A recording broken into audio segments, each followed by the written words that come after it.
delivering food to my alma mater, the 7th high school. The teacher pointed at you and addressed the students seated at the podium. This delivery person is a former classmate from high school. In those days, he was indeed a prominent figure at our second secondary school. It is precisely because of our unsatisfactory performance in the college entrance examination that we have embarked on vastly different paths. Thus, I need not reiterate the significance of this examination. As soon as these words were uttered, a wave of astonishment swept through the students below. Their gazes transformed, reflecting a kaleidoscope of emotion, surprise, curiosity, and a hint of regret. You stand at the door, clutching a large pile of milk tea, feeling somewhat awkward. The female teacher offered a subtle smile, inviting us to bring it up to the podium. Please, tilt it upwards. As you entered the classroom, you placed the milk tea down and were just about to leave. The female teacher then called out to Jia, asking if you truly do not recognize me anymore. You gazed at her for a considerable time, only to shake your head in disbelief. A fleeting chill seemed to pass across the female teacher's face, yet in the next moment, she returned to her usual demeanor. With a tone that was neither warm nor cold, she said, "If you're not busy, please wait for me at the school gate for a moment. I have something to discuss with you." You emerged from the school gates, enveloped in confusion, or perhaps you remained seated on your electric scooter, waiting. At 9 o'clock in the evening, dust settles as students gradually depart from school. Soon, the place is devoid of people, yet the figure of that female teacher remains elusive. You reason that she has no reason to toy with your emotions, but it is equally untenable to wait indefinitely. With determination, you resolve to wait for just 5 more minutes. 5 minutes swiftly elapsed, and with a heart full of anticipation, you started the car, intending to return home. At that very moment, a silver BMW suddenly approached at a rapid speed from behind. Although the driver promptly applied the brakes, there was insufficient distance to halt the vehicle. Consequently, the front of the BMW made an intimate encounter with the rear of your electric bicycle. You were forcefully thrown to the ground along with the vehicle. Your left arm grazed against the rough pavement, instantly leaving a patch of white abrasion, a searing pain coursing through you.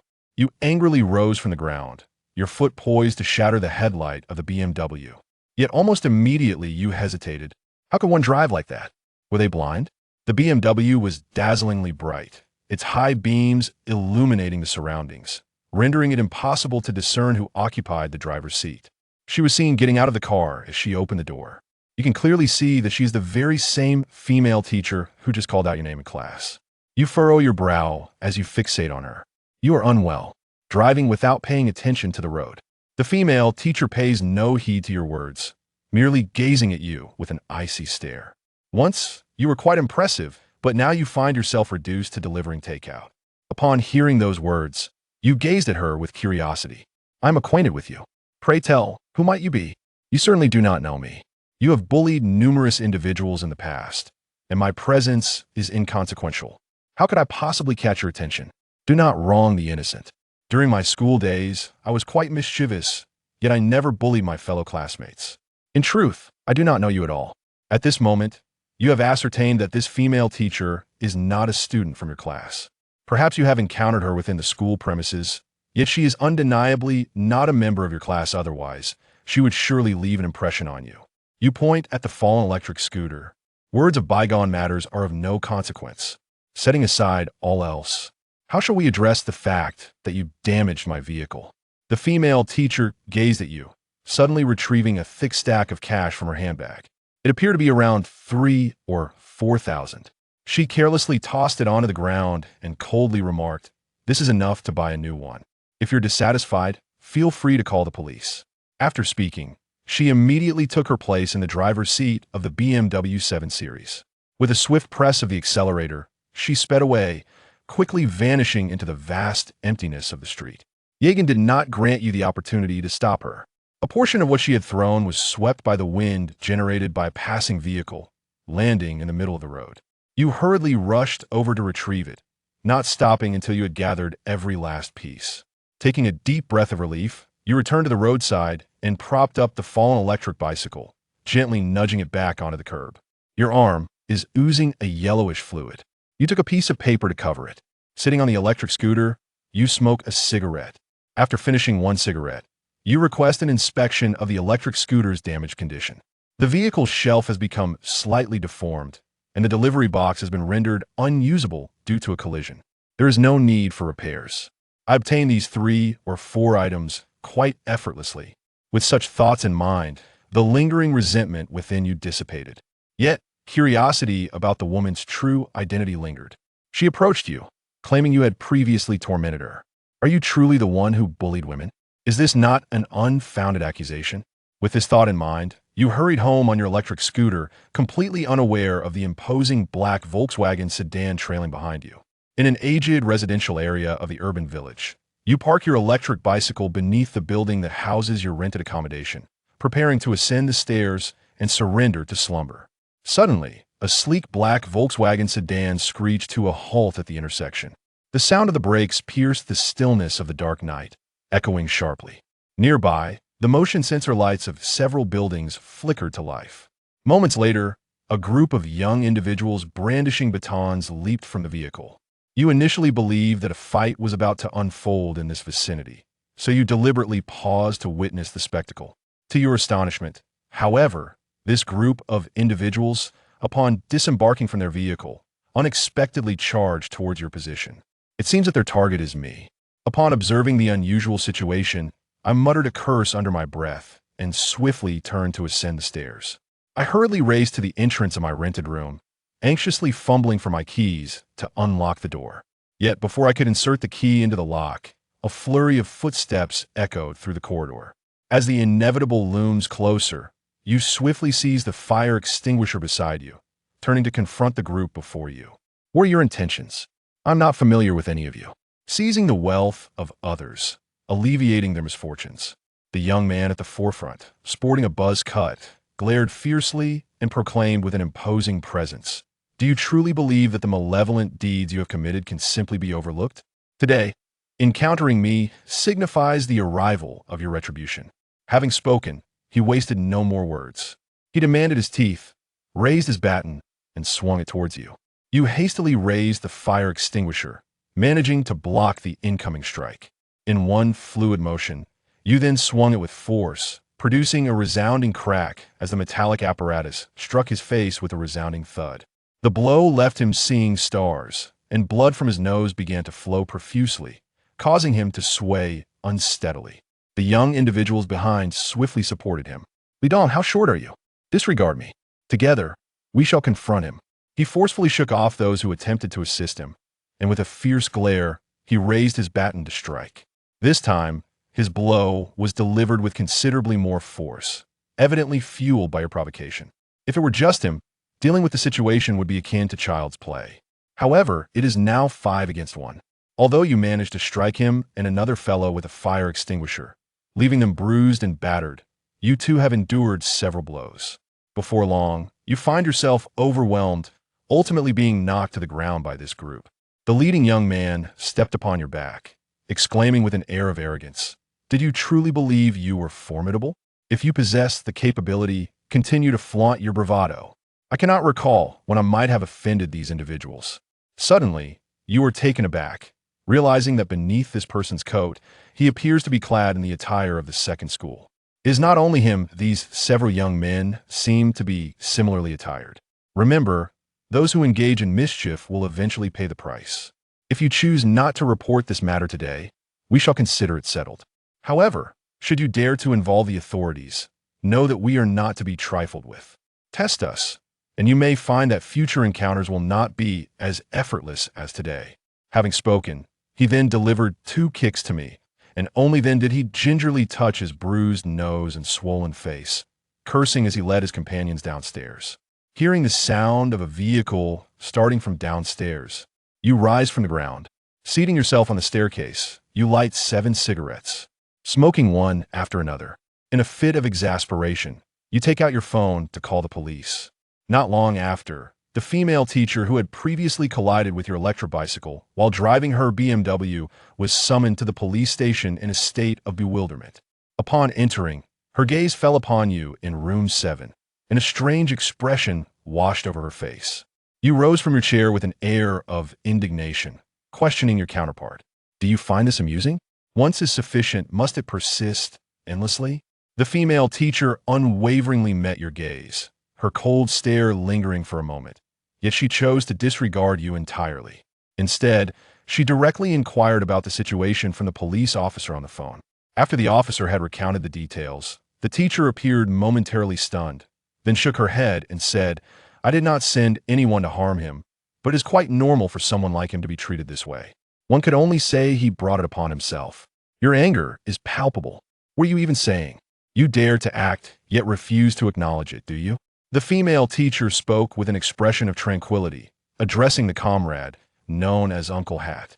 What sort of person do you all perceive him to be? He dares to act so arrogantly before your very eyes. In the end, who truly embodies malevolence? Uncle Hat tapped on the table. You were acquainted before. You and the female teacher responded simultaneously. You furrowed your brow as you listened to her, inquiring earnestly, "Can we speak with sincerity? I am utterly unaware of your name. Are you certain that I am acquainted with you? You do not know me." The female teacher cast a cold glance in your direction before turning her attention to the man in the hat. "Comrade in the hat, this individual attended the same school as I did during our academic years. At that time, he exhibited a complete disregard for authority, engaging in fights with various individuals at school. On one occasion, he nearly faced expulsion due to a brawl that occurred off campus. Such incidents are now readily accessible in the records. I have a profound aversion towards him, as he had previously bullied me. However, I can assure you that I did not incite anyone to confront him today." As soon as the words left your mouth, before you could even begin to defend yourself, an elderly gentleman seated at the computer beside you suddenly turned his head, scrutinizing you for a moment. "Your name is Mugo, isn't it? I remember you while you were a student from the second middle school class of 2013. What are you up to these days?" You cannot help but smile awkwardly. In fact, you recognized this old chap the moment you entered. He had previously caught you during a brawl. However, you never anticipated that after all these years, he would still remember you. You scratched your head, unable to find a suitable job, resorting instead to delivering takeout. The female teacher beside us scoffed disdainfully. Uncle Old Hat spoke earnestly, stating, "It is indeed a respectable profession. Among your contemporaries, a couple of those who were just as mischievous as you are now serving time behind bars for several years. As long as one abides by the law, what is wrong with earning a living through honest labor? It is indeed refreshing to hear the words of seasoned comrades. Such awareness is distinctly unparalleled. Unlike certain individuals who, despite their roles as educators, dare not act on their convictions." With a beaming smile, you raised a thumb in appreciation towards the venerable Uncle Hat, while simultaneously casting a fierce glare at the female teacher. The female teacher feigned ignorance, merely emphasizing that she had indeed not instructed anyone to strike him, asserting that the matter bore no relation to her. You may stubbornly persist, but once Uncle Hat finds the evidence, today's matter will take on an entirely different character. Who fears whom? Seeing her still acts like a pig, unafraid of boiling water. You sneered once more, saying, "In these past few years of delivering takeout, I have hardly offended anyone, let alone accumulated a significant number of complaints. This is solely due to my earnest approach to work. I find it hard to believe that anyone would feel the need to settle a score with me, except for you. Your assertions are presented with such certainty, it hardly seems to stem from malice." The female teacher furrowed her brows, questioning, "On what grounds do you claim that I instigated this violence against you? What evidence do you possess?" The evidence lies in the fact that those individuals beneath their outer garments are adorned in the attire of your esteemed institution. I cannot recall the last time I interacted with students. And can you truly assert that this matter bears no relation to you? Hearing the words spoken, upon listening to this discourse, the countenance of the female teacher underwent a profound transformation. At this moment, the uncle in the hat, who had been adjusting the surveillance, made a discovery. He turned his head and inquired, "You mentioned that those individuals were driving a black Volkswagen. Could you verify if it's this very vehicle?" As you lean in for a closer look, you realize that this is identical to the one used by the group of ruffians who previously assaulted me. The female teacher hastened forward, and upon catching sight of the ominous black screen displaying the ominous message, her expression soured considerably. She promptly retrieved her phone and dialed a number, only to be met with a disconnection. Undeterred, she attempted 2 more calls, yet the outcome remained unchanged. It was not until her fourth attempt that the other party finally answered.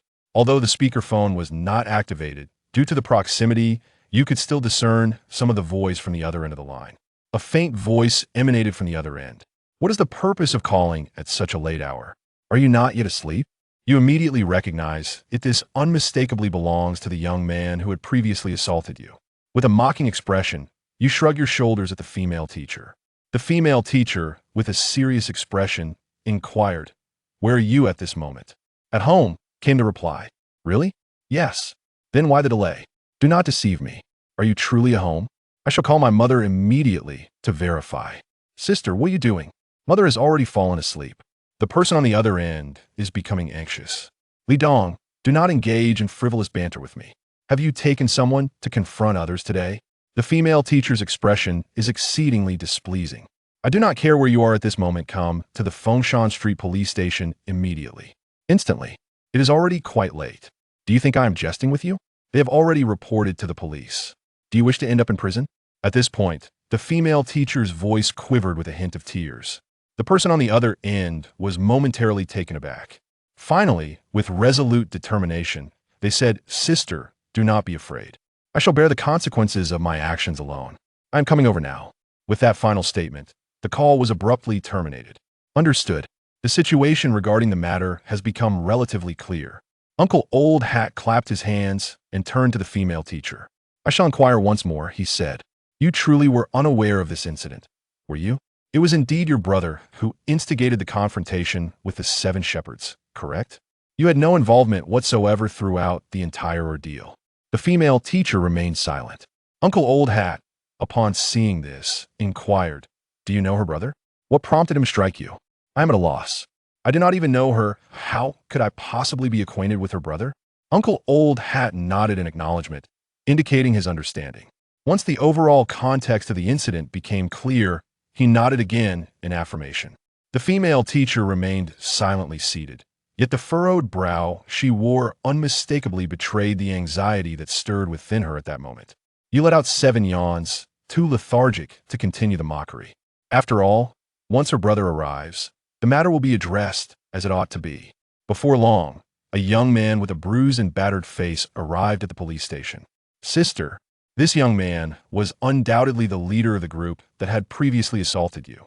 As soon as he entered, he timidly approached the female teacher, adopting the demeanor of a well-behaved child, completely devoid of the arrogance he had displayed when he had led his companions to attack me. The female teacher, upon noticing the injury on his face, turned her gaze towards you and demanded with anger, "What is the meaning of this? Who has inflicted harm upon whom?" You might inquire of your younger brother, in a rather indifferent tone. "Does he possess any remarkable abilities?" At such a tender age, he is already adept at forming alliances and resorting to violence. Had it not been for my resilient constitution, I might have been overwhelmed today by your brother and his entourage, for they were 5 against my solitary self. You gazed at the young man and mockingly remarked, "Isn't that so? The notorious gangster of the snowy streets." The young man glared at me with 3 piercing stares, clearly displaying his defiance. "How many accomplices do you have?" "Gather them all at the station." The duty officer wears a serious demeanor. Nowadays, the eradication of evil has become a norm. What they detest the most are incidents of this nature. If it were not for his relatively honest demeanor, it is likely that he would already have been dealt with by now. Each person must bear the consequences of their own actions. This matter has no connection whatsoever with my sister, nor does it pertain to anyone else. If you intend to apprehend me, then proceed. The youth must remain resolute, boldly extending both hands forward. "All right then, Comrade Uncle Hat, you may proceed as you see fit. I appreciate your assistance, and I cannot be bothered to waste time with him." The pastoral song pauses for a moment. The female teacher, unable to contain herself, hastens to bring her younger brother before you, promptly urging him to extend his greetings. "I have committed no wrongdoing. Why should I offer him an apology? Are you being disobedient?" The female teacher, infuriated, kicked him again with her 9-inch heels, demanding an immediate apology. Li Dong possesses a stubborn temperament, however. He is quite obedient to his elder sister's words. After a moment of hesitation, he let out a huff, reluctantly conceding to bow before me. "I cannot bear your apology." You swiftly restrained him, patting him on the shoulder. "Do not express your regrets to me. for I fear your vengeance may follow. The female teacher's expression grew increasingly displeasing. Li Dong, however, seemed indifferent, yawning 7 times, exuding an air of relief. The duty officer, wearing a cap, rapped his knuckles against the desk. He struck the surface with considerable force, his expression grave. I instructed you to summon all your accomplices to the station. Did you not hear my command? May I inquire where you sourced individuals to perform the pastoral melody? The female instructor evidently became agitated. Li Dongdao remained silent, not uttering a word. Li Dong chose to keep his lips sealed. He bore an expression as if he were utterly unperturbed by the scalding water, akin to a trio of pigs undaunted by the heat. You merely replied with a casual demeanor, "It's nothing." Whether you spoke or remained silent made little difference, for they are all your classmates, are they not? Li Dong's expression suddenly transformed into one of displeasure. It was I who struck you. What do they have to do with this, Qing? You, with your affliction, dare to challenge me? Based on your actions, it seems you are merely a child. The original poster is willing to negotiate, yet you seem to have an abundance of options. Are you implying that when I was being obstructed, your friends remained passive, merely cheering you on from the sidelines, praising your prowess and skill? Is that correct? With a dismissive tone, you concluded your statement to the uncle in the cap. Comrade Uncle Cap, I see no need to inquire further after all. They're all his classmates and quite possibly from the same class. A casual check will suffice. The duty officer, wearing a cap, gestured with his hand, signaling the female teacher to approach and cooperate. With her assistance, soon several of Li Dong's accomplices were summoned to the police station as well. Gao Yang, Wang Ya, Chunjia, Lu Chunlin, you all are simply outrageous. What audacity to engage in such antics. Who granted you the courage to assist Li Dong in a brawl? The female teacher is so enraged that her whole body trembles. She appears on the verge of tears. Teacher Li, please do not be angered. We have committed no wrongdoing. We merely sought to alleviate your frustration. Those few individuals are remarkably obstinate, holding their heads high, displaying no sense of accountability for their actions. They perceive themselves as champions, even regarding you with a gaze tinged with disdain. Upon witnessing this scene, my heart is filled not only with indignation, but also with a profound sense of resentment and bewilderment. This woman claims that you bullied her during her school years. Regardless of the circumstances, you must never acknowledge such an accusation. She is so young, yet has achieved so much already, it is evident that her family background is quite favorable. Such acts of bullying are unlikely to occur in the lives of children from well-off families. It is not that bullies dare not provoke the children of those who came before, but rather that these children are instilled with confidence from a young age. They possess the wisdom to navigate the complexities of their surroundings. Who among the well-fed would stoop to bully such individuals? Moreover, it is often the case that the bullies themselves exhibit such behavior. Generally speaking, the targets of bullying tend to emerge from challenging backgrounds, such as those from single-parent households or families plagued by discord. They may also include left-behind children, those who are overweight and introverted, or individuals who bear physical imperfections or are deemed unattractive. Because you refuse to come to a settlement, coupled with the fact that Li Dong and the others have all reached the age of 18, that night, the group of young men who assaulted you were all detained by the police station. It is not that you are unwilling to seek compensation from them, rather. You are genuinely infuriated by their brazen and atrocious behavior. The following morning, at the break of dawn, you set out to deliver takeout, as per your usual routine. Having completed only a few deliveries, you received a call from an unfamiliar number. Without hesitation, you answered. "Hello, this is Shinji Takeout." A melodious female voice emanated from the telephone, infused with a hint of charm. "Can we meet? I only see you, Li Dong's elder sister." You glanced at the number, somewhat taken aback, and inquired, "How did you obtain my phone number? Do you have something to discuss? Let us meet in person." You can roughly surmise what she intends to do. Nevertheless, you respond, "I am currently occupied. I must deliver takeout. Let us reconnect later." After saying this, you prepare to hang up the phone. "What time shall I come for you? I will bring your salary for today. Please tell me the location, and I shall drive over to pick you up." You sent her the location, and then pushed the electric bike to a nearby parking space to secure it. Before long, that silver BMW once again came into your sight. The front of the car still bore the marks left from yesterday's collision with your electric bicycle. Upon reflection, one often feels an inexplicable frustration. Li Siyu gestured for you to get in the car, yet you urged her to step down. Reluctantly, she sought out 7 parking spaces to secure the vehicle. After finding a suitable spot, she exited the vehicle. Indicating towards the Starbucks nestled within the nearby shopping district, she led the way into the establishment. Without inquiring about your beverage preferences, Li Siyu promptly ordered 2 cups of coffee. Just as you were about to speak, she turned her attention to you. You promptly returned to her the 700 she had just transferred to you, countering with a swift motion. In the midst of her puzzled gaze, you articulated, "Do not perceive me as a beggar. I earn 180 each day. The remainder shall be returned to you. Do not accuse me of coveting your trifling wealth." Li Siyu remains indifferent to your actions. "So why did you bring up my discarded previous work last night? That is the compensation you ought to provide. Otherwise, why do you think I refrained from mentioning your act of colliding with my vehicle while I was at the police station?" Li Siyu nodded in agreement. "What brings you to seek my company? What you ought to know. You wish for me to show leniency and grant your brother a reprieve. Not only my younger brother, but also the few children accompanying him." Li Siyu pursed her lips and sighed softly, gazing at you with a plea in her eyes. "This moment is of utmost importance. If they become involved at this juncture, this case will undoubtedly lead to their expulsion. All the years of hard work will have been in vain." You gazed at her with a hint of amusement. "Isn't that rather good? After all, there are quite a few university graduates these days who struggle to find employment even after 7 years. It may be wiser for them to enter the workforce sooner, perhaps working in factories or delivering takeout." We see you gaze at you with a furrowed brow. "You have already suffered the consequences of ignorance. Why must you insist on dragging others down with you? Do you not feel that such behavior is rather petty?" Upon hearing those words, you were initially amused, only to have your expression swiftly darken. "If I were to be petty, the incident from yesterday, when you drove into me, would not be so easily overlooked. One must face the consequences of their actions. As for your brother's behavior, I see no issue with him spending a few days behind bars." Seeing your resolute attitude, Li Siyu's tone softened once more. "How do you intend to let them off this time? If you seek a substantial compensation, it is certainly open to negotiation.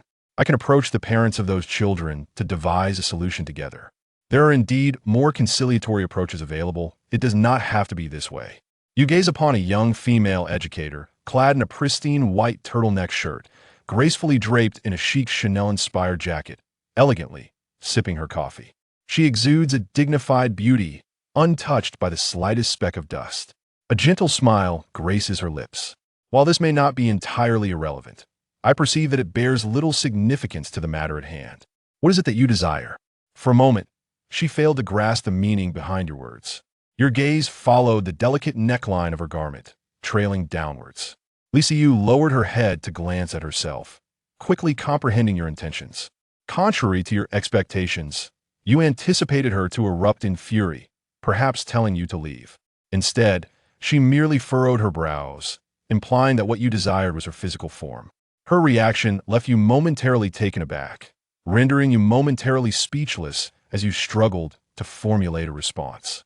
After a prolonged silence, you cautiously inquired, "Is that permissible?" Li Siyu gazed at you for a long while, then spoke, "Let it be tonight. I shall send you the room number when the time comes." This matter unfolded so smoothly that it left you momentarily stunned. By the time you realized what was happening, she had already risen, clutching her bag, and was making her way outside the CF. You hurriedly pursued her, intercepting her with a sense of urgency. "What on earth are you doing? Is there some sort of deception at play? What deception could possibly exist? Do you think I am capable of deceiving you, or perhaps deceiving myself? How amusing." Li Siyu remarked with an air of indifference. Although her demeanor could not be described as frigid, it nevertheless conveyed a sense of condescension and arrogance that made one feel belittled. Observing her demeanor, an inexplicable frustration welled up within you. The more she acted in such a manner, the less you could tolerate it. Initially, you were uncertain whether to pursue her or to retreat into slumber, but her words ignited a spark, prompting you to issue a direct warning. "Since you unjustly accuse me of having bullied you during our school days, you should be even more aware of my true character. I advise you not to engage in any deception with me." Li Siyu's eyes revealed a profound sense of resentment and anger. Yet, she refrained from erupting. Instead, she merely glared at you. "Do not presume that everyone shares your base mentality. I merely wish to resolve this matter peacefully." "I sincerely hope so. You shrugged your shoulders. That night, around 8 or 9 o'clock, you had yet to receive any word from Liu. You began to suspect that she might have had a change of heart, which left you somewhat disheartened. Nevertheless, it did not weigh heavily on your mind. The sudden ringing of the telephone prompted you to cast a fleeting glance at the screen of your mobile device, causing your brow to involuntarily furrow. This call is from your stepmother. Your biological mother passed away when you were just over a year old. This mother is the one your father found for you when you were 3, following your mother's demise. As you were very young at the time of your mother's death, your understanding and reference to the term mother are solely associated with your stepmother. Pastoral song. You have been asleep for 7 hours. Is there something amiss? Yang Xiaofan chuckled lightly on the other end. It's just a minor issue. I'll be straightforward, I need to borrow some money from you. Do you currently have any funds available? Before we begin, you speak in an unusual manner. You and my father do not share past. The modest savings I hold with your father are insufficient. Why so much hesitation in taking action? At this moment, you have already risen from a sofa. Isn't your brother a recent university graduate? He aspires to purchase an apartment in the city. Your father and I intend to assist him with the down payment, while he manages the mortgage repayments himself. Rest assured, his field of study offers promising job prospects. I assured him that as soon as he secures his first paycheck, he will promptly repay you. You listened, your brow furrowed, yet you remained non-committal. Yang Xiaofan remarked, the apartment where your father and I currently reside will undoubtedly belong to you in the future. I suggest you seek assistance from someone else. There is no room for negotiation in this matter. Upon a second encounter, a refusal was met with disdain. Yang Xiaofan's demeanor shifted immediately. Why are you such a miser, my dear child? I merely inquired about borrowing. It is not as if I shall not return it. You have received a call from a certain number. This stepmother does not fit the typical mold of an unkind stepmother, for she never inflicted harm upon you during your formative years. However, her kindness is rather limited. In your recollection, she was not particularly benevolent towards you even before she bore her own children. Once, your father went on a business trip to another city, leaving just the two of you at home. As soon as mealtime approached, she would stealthily slip out to dine on the street, indifferent to whatever you might consume. During school days, it was manageable, as you could eat at school. However, once the weekend arrived, you were left to endure hunger. Later, when she herself becomes a mother, there will be no need to mention you at all. Shortly after hanging up the phone, your father's call came through again. Do you still have the audacity to call me? Do you believe that Yang Xiaofan has a point? Child, do you currently possess any funds? Your father, bearing a tinge of remorse, inquires. If you have any, might you lend it to your younger brother for the time being? Rest assured, even if he does not repay you, I shall certainly ensure that you are reimbursed. Do not fret about it going to waste. He intends to purchase a house, so let him acquire it himself. It is frustrating. Why should he use your resources to make a purchase? It is not necessary to buy. It is not real. It is merely a matter of presenting him with a poem. Yang Xiaofan has no source of income. When the time comes, her son will be unable to repay the mortgage, and ultimately, the burden will fall upon you. You have already retired. Do you believe that your pension is sufficient to bear such a weight? I find myself without a house or a car. Not long ago, you purchased a vehicle for him, and now you seek to acquire a home, yet you still come to me for a loan. How am I to perceive this situation? I am merely 20. A few words rendered your father speechless. He let out a long sigh. It is your father who feels remorse for not treating you fairly. Let us refrain from mentioning this matter again. Put down your phone. There is a heaviness in your heart. To speak candidly, you believe that throughout your life, your father has treated both you and your younger brother with equal regard. The distinction lies in the fact that your brother's mother is still present, able to whisper sweet nothings into his ear, thereby influencing his resolve. In contrast, your mother has already passed away. After a brief moment, you will receive a transfer of 70,000 yuan. It is a sum that your father has sent to me. Dear son, your father possesses only this capability. The car belonging to your brother was a purchase insisted upon by your aunt. If you find it inconvenient to be without a vehicle, feel free to return and take mine for your use. After all, I am now retired and no longer working, so I seldom require the car. This vehicle was once my personal possession, and I entrusted it to you discreetly. Please ensure that your aunt remains unaware of this arrangement. Upon hearing these words, a sudden pang of emotion welled up in your nose, prompting you to retreat a step. After a moment of introspective contemplation, you inquired, how much is still needed for the down payment? Your father has not returned. You made another call. No, just 80,000. Yang Xiaofan snatched the phone and said impatiently, lend it to your brother for a moment. He promised to return it within 2 years. The mere sound of her voice is irksome, prompting an immediate disconnection of the call. Having embarked on a career at the tender age of 18, your total savings now amount to a mere 80,000, which must also account for the several thousand lost due to last night's mishap caused by Li Siyu's reckless driving. You hastily transferred the funds to your father's account. You harbor no feelings towards Yang Xiaofan and her son. However, you are well aware of your father's temperament, as well as Yang Xiaofan's character. You understand that if this matter is not resolved properly, your father will never find peace at home. Lying on the sofa, your heart feels heavy. The desire to watch television has faded away. Suddenly, your phone beside you vibrates. You glance at it and see a message from Li Siyu. At the Atour Wu store, upon seeing the content of the message, you remained unmoved. After a while, Li Siyu's calls came in persistently. Reluctant to answer, you were eventually disturbed by the incessant vibrations of your phone. Reluctantly, you picked up the call, your tone less than cordial. What is wrong with you? Why do you keep calling? Li Siyu was taken aback for a moment, then spoke with a hint of sarcasm. You are quite peculiar. It was you who proposed to resolve the issue in this manner, and now you're having second thoughts. Or is it that your mind desires it while your body forbids it? You had no inclination to engage with her frivolously, so you abruptly ended the call and powered down your phone. In this moment, solitude is your only desire. You long to be alone in quietude. Time has slipped by, though its duration eludes your awareness, when suddenly a series of knocks reverberates from outside. You mentioned the peculiar sight of someone at the door, curious as to who might come seeking my company at this hour. Could it be the landlord? Yet, the day for collecting rent has not yet arrived. Just as I was about to inquire who it was, a voice imbued with an enchanting feminine charm resonated from outside the door. It's me, Shui. Open the door. Your breath halted for a moment. The sound from outside the door felt somewhat unfamiliar, yet they resonated in your ears with an oddly familiar essence. Is anyone there? Zhang Shui inquired once more. You wiped your face with a hand, calming the tumultuous emotions within before finally approaching the door to open it. Zhang Shui stood in the corridor, adorned in an exquisite black LV ensemble, exuding an air of aloof elegance. During those years, she had maintained a chic bob, characterized by its neatness and simplicity. At this moment, her long hair cascaded gracefully to her shoulders, presenting a striking beauty that surpassed your memories of her, imbued with a newfound poise and tranquility. The Louis Vuitton garments adorning her figure, the Chanel high heels gracing her feet, the latest Cartier necklace adorning her neck, and the watch on her wrist, whose brand eludes recognition, all shimmer with an enchanting brilliance.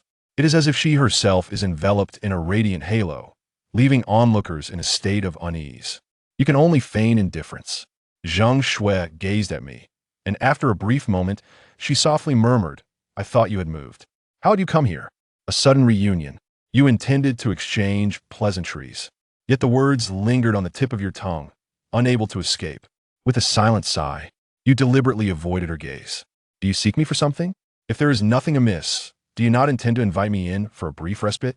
Please enter. You step aside to create a passage. Upon entering the house, Zhang Shui naturally surveyed the interior and exterior of the living room.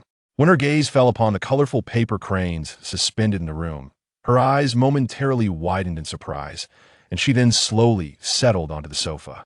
Would you care for a beverage? Please pour me a glass of water.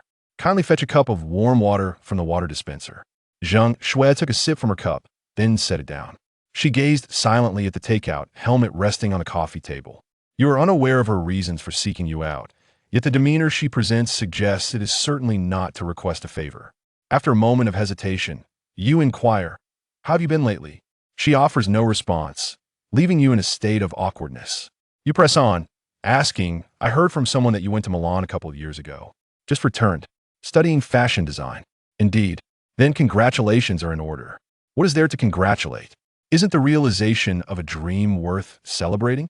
Going to Italy to study fashion design has always been Zhang Shui's aspiration. Yet during those years spent with you, this dream could only remain a dream. because you could hardly afford the expenses of studying abroad, and her own family's circumstances were mostly quite ordinary. The reason for your breakup 3 years ago was due to financial difficulties.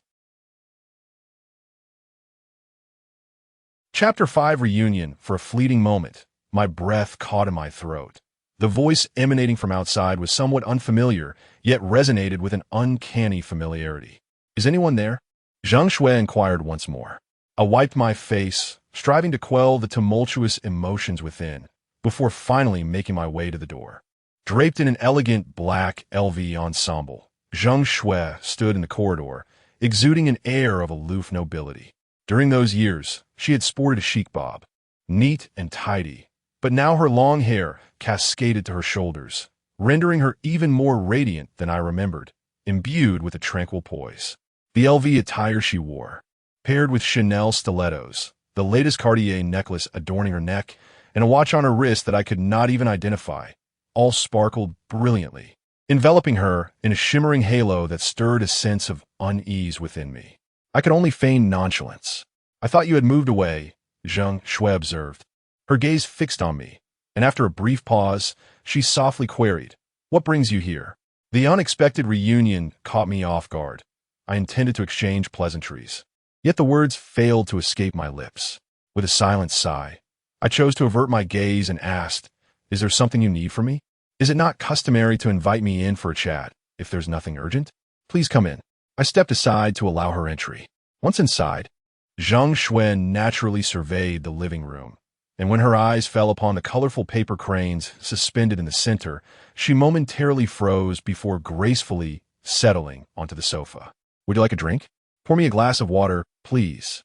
I retrieved a cup of warm water from the dispenser, and she took a sip before setting it down, her gaze lingering silently on the takeout helmet atop the coffee table. Clear in my throat, I was uncertain about her intentions in seeking me out, but given her demeanor, it was evident that she was not there to ask for a loan. After a moment of hesitation, I ventured, "How have you been lately?" She offered no reply, and the ensuing silence felt awkward. I pressed on. "I heard you went to Milan a couple of years ago." "Yes, I just returned." "Studying fashion design?" "Indeed." "Congratulations then." "What is there to congratulate? Isn't the realization of a dream worthy of celebration?" I inquired, bemused. Pursuing fashion design in Italy had always been Zhang Shui's aspiration, yet during our time together, that dream remained unattainable, hindered by my inability to finance her studies abroad, and her own family circumstances were rather modest. Our separation 3 years prior stemmed from our financial struggles. At that time, she worked at a bakery in Guangzhou, earning a mere 5,000 a month, while I was unemployed. We had a plump little dog named Dodo, a fluffy teddy that had been rescued from a trash bin by a delivery boy and adopted by her. When she moved to Guangzhou, she took Dodo with her. However, not long after, one evening upon returning home, she discovered Dodo was missing. She searched everywhere and even checked the surveillance footage at the police station, but to no avail. With tears in her voice, she called me, hoping I could take a train to help her search. At that time, I had not a single penny to my name, and she transferred 500 yuan to me so I could buy a ticket. After enduring over 20 hours in a hard seat, I found it intolerable and opted for a hard sleeper, which was only a modest increase of less than 100 yuan. Strangely, this decision incited her ire, leading to a fierce argument over the phone, after which she fell silent. After years of companionship, we ultimately resolved to part ways through a mere phone call. Initially, I struggled to comprehend her reaction, viewing her as unreasonable for becoming enraged over such a trivial matter, even to the extent of unilaterally severing a lengthy relationship. As the years have passed, I have gradually come to understand her perspective. At that time, she was cramped in a dilapidated rental unit in a run-down urban village, earning a meager income, with no glimpse of a hopeful future. The only source of her solace, her beloved dog Dowdu, had gone missing, and her boyfriend was an aimless drifter, unable to afford even a train ticket. She felt despondent, furious, and hopeless, believing that with her beauty, she should not be enduring such hardships.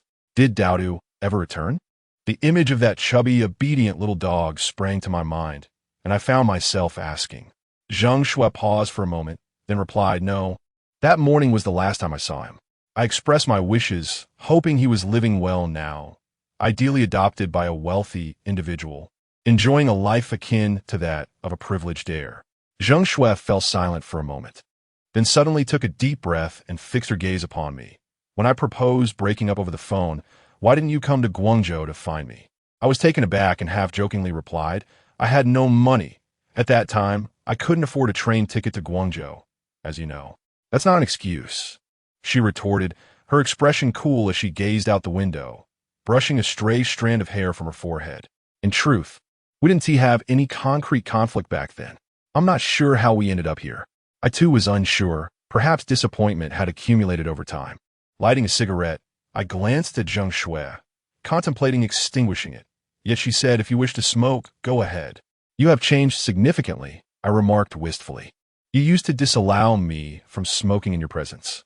Although I dislike having someone smoke beside me, such occurrences are unavoidable when out in public, and I eventually had to come to terms with it." "Isn't smoking in public banned abroad?"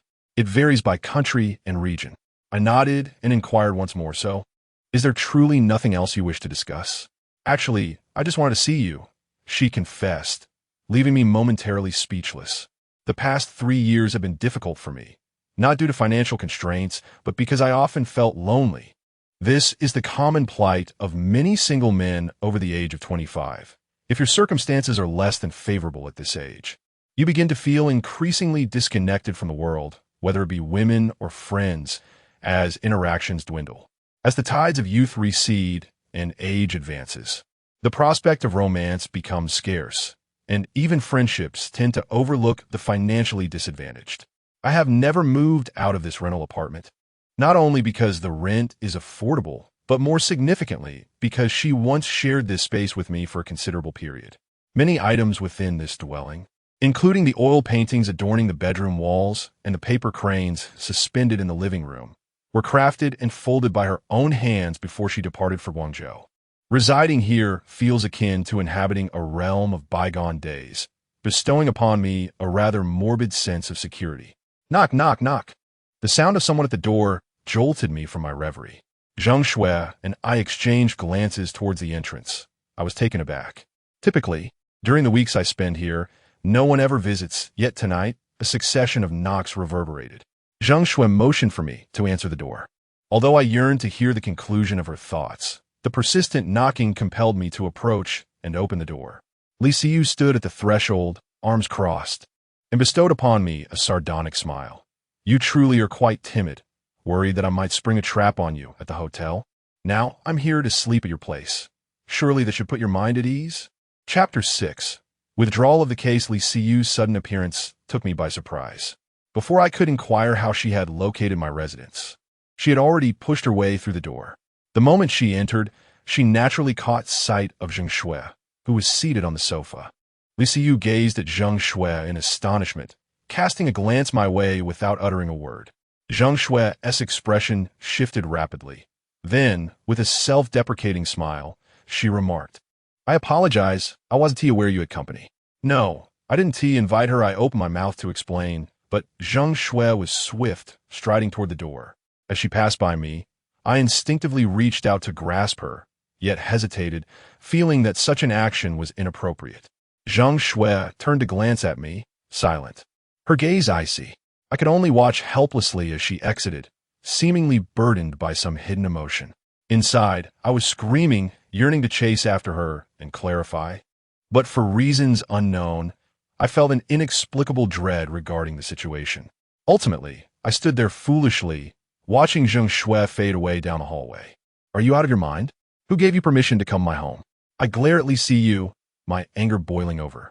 "And who are you to intrude? An ex-girlfriend?" Li Siyu appeared unperturbed by my outburst.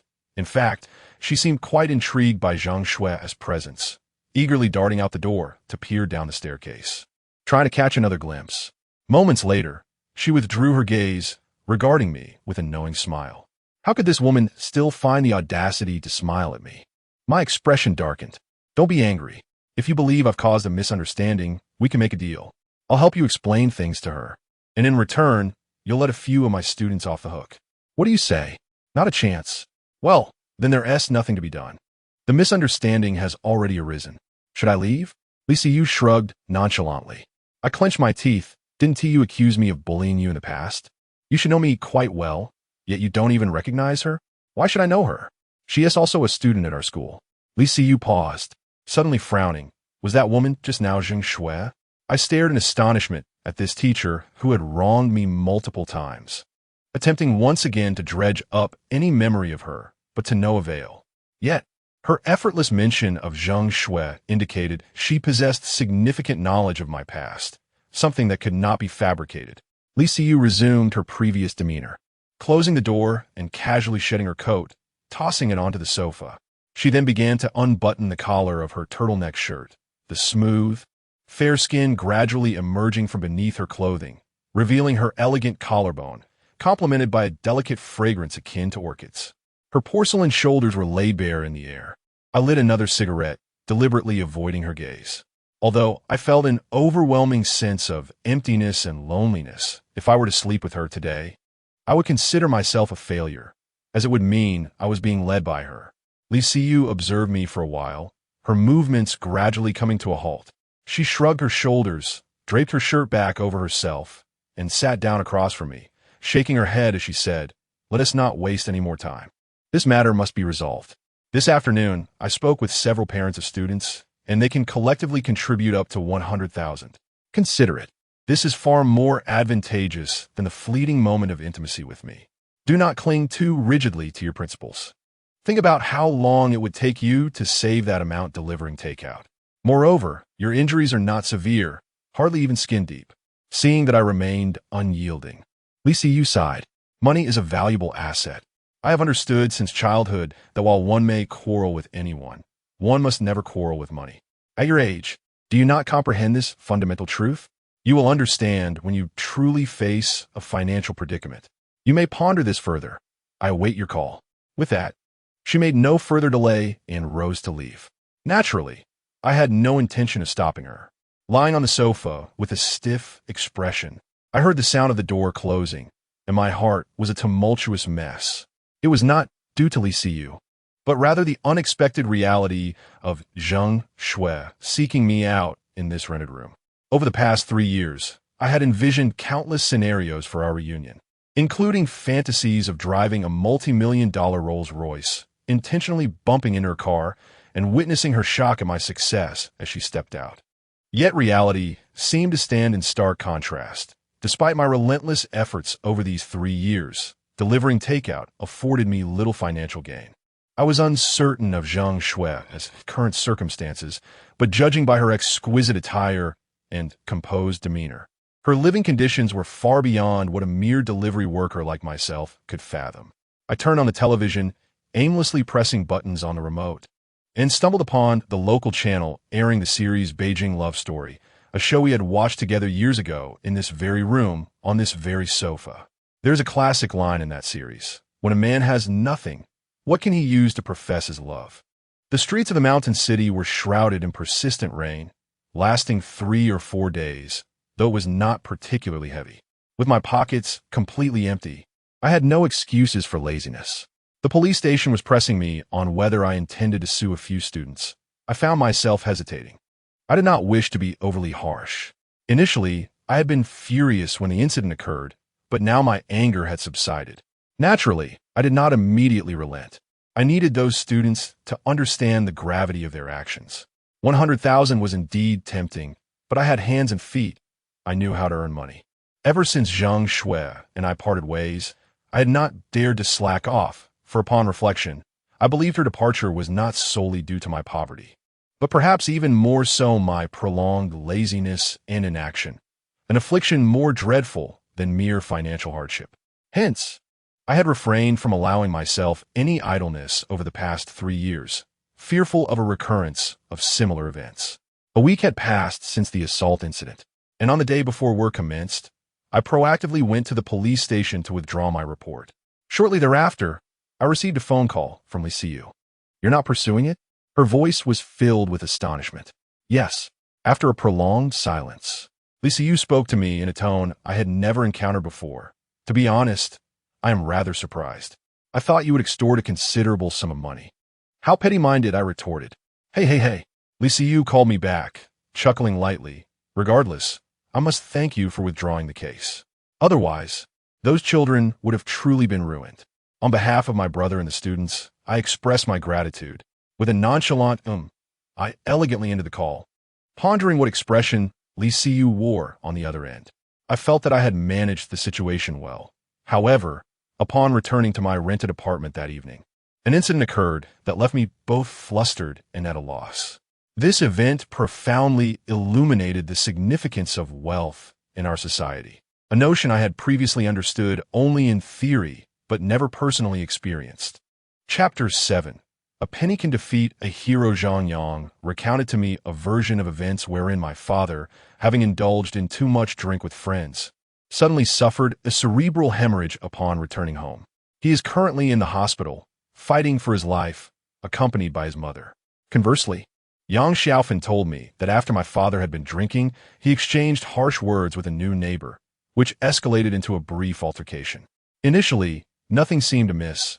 However, over half an hour later, he unexpectedly experienced a cerebral hemorrhage and is now in critical condition at the hospital, with both Shi and Zhang Yang by his side. I am perplexed by the discrepancies in their accounts. Yet one thing remains certain. My father is in dire straits. I dialed my father's number, my body trembling with cold, only to have Yang Xiaofan answer the call with a frantic shout. Haven't I already told you? Hurry to the emergency room at the district hospital.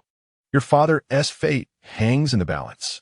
After a brief moment of shivering with my phone in hand, I gradually steadied myself, hastening out of the door. I summoned a ride-hailing service at the edge of our aging community, and while waiting for the car, a fierce wind began to blow, rustling the dry leaves on the ground, which struck my face and clothing with a crisp sound, mingling with the pungent scent of decaying wood. I glanced up at the ominous sky, sensing that rain was imminent. Before long, a white BYD Chean arrived. I climbed into the vehicle, burdened by my worries. The driver, a middle-aged man with a severe case of halitosis and a receding hairline, turned to inquire, "What are the last 4 digits of your phone number?" 3129, I replied. "Shall we take the expressway or the old route?" "The expressway, please. I'm in a hurry. Taking the expressway will incur toll fees." "Fine." My home is located in a small town called Shiping on the periphery of the main urban area. It is over 60 kilometers from where I reside, although it is nominally considered part of the main city, due to its considerable distance. My father was taken directly to the First People's Hospital in the neighboring district after his incident. Within the hour, I arrived in a state of urgency at the emergency room of the hospital. Yang Xiaofan and Zhang Yang were seated on iron chairs in the corridor. Yang Xiaofan wore a grim expression, seemingly voicing complaints in hushed tones, while Zhang Yang busied himself with his phone, scarcely engaging with his mother, only yawning intermittently. Upon hearing my footsteps, they both looked up. The moment Zhang Yang spotted me, he sprang to his feet, a servile expression crossing his face as he said, "Brother, you're here. How did you get here?" I had no time for idle chatter. "Where's Dad? What's the situation?" "He's still in surgery. They required a deposit of 20,000 upon arrival, and the doctor just called for more payment." "Then pay them," I replied tersely. Zhang Yang offered a nervous chuckle and remained silent. Meanwhile, Yang Xiaofan, her eyes reddened with tears, implored, "Zhang Qi, do you have any money?" "The doctor said we need to pay another 50,000. Your brother and I don't have that kind of money." I frowned in dismay. "Didn't I just give you 80,000 a few days ago? Pay the money to save him." "The money you gave was spent the very next day on your brother's down payment for a house, totaling 300,000. There is no money left in the house." I found myself at a loss for words, coldly remarking, "Are you in such a haste to reincarnate?" To my surprise, Yang Xiaofan refrained from retorting. Instead, her expression darkened, and she began to weep profusely, lamenting her unfortunate fate while pounding her chest in despair. Zhang Yang, flustered, attempted to console her. Observing this mother and son duo filled me with irritation, and I realized I could not rely on them. So I ventured out alone to seek financial assistance. Yet, whom could I approach for a loan? I perused my contact list and dialed a friend with whom I believed I shared a strong rapport. "Hello, Chigo. Why are you still awake at this hour?" "Hey, do you have any money on hand? I'm in urgent need of 50,000 yuan. A brief silence lingered on the line before he replied. I truly don't have any right now. I spent several thousand last month when my child was ill, and I even borrowed 20,000 from someone else. Why didn't you ask me then? How's your child now? They're doing well. That's good to hear. Sorry, Chica, I can't help you this time. No problem. With a wry smile, I ended the call, not allowing myself to dwell on it for too long before reaching out to another friend. Hello, Chica. I cut to the chase. Do you have any money available? My father is in the hospital. How much do you need? 50,000. Goodness. You have too high an opinion of me. Where'd I get that kind of money? I could manage 500 if that helps. Never mind then. I sighed. Well, try asking someone else, and if it comes to it, I can help you see if I can borrow some. Thank you, brother. After a series of similar calls, I sat despondently on the steps outside the hospital, surrounded by emptiness, with only the biting wind howling around me. My disappointment was not in others, but in my own helplessness. Deep down, I believed that some people would lend a hand if they could, but the reality was that most of my friends were from low-income backgrounds, struggling just to survive, many of them married with children, leaving little room for spare funds. The hospital pressed for payment, while Zhang Yang and Yang Xiaofan continued their melodramatic display of shared sorrow, which was utterly nauseating. I realized I could only rely on myself. But what could I possibly do? I gazed at the desolate square in front of the hospital, the chilling wind swirling about, uncertain of whom else to turn to for help. Just as I was engulfed in confusion, a sudden flash of inspiration struck me. Though I had previously declared that matter settled, was there not a more advantageous course of action now? Without hesitation, I dialed Li Siyu. What do you want? Earlier, we discussed the compensation issue, and now I require 100,000 yuan. Huh? Li Siyu was taken aback. Didn't you say it was over this morning? Why are you asking for money again?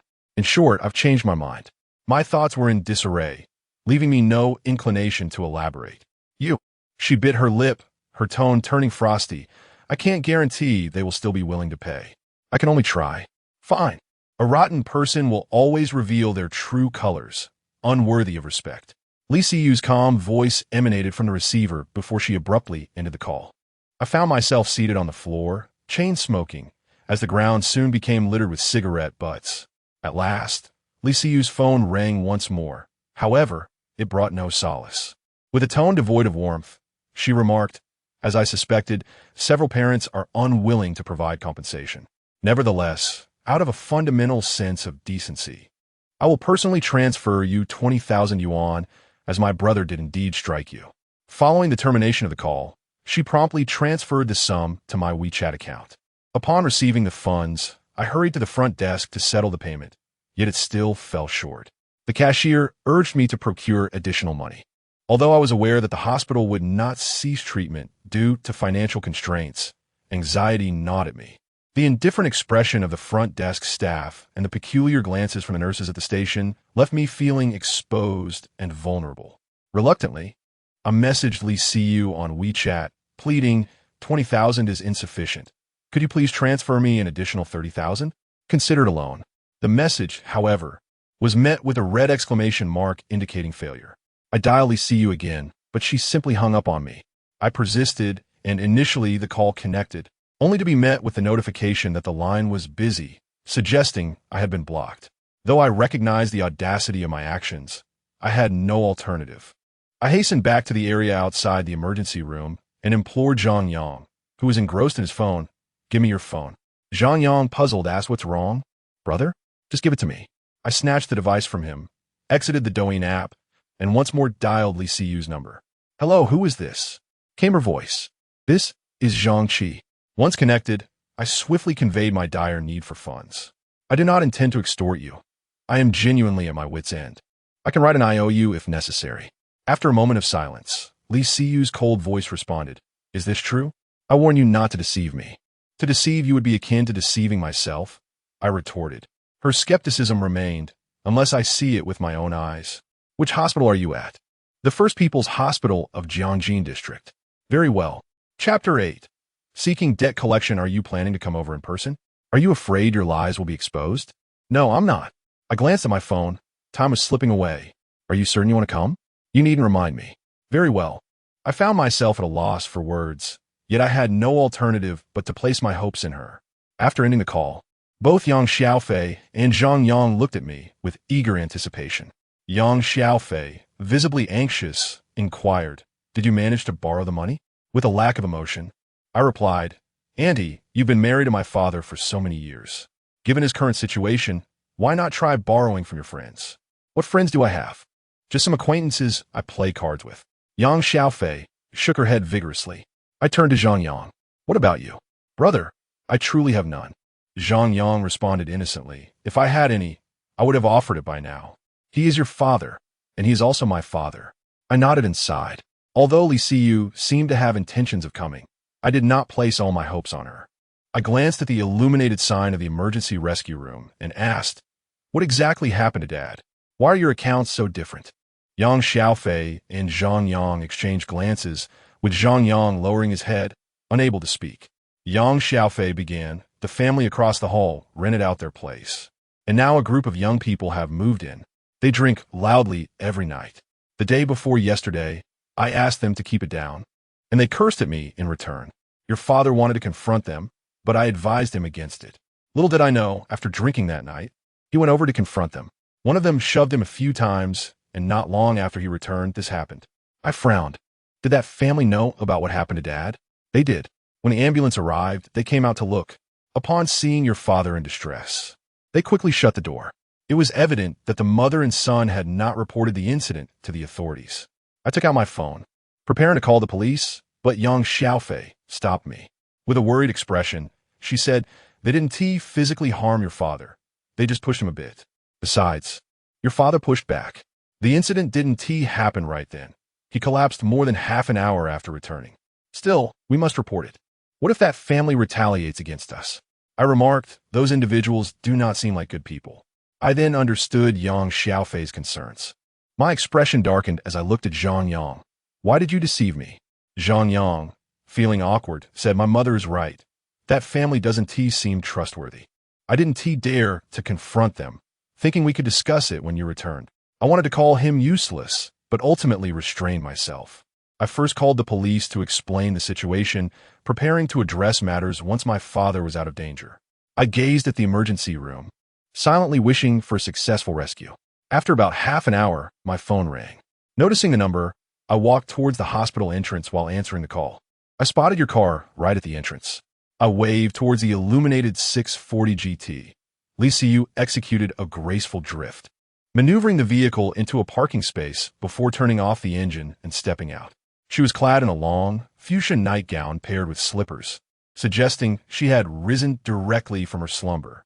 I sincerely hoped she had not deceived me, as she passed by me with an air of indifference. She remarked coldly and then proceeded towards the emergency department.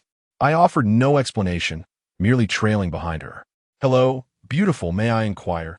She approached the emergency desk, posing several questions to the staff while occasionally gesturing in my direction. After a brief moment, she turned to face me, her gaze now devoid of the earlier frosty demeanor, though her expression remained far from warm. "How much more do you need?" "Currently, I'm still short 30,000, but it's difficult to ascertain if that will suffice moving forward." "What do you plan to do?" "I'm uncertain.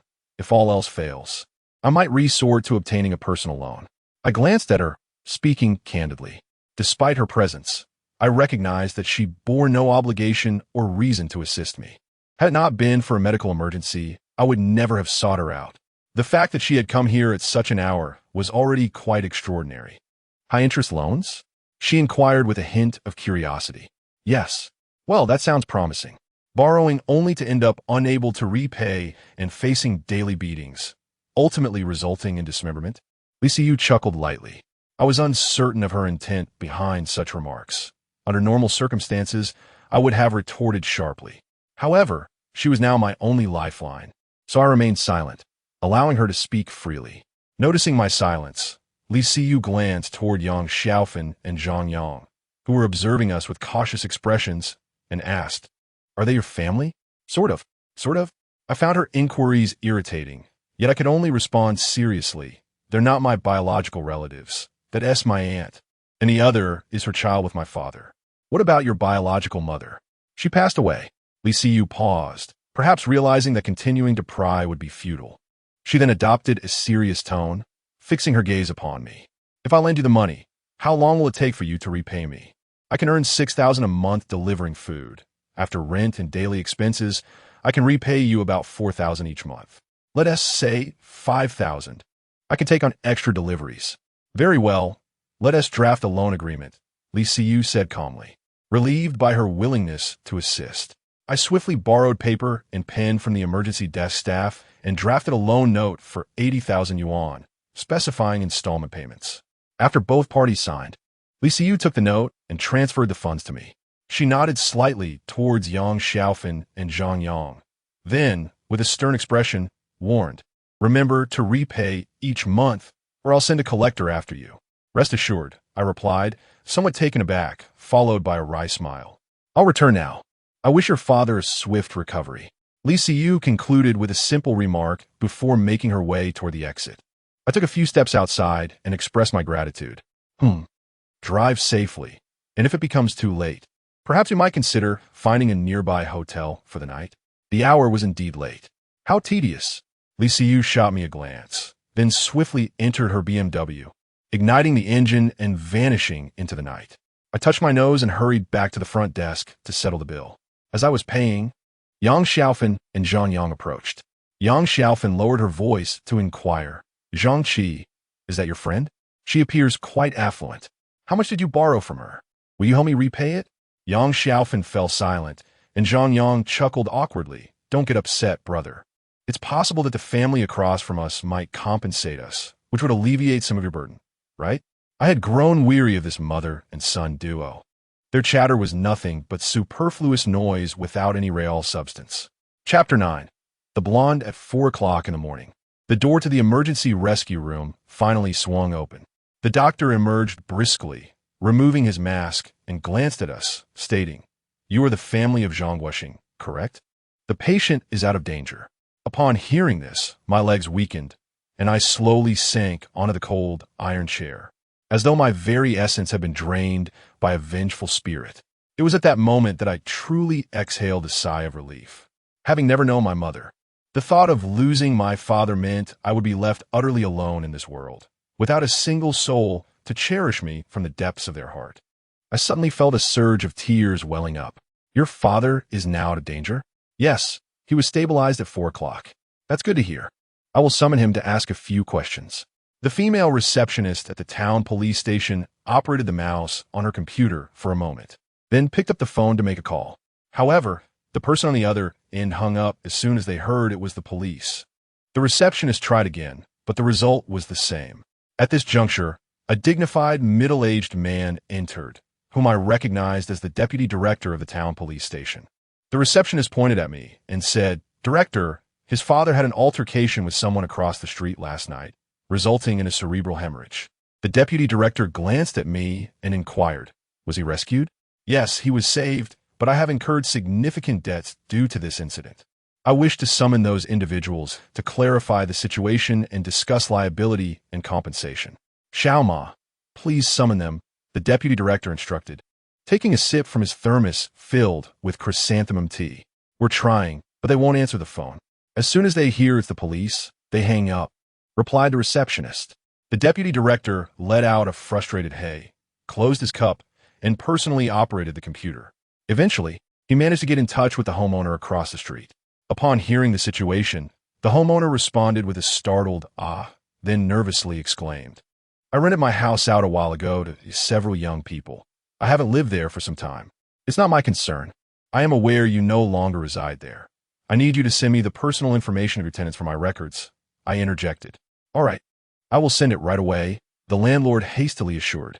Before long, the landlord sent the information. I glanced at it and noted that they were indeed all young individuals, averaging around 22 or 23 years old. From their photographs, they appeared to be the kind of aimless youths one might encounter on the streets, which explained why Yang Xiaofan hesitated to report to the police. All of these young individuals were locals from the town. However, after reviewing the information, both the deputy director and the receptionist exchanged a perplexed glance in my direction. This unusual behavior sent a jolt through me. Indeed, the deputy director frowned and remarked, "Young man, these individuals are all notorious street delinquents in our precinct, known for brawling and petty theft. Each of them has a criminal record. If you are seeking compensation, I must inform you that you may not receive much. Even if they are at fault, they cannot compensate? Well, these individuals are infamous around here, unemployed and with families that do not care for them. I sighed, realizing my only recourse was to call Yang Xiaofan and ask her to come to the police station. After Yang Xiaofan and her son arrived, the receptionist instructed them to identify someone on the computer screen, and they immediately recognized one individual as a person associated with the provocateur. Please recount the events, including the background and aftermath, the deputy director prompted. Yang Xiaofan, typically assertive at home but reticent in front of outsiders, hesitated until her son urged her to speak. She began to recount how the group of individuals had been drinking and causing a ruckus in the hallway, littering the area. Then she mentioned being verbally assaulted by someone from across the hall, which left her irate and unable to eat for the entire day. Her narrative was meandering and filled with trivialities. After patiently listening, the deputy director inquired, "All right, let us set aside who cursed first. Who initiated the physical altercation?" Those from across the hall started it. Both Yang Xiaofan and Zhang Yang replied in unison. How many from across were involved? He pressed. One. While the others were merely shouting insults, she clarified. And what about you? Did you not assist? He continued. No, I was worried they would attack my mother, so I merely tried to mediate. She explained, insisting that they only pushed a bit and did not use any weapons. The deputy director turned to me and remarked, "This situation is quite troublesome. It falls under mutual combat. Moreover, your father was unharmed at the time, and the incident occurred over half an hour later. Since he is now out of danger, we cannot detain those from across the hall. We will need to summon them to clarify the matter. Frankly, I suspect that compensation is rather dubious. If you feel it necessary, I recommend consulting a lawyer." Upon hearing this, Yang Xiaofan hesitated and suggested, "Perhaps we should not file a report, since no money can be recovered anyway." As she spoke, she cast a nervous glance at me. Initially, I frowned at her words, but soon grasped her underlying concern.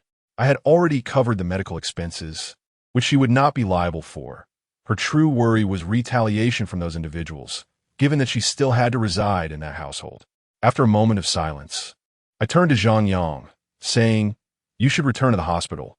I can handle things here." I needed to head back to the main city shortly, as I had just started at my job, which was quite inflexible regarding leave. I will visit my father again this weekend. Zhang Yang laughed, albeit reluctantly. His reasoning left me with little room to argue, and I begrudgingly addressed Yang Xiaofan. "You should go back to the hospital?" Without hesitation, she eagerly accepted, immediately leaving with her son. I remained alone in the police station lobby, skipping lunch, until the receptionist, Xiao Ma, kindly brought me a boxed meal. "You should eat first. The director has issued a final notice to them. They should arrive soon." I accepted the meal with thanks, but my appetite was absent, so I set it aside. Finally, around 2 in the afternoon, the individual who had physically confronted my father was summoned. I sprang to my feet. The person had strikingly bleached hair, adorned with a tattoo of an eye on his forehead, and wore an expression as if the world owed him something. Though he was only summoned alone, several unruly individuals trailed behind him, the very same ones depicted in the photographs sent by the landlord earlier. "Officer, what brings you here? Is it absolutely necessary? I haven't committed any offenses lately, have I?" The young man with yellow hair yawned nonchalantly, his tone carefree. "Do not feign ignorance. I ask you, did you engage in a brawl last night?"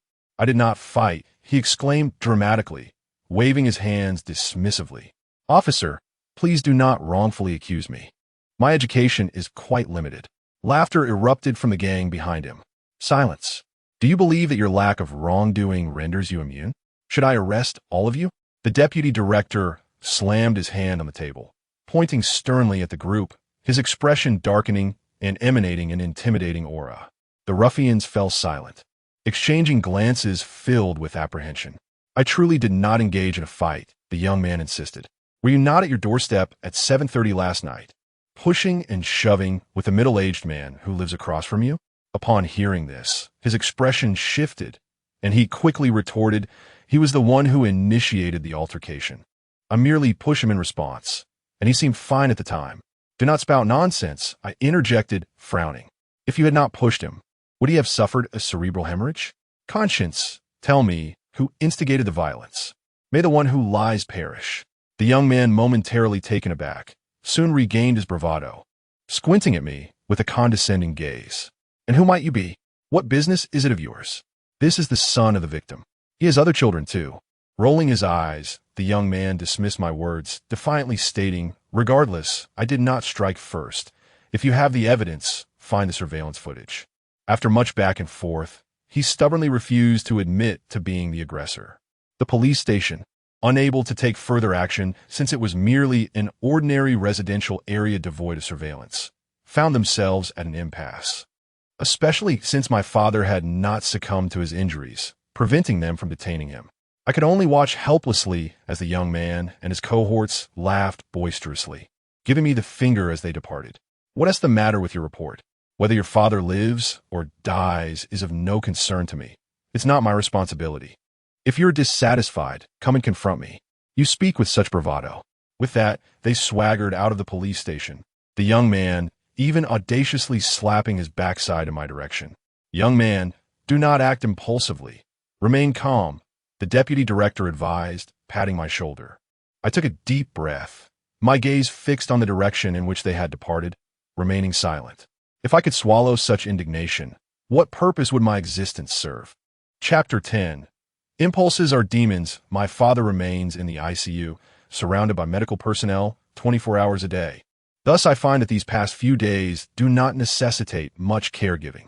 I asked Yang Xiaofei to return to the hospital merely out of concern for any unforeseen developments. After leaving the police station, I visited an outdoor shop where I procured a mask, nylon gloves, and a baseball cap.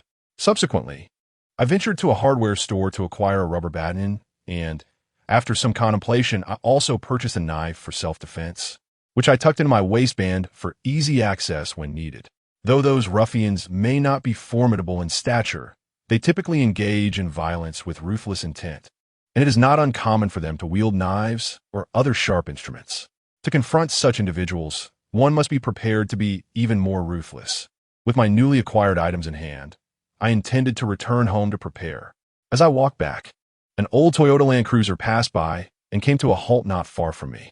I paid it little mind until the passenger window suddenly rolled down, and a deep voice pierced through the air. "Zhang, aren't you watching where you're going? Where are you headed?" I turned to look, and in the driver's seat sat a burly bald man clad in a black sleeveless shirt, his muscular arms adorned with tattoos, and a prominent centipede-shaped scar gracing his scalp, a visage of a genuine tough. "Who are you?" I queried, somewhat puzzled, as he appeared vaguely familiar. "It's me, young Nan. Don't you recognize me?" I was taken aback, scrutinizing him closely. "I truly didn't recognize you. You've gained quite a bit of weight. After all these years, there's bound to be some change." Yang Nan chuckled, offering me a cigarette. I accepted it and lit it, politely inquiring, "Where are you driving off to?" "To the small bend over there." "And you?" "Heading home to sleep." With that baton in hand, "Are you really just going home to sleep?" Yang Nan laughed heartily at the rubber baton peeking out of my bag. Although only a portion of the baton was visible, someone like him, accustomed to dealing with such tools, could instantly recognize it. Yang Nan was a classmate of mine from middle school, and we had been quite close back then. However, we had not been in touch for over a decade. I merely smiled at his remark without elaborating further. "Care to hop in for a chat?" he asked, unlocking the passenger door. I hesitated for a moment, but ultimately decided to take a seat. I had resolved to employ violent means to exact revenge on the blond fellow, not out of a blind rage, but rather with the understanding that such individuals invariably have enemies lurking in the shadows. A sudden strike might leave him oblivious to the identity of his assailant.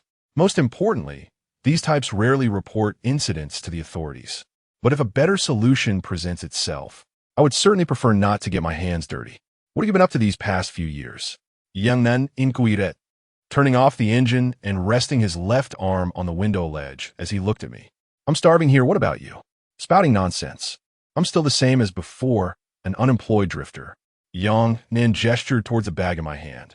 "What s with the baton? Who are you planning to strike?" "A few little rascals. You know the consequences of violence now are not something to be taken lightly. If it's just a trivial matter, let it be." Seeing my silence, he pressed on. "What s the situation? Why resort to violence?" In a few sentences, clarity eludes us. If clarity is absent, let us speak slowly. It has been quite a while since we last met. Shall we find a place to share a drink? I had no reason to decline, and given the pent-up emotions simmering within me, I nodded in agreement. Yongnan led me to a quaint little eatery, where we ordered a case of chill beer and a few appetizers, each of us cracking open a bottle to drink. Initially, he refrained from inquiring about the incident of violence, and after we had each consumed 2 bottles, our conversation drifted to reminiscing about trivial matters from our school days, punctuated with hearty laughter. I understood well.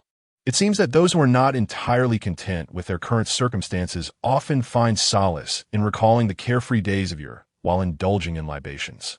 Yongnan filled his glass to the brim, raised it for a toast, and then remarked, "Brother, although we haven't seen each other in quite some time, I feel compelled to advise you. Times have changed, and resorting to violence will inevitably lead to repercussions. I have just recently emerged from that world, and I would hate to see you ensnared in it. There are some things I cannot tolerate," I replied dismissively. "There is little to endure," saying that indicates you have yet to awaken. We, the powerless, must simply endure when faced with misfortune. Let us not kid ourselves. Even when we venture out to settle debts, we can no longer resort to violence as we once did. I looked at him, perplexed. Then how do we reclaim the money?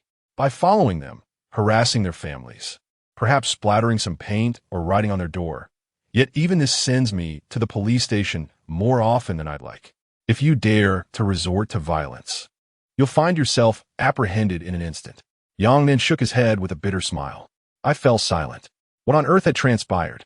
He inquired. After a moment of contemplation, I slowly recounted the events that had unfolded. Once I finished, Yongnan asked, "How is your father faring now?" "He's doing reasonably well." "Then, that is sufficient. If your father were truly in dire straits, I would not object if you sought revenge on that individual. After all, one has little left to lose. However, since he has been saved, why involve yourself in further troubles?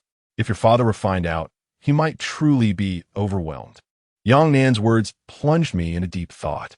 He did not press further, as we had not been in contact for over a decade, and any lingering camaraderie was quite tenuous. As evening descended, we parted ways outside the little eatery. Just as I neared home, I received a call from Liu. "How is your father?" The faint sounds of the school's characteristic clamor drifted through the line. "He has been stabilized and is currently in the ICU. "Well, take good care of yourself during this time. Thank you for your help with this matter. The recovery period for a cerebral hemorrhage is prolonged. You might consider delivering takeout in your neighborhood. Your work can be done anywhere. There is little profit to be made here, and besides, my aunt is unemployed. She can tend to him at home. That is entirely your decision. I merely offer a suggestion." Liu paused momentarily before adding, "Furthermore, I must caution you. If you intend to retaliate against that family across the way, I will report this to the authorities immediately, for if you act upon that impulse, the money I lent you will be rendered worthless." Stunned, I asked, "Who informed you of this?" Although Liu was aware of my father's cerebral hemorrhage, she remained oblivious to the entirety of the situation and was far from guessing that I would seek retribution against anyone. "Your brother. He called me using his phone last night. This afternoon he added me on WeChat and mentioned that you reported the incident to the authorities. Yet the outcome was far from satisfactory." "Oh, so you have removed him from your contacts. Thus, you truly harbor such intentions, do you?" Liu's tone suddenly grew frigid. "No, really? Truly. It is for the best that you do not pursue such actions. If you insist on doing so, I implore you to repay me my money first." Liu spoke with utmost seriousness. "My earnings are the result of my relentless toil. Do not assume I am a wealthy magnate. Since I have chosen to lend you this money, I hope you will not betray that trust." "I understand." After concluding the call, I gazed at the bag in my hand containing sticks and knives, offering a wry smile and a sigh, before quietly discarding these items into a nearby trash bin. Chapter 11. Someone at home in the days that followed, I found myself shuttling between the hospital and home. Perhaps it was due to the incident that I had not seen the group of ruffians living across the hall. After spending 4 days in the ICU, my father was transferred to a regular ward. His condition was relatively stable. He was quite conscious, yet his speech was slurred and his strength waned, necessitating assistance. On the weekend, Zhang Yang came to visit him. Upon seeing me, He awkwardly said, "Brother, I didn't mean to disturb your friend that day. I just wanted her to talk to you, especially knowing your temper." I nodded in acknowledgement. This topic should have ended there, but Zhang Yang cautiously continued, "Brother, could you ask your friend to add me?" She removed me. I queried, "What do you want to add her for?" I had seen her share information about recruitment on her social media. She must be involved in the education and training industry, which piqued my interest. Yang Xiaofan, who had been silent until now, chimed in, "Zhangqi, your brother might not be able to keep his current job for long. Why not have a word with your friend? He is a top student and might be able to assist her." Such comments made me instinctively uneasy. Yet I refrained from reacting harshly and replied patiently, "She is just a school teacher, not involved in education training." Zhang Yang may have misunderstood. "No, I believe teaching is just her profession. I saw her post recruitment details under an institution's name," Zhang Yang explained. "Let him add her himself," I said, feeling disinclined to engage further in this tedious conversation. After nearly half a month in the hospital's regular ward, my father was finally discharged with the doctor's approval. His next task was to rest at home and eventually embark on some rehabilitation exercises. With a stroke of good fortune, he might regain near normal physical and verbal capabilities within a year or so. As for what awaited me, it was a protracted period of debt. This time, I borrowed a full 100,000 from Liu, repaying over 48,000 after my discharge. I re-added her on WeChat, and, once she accepted, transferred 47,000 to her account. "Still owe you 53,000, I stated. Moments later, she replied with a sweat emoji. "It's 33,000, not 53. Haven't you been to elementary school? A math teacher can't stand such errors. The issue is, I owe you 100,000. Forget it. Consider 20,000 as compensation for the trouble. Li Dong did hit you after all. It can't be for nothing. Weren't you the one who said I bullied you before?" I conceded that my prior statement may have lacked accuracy, yet I felt I hadn't wronged her. If it weren't for her, I wouldn't have been bullied at that time. Just clarify everything at once. Otherwise, I feel like I'm unfairly bearing the blame. After a moment, she replied, "Wasn't it popular back then to recognize older brothers and sisters? Perhaps one of your admirers was using your name to act recklessly, and you were none the wiser. I'm a year below you, but your name was quite renowned at that time. It was then that I truly began to believe there might be some truth to her words, and I couldn't help but furrow my brow. So, who exactly bullied you?" After nearly half an hour, she finally expressed on WeChat, "What use is there in discussing this now? It has been so many years." I replied, "If this matter has caused you any adverse effects, I sincerely apologize." Liu chose not to respond further. Before retiring for the night, I perused her moments and, as Zhang Yang had indicated, discovered that she had indeed shared an enrollment brochure for a certain educational training institution. It appeared she was not merely a high school teacher. If her wealth was not inherited from childhood, but acquired later in life, it is plausible that she may have encountered bullying during her school years. This would provide context for the incidents involving her car hitting me and Li Dong leading a group to assault me. As May unfolded, the mountain city began to warm, with most people donning short sleeves and shorts. I once relished the summer, free from financial burdens. The heat allowed for languorous days at home with the air conditioning, and stepping outside revealed countless beauties in ultra-short skirts, their long, fair legs a delight to behold. However, this year was different. Regardless of the temperature, as long as it was not scorching, I had to brace myself and continue working. The weather forecast predicted 35 degrees today, though I suspected it was even hotter. The expansive streets felt like a steam chamber, and during the midday hours, hardly anyone was in sight. It was only in the evening that more people began to emerge. I spent the day delivering food under the sun, my bare arms reddening from exposure. Upon checking my earnings, I was pleased to find I had reached 370 yuan, my highest daily total since starting this job. I planned to deliver one more order worth 30 yuan before returning home. However, to my surprise, the app was flooded with distant or high-rise orders, all of which offered poor value. I toiled until after 11 at night, and only after completing my final delivery of a milk tea order to West City Scenic Garden did I prepare to head home, my body weary. As I descended to the parking area on the first basement level, I suddenly spotted a silver BMW 640 GT emerging from around the corner. Initially, I thought little of it. Such cars are not particularly rare. However, when the driver flashed their high beams at me twice and the license plate struck a familiar chord. I couldn't help but wonder if Lee CU was behind the wheel. I decided to linger a moment longer, and true enough, the vehicle parked in a space diagonally opposite me, and Lee CU stepped out. Today, she wore a light green chiffon dress, likely an XS size, as she was quite slender. Coupled with her inherently cool demeanor, the color and style of the dress rendered her akin to a pure, unassuming college student, untouched by the world beyond academia. Of course, this impression was predicated on my ignorance of her attempts to undress before me. While working so late? How fearful are you of me sending someone to collect debts on your behalf? Lee CU approached me slowly, arms crossed, her demeanor suggesting she was in good spirits today. It seemed her temperament varied significantly with her mood. Did you not just finish work as well? I gestured towards the corridor and inquired, do you live around here? She replied with a slight nod. Shall we go upstairs for a moment?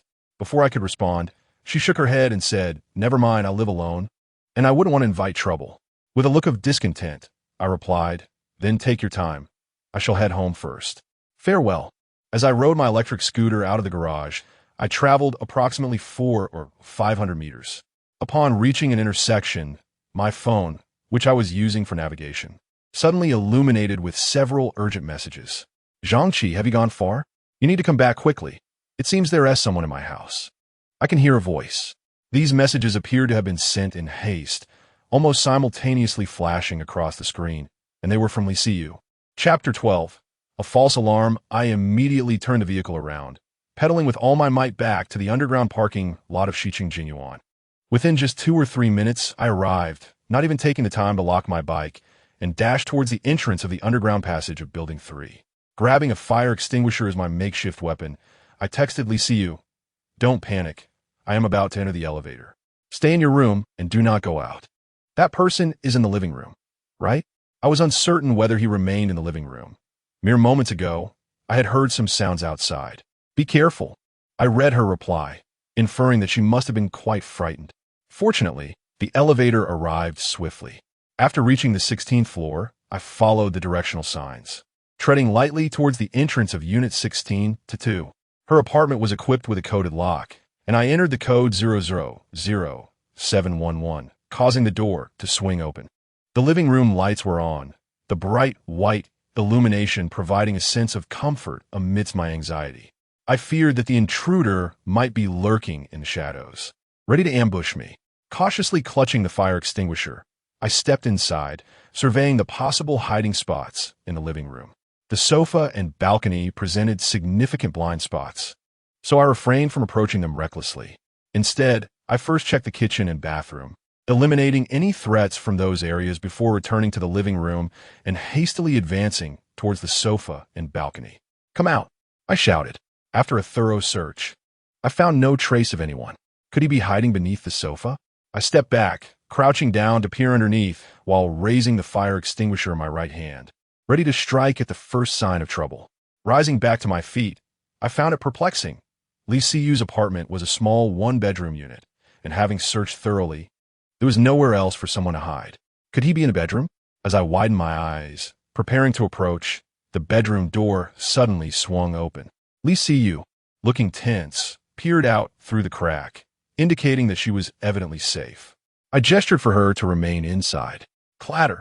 At that moment, a noise erupted from the kitchen, resembling the sound of a spatula falling to the floor. I approached cautiously with the fire extinguisher in hand. To my surprise, a truck-sized fat cat was sitting at the kitchen entrance, looking at me innocently. Scattered on the floor were a dropped spatula and shattered eggs, while the gluttonous creature licked its tongue shamelessly, showing no intention of fleeing at my arrival. Damn it, I couldn't help but chuckle as I scolded playfully, stepping forward to lift the hefty cat by the scruff of its neck. It was heavier than expected. The rotund feline feebly pawed at the air as if to resist, but quickly abandoned the effort, appearing resigned to its fate. It's all clear now, come out, I called towards the bedroom.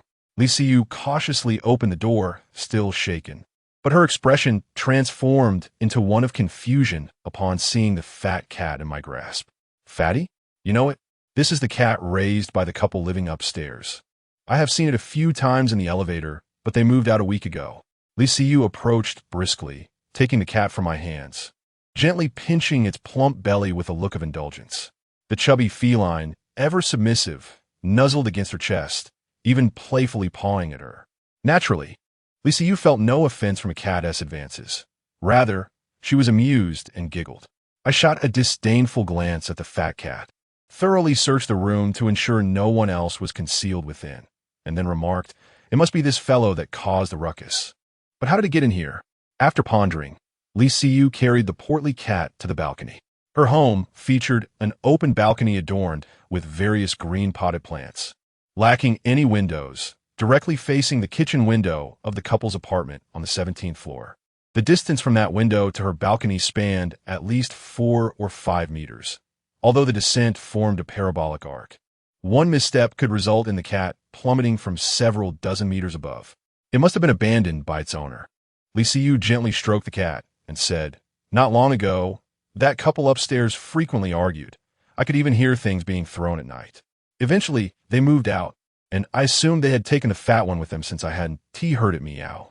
It seems it doesn't meow at all. This poor creature must have been starving. Otherwise, it wouldn't have jumped to your home. A fall would have surely killed it." "Indeed," Li Siyu replied, hastening to the kitchen with the cat, presumably to prepare a meal. While the chubby cat devoured its food, Li Siyu returned to the living room and hesitated before saying, "Thank you for today." "Just say it." "You're welcome," I replied. "Stop being so verbose." I shot her a sidelong glance, mimicking her previous expression and tone. Li Siyu paused, her face flushing, and raised her hand as if to strike me. "Are you out of your mind? Why are you copying me?" "I'm leaving," I yawned. "But I suggest you install a window on the balcony. Since this cat can leap down from above, a person might do the same." Li Siyu nodded in agreement. "I'll buy a window later. Otherwise, Fatty might encounter danger in the future." "Are you going to keep this cat?" "Its owner has abandoned it. If no one takes care of it, it will likely perish soon." The chubby cat, wise to its circumstances, lay on its back, exposing its belly the moment Li Siyu looked at it, despite its insatiable appetite. "Shall we go grab a late-night snack?" "It's almost midnight," Li Siyu suggested after petting the cat's belly. "Okay," we found a barbecue shop outside the community, and while waiting for our food, I transferred 5,000 yuan to Li Siyu. Surprised by the money, she asked, "You received it so quickly? How much have you been earning each day recently?" 300 to 400, I suppose." "How long do you have to work each day?" "Beginning deliveries around 6 or 7 in the morning, continuing until 10 at night, with breaks for meals and rest deducted. One would typically work approximately 12 to 13 hours. However, this largely depends on the day's order volume. On days when orders are plentiful, one might earn around 400 to 500, though I have encountered rather lackluster orders in recent days." Li Siyu took a sip of her drink and remarked, "It has been quite hot lately. The heat is expected to intensify, yet the burden of debt is a heavy one." With a faint smile, Li Siyu added, "There is little that can be done about it, but if only you had shown such determination during your school years, you might not have to resort to delivering meals now." I understood that her words were not intended as mockery, yet I retorted, "Not necessarily. Just look at how many graduates struggle to find jobs nowadays. Several of my colleagues are university graduates, and one of them even holds a master's degree." Chapter 13. The difficult customer. This is indeed a misconception. The notion that many college students, even those pursuing postgraduate studies, struggle to find employment merely reflects the inadequacies of their institutions or fields of study, or perhaps their own elevated expectations regarding job opportunities. In reality, the number of graduates from prestigious universities who fail to thrive is exceedingly small. At the very least, they tend to have a reasonable baseline of prospects. Li Siyu's remarks rendered me speechless, for I recognized the truth in her words. However, reflecting on these matters now serves little purpose. Life necessitates moving forward. After a moment of silence, I remarked, "Had you encountered me a decade ago and shared these thoughts, perhaps I would have been more receptive." "No," she countered. "Had I met you 10 years ago and expressed these sentiments, you would have merely deemed me peculiar, and your amiable companions would undoubtedly have rushed to your defense, ready to confront me, the mere bookworm." Once again, I found myself at a loss for words. Observing Li Siyu, I noticed that while her demeanor and gaze remained largely unchanged, there lingered a subtle bitterness in her tone. Perhaps she harbored some painful memories from her school days. Nevertheless, despite her persistent claims that I was the source of her torment, as we concluded our barbecue and prepared to part ways, she remarked, "You're not as bad as I initially perceived."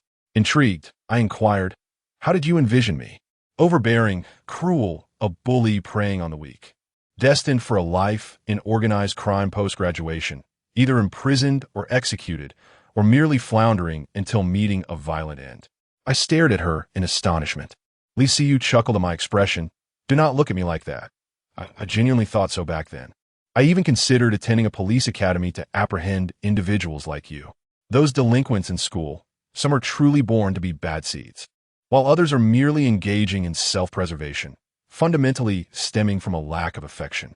I was taken aback by her profound insight. Did I truly seem so uncultured? I asked, slightly incredulous. "Fortunately, if you were genuinely akin to those school ruffians, Zhang Shui would never have taken an interest in you." Li Siyu's statement left me momentarily stunned, my glass suspended in mid-air, forgotten. After a prolonged silence, I drained the remaining half of my beer and asked, "You actually have some understanding of her?" "Not particularly, but I am aware of her excellent academic performance, yet she chose to attend a local university. I can think of no other reason than your influence." I fell silent, rising to say, "I must be on my way." In the days that followed, the weather grew increasingly warm. I continued my routine of delivering meals without fail. Yet as temperatures soared close to 40 degrees Celsius, I occasionally found it necessary to take longer breaks, resulting in a slight decrease in my income compared to before. In my first month of work, I repaid Li Siyu 8,000 yuan. Initially, I believed that if things continued this way, I would be able to settle my debts to her within 6 months at most. However, I never anticipated that on the last day of May, I would encounter the most unpleasant customer of my career, which ultimately led to my dismissal from this vital job.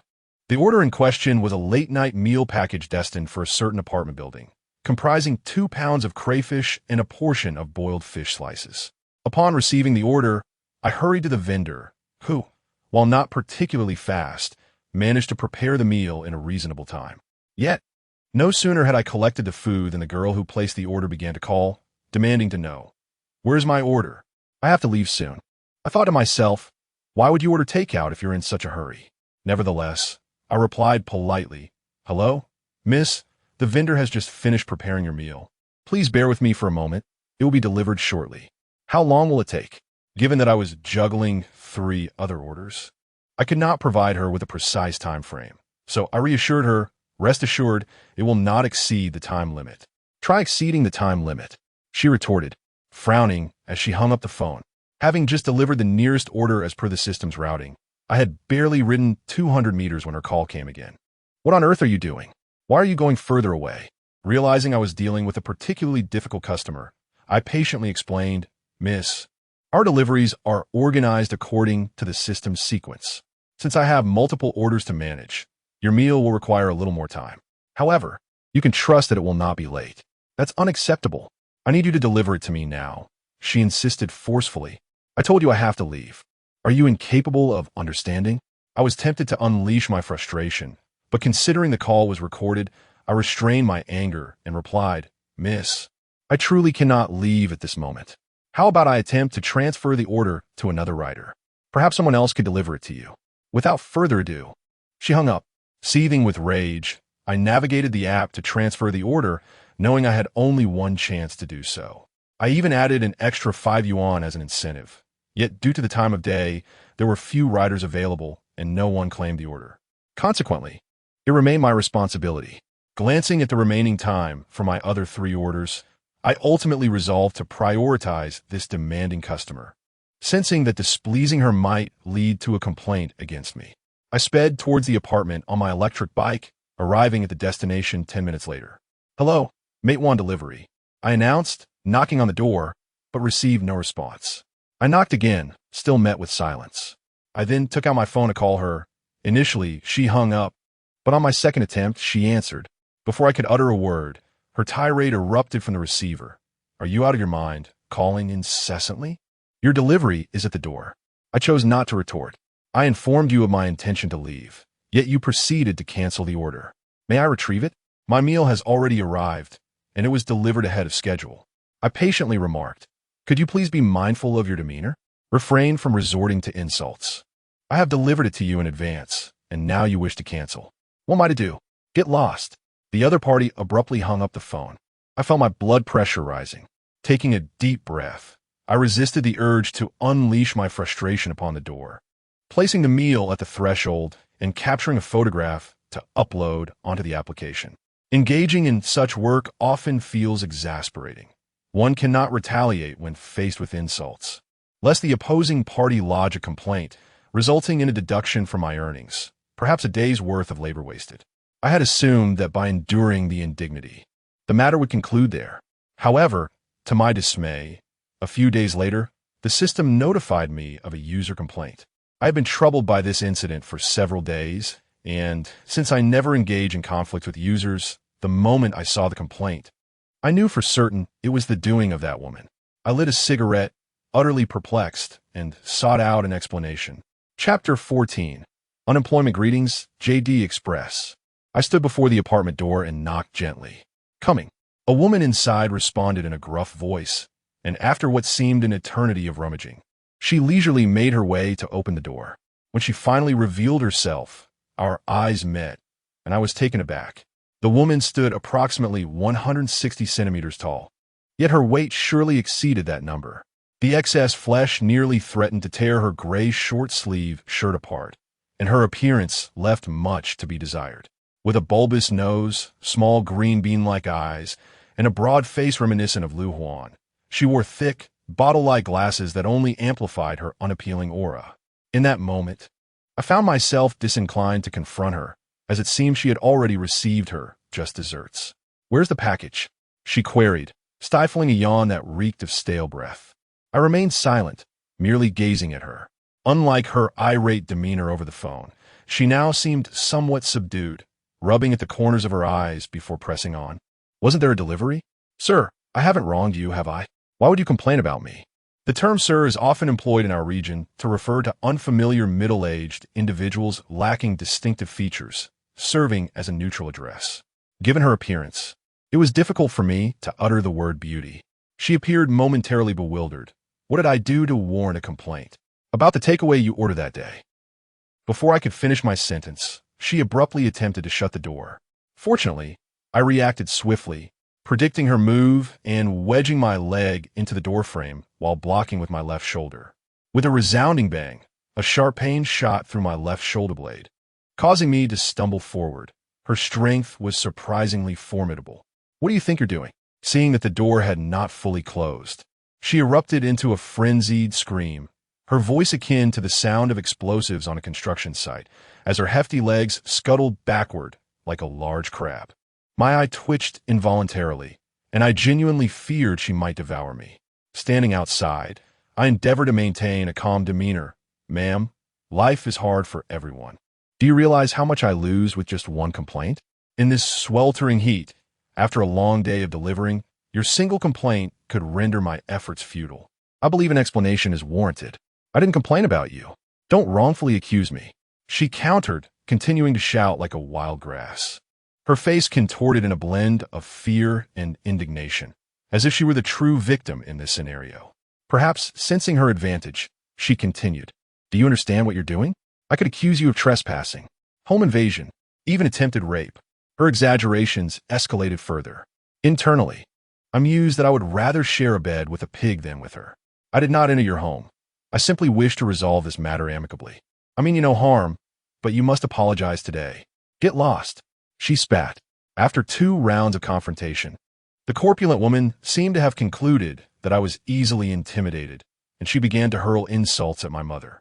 She had uttered the same phrase during our previous phone conversation, which had infuriated me to the point of feeling nauseous. Hearing those 4 words again, I could no longer contain my anger and pointed at her, shouting, You wretched fat pig. Dare to say that again? I will throw you out of the window. My words were born of fury, and in truth, given her considerable weight, even if I managed to subdue her, I would hardly possess the strength to lift her to such heights. Perhaps it was my insult that provoked her. She plopped down on the floor and suddenly erupted into a frenzied scream, akin to a child who wails uncontrollably when faced with distress. utterly disregarding the strain on her vocal cords. Her shrill cries echoed throughout the building. Get away from me. As she continued her mad outburst, she hurled remnants of apples and other refuse from the coffee table in my direction, her legs flailing on the ground like a boat paddling in turbulent waters. At that moment, other residents, drawn by the commotion, opened their doors to witness the chaos. I found her antics both infuriating and amusing, and as more people gathered, I realized that prolonging this altercation would yield no benefit. Thus, I decisively took the elevator down, although I never received an apology from her. The pent-up frustration within me had mostly dissipated. Just as I had previously mused, was there a punishment more severe than her current state? In the afternoon, I continued my routine of delivering food, but as the evening approached and my shift was nearing its end, the station manager called, requesting my presence. I immediately suspected it might relate to the incident with the corpulent woman and hurried over. Upon arriving at the station, I noticed the employees who were verifying orders cast me glances that were markedly different from usual. "Brother Wang, what do you need me for?" I sensed that something was amiss. "Zhang Qi, as an experienced writer, how could you threaten a customer?" The station manager frowned at me, tapping the table. "What?" I inquired, bewildered. "It's all over the internet." He sighed and showed me a video. Leaning closer, my heart sank. The footage, recorded by an indoor surveillance camera, captured the moment the corpulent woman approached the door, how I intervened to prevent her from closing it, and my subsequent tirade of insults and threats, all clearly documented. However, the video had been edited to portray only my verbal assault, omitting the insults she had directed at me beforehand, thus presenting a gross misrepresentation of the events. The video concluded with her tearfully accusing me of verbally abusing her as a delivery rider and threatening her personal safety, even holding up her ID for dramatic effect. Her sobs exaggeratedly sorrowful. "Brother Wang, this video is incomplete. I wish to provide an explanation." Yet the administrator simply waved his hand. I'm aware it was certainly her fault, but the issue now is that this video has gone viral online, having been shared by several accounts with millions of followers. In order to mitigate the negative impact, the company has decided to suspend your account. My heart plummeted. The administrator sighed. "I understand that you are in urgent need of money lately, but the more desperate you feel, the less you should act impulsively. There is no point in discussing it further. This is a decision from headquarters. Will I still receive my salary this month?" After a moment of silence, I inquired. "Headquarters recognizes your status as a seasoned writer. They have opted only to suspend your account without any deduction from your pay." Chapter 15. Zhang Shui has arrived. "But where are you?" Exhausted, I returned home and sank into the sofa, opening Douyin to search for news on the matter.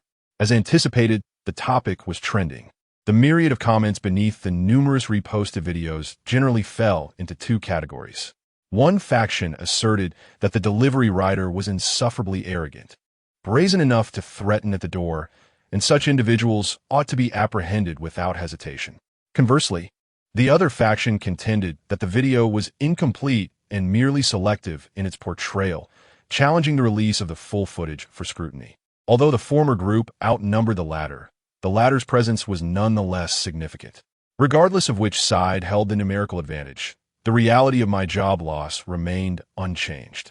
With a spirit of experimentation, I attempted to register for a crowdsourcing app to take on deliveries, yet the newly created account still indicated a ban. It appeared the company had directly barred my identification. What was I to do? Was this path now closed to me? Given my education and skill set, securing a job that offered a salary comparable to that of delivery work seemed a formidable challenge. After 2 days of fruitlessly browsing online job listings filled with arduous and low-paying positions, I lost all interest in them and decided to return to town, intending to take my father's old Volkswagen for ride-hailing services. On the very day of my return, I received a call from Li Siyu. "Are you free tonight?" she inquired. "What is up?" I replied, thinking she should simply answer yes or no rather than pose a question in return, which was rather curious. Li Siyu responded coolly, and I was the one who asked first. Does this attitude resemble that of someone speaking to a creditor?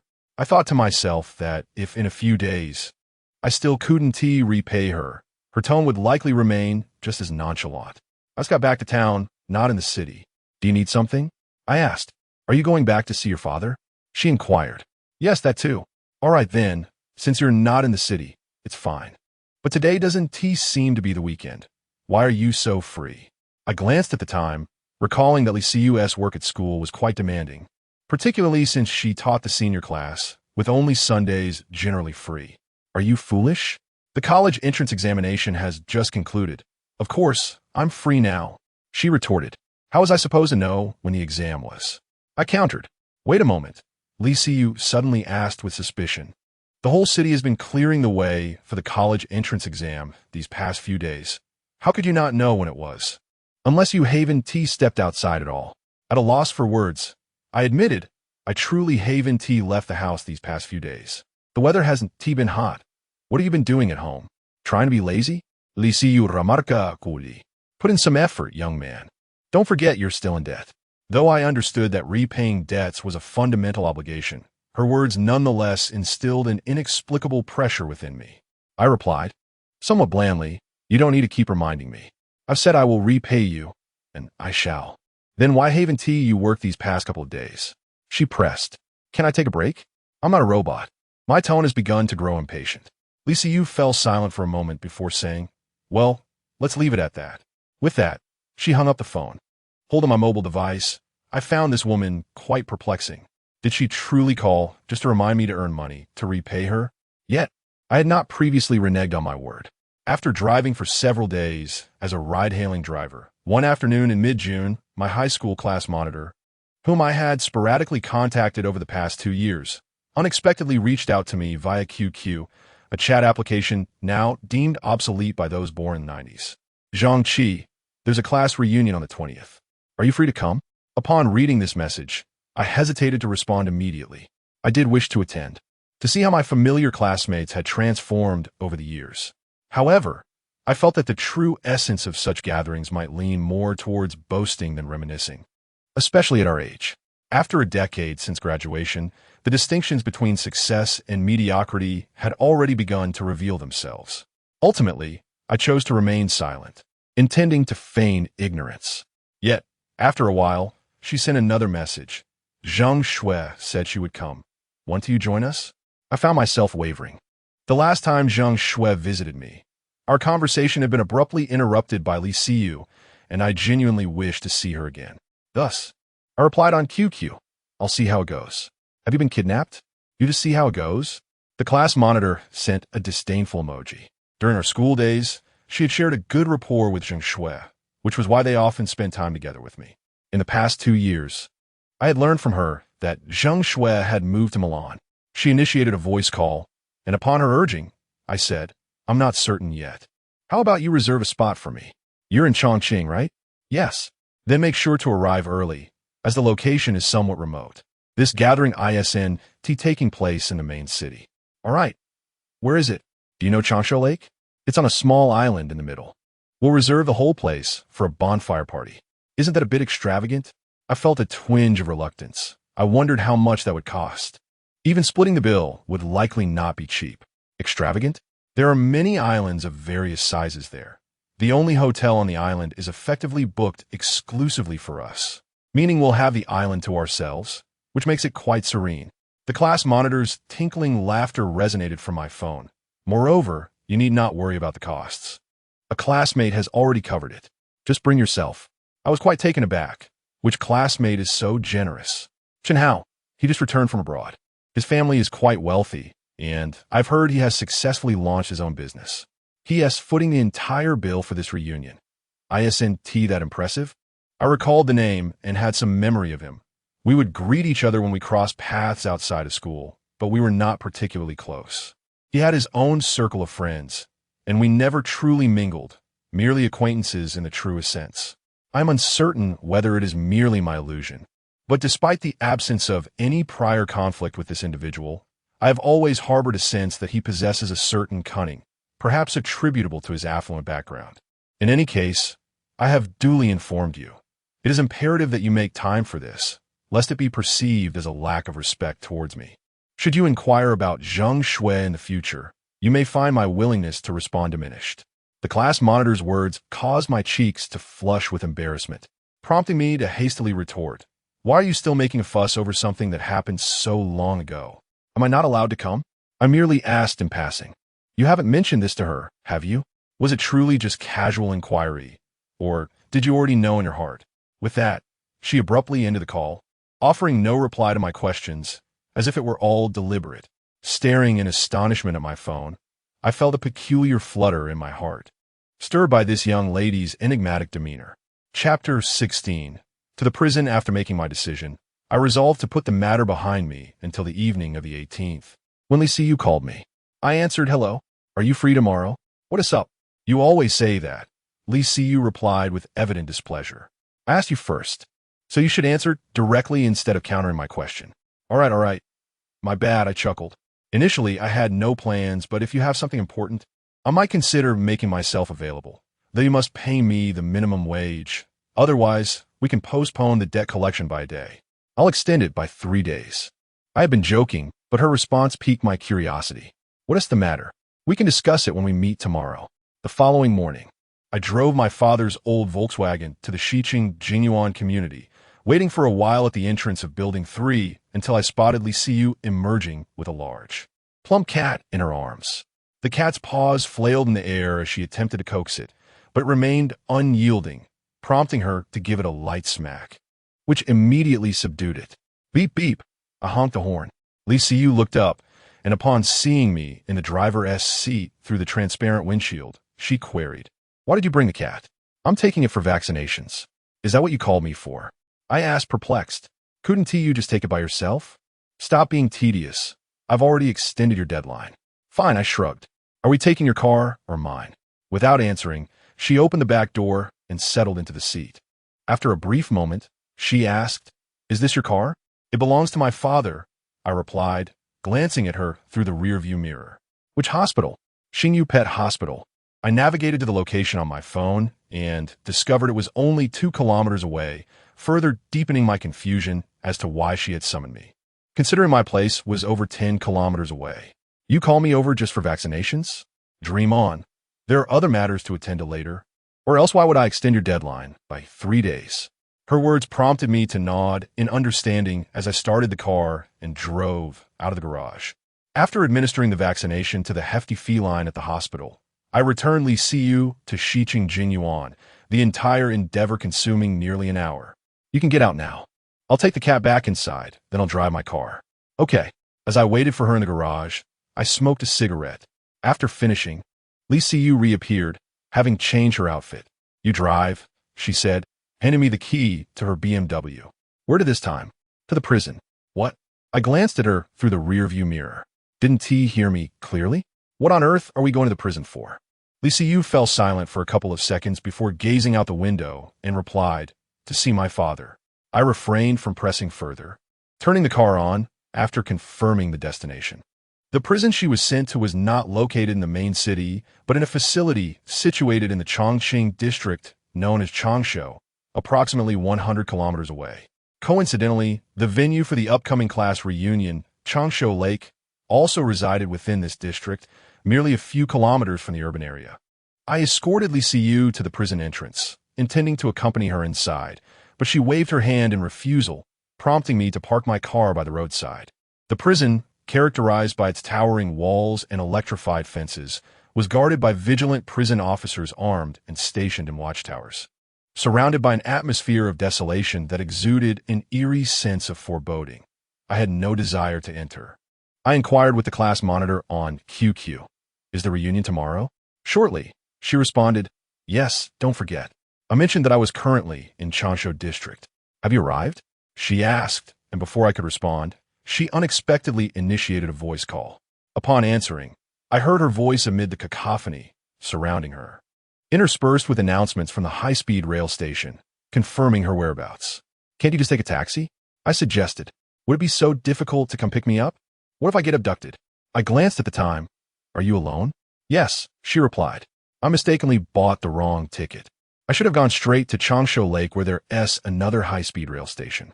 Never mind. I'll just stay here for the night, and we can head over together tomorrow." Considering that CU would not be emerging anytime soon, I decided to drive her car to the high-speed rail station.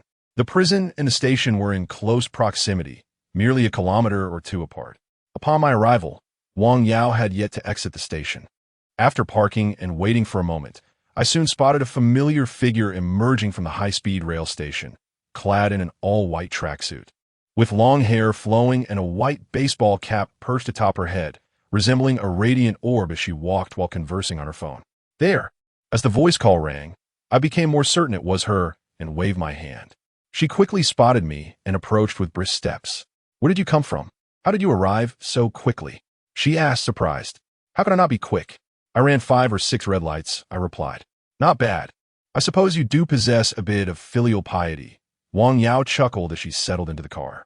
I unabashedly scrutinized her and remarked, Wang Yao, after all these years, how have you come to resemble a man more and more?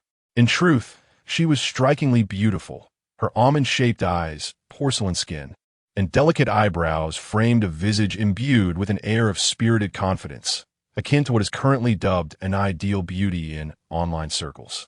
However, I sensed that she was likely heterosexual. Otherwise, I would have instinctively been wary of her closeness to Zheng Shui during our school days. The reason I likened her to a man was due to her rather unfortunate lack of bosom. I estimated that even a large-chested man would surpass her. You become increasingly sleazy yourself, Wang Yao retorted without hesitation. What basis do you have for calling me sleazy? I challenged. And what evidence supports your claim that I resemble a man? Just because of my small chest? That doesn't prove anything. Get lost. She shot back. Wang Yao exclaimed, reaching out to pinch my arm with considerable force, causing me to gasp in pain. Is this car yours? She inquired, surveying the vehicle with a hint of surprise. Although we hadn't been in contact for 2 to 3 years, she had some awareness of my financial situation. Oh no, it's a friend's. I just happened to drive it over to give you a ride, I replied. Is it a certain young lady's car? I was taken aback. How did you know? In truth, Lisa Yu's car was quite unadorned, devoid of the trinkets and charms that many young women typically enjoy. Strictly speaking, I perceive Lisa Yu as a rather mature woman psychologically, which is my current opinion. Wang Yao smirked mysteriously. Because there's a scent in the car that a man wouldn't possess. Suddenly, I rolled up all the windows and lit a cigarette, taking a deep drag. Is there still a scent now? Are you out of your mind?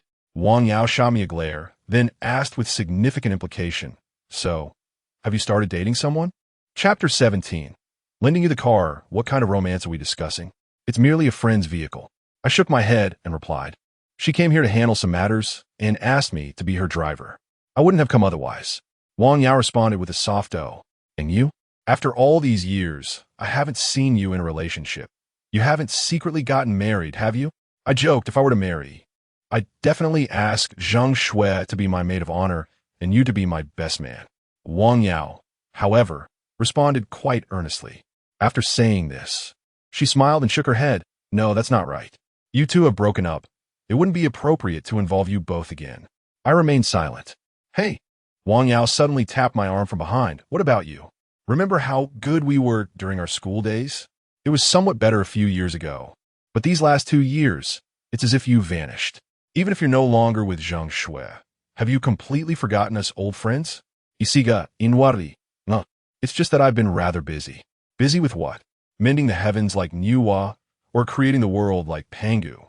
Delivering takeout? No, I mean driving for ride-hailing services. The competition in society is fierce.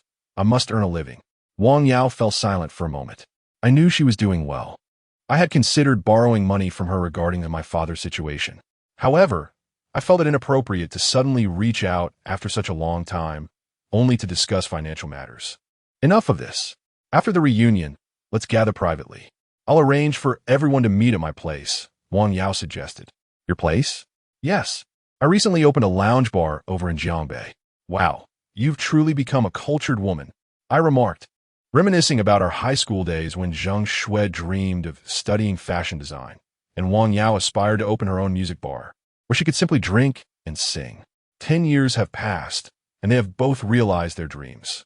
But what about me? As I contemplated this, a wave of melancholy swept over me. My sadness did not stem from unfulfilled dreams, but rather from the unsettling realization that I had forgotten what my own dreams had once been. Everything's fine, Wang Yao suddenly exclaimed. What are you doing? Watch the road. I raised my eyes and quickly focused on steering the wheel straight. Are you daydreaming? Wang Yao scolded. You nearly collided with that car. I felt a bit drowsy and fabricated an excuse. I initially wanted you to accompany me for a meal, but never mind. Just take me back to the hotel. I'm tired too. Let's go together tomorrow. You shouldn't drive today. All right. After dropping Wang Yao off at the nearby Vienna hotel, I turned the car around and headed towards the prison. Just as I was nearing the vicinity of the prison, Li Siyu called. Where have you been? I'll be back shortly. Give me a song's worth of time. With that, I accelerated. Upon swiftly returning to the parking lot outside the prison, Li Siyu inquired curiously. Where did you just go? I ventured outside for a brief stroll and inquired if you had seen your father. Li Siyu appeared to be in good spirits, contemplating before responding, and then opened the car door to take a seat. Let's go, drive us back, she instructed. I searched for the ignition button and started the engine. However, scarcely had I begun to drive when Li Siyu suddenly inhaled deeply, her expression turning inquisitive as she remarked, someone recently occupied this car, and it was a girl.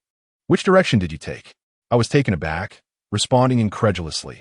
How on earth could you discern that? Are you a bloodhound? I thought the scent had dissipated after my smoking. With a hint of sarcasm, Li Siyu retorted, You're quite impressive. Your former lovers seem to linger everywhere, even here. What do you mean by former lovers? I furrowed my brow. While you were visiting your father, I took your car to hail a ride from the high-speed train station to the hotel, and yes, it was a girl. This statement was indeed true. I had picked up Wang Yao from the train station and transported her to the Vienna hotel through an online booking, albeit without any payment exchanged. Why are you explaining yourself to me? We have no other ties. Just take me back to Shiqing Jingyuan, she insisted. Well, I hesitated before suggesting. Why don't you drive back on your own? I have some matters to attend to and one tea be returning today. Li Siyu raised an eyebrow, questioning. What business do you have here? Just some matters. Could it be that you met a new girl? At that moment, I decided to reveal the truth. Li Siyu frowned. Why didn't you mention this sooner? I value my privacy, I replied. She rolled her eyes before suddenly asking, Is Zhang Shui coming too? Yes. Should I lend you the car? Why would you do that? Just to save face? I'm not that kind of person. I added besides, if you lend me the car, how will you get home? I can take the high-speed train back, but of course, you would need to reimburse me for the fare. That's unnecessary, especially since she has been to my house before and is aware of my financial situation. Your ex-girlfriend clearly has means. A mere vehicle cannot impress her. I merely thought you might want to leave a good impression on your other classmates. Never mind. I chuckled. I appreciate your kindness. My kindness comes at a price. Borrowing my car incurs a rental fee of $200 a day. I was left speechless for a moment, finally responding, Are we even friends if you charge me for borrowing a car? Of course. Even siblings need to be clear about finances. Do you think my money grows on trees? Only the impoverished are generous without thought. Li Siyu scoffed. I was at a loss for words. I'll drop you off here. I indicated towards the distant traffic light, adjacent to the highway entrance. All right. As she prepared to leave, Li Siyu, seated at the driver's seat, suddenly remarked, just a friendly reminder. In this world, respect is often given to appearances before character.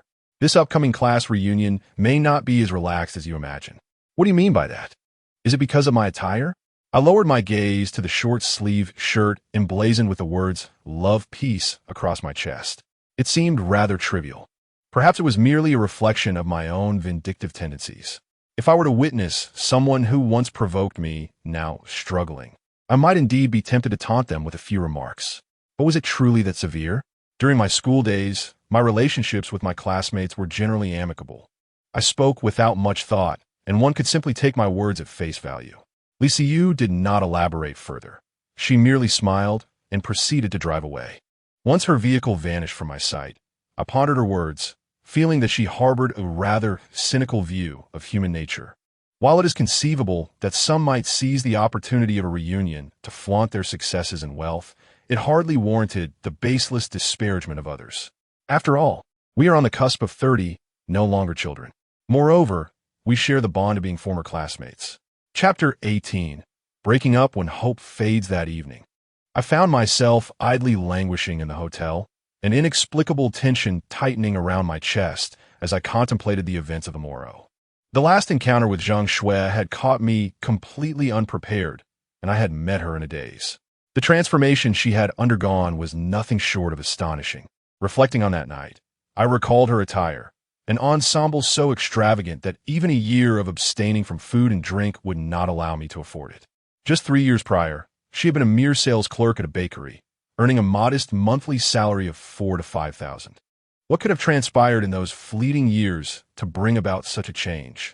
I felt that Wang Yao might possess some insight, so I retrieved my phone, contemplating a casual inquiry about an old classmate's recent developments. However, as I grasped the device, hesitation washed over me. How should I phrase my question? Asking her how Zhang Shui had amassed such wealth over the years would seem rather odd. After much inner turmoil, I ultimately refrained from reaching out. Drifting in and out of slumber, I awoke the next morning to Wang Yao's urgent call, imploring me to hurry out the door. Having only fallen asleep around 3 or 4 o'clock, I was reluctant to rise, bleary-eyed and murmuring, "You go ahead. I'll sleep a little longer. Just send me the address later." "Are you certain?" Wang Yao's tone carried a hint of playful mockery. "Absolutely," I replied, with unwavering resolve. "Yao, who are you calling?" A familiar voice suddenly echoed from the other end of the line. It was unmistakably Zhang Shui's voice. A jolt of awareness surged through me. "Nothing," I replied hastily. "Are you really not coming?" Wang Yao pressed. I fell silent for a moment, reasoning that I would see her eventually. There was no need to rush over now, as the cramped confines of a vehicle would only heighten the awkwardness. "Very well, if you choose not to come," she conceded. "But who are you really calling?" "No one of consequence," I replied dismissively. Zhang Shui merely responded with an "oh," before Wang Yao promptly ended the call. I lit a cigarette, wishing to return to sleep, yet found myself unable to drift off, relegated instead to aimlessly scrolling through my phone. Near noon, Wang Yao sent me a new location, an island, evidently the venue for our gathering. I realized I was feeling somewhat cowardly, tempted to evade the situation altogether, so I opted not to reply, instead searching for train tickets back to Chongqing. Wang Yao quickly followed up with another message. "Hey, you aren't still asleep, are you?" "I'm awake." "Then hurry and find a ride. We need to take a speedboat to get to the island." Suddenly, I recalled that I had matters to attend to. "Come on, you're already here. Are you really considering leaving?" Wang Yao threatened. "If you dare run away, I'll tell Zhang Shui that you're actually here." Too afraid to face her. Just imagine how she would perceive you. "Wang Yao, can't you act like a decent person? Just get over here, no more chatter." Under the weight of Wang Yao's insistence, I quickly donned a piece lovered shirt, slipped into my pants and shoes, and hailed a taxi, heading towards the location she had sent me. A half-hour later, the vehicle arrived at a picturesque lake, surrounded by verdant hills. The Changshu Lake, reputed to be the largest artificial lake in the country, reveals a harmonious arrangement of islands resembling the character for longevity when viewed from above. Thus, it has been aptly named.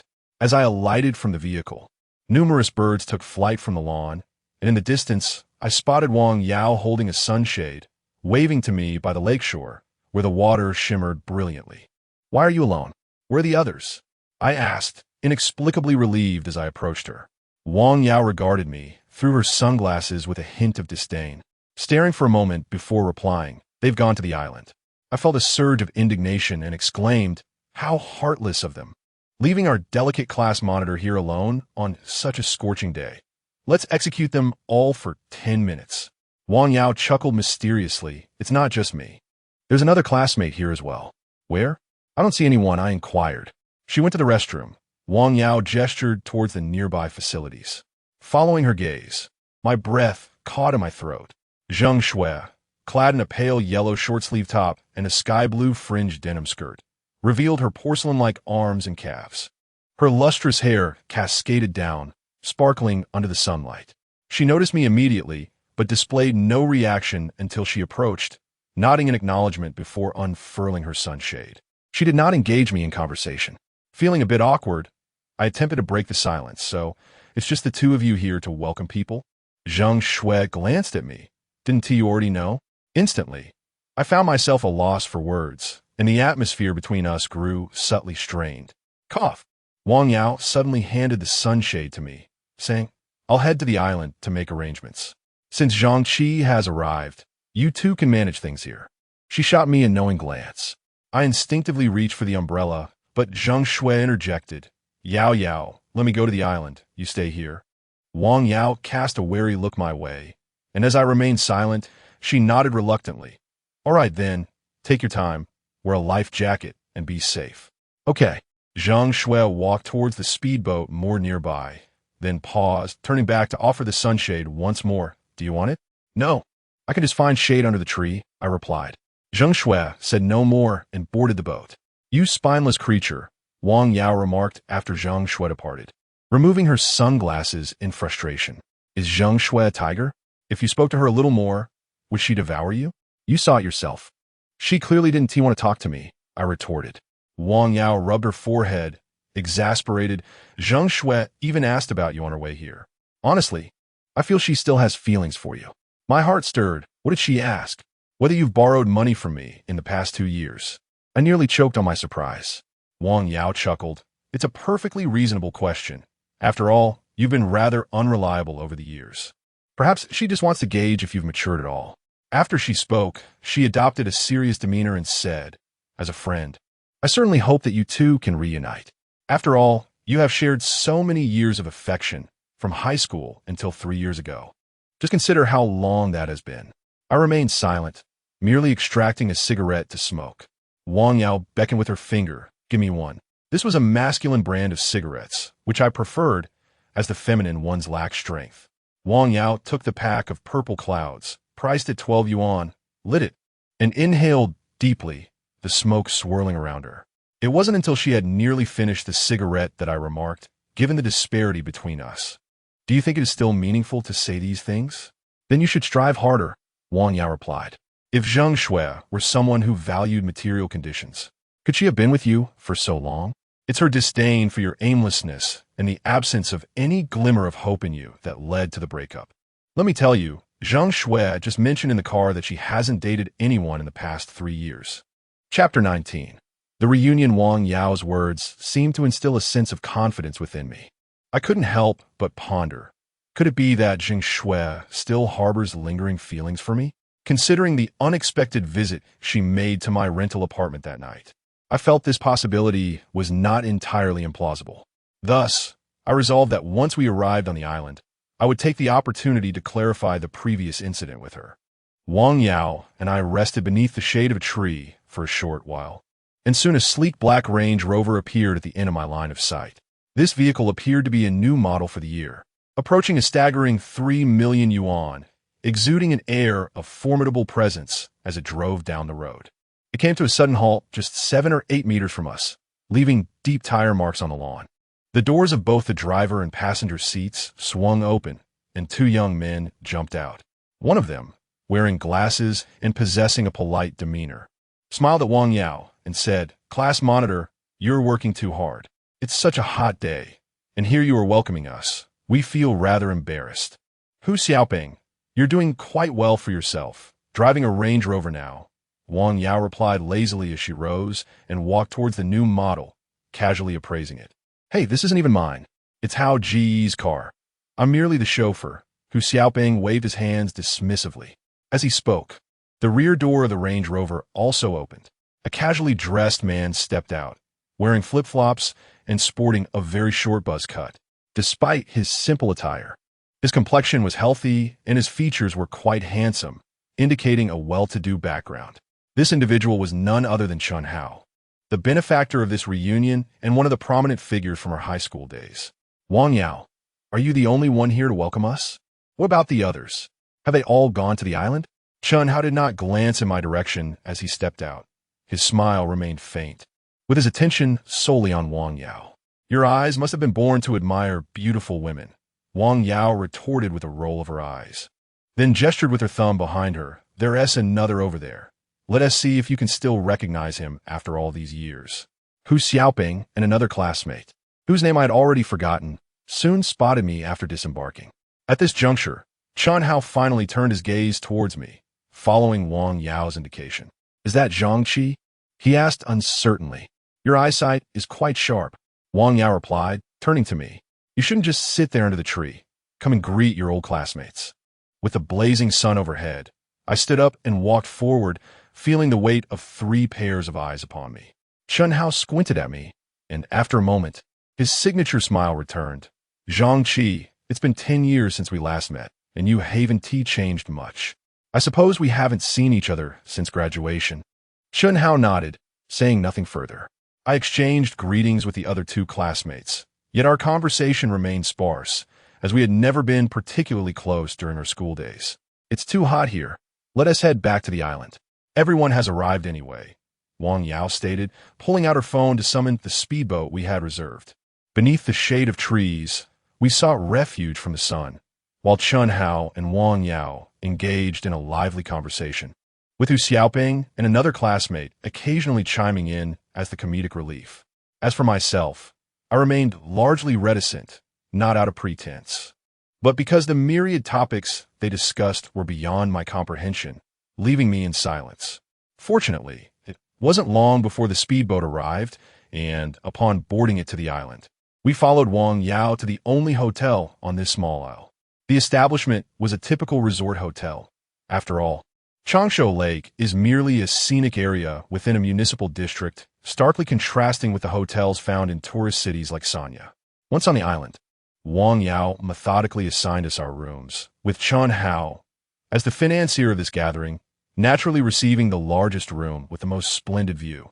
However, in a gesture of generosity, Chun Hao remarked, "I am quite unpretentious. Any place would suffice for me. Wang Yao, you've worked hard today. This room is yours. Just find me a place to rest." "Oh, Chun Hao, you are quite the gentleman," Wang Yao replied, slightly taken aback, then smiling. Beauty enjoys certain privileges globally, especially when she holds such responsibilities. It is only fitting. Wang Yao smiled graciously and then turned to me. "Zhangqi, there are only a few rooms left. Do you prefer upstairs or downstairs?" "Either is fine." Wang Yao handed me a room key, and I glanced at the number, contemplating resting upstairs for a while. As it was still early, at that moment, Zheng Shui gracefully entered from the hotel's rear courtyard. Chun Hao immediately approached her, adopting a tone tinged with reproach. "Zheng Shui, why didn't you wait for me and came alone?" Witnessing this exchange caused me to frown inwardly, and even Wang Yao, who was distributing room keys, appeared momentarily stunned. Zheng Shui replied calmly, "I came to keep Yao Yao company. Besides, didn't you already have 2 classmates in your car? You should have at least informed me, or given me a call," he retorted. "I sent you a message on WeChat," Zheng Shui countered. Chun Hao checked his phone and sheepishly admitted, "I'm sorry. I was asleep in the car and didn't notice." Zheng Shui said, "It's fine," and turned to ascend the stairs. Chun Hao then addressed Wang Yao, class monitor. "I was with a client until 3 or 4 last night. Later, could you help organize things? Just let me know how much was spent. No need to return any excess, and I'll make up any shortfall." Wang Yao nodded, and Chun Hao hurried after Zheng Shui upstairs. Hu Xiaoping and the other classmate also took their room keys and went to their respective quarters, leaving only Wang Yao and me in the vast hotel lobby. Wang Yao gently patted my shoulder, seemingly wanting to say something but hesitating. I smiled and said, "Isn't this rather good?" With a sigh, Wang Yao replied, "Don't be too disheartened. I think their relationship is simply amicable and hasn't reached the point of romance yet." Zheng Shui mentioned that she hasn't had a boyfriend in the past 3 years. I remained silent, and Wang Yao chose not to elaborate further. As evening descended, the classmates who were leisurely enjoying the coolness in the backyard, engaged in card games in the parlor, or fishing by the lakeside, were urged by Wang Yao to return to the hotel lobby. They had arrived in small groups, and it was only at this moment that these long-lost classmates, some of whom had not seen each other for nearly a decade, finally gathered together. A total of 30 individuals attended this reunion, approximately 2/3 of our former class, an impressive turnout, especially considering that without a host's generosity, the numbers might have been even fewer. As I gazed upon those familiar yet foreign faces, I could still discern fragments of our youthful selves reflected in many of them, and it felt as though I were transported back to my own vibrant days, leaving me momentarily lost in nostalgia. Regrettably, none of the close friends I once cherished were present today, while it seemed that most of Chun Hao's circle had made an appearance. Chapter 20. The disgusting gathering 30 individuals settled around 4 tables, although no specific seating arrangements were made in advance. I soon observed that Chen Hao's table seemed to be populated by the so-called prominent figures from our school days, including Zheng Shui and Wang Yao. The remaining 3 tables, irrespective of gender, were filled with a majority of attendees who eagerly approached to toast, some doing so voluntarily, while others felt compelled to join in, lest they appear impolite. Naturally, the object of these toasts was Chen Hao. Even back in our school days, I sensed that Chen would not remain a mere fish in a pond. I raised my glass in appreciation, grateful for his generosity in organizing this reunion. One portly classmate, adorned with a mercenary grin, respectfully downed a shot of liquor in one gulp. "Chen, I look forward to your continued guidance," he declared. "I've finished mine. Please feel free to indulge." Another classmate echoed this sentiment, mimicking the first. "Chen, I've added you on WeChat in our class group. Please accept my request." A vivacious female classmate, known for her sociability during our school years, cast a flirtatious glance at Chen Hao before draining her glass of red wine. Her cascading, golden waves swayed gently, sending a fragrant breeze through the air. Chen Hao maintained a courteous smile, effortlessly navigating the continuous stream of flattery, and astonishingly, he had not consumed a single drop of alcohol, merely pursing his lips, clearly accustomed to such scenes. I sat by the window, a considerable distance from their table, sipping my drink alone. I held no qualms about this. After all, he was the one footing the bill, and expressing gratitude was only natural. However, I felt that this reunion diverged significantly from my expectations. I had imagined that after 10 years of separation, rekindling old friendships would be delightful. Yet, it appeared that knowing President Chen was far more significant to everyone than reminiscing with classmate Chen. "Zhang Qi, it's been ages since we last met. Come over for a drink?" To my surprise, after several rounds of drinks, Chen Hao, who had yet to indulge, boldly raised his glass across 2 tables, inviting me. His words rendered the room eerily silent, all eyes fixated upon me. After a moment's hesitation, I naturally lifted my glass and approached, saying, "Old classmate, I've had enough to drink already. If I continue, I might become inebriated. Just half for me." I proceeded to sip half of my drink. Chen Hao, however, graciously finished his entire glass. The moment he did, a thunderous applause erupted around him. Even as the applause continued, he poured himself another drink and filled my glass anew. A classmate beside me conveniently vacated a seat. Chen Hao raised his glass once more and drank it down, then fixed his keen gaze upon me. I said nothing, but mirrored his action, raising my own glass. We both downed 3 shots of white liquor in succession, although they were small glasses. I had already consumed quite a bit beforehand, and my head was spinning. Judging by Chen Hao's appearance, he was likely not faring much better than I was. His face flushed a deep crimson.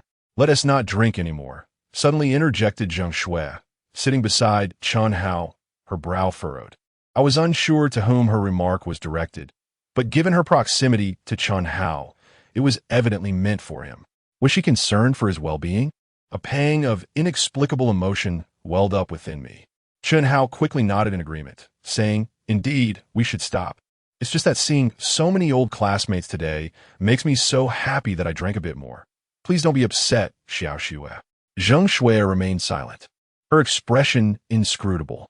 However, their exchange immediately sparked a chorus of teasing from the private room, with someone chuckling.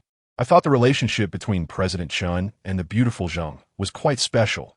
I thought I was imagining things, but I guess my instincts were right. "What do you mean imagining? They're a perfect match. Such a pity if they weren't together. President Chen, when will you treat us to your wedding feast?" As the classmates continued to jest, Zhang Shui's frown deepened. She glanced at the taciturn Chen Hao beside her and suddenly said coldly, "Everyone, please don't misunderstand. Chen Hao and I are merely good friends. Kindly refrain from making such remarks." At her words, the room fell into an immediate hush. I stared dumbfounded at Zheng Shui, who spoke with such indifference, my emotions soaring and plummeting like a roller coaster. Beside me, Wang Yao playfully nudged me with her foot from under the table. Chen Hao appeared somewhat awkward, yet he stood up, raised his glass, and declared, "Xiao Xue is right. We're just friends now, so please stop with these comments." "Friends now?" A classmate exclaimed, "Oh," as if seizing on the crux of the matter, wearing a knowing expression. Chen Hao smiled faintly.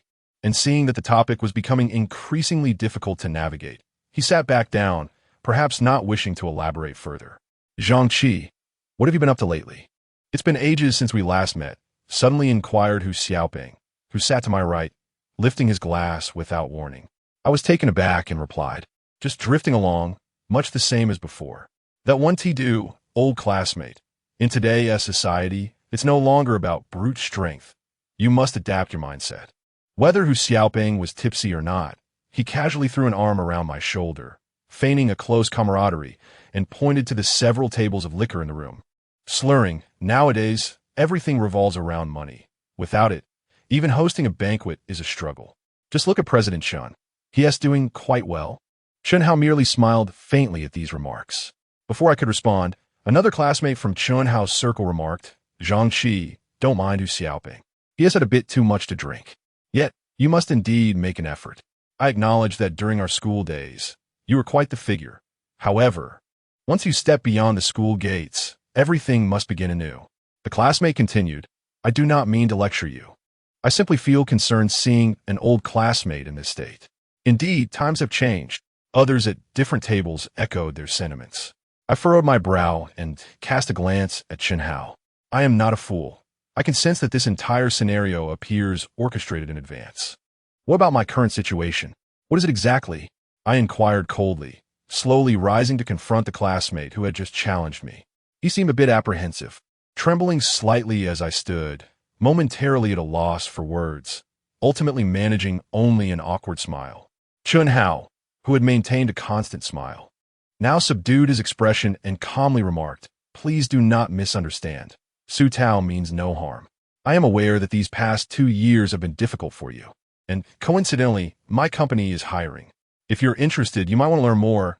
The salary and benefits are quite satisfactory. Certainly better than merely drifting through your current existence. As he spoke, he produced a golden business card and handed it to me. You should consider it, Zhang. Perhaps this is an opportunity. Indeed, how splendid it would be to work at Mr. Chen's company, chimed in other classmates. Listening to such remarks filled me with a profound sense of sorrow, primarily because it was evident to anyone with clear sight that Chen Hao was deliberately attempting to humiliate me. Yet, this did not deter some individuals from eagerly playing the sycophant, willing to curry favor regardless of the outcome, unconcerned about offending me. As it was clear to all that I was struggling, I stared at Chen Hao for a moment. At such a juncture, I had no effective strategy to counter him, the only feasible retaliation likely being to snatch the business card and hurl it back at him. But to everyone's astonishment, at that very moment, Zhang Shui, who had remained silent until now, suddenly smashed her cup onto the ground with considerable force, followed by her furious declaration. Have you had too much to drink? What business is it of yours what others do? Chapter 21. The inferiority complex. The atmosphere in the room was charged with astonishment, silence enveloping the gathering. Chen Hao appeared momentarily bewildered. After a brief pause, a bitter smile crept onto his face. He then tucked away his business card, raised his glass towards me, and said, I apologize, Zhang. I may have indulged a bit too much today, and my words may not have been carefully considered. I'll drink to that. Please don't hold my earlier remarks against me. He tilted his head back and drained the contents of his glass. I chose to remain silent, my gaze fixed on Zhang Shui. She sat there, her expression one of icy indifference, not casting a glance at anyone, as if the earlier outburst had not originated from her. My emotions were in turmoil. Why had Zhang Shui lost her temper? Was it due to Chen Hao's ostentation at the table, or perhaps Chen Hao? I began cautiously. I've thought it over. And considering this is a gathering of 30 classmates, the expenses are considerable. It seems rather unfair for you to bear the entire cost. At that moment, Wang Yao, seated to my left, suddenly interjected, I just transferred 3,000 yuan to you. Please accept it as my share with Zhang. Chen Hao looked taken aback and replied, Wang Yao, what are you doing? Didn't we agree beforehand that I would cover the expenses? Wang Yao stood firm. You did mention that, but I still feel it's inappropriate. Just accept it. I don't want to be indebted. The last statement carried an unmistakable tension. Chen Hao's expression faltered, yet he quickly regained his composure, flashing a forced smile and nodding in acquiescence, recognizing that remaining at the table would only lead to further discomfort. I decisively excused myself and stepped outside for some fresh air. I strolled along the lakeside for a while, listening to the gentle lapping of the water, which eased my troubled mind. Zhang, are you sulking all alone over here? Wang Yao's voice drifted from behind me. I turned to see her standing in the moonlight, her expression a blend of concern and complexity. I shook my head. What is there to be angry about? I should actually thank you for standing up for me. Wang Yao approached, looking at me with a soft sigh. I don't understand what got into Chun Hao, causing such a scene at the table. It's fine, but you've certainly offended him now. Let him be offended. It's not like I'm trying to curry favor with him. Wang Yao scoffed, rolling her eyes. He flaunts his ill-gotten gains in front of classmates. And the moment he has called out, he plays the victim. I have zero respect for such people. Despite her words, I observed that the other classmates seemed to be enjoying themselves, raising their glasses with fervor. Wang Yao, exasperated, rubbed her forehead and then turned to me, saying, "It's precisely because of this that individuals like us are rare, which is why I've been frustrated with you for not keeping in touch over the past 2 years." I haven tea. You haven tea? Wang Yao's eyes narrowed dangerously as she challenged me. After Zheng Shui broke up with you, I invited you out at least 5 times, and each time you acted as if you didn't see my messages. Why? You owe me a proper explanation today. I fell silent for a moment, then lit a cigarette. Glancing at the visibly irritated Wang Yao, I offered her a cigarette and lit it for her before responding. To be honest, I felt unworthy of being your friend. What nonsensical chatter is this? Indeed, I chuckled bitterly. After my breakup with Zheng Shui, I contemplated much. I believe you all possess brilliant futures. Yet as for me, I sighed, gazing at the shimmering surface of the lake under the moonlight. My future is painfully evident. I am devoid of skills, save for menial tasks such as food delivery and ride-hailing, which require little expertise. I am destined for mediocrity. In my youth, I could still sell my labor for a wage, but as I age, society will inevitably cast me aside. Setting aside whether your viewpoint is accurate. What does this have to do with friendship? In truth, I lack confidence. Finally, I spoke the truth. Wang Yao pondered for a moment before sneering gently, declaring, "I see now. It's not a lack of confidence, but rather a sense of inferiority." Nonsense. What do I have to feel inferior about? Are you not intimidated by Zheng Shui's current affluence? Her recent display at the banquet surely speaks volumes. What are you hesitating for? I opened my mouth, but no words emerged. Wang Yao continued her astute analysis. Your inferiority complex not only affects your romantic endeavors, but also your friendships. Thus, you have entirely shut yourself off, isolating yourself from others. You approach life with a defeated attitude. Am I wrong? I have not given up. I have worked diligently over the past 3 years, albeit without substantial financial gain. Then that suffices, does it not? If you have made an effort, what need is there for feelings of inferiority? No one in this world ridicules a diligent individual, regardless of their possessions. She nudged my shoulder playfully before abruptly shifting her tone, earnestly suggesting, "Why not seize the moment and set fire to the past? Return now and passionately kiss Zheng Shui. Observe her reaction. She is likely still in the private room." Have you lost your mind? I stared at her in disbelief. Wang Yao, clearly speaking in jest, chuckled at my reaction and eventually murmured, "You have indeed become quite timid. In the past, you have acted without hesitation." Forget it. I don't want to discuss this. Wang Yao, losing interest, sighed. I had hoped to organize a reunion for some delight, but now it feels ruined. What do you think? What is there to think? There are activities tomorrow. It was initially planned to conclude the day after. Then I certainly shall not attend. It is unnecessary. I was not afraid of Chun Hao and the others, but rather felt that most of my classmates no longer resembled the individuals I once knew. Such a reunion feels akin to chewing wax, merely a waste of time. To buy osmanthus flowers while carrying wine is never akin to the youthful wanderings of our past. Chapter 22.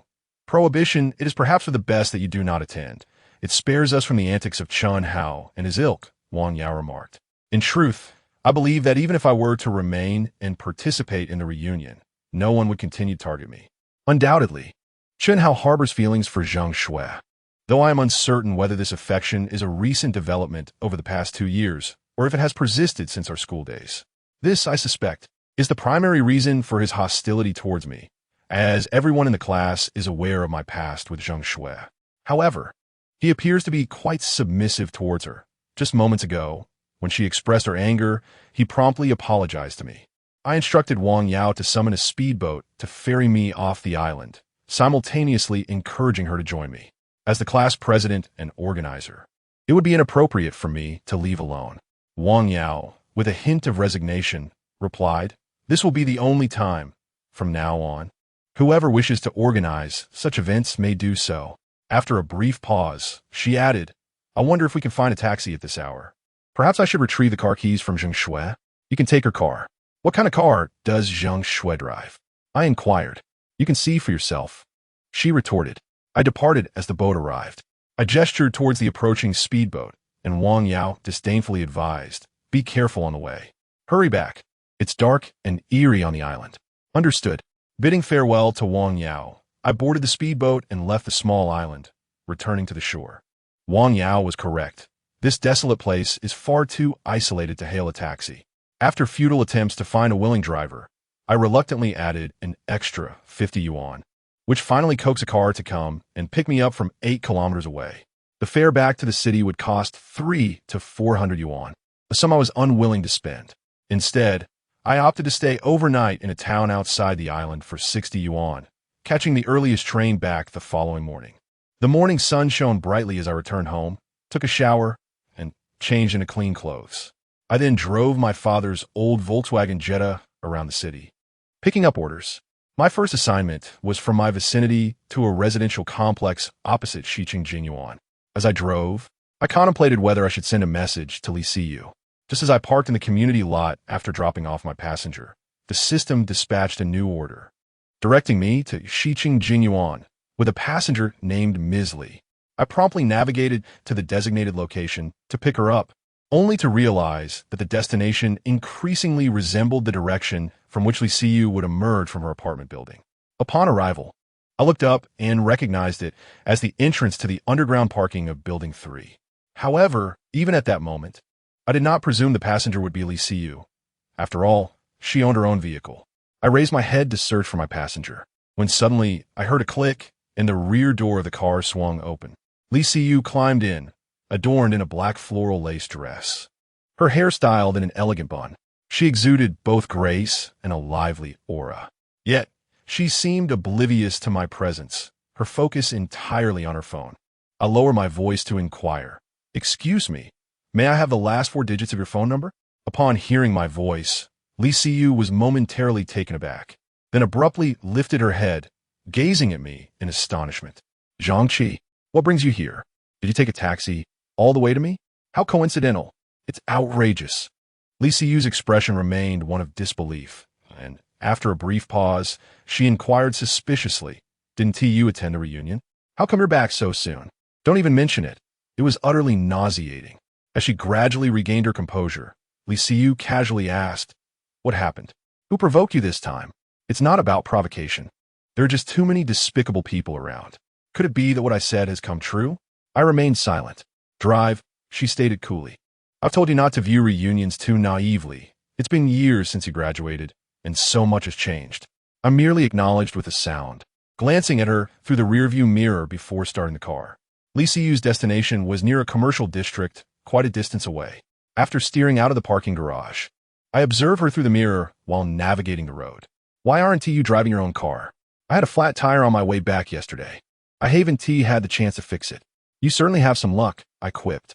To my surprise, Li Siyu didn't retort, but instead became engrossed in her phone, her expression suddenly turning quite serious. Curiously, I asked, "Are you playing a game?" "I'm checking group messages." "What group is so captivating?" "None of your concern. Focus on driving." I was met with a blank stare and ceased my attempts at conversation, concentrating on the steering wheel and accelerator. After a considerable time, Li Siyu finally put down her phone, pursing her lips as she remarked, "You're right. My luck really is something else." "What happened?" I pressed, but she merely shook her head, her expression growing increasingly grave. By the time we reached the destination, she hastily opened the door without even bidding me farewell and hurried towards a nearby building.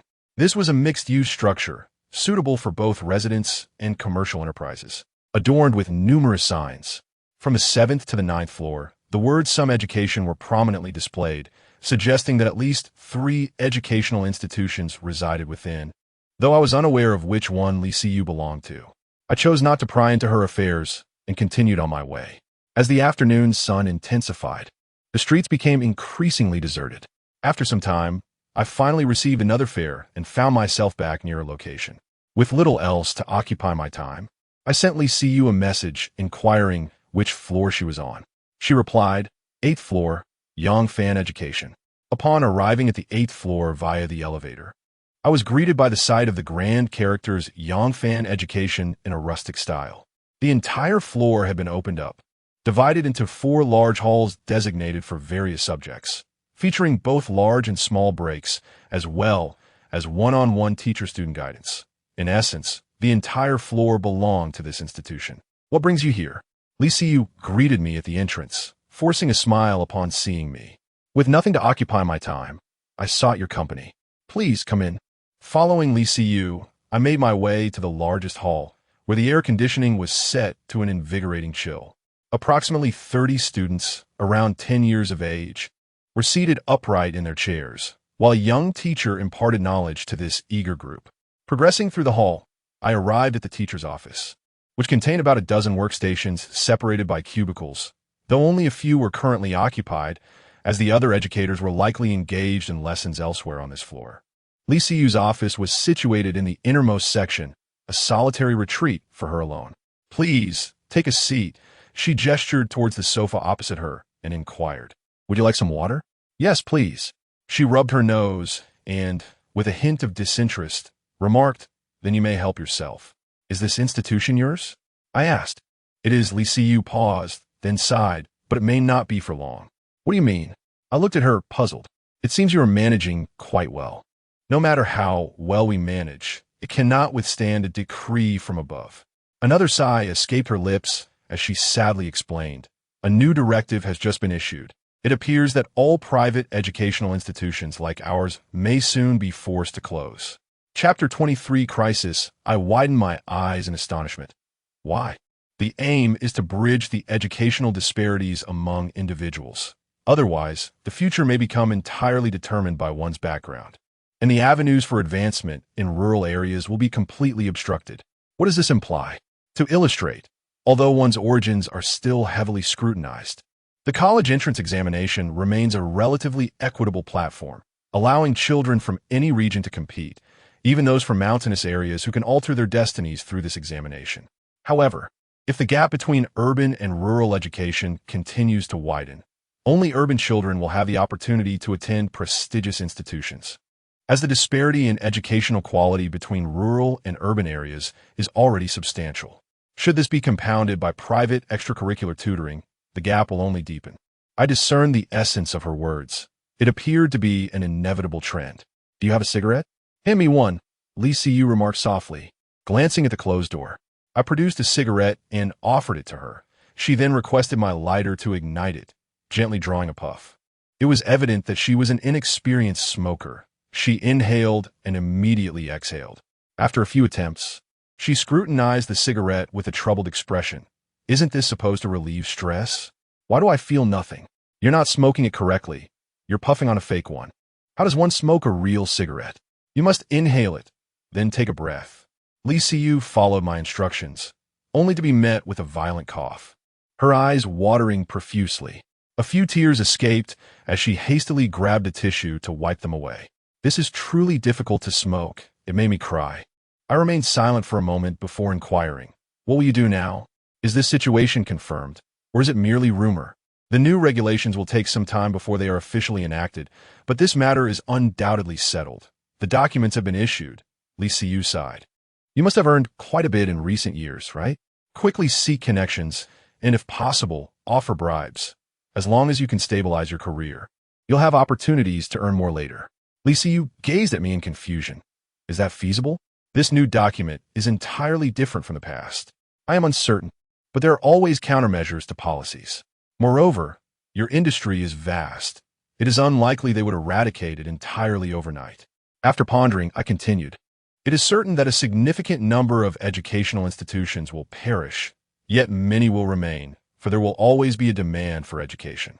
It is akin to the ongoing efforts to combat illegal activities. Despite daily crackdowns, have they succeeded in eradicating it?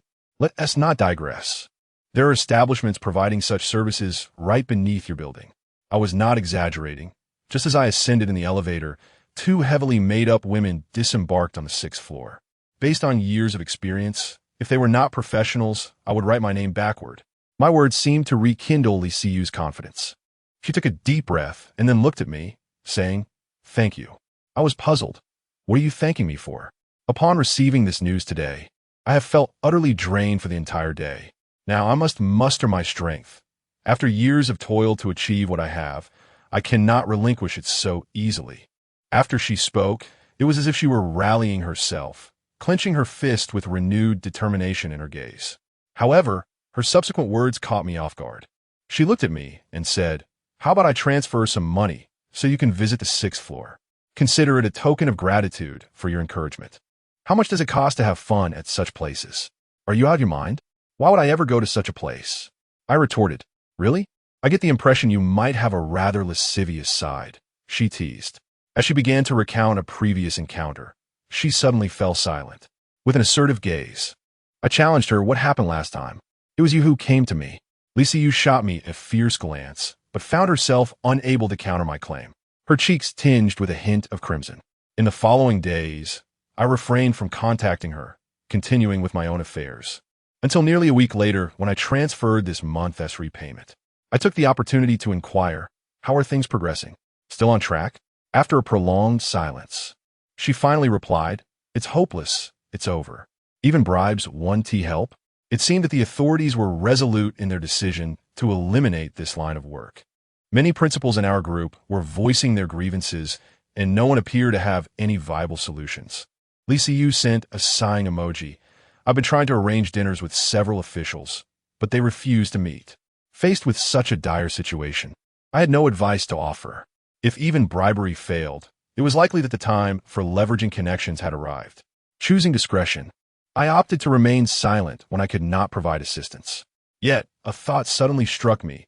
Didn't Tiong Nan have a relative in the education sector?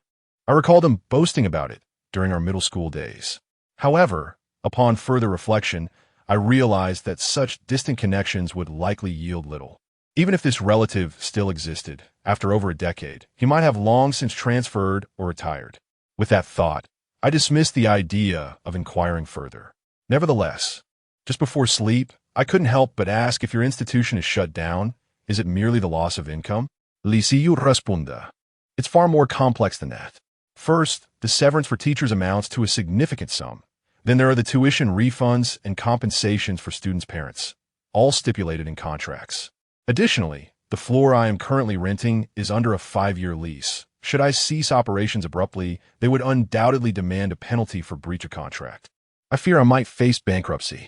Liu spoke gravely. I understood that if she were to adopt a defiant stance, she could likely evade paying such exorbitant sums. But she was not typically that sort of person. Thus, this upheaval could indeed send her spiraling back to square one. Reflecting on a time when my father was in critical condition in the hospital and I was desperately seeking help, she had driven over late at night to lend me money in my hour of need. Such kindness could not go unacknowledged. I wished to give Yongnan a call to inquire, only to discover that I possessed no means of contacting him. Although we had shared a drink together previously, we had failed to exchange phone numbers before parting ways.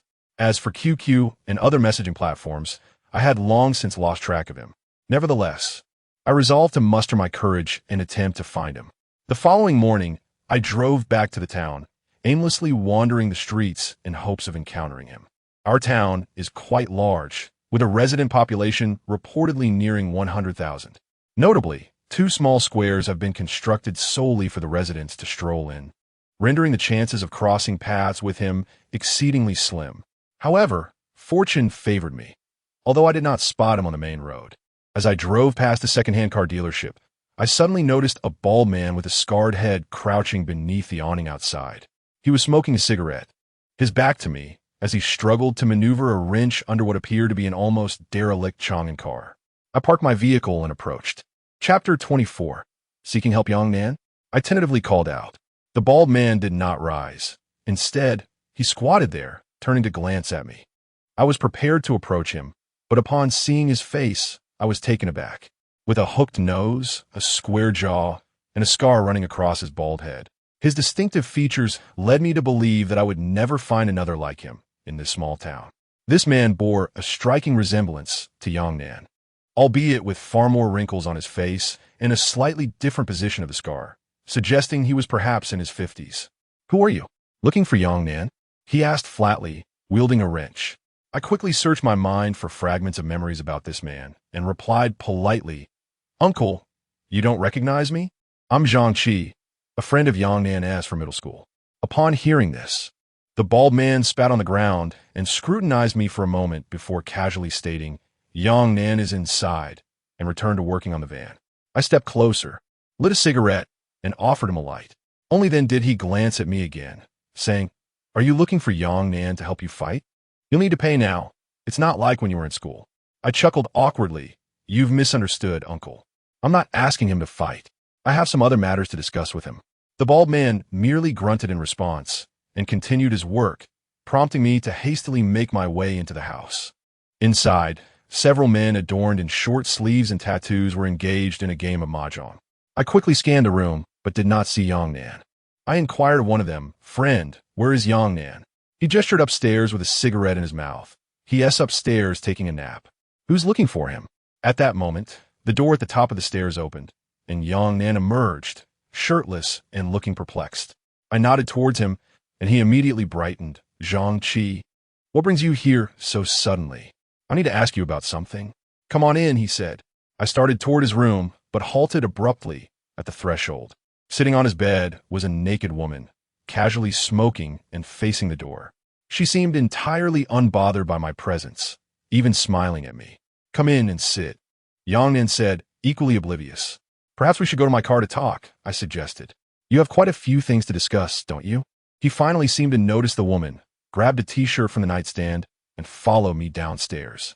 Once in the car, Yongnan asked, "How is your father?" "He's doing all right.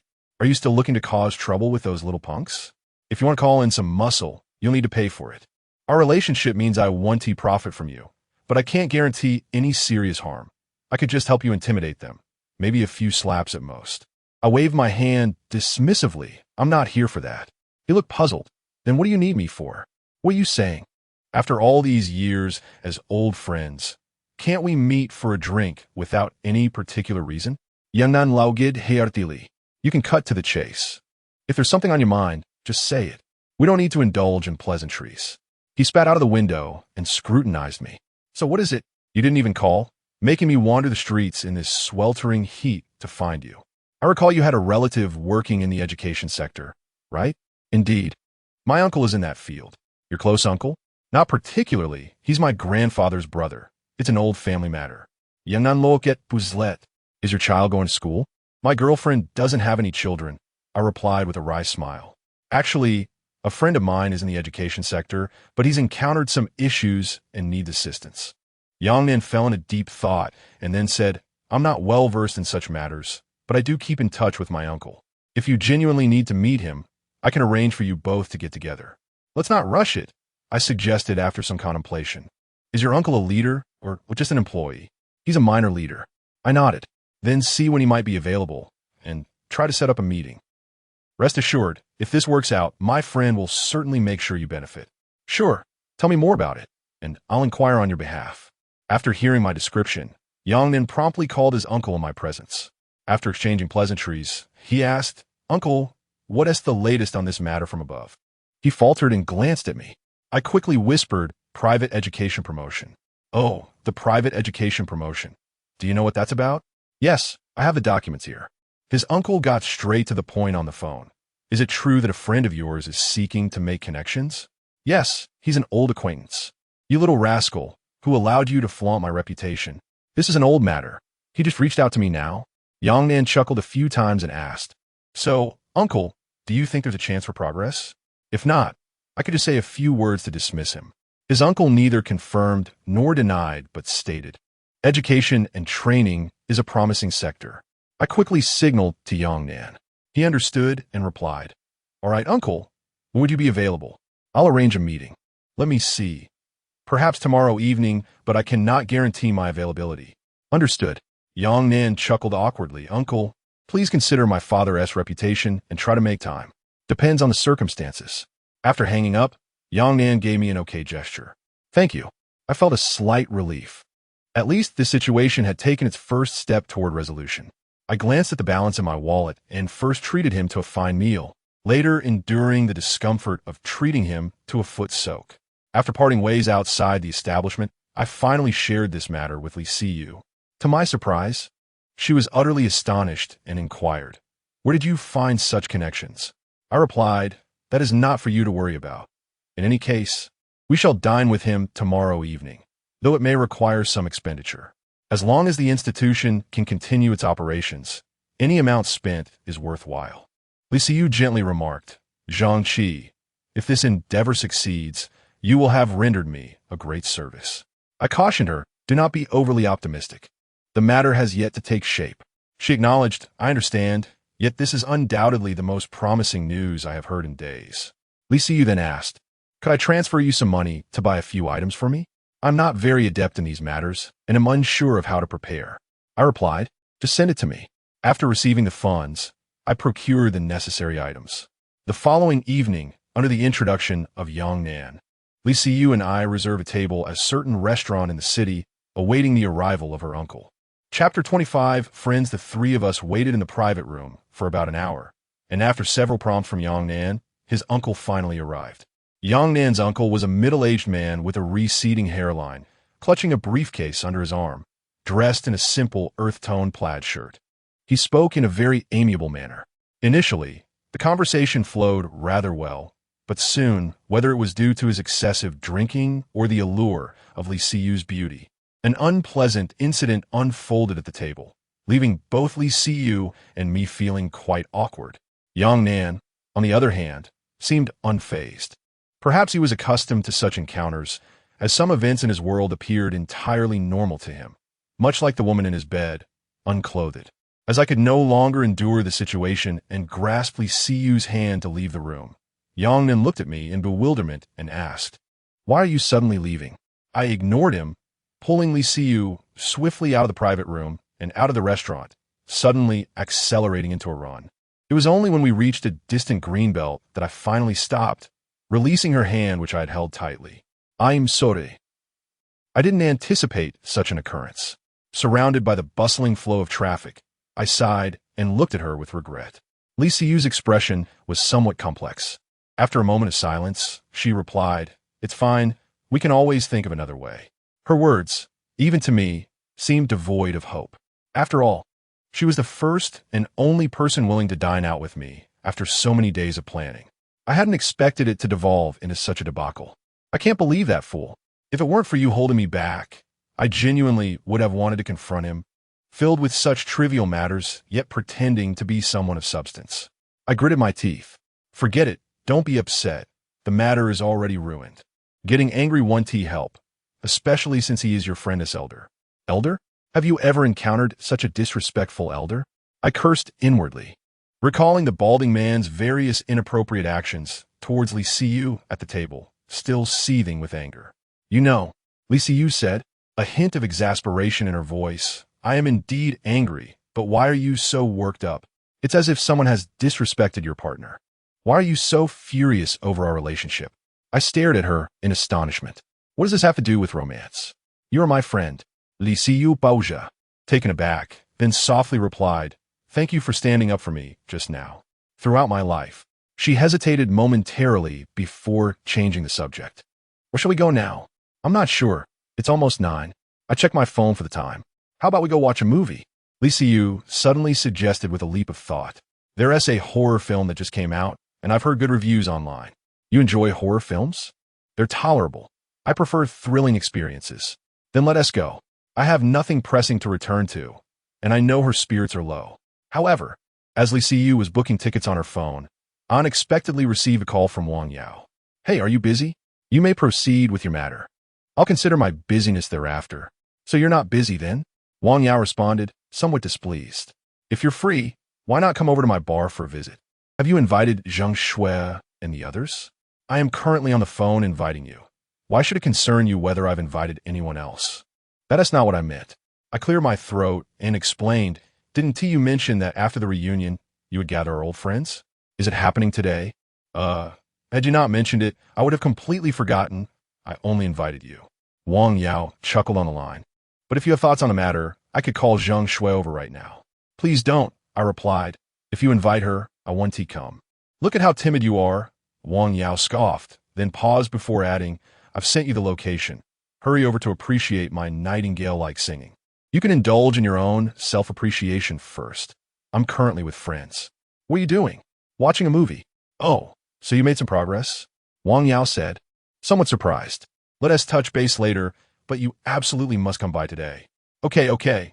After ending the call, Lisa, you looked at me. Is your friend inviting you to hang out? No rush. Let us discuss it after the movie. Which cinema did you book tickets for? Not booked yet. Then hurry up and secure them. Otherwise, we'll miss the upcoming screenings. Or we could skip the movie today and head to your friend's place. I queried, didn't you want to watch a movie? I can watch any day. We can reschedule. Lee Siyu smiled. Where is your friend waiting for you? She owns a bar. I suppose business ISNT booming, and she is asking me over for company. A bar? Lee Siyu's expression turned hesitant. Then perhaps you should go by yourself.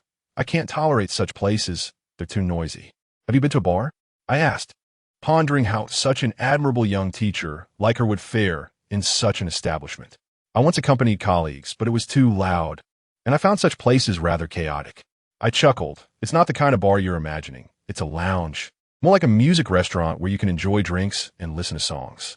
Suddenly intrigued, Lee Siyu asked, is it the kind where you can order cocktails with live singers? It should be. I haven't been there myself. Would it be inconvenient if I went with you? Lee Siyu inquired with a hint of depth. They only speak of quarrels and fights. It's just a friend's place. After a moment of thought, I added, perhaps you might know her. Do you know Wang Yao? She was our class monitor. You're familiar with Zheng Shui, so you should recognize this name. I don't know. Lee Siyu pondered for a moment, shaking her head. I have no recollection.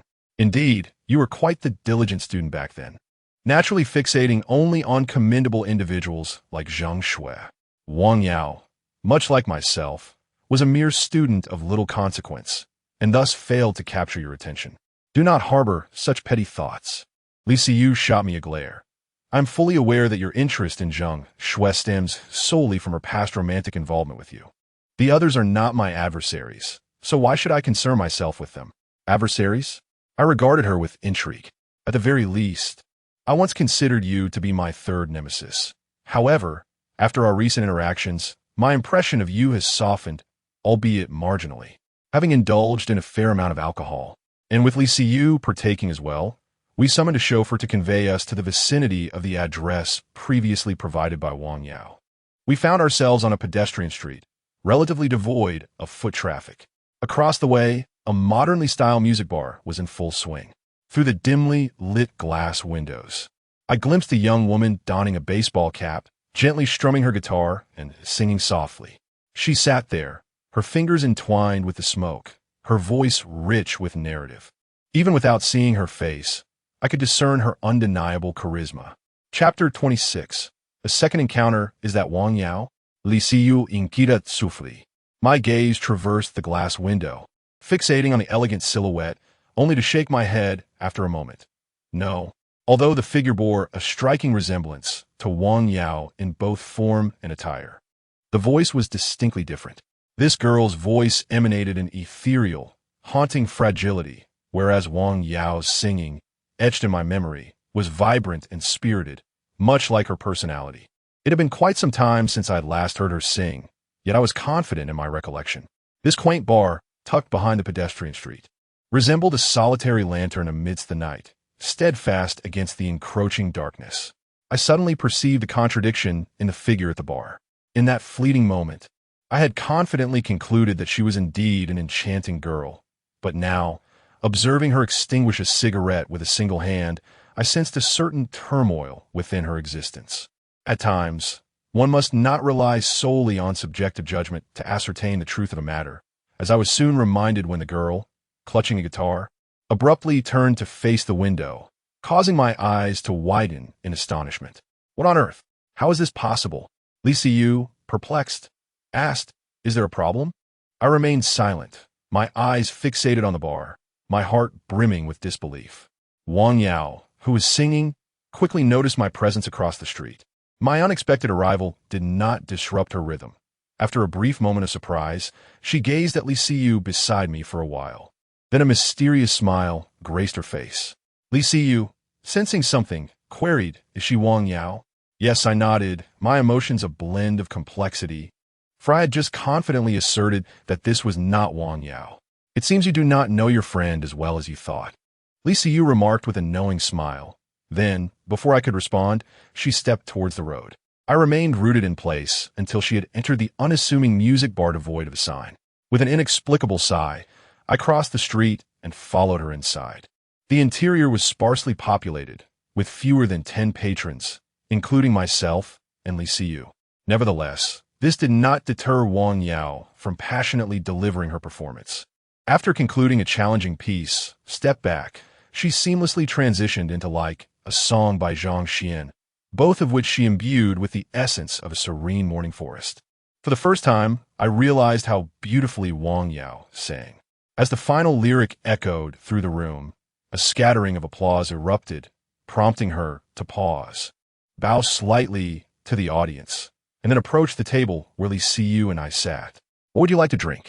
Wang Yao boldly pulled up a chair, resting her left foot on the chair's crossbar, and cast a glance at me. Perhaps a beer, I suggested. And you, beautiful? She turned her attention to Li Siyu, her demeanor shifting to one of playful charm. Do you have cocktails? Li Siyu inquired. Of course. Wang Yao snapped her fingers, and a waiter promptly approached with a menu. I desire a cocktail that showcases a myriad of colors. Which one here fits that description? The selections to your right all possess that characteristic. Wang Yao leaned slightly forward and elaborated. These two cocktails have a higher alcohol content and a more bitter flavor, typically favored by men. In contrast, these three options have a lower alcohol content and a sweeter, more tangy taste. If you're not accustomed to drinking, I would recommend these three. Please prepare a tequila sunrise for me. Thank you. No need for such formality, Wang Yao replied with a smile. Zhang Qi and I have been old friends. I am Wang Yao, what shall I call you? Li Siyu. Upon hearing her name, Wang Yao extended her hand for a handshake. Hello, Xiao Yu. It is a pleasure to meet you. Likewise. Li Siyu's demeanor was somewhat reserved. She maintained a sufficient distance from strangers, occasionally displaying bursts of liveliness. I surmised that had she not been compelled to vent years of pent-up frustration, she would never have resorted to such reckless behavior as running me over with her car. Noticing Li Siyu's lack of vivacity, Wang Yao refrained from seeking idle conversation and turned her attention to me. However, her emotional intelligence was evident. Despite our conversation being primarily between the two of us, she ensured that Li Siyu felt included, preventing her from sitting in silence. In truth, for adults, the most effective way to spark conversation is through drinking. Yet since Li Siyu was not particularly fond of alcohol, that approach was rendered ineffective. During her brief excursion to the restroom, Wang Yao quietly inquired, Hey, where did you find such a virtuous young lady? Her figure and looks are exceptional. Mind your language, I replied with a hint of displeasure. What do you mean by finding? Besides, we are merely friends. Please refrain from speaking in a manner akin to that of a man. With such prattle, Wang Yao chuckled and playfully nudged my arm. I was merely joking. Why are you so defensive? Please refrain from making such comments. She is a middle school teacher, not one of us wayward youths. A teacher? Wang Yao exclaimed in surprise. No wonder she appears so dignified. Do you fancy her? I frowned slightly and fixed my gaze on her. What exactly are you trying to convey? Spare me the roundabout speech. Wang Yao sighed softly. As I mentioned before, I genuinely believe you and Zheng Shui would make the perfect couple. However, should you truly decide to embark on a new romance, as a friend, I wish you well. You are meddling in affairs that do not concern you. I retorted, speechless. You ought to focus on your own life. You are not exactly a child anymore. Why haven't you found someone to marry? I am waiting for someone. Who? Zi Zunbao. You know who it is. I was taken aback, my eyes widening in astonishment. No way, dear sister. That person has been missing for so many years. You still remember? He might have perished abroad. Southeast Asia is quite tumultuous. Wang Yao offered a bittersweet smile. Realizing this, I chose not to press further. At that moment, Li Siyu emerged from the restroom, picked up her bag, and said to me, "Zhang Qi, I must take my leave. Enjoy yourselves." "Leaving already? Would you not like to stay a little longer?" "No, it's getting late, and I have matters to attend to tomorrow morning," Li Siyu replied with a gentle smile, graciously declining Wang Yao's suggestion. "Let Zhang Qi escort you home. It's unsafe to be out alone at this hour." "No need," Li Siyu maintained her smile, once again refusing. "Zhang Qi has also been drinking. I'll be calling for a designated driver, so you all enjoy yourselves without worrying about me." "Very well. You head back then. Just send a message when you arrive home." I did not stop her, as I wished to linger a while longer for another drink. "All right." However, just as Li Siyu was making her way out with her bag, a graceful and enchanting figure suddenly appeared outside the bar's entrance. Despite the dim lighting of the hall, the modern decor imbued the atmosphere with a gloomy hue, obscuring the view and rendering everyone momentarily unable to discern the newcomer's features. Yet this did not hinder the collective gaze of those inside, all of whom were instantly captivated by her presence. My heart raced, and I turned to Wang Yao in confusion. To my surprise, she too was staring at the entrance, her expression one of astonishment, as both Wang Yao and I puzzled over the unexpected arrival of Zheng Shui. She had already lifted the translucent curtain and stepped into the bar, colliding directly with Li Siyu, who was just exiting. Chapter 27. Opening the door upon encountering Zheng Shui. Li Siyu was momentarily taken aback, then cast a glance at me, her eyes brimming with curiosity. Zheng Shui, equally surprised, scrutinized her before directing her gaze towards me and Wang Yao. When our eyes met, she instantly perceived the entirety of the situation. After a brief pause, Li Siyu politely nodded at Zheng Shui and continued her stride towards the exit, the two passing by one another in silence. I imagine they recognized each other, particularly since their last encounter at my home had been rather fortuitous, especially for Zheng Shui. I believe that Li Siyu's unexpected visit to my abode had undoubtedly left a profound impression on her. Zheng Shui's countenance revealed no discernible emotion as she approached us with poise, seemingly unperturbed by my presence. However, I found myself unable to remain seated any longer. Rising hastily, I addressed Wang Yao. "Wang Yao, I suddenly remembered some matters I must attend to, so I will take my leave." "Hey, what matters could be so pressing? Stay a while longer." Wang Yao promptly attempted to coax me back to my seat, but I deftly evaded her grasp. "I'm heading out. You two enjoy yourselves," I remarked as I brushed past Zheng Shui, intentionally avoiding her expression and reaction. My gaze lowered as I strode briskly forward.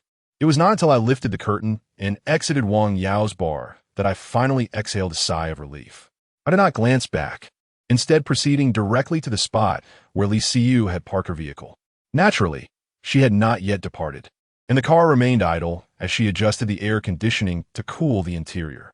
Upon noticing my emergence, she instinctively peered back into the bar before inquiring, "Aren't you staying to have some fun?"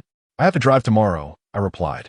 Li Siyu scrutinized me for a moment before stating nonchalantly, "You seem quite apprehensive about your ex-girlfriend." "That's not the case," I countered. In the diagonal parking space, a brown Panamera had inexplicably appeared, and Li Siyu gestured towards it. "Is that your ex-girlfriend's car? I don't recall seeing it earlier." I glanced over and shook my head. How would I know? I haven't been in touch with her for the past 2 years.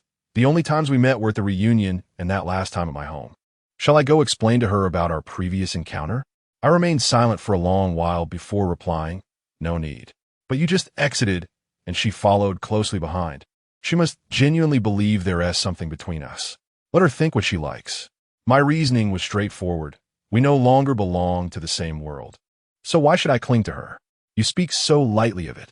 You may not mind the misunderstanding, but as a girl, do you think I relish such misconceptions? Li Siyu crossed her arms, gazing at me with a wistful expression. I stared at her in astonishment.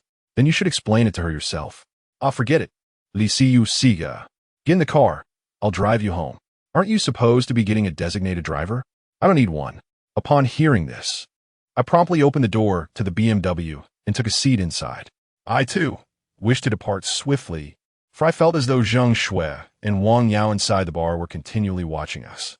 Li Siyu settled into the driver's seat, fastened her seatbelt, and ignited the engine, swiftly navigating the desolate night road. A sensation akin to perspiration pricked at my eyes. After traversing a distance, she suddenly glanced at me through the rearview mirror and softly spoke. I was momentarily taken aback. Perhaps I had indulged in too much alcohol today, its essence lingering. Lisa Yu chose not to elaborate further, concentrating intently on the road ahead. I inhaled steadily, rubbed my eyes, and leaned against the car's cushion, gazing at the swiftly retreating scenery outside, feeling an inexplicable weight in my heart, yet simultaneously liberated. My actions inadvertently deepened the misunderstanding and distanced Zheng Shui further from me. This evening marked the second-chance encounter for her and Li Siyu, and I surmised that regardless of how Wang Yao spoke of Li Siyu, Zheng Shui likely assumed there was something between us. Yet, perhaps this was for the best. At my age, having reached such a state, the likelihood of a turnaround was minimal. Even if she harbored some feelings for me, what of it? Should I impose upon her? I maintained a pessimistic belief that if one does not witness any progress before turning 30, the probability of change throughout one's life is slim. True late bloomers are exceedingly rare. While many successful individuals achieve their goals in their 30s or even 40s, they had already amassed considerable experience in their 20s. Their subsequent success is merely a culmination of their efforts, not the sudden epiphany of a languid individual in their 30s who then soars to great heights. Amidst my tangled thoughts, Li Siyu had already driven me close to my rented old house. She parked by the roadside, and I sat in the car, lost in reverie for a while before realizing the vehicle had come to a halt and it was time for me to disembark. "Would you like a drink?" Li Siyu inquired, seemingly with no intention of leaving, as she turned to look at me. "No, I have work tomorrow." "Are you certain?" "Indeed," Li Siyu replied. "If you wish to drink, I can keep you company. If not, then so be it. You should head back." I opened the car door and stepped out. "All right," she conceded, casting one last glance at me before driving away. With a heavy heart, I walked towards the community, sighing repeatedly as I ascended 5 flights of stairs to my home. Exhausted in spirit and with a dizzying head, I sank onto the sofa, staring blankly at the colorful paper cranes suspended in the living room. I forced myself to sleep, yet slumber eluded me entirely. A singular question plagued my mind. Was my life truly at an end? Was there genuinely no hope left? My contemporaries, Zheng Shui, Wang Yao, and even the recently acquainted Li Siyu, each seemed to thrive in their careers, and all were women. Meanwhile, I couldn't even muster 1,000 yuan and was buried in debt. The more I pondered, the more anxious I became, unable to resist the temptation to retrieve a bottle from the refrigerator and drink once more. After only a few sips, the alcohol overwhelmed me, intensifying my inebriation, and my stomach churned violently on the verge of rebellion. I hurriedly dashed into the restroom and began to retch before the mirror. Once I had finished, I reached into my pocket, and at that very moment, I felt my phone vibrate twice within its confines. A message from Li Siyu read, "Open the door." Chapter 28. The hangover. I stared at the message in astonishment, taking a few seconds to comprehend it before unsteadily returning to the living room to open the door. Li Siyu stood at the threshold, gazing at me quietly. "Didn't you say you wouldn't drink today? Come in and sit down." She perched herself on the sofa, looking at me with an expression of serene calmness that inexplicably made me feel uneasy. I lit a cigarette, taking a puff in an attempt to dispel the overwhelming dizziness, and then inquired, "What made you come back so suddenly?" "I wanted to see what you were up to." "Well, you've seen it. Join me for another drink," Li Siyu suddenly suggested, her eyes fixed on the empty bottles scattered across the coffee table. "Can you still handle it? What do you think?" Upon hearing my response, she smiled lightly. "Do you have any alcohol left at home?" I nodded and retrieved the remaining cans of beer from the refrigerator, tearing open a packet of peanuts before pulling up a stool to sit across from her at the coffee table. Li Siyu opened 2 cans of beer, handing one to me. Those who enjoy drinking know that while beer may not be particularly intoxicating, consuming it when one is already tipsy is a form of torment. That is precisely how I felt at that moment. I had consumed about half a jean of 52-degree baijiu with Yang Nan's uncle, followed by nearly half a dozen small bottles of beer at Wang Yao's shop, and had polished off 4 or 5 bottles at home, reaching the limits of my tolerance. Thus, I drank slowly, Yet the dizziness in my head grew increasingly intense. "You're drunk," Li Siyu remarked. "It's still early." At this, she fell silent and continued to drink with me. I cannot recall precisely how much I consumed that day. I only know that at some point, Li Siyu seemed to have gone downstairs to buy more alcohol, but by the time she returned, I had already lost consciousness. In a hazy state, I sensed someone was taking care of me. Perhaps it was due to my prolonged solitude. Over the years, regardless of the circumstances, I had always endured alone, healing my own wounds. Thus, upon realizing this, I instinctively resisted the thought of letting her go. At that moment, it felt as though a cold hand grazed my face, bringing with it a faint sting. I have no recollection of what transpired afterward. My memories of that day are lost, lingering only on that icy touch. As the sunlight poured through the glass around 11 o'clock, it struck my eyes, searing even through my eyelids with a painful sharpness. I could hardly muster the energy to open my eyes, merely rolling over to evade the light and pressing my fingers hard against my temples.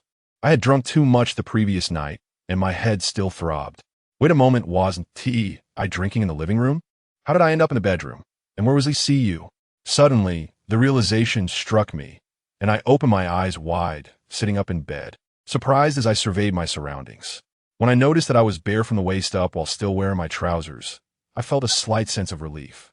The air conditioning in the bedroom was set quite low, and on the bedside table rested a cup of lukewarm water, long since cooled, resting atop a white paper napkin. I was parched and eagerly seized the chilled glass of water, gulping it down. Once I finished, I meticulously inspected my bed, ensuring there were no stray strands of a woman's hair, before finally rising and pushing open the door to the living room. I had anticipated a scene of utter chaos, given that I had left it in disarray after a night of heavy drinking. However, to my astonishment, not only was the coffee table and floor spotless, devoid of any dust, but even the creases on the sofa were perfectly smooth, clearly having been attended to with care. The air was infused with a delicate fragrance of roses, reminiscent of the scent from an automotive air freshener, much like the one Li Siyu uses in her car. I felt a momentary sense of disorientation as I gazed at the impeccably clean floor tiles, a stark contrast to the state of my home since Zhang Shui's departure. Anxiously, I dialed Li Siyu's number, uncertain of when she had left, recalling that she had also indulged in a fair amount of alcohol the previous night. Could it be that she drove home alone in the early hours? The call connected, ringing several times before she finally answered. "Where have you been?" I inquired. Her voice revealed no hint of emotional fluctuation. After a brief pause, I asked, "It's nothing really. I just woke up and noticed you weren't here. You didn't drive home drunk last night, did you?" "Of course not," she replied. "How did you get back then?" "I left this morning," Li Siyu explained. "I didn't wake you because you seemed still asleep." "Where did you sleep last night?" I pressed. "On the sofa," she responded coolly. "Just say what you mean. Were you dancing around?" After a moment as hesitation, I timidly asked, "I wasn't embarrassing last night, was I? Crying and pouring my heart out?" "Not at all." Unable to glean anything substantial from her tone, I fell silent for a moment before directly inquiring, "Did we sleep together last night?" "What a ridiculous question," she exclaimed. "I was just asking out of concern for my own actions. Have you made it home?" "Yes, I'm fine. I'm hanging up now. I just fed Fatty and plan to catch up on some sleep." "All right." As the call ended, I yawned, switched off the air conditioning in the living room, and returned to my bedroom for a brief nap. When I awakened, it was already dusk, and the after effects of the previous night's drinking had finally dissipated.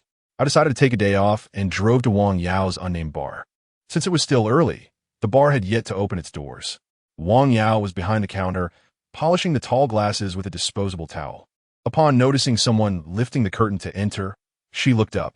I approached her and demanded, "You did that on purpose last night, didn't you? Stop accusing me unjustly." "I didn't summon Zhang Shui. She came of her own accord," she retorted. As she laid down the glass, she regarded me with disdain, adding, "Besides, why are you avoiding her? You running away last night was really cowardly and pathetic. I should have recorded it." I was momentarily rendered speechless. After a brief silence, I spoke. "Having been apart for quite some time, shouldn't we aim for a clean break? Furthermore, considering her current closeness with Chun Hao, I felt even less inclined to intrude upon her life." "Stop," Wang Yao interjected, raising her hand in a gesture of pause. With utmost seriousness, she continued, "Very well. You advocate for a clean separation. Yet does your demeanor truly reflect such cleanliness? If you were genuinely unencumbered, why do you flee at the mere sight of her? Why not sit down and engage in a candid conversation?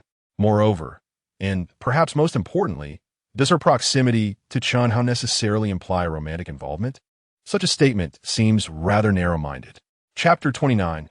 Xiao Yao as special blend. I vehemently disagreed with her assertion and coldly retorted, given Chun Hao's demeanor towards Zhang Shui. "Are you certain their relationship is merely platonic?"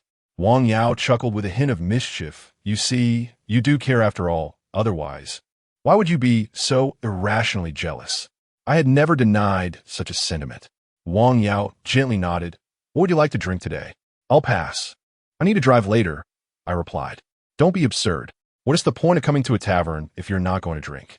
Wang Yao insisted, then swiftly retrieved the cocktail from beneath the bar and pushed it toward me. "Here, I just mixed this for myself. Give it a taste." I took a sip, immediately scrunching my brows in distaste. "What on earth is this flavor?" Wang Yao was amused by my reaction, her laughter bubbling forth. "This concoction is called Xiao Yao S Special Blend, featuring ketchup, mustard, concentrated chili oil, and bitters. Quite the flavorful experience, wouldn't you say? It encompasses all the sour, sweet, bitter, and spicy notes, doesn't it?"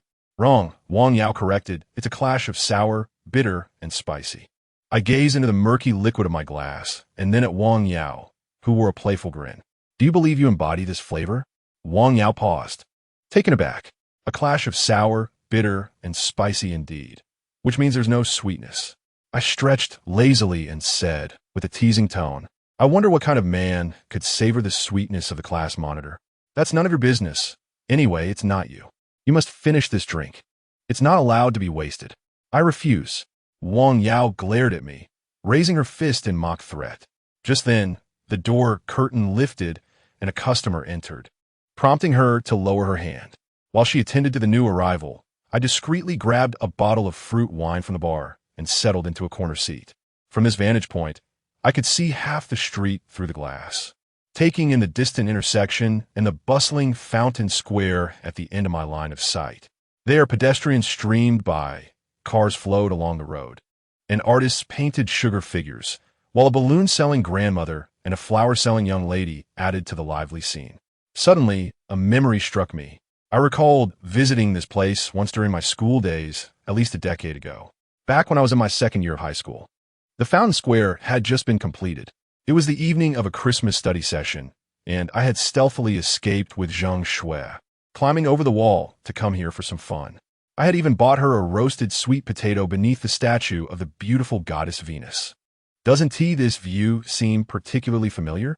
Wang Yao had somehow appeared beside my table. "Isn't this where we sneaked out to play that Christmas? You still remember?" She smiled, seemingly lost in nostalgia. After a moment, she continued, "Who were the others that came with us?" "It was you, Zhang Shui, Xiao Peng, and Lu Qiandin." "Indeed. Have you been inquiring about him over the years?" "Just occasionally through friends." "Any news?" "None," Wang Yao replied, her expression tinged with bitterness. "It's as if he has vanished from the face of the earth." I took a sip of fruit wine and remarked, "I recall that he went to Southeast Asia at least 8 years ago. If he were living there normally, he wouldn't have failed to return even once in all these years, nor would he have completely lost contact. It seems to me that either he has committed a crime there and cannot return, or he has perished." Wang Yao fell silent. "What did he say to you before he left?" "He mentioned that he had an uncle there who cultivated bananas and could make a fortune, promising to return once he had earned enough money. If he were able to come back, he would have done so long ago. I suggest you cease dwelling on him." Let us not discuss this any further. Let us talk about something else." Perhaps sensing the gravity of the topic, Wang Yao lit a cigarette, took a deep drag, and looked at me, saying, "Let us talk about that girl from yesterday. How did you two meet? This is quite a dramatic tale. You might not believe it. Would you care to listen? She was also a student at our school, just 1 year below us. And now she teaches there. What a coincidence." And then, that day, I delivered food to her. I summarized the events of my acquaintance with Li Siyu, and after I finished, Wang Yao finally chuckled. "You truly had a rough time, but you can't wholly blame her. After all, who made the choice to collect younger girls in school. I was young back then. I sighed, reflecting on those actions from years ago, which even now elude my understanding. So, you've only known her for a short while? About 2 months. Then why did you stop delivering food and switch to driving a taxi? I encountered an exceedingly unpleasant customer. The thought of that incident rekindled my anger. Wang Yao, after listening to my account, spoke softly. If you remain in this line of work, you will undoubtedly face similar situations in the future. Do you have any other plans? I wish someone would unexpectedly grant me 100 million or even 10 million, so I wouldn't have to toil endlessly for a living. That is a lovely thought. But at ISNTA plan, do you not have any concrete goals? None. Perhaps when Mr. Wang has some work to do and needs more hands, he could bring me along. Wang Yao laughed. If that ever happens, I would certainly seek you out. I have always believed that your intelligence is quite commendable. Although you were idle in those years, I trust that now, having changed, you can achieve great things. I did not take Wang Yao's comforting words to heart. In today's world, one can hardly find a shortage of clever individuals. There are plenty to be found. I conversed with Wang Yao for a considerable time. But as the hours progressed, the number of patrons in the bar remained stagnant, with only the earlier couple and myself in attendance. Your bar seems to be struggling, I remarked, glancing around the empty hall. I treat this as a hobby. I never intended to make a profit from it. As long as I can avoid losses, that suffices. Are you incurring losses? I inquired. With the wages of the waitstaff and chefs, I lost 2,000 last month. I sheepishly replied, if I were you, I would have closed this place long ago. I rely entirely on my family's support. Otherwise, I wouldn't dare to pursue such endeavors. Wang Yao responded candidly. I nodded slightly, my heart a tumult of emotions. There are many things that elude my grasp. Chun Hao is a scion of wealth, and Wang Yao also hails from a family of considerable means.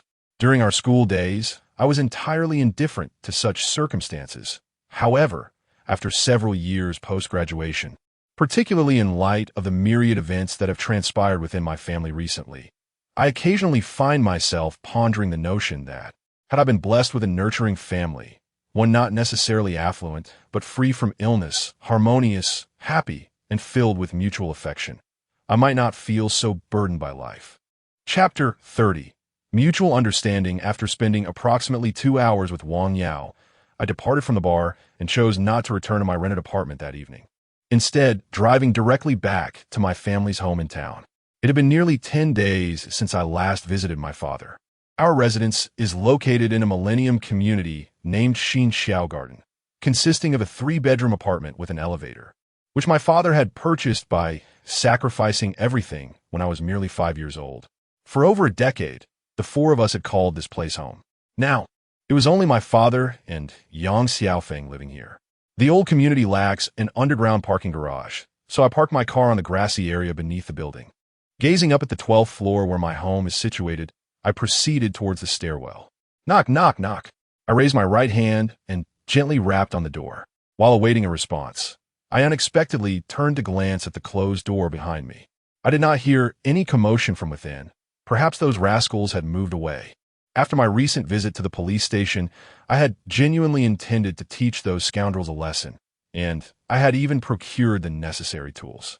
Had I not unexpectedly encountered Yang Nan and received a call from Li Siyu in the evening to dissuade me from acting on my intentions, I might have found myself in a very different predicament. Those rascals had been spared. As I pondered this, I realized no one had come to open the door, so I knocked again. After several seconds of silence, I found it peculiar.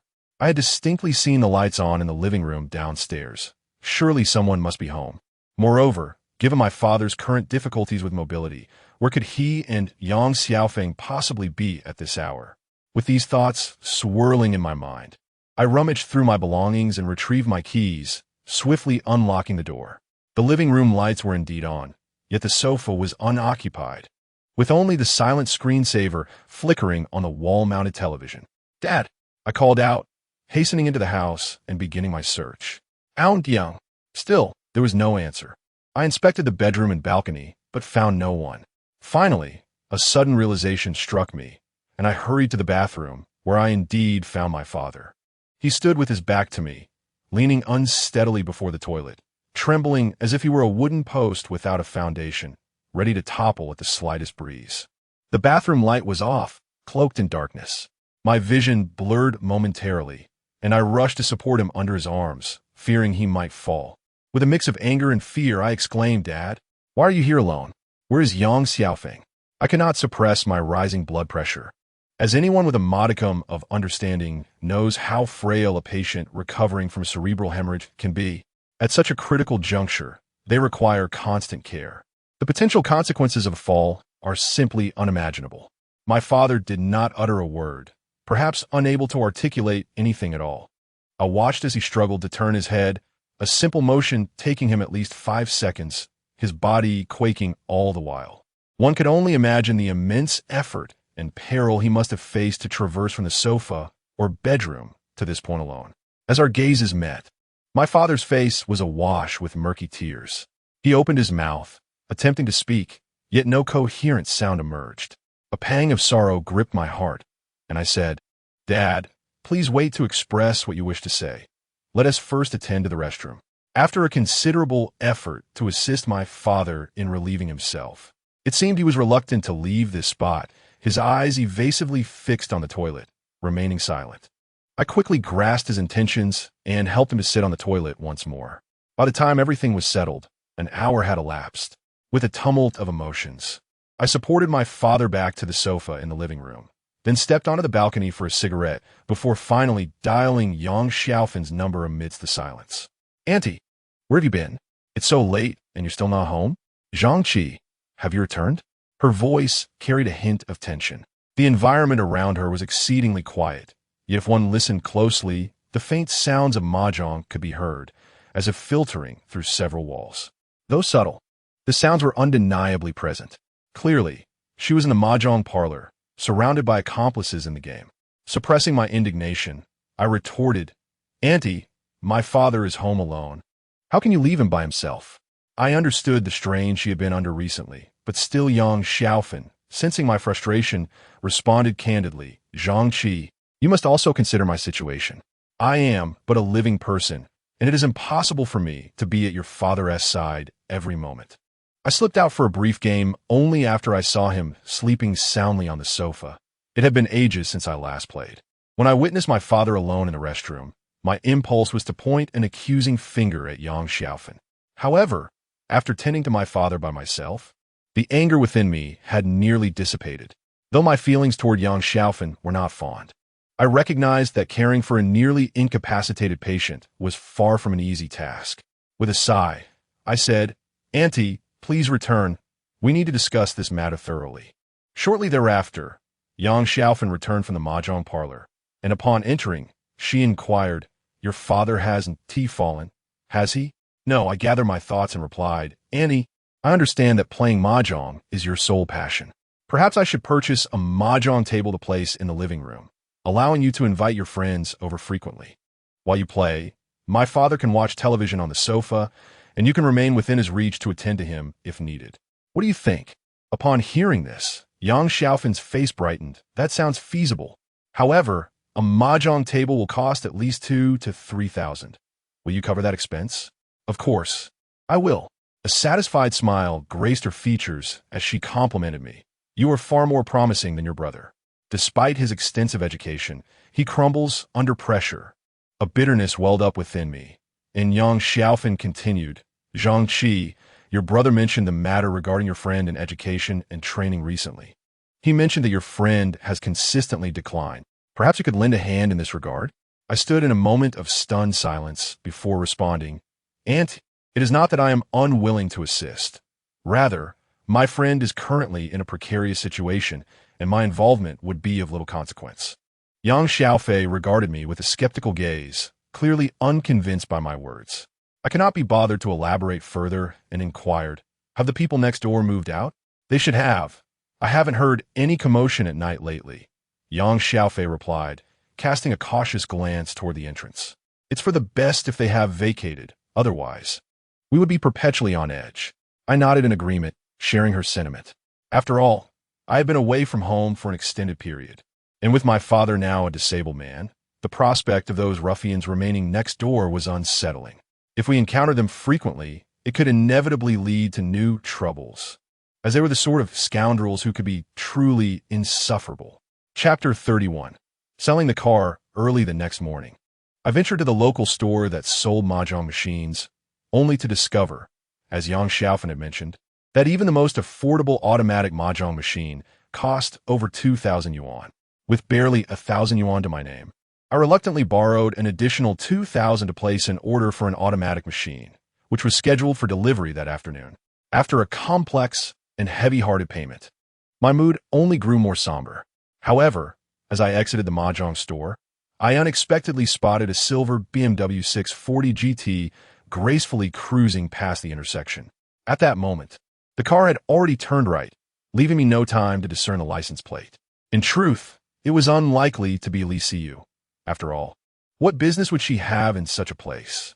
After a midday meal at home, I assisted the delivery personnel in setting up the mahjong machine.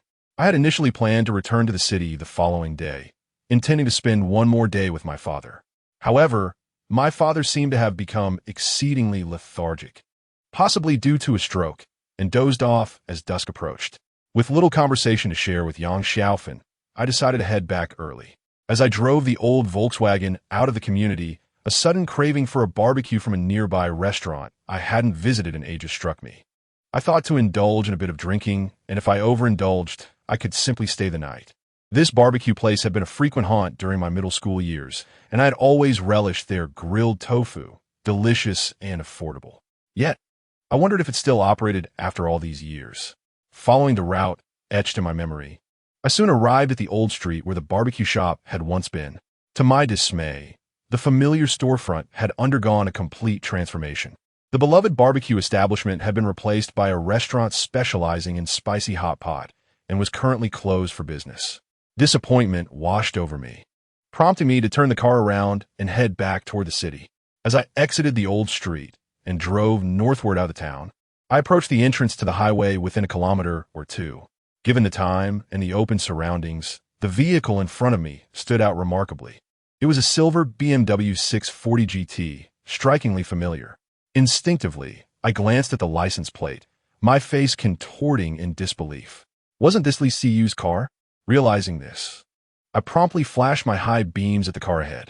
At first, Li Siyu seemed unaware that I was the one behind her, showing no reaction. It wasn't until I repeatedly flashed my lights that she noticed, subsequently changing lanes to pull over beneath a nearby streetlight. I stepped out of my car, utterly astonished as she emerged from hers. "What brings you to our town?" I inquired, my expression mirroring her surprise. Li Siyu looked equally taken aback, and after a moment replied, "I came here for some business." "Is your hometown in this town?" "Indeed, I was born and raised here," I responded, still puzzled by the coincidence of encountering her in such an unexpected location. "What business could you possibly have here?" Li Siyu appeared reluctant to respond, hesitating for a moment before saying, "I came here to sell my car." "Sell your car?" "Yes, I saw online that there's a dealership nearby that buys cars, and I heard their offers are quite high. So what was the outcome?" "They said the car depreciates significantly, and I could get at most 200,000. That price is far too low. Li Siyu's vehicle is a model that has already been discontinued. When it was first released, it was priced around 900,000. Although she has driven it for several years, the car remains in excellent condition, free from major accidents, and appears to be in near-new condition. That's why didn't T sell it?" I couldn't help but remark, "Are you really planning to sell it so soon? I think you could wait a bit longer. The matters on that document haven't even begun to be executed.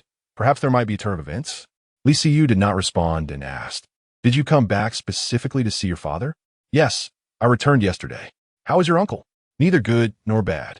I truly did not wish to dwell on this topic, as it troubled me. The night before last, I looked at her, attempting to change the subject. "Stop." However, before I could finish, Li Siyu gestured for me to stop. "You've already asked that question over the phone," and I answered. "If you ask again, I might suspect you're teasing me." I stared at her in astonishment, but her expression was completely serious, showing no hint of jest. I had no choice but to remain silent, although I personally did not believe anything truly occurred between us the night before. Otherwise, how could the bed be so impeccably clean? After chatting for a while under the streetlight, I suddenly recalled that Wang Yao mentioned yesterday she wanted to buy a car.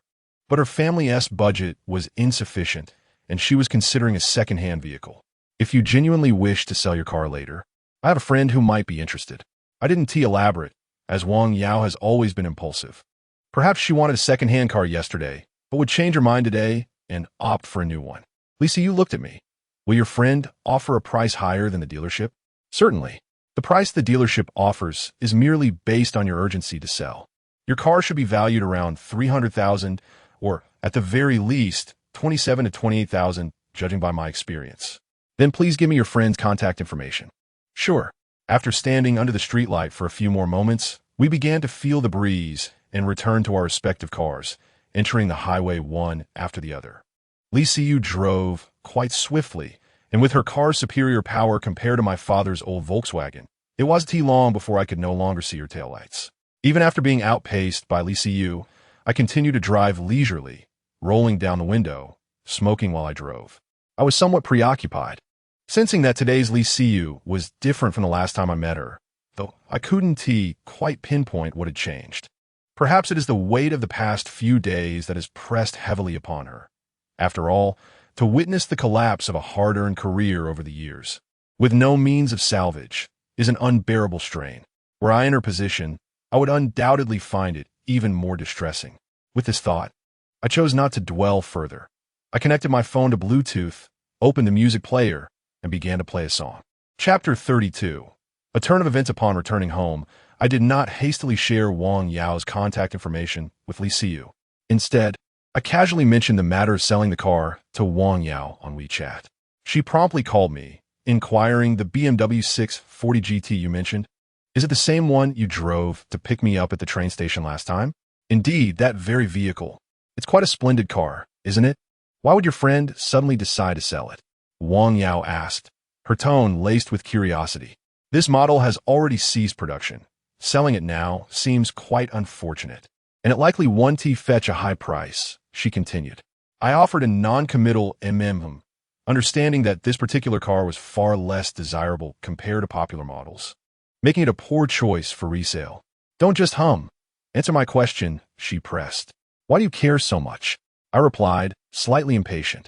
The car is in good condition and has no major accidents. If you wish to buy it, simply conduct an inspection and make the payment. I was merely asking a few questions. Why are you so defensive? Wang Yao chuckled lightly. After all, it's a substantial amount of money. It's not insignificant. Don't you think I should be a bit cautious? Her reasoning struck a chord with me, leading me to explain earnestly. The owner you met a few days ago is Li Siyu. She is currently experiencing some challenges in her career and might soon be unable to continue, which is why she wants to sell the car. Li Siyu. Wang Yao responded, slightly taken aback. Could you elaborate on her situation? Assuming her concerns stemmed from potential financial disputes post-purchase, I decided to be forthright. She works in the education and training sector, and recently a new policy was issued that may lead to the closure of private training institutions like hers. The education and training sector? Wang Yao's surprise was palpable through the receiver. I paused, momentarily taken aback. Is there a problem with that? After a brief silence, she inquired, why is she selling the car? Last time I heard her mention that if the institution shuts down, she would need to compensate parents threefold for tuition, along with severance for the teachers and penalties for breaking the rental agreement. That could amount to a significant sum. If that's the case, she would need to sell the car to cover such expenses. I'm not entirely sure, I admitted. If that is the case, it indicates she is quite a responsible person. Wang Yao muttered to herself, then suddenly asked, what is your relationship with her like? It's fine. Don't be so vague. I want a precise answer. I felt perplexed, wondering why she was so invested in my relationship with Li Siyu. Was she inquiring on behalf of Zhang Shui? Are you mute? Our relationship is decent. However, I'm not certain how to articulate it. She has helped me during my most challenging times. What kind of help? Last month, my father suffered a cerebral hemorrhage. I didn't have the funds for surgery and couldn't borrow money from anyone. In the end, she lent me 100,000 yuan, which allowed me to navigate through that crisis. That's absurd. Didn't you say she viewed you as an enemy back then? Why would she lend you money? I share the same sentiments as you. Yet at that moment, I found myself at a complete impasse, which is why I sought her out as a last resort. Upon hearing this, Wang Yao suddenly let out a cold laugh. What are you laughing about? I inquired. Zhang Qi, you indeed have your methods, she replied coolly. You would rather borrow from someone you barely know than reach out to us, your old friends. I must ask, what are you truly thinking? I was momentarily at a loss for words, falling silent in response. After a lengthy pause, Wang Yao spoke again, her tone indifferent. Forget it for now. You mentioned she wishes to sell her car, correct? In that case, advise her to hold off on selling for the moment. I will look into it for her. I was perplexed by her words. What do you intend to inquire about? Wang Yao remained silent, likely still miffed over my 2-year absence from her life, and abruptly ended the call. Holding my phone, I was left bewildered. I assumed Wang Yao was going to assist Li Siyu in finding a buyer who could offer a higher price. So I did not dwell on the matter and merely informed Li Siyu via WeChat. However, several days passed, and I had almost forgotten about the incident when Wang Yao suddenly called me one night after my shift. She bypassed the usual small talk and directly asked, Li Siyu's organization is called Yangfan Education, right? I glanced at my contacts in surprise and, confirming the detail, replied, yes. How did you know? I've been inquiring about it these past few days. This institution is indeed on the list of those being eliminated from the education training sector, Wang Yao stated, a hint of confusion in her voice. But for some reason, her name has been delayed. Delayed? What does that mean? I asked. The documents issued would take effect a week later, and her institution was among the first on the list for elimination. Normally, from the moment the documents were enforced, her organization would be unable to operate. Yet, just yesterday, someone had moved her name from the first group to the last, allowing her to continue functioning for about a month longer. Wang Yao remarked, a tone of admiration creeping in her voice. She certainly has her ways, but unfortunately, the force of this new policy is substantial. It will merely buy her some time. Astonished, I queried, how do you know all this? My aunt is one of the few influential figures within the city's education system. How else would I know?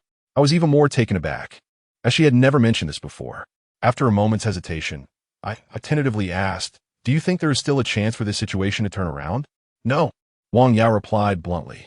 This cut will leave only a few pilot institutions. The thousands of other educational organizations will all be eliminated. It is a foregone conclusion. I wanted to say something, but sighed instead, choosing to remain silent. However, just as I was losing hope, Wang Yao unexpectedly added, I can arrange for my aunt to meet with her. My aunt has already agreed. I felt a surge of joy, but it was soon tempered by concern. Wouldn't that be inappropriate? Certainly inappropriate, she conceded. But didn't you say she has done you a significant favor? This time, I consider it a favor to you. I must confess that I, too, approached my aunt with some trepidation regarding this matter. Reflect on whether it is appropriate for someone like me, who values loyalty, to simply vanish. I fell into a profound silence, overwhelmed with emotions that rendered me speechless, yet a greater sense of shame lingered in my heart. After a considerable pause, I finally uttered, Wang Yao, thank you. Indeed, Wang Yao responded softly. Please share with me Li Siyu's phone number or WeChat ID so that I may reach out to her. All right, I replied. Once I ended the call, I promptly sent Li Siyu's number to Wang Yao, hoping for a positive turn of events. While I was in the restroom freshening up, Li Siyu messaged me, inquiring, Wang Yao has added me. How does she have my WeChat ID? Did you give it to her? I glanced at the message while inspecting my profile in the mirror, one hand brushing my teeth and the other swiftly typing a response. Yes, accept her request. There may be a delightful surprise in store. Chapter 33. The bad habit of not wearing clothes. Li Siyu sent a puzzled emoji, and I chose not to elaborate. After all, the subsequent events were entirely beyond my control and depended solely on her fortune. When she contacted me again, it was already the afternoon of the third day since the incident. In July, the sun blazed fiercely over the mountain city, and the heat was oppressive, reaching a staggering 42 degrees Celsius. My father's old Volkswagen, perhaps due to its age or some other reason, had its air conditioning fail at 2 o'clock that afternoon. In this season, without air conditioning, it was unbearable. Not only would passengers complain, but I too was soon drenched in sweat, my short sleeves clinging uncomfortably to my skin. I quickly drove the car to the repair shop. I purchased a popsicle and settled at the cool entrance of the workshop to play on my phone. After a while, a message unexpectedly popped up at the top of my screen. I'll treat you to dinner tonight. You must come. It was from Li Siyu, accompanied by a cool emoji.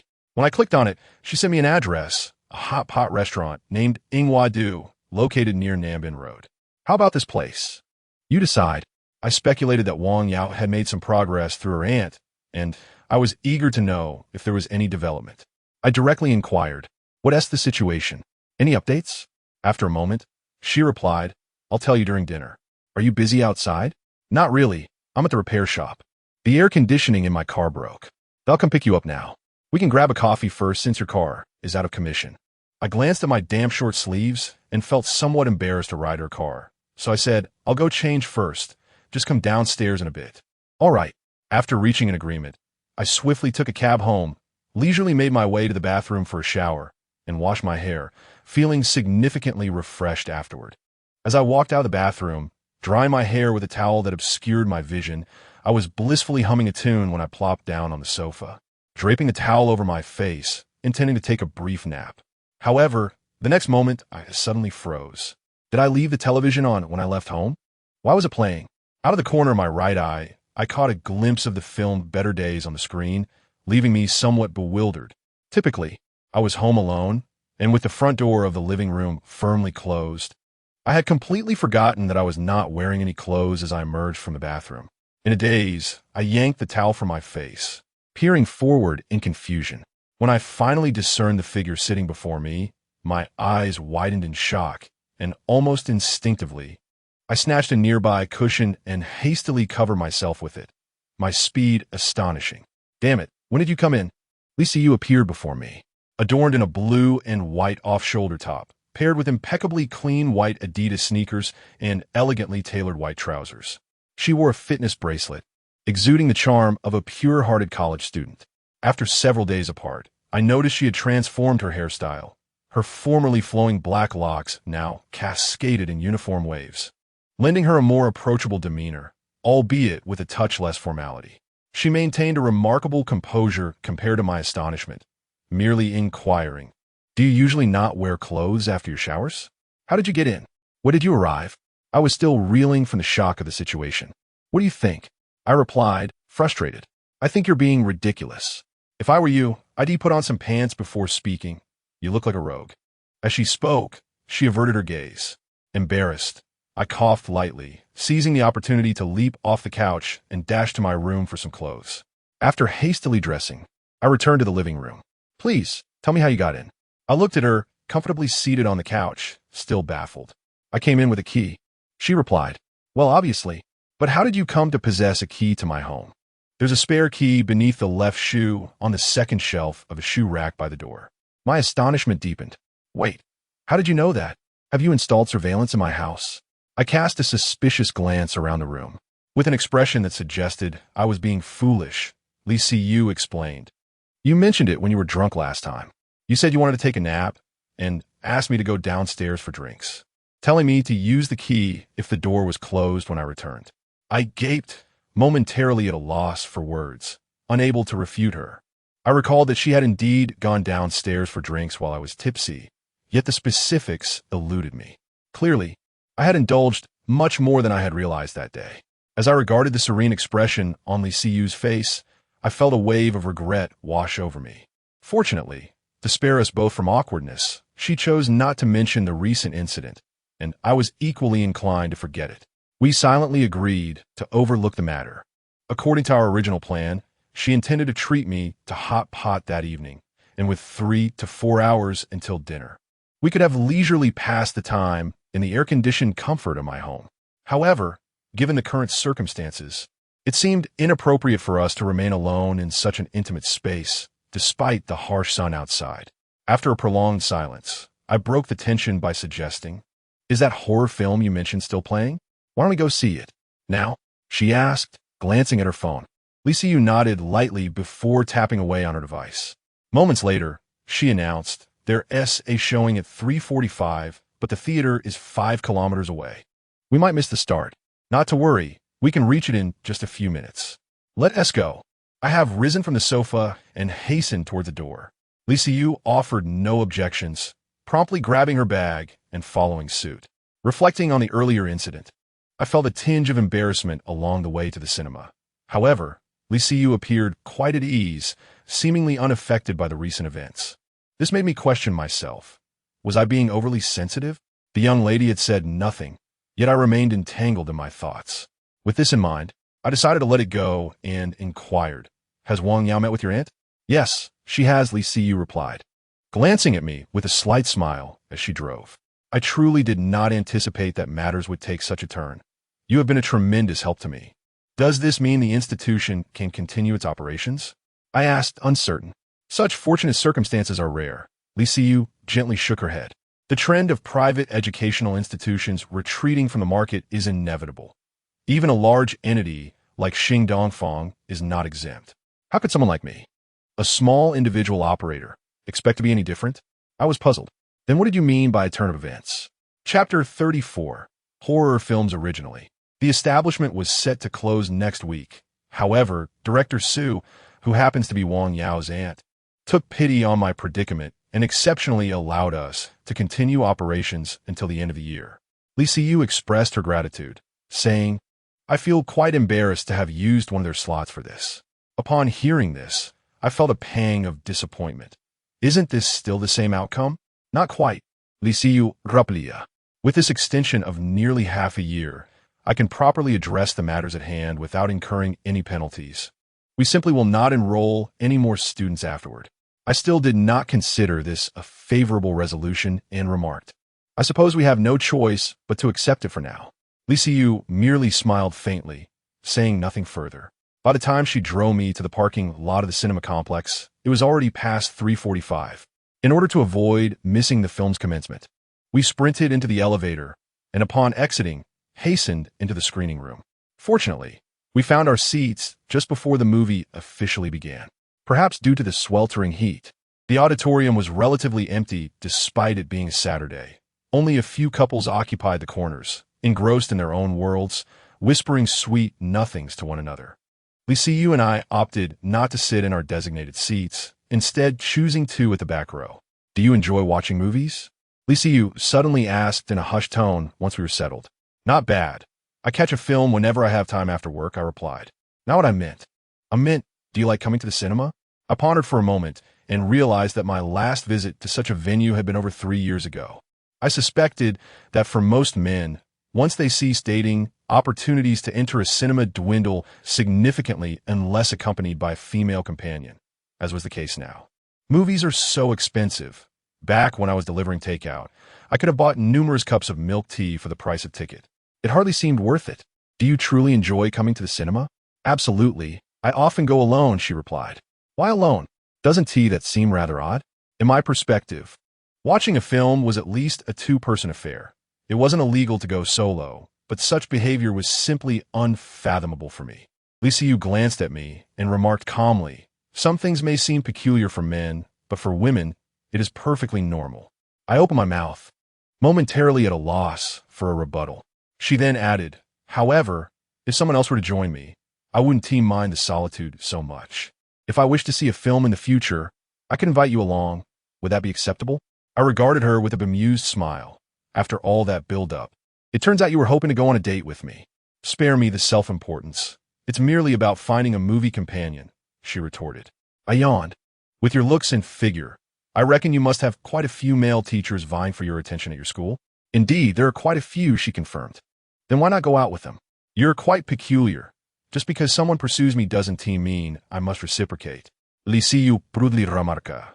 "Must I not have some standards and expectations? Your words imply that the teachers at your school are rather lacking." "It's not that they are lacking. It's just—" "Never mind. I don't feel like discussing it with you." Suddenly, Li Siyu seemed somewhat disheartened, turning her attention back to the film. I found myself indifferent to horror films, especially domestic ones, which often appear hastily made. However, today's viewing was a pseudo-documentary horror with a decent plot and cinematography, complemented by an aptly fitting score. I noticed that Li Siyu was rather timid. In scenes that hardly made me flinch, she would frequently be startled, her face paling, instinctively leaning closer to me. It seemed genuine fear rather than an act. I observed the shift in her gaze during particularly exaggerated scenes, her entire demeanor reflecting alarm. As her left hand instinctively clutched my pant leg tightly, It reminded me of the last time her home was overrun by that chubby intruder, when she believed a thief had entered, reminiscent of her current state. Shall we stop watching? The plots of horror films are all quite similar anyway, I suggested, playfully covering her eyes. Liu froze for a moment, then slowly turned her head, gently removing my hand from her face, meeting my gaze. Although the fear in her eyes had not entirely faded, there was an indescribable depth to her expression. Realizing that my gesture had taken on an ambiguous tone, I diverted the conversation by nodding toward the young couple nearby, whispering, "Look over there. They're far more entertaining than this dreadful film." Curiosity sparked in her eyes as she turned to see my direction, and a slight smile graced her lips. The couple appeared to be around 17 or 18, whispering sweet nothings since the film began, their hands entwined within each other's clothing, their lips never parting as they engaged in a delicate exchange of breath. Were it not for the presence of others in the theater, I surmised they might very well indulge in a more intimate encounter right there. Liu watched with keen interest for a moment, sharing a smile with me before returning her gaze to the screen. However, this diversion had completely diluted the horror of the film. As the credits rolled, the clock struck 6, and the weather outside remained sultry. Thus, we lingered in the cinema, purchasing a handful of coins and starting a game of claw machines in a corner of the hall. "Are there students in your school who are dating?" I inquired while maneuvering the joystick, with Liu beside me, assisting in gauging the claw's position. She glanced at me. "What do you think?" "That question is rather pointless. Is it many?" "It's much the same as when we were in school. However, today's youth tend to be more well-behaved. Fewer altercations occur now than before," I remarked, observing that the couple from earlier seemed younger than her students. "How do you generally handle such situations at school?" "Parents should report to the principal. At the very least, a warning will be issued, and at worst, a demerit will follow. Generally, students hold a considerable fear of such consequences, and this approach often leads to the dissolution of relationships." I gazed at her in astonishment. "Are you serious? Do you find any fault in this method of handling the situation?" I could not help but furrow my brow. While I could not pinpoint any explicit flaws in her approach, it struck me as excessively unfeeling, reminiscent of the stern educators from my own school days. I had anticipated that teachers in this new era would adopt a more compassionate means of addressing similar issues. Seemingly perceptive of my thoughts, Liu replied with a calm demeanor. "Romantic relationships, much like gaming, are strictly forbidden for middle school students. They may perceive me as a cold-hearted tyrant, but in truth, I act with their future in mind. Once they reach university, they will have ample time to pursue romantic endeavors." Chapter 35. The boy I like, such is the sentiment. Can those students truly absorb it? Are not children of this age the most rebellious? Today's youth exhibit a maturity in this regard that surpasses our own generation. Liu remarked with a sense of nostalgia. Take my recently graduated class, for example. Nearly 90% of the students have already discerned what is essential for establishing themselves in society. They understand what sacrifices must be made in pursuit of these goals. In contrast, during our era, perhaps only around 50% of students grasp such principles, and possibly even fewer. "Just a bit to the left with that little bear," she instructed, pointing at the machine. I withdrew my gaze from her, my thoughts in disarray, adjusted the joystick a few times, and once Liu confirmed my alignment, I pressed the grab button. The mechanical claw descended, accurately enveloping the small bear. Yet, just as it was about to secure its grip, the claw unexpectedly released, causing the bear to tumble and roll among the pile of toys. How frustrating. Liu frowned, gazing at the machine with irritation. "This claw machine is faulty. We need to find the owner." "Find what owner?" I replied, perplexed. "Haven't you ever played one of these machines? They have always operated like this." "Operated like what?" "The claw tends to loosen its grip," I pointed out. Liu looked bewildered, seemingly lacking any prior experience with such machines. I explained, "The programming of these claw machines is predetermined. The grip of the mechanical claw is quite weak and tends to wobble, automatically releasing its hold when it reaches a certain height." "Isn't that deceitful?" "It is indeed deceptive, but not entirely so," I chuckled. "Typically, after a few unsuccessful attempts, one may encounter a moment when the claw actually holds firm, making it much easier to grab a toy." Liu, undeterred by skepticism, insisted that I continue. As anticipated, after 4 consecutive failures, the claw suddenly became steadfast, its trembling ceased, and its grip intensified. This time, I successfully captured a blue shark plush toy. After retrieving the shark from the dispensing slot, Li Siyu squeezed it tightly and sighed. "This game is a scam. You never played before?" "Never," she replied with innocence. "These claw machines are ubiquitous. Practically every young couple in love has played with them," I remarked, casting a dubious glance her way. "You can't possibly have never been in a relationship, can you?"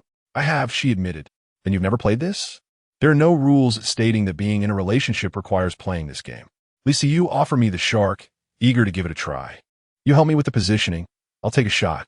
To my astonishment, perhaps due to her novice status, she succeeded on her first attempt. Although the claw wobbled precariously and struggled to maintain its grip, she managed to precariously drop a cabbage-shaped plush toy into the dispensing chute. "How about that?" Li Siyu exclaimed triumphantly, holding the cabbage aloft. "Consider yourself somewhat skilled." "What do you mean somewhat?" "Skill is skill." Li Siyu caught a doll, seemingly in good spirits, and remarked, "Boys should be a bit sweeter. Otherwise, you'll never find a girlfriend. Even my students understand this principle better than you do." "It appeared you have considerable experience in this matter," I replied with a faint smile. "In my years of teaching, I've probably been responsible for breaking apart numerous young couples in love, haven't I?" Li Siyu paused, then softly said, "Actually, I am quite tolerant of such matters. When I was in school, I had a crush on a boy in my class. I deeply understand that feeling of infatuation, which is utterly irresistible." I looked at her in surprise. "What about the comments you made earlier?" "Those were merely jest," Li Siyu replied nonchalantly. "Though I recognize that many romantic feelings during school years are unreliable, I would find it difficult to assume the role of a strict enforcer of love's prohibition. Love is inherently about feelings. Reliability is not the essence, as it is not about marriage and having children." "What I meant by unreliable was not that," I countered. "What did you mean then?" "I mentioned my past affection for a boy in my class." Li Siyu continued, suddenly growing silent. After a moment, she recollected. "That boy wore glasses, was fair-skinned and gentle, consistently ranking first or second in exams. I liked him a great deal, and he liked me too. We had even promised to be together if we both got into the same university." "What happened afterward?" "Later, I was bullied by a girl."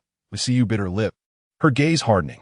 "She cornered me in the restroom and dormitory several times, and I confided in that boy, hoping he would protect me." "That's good. And then?"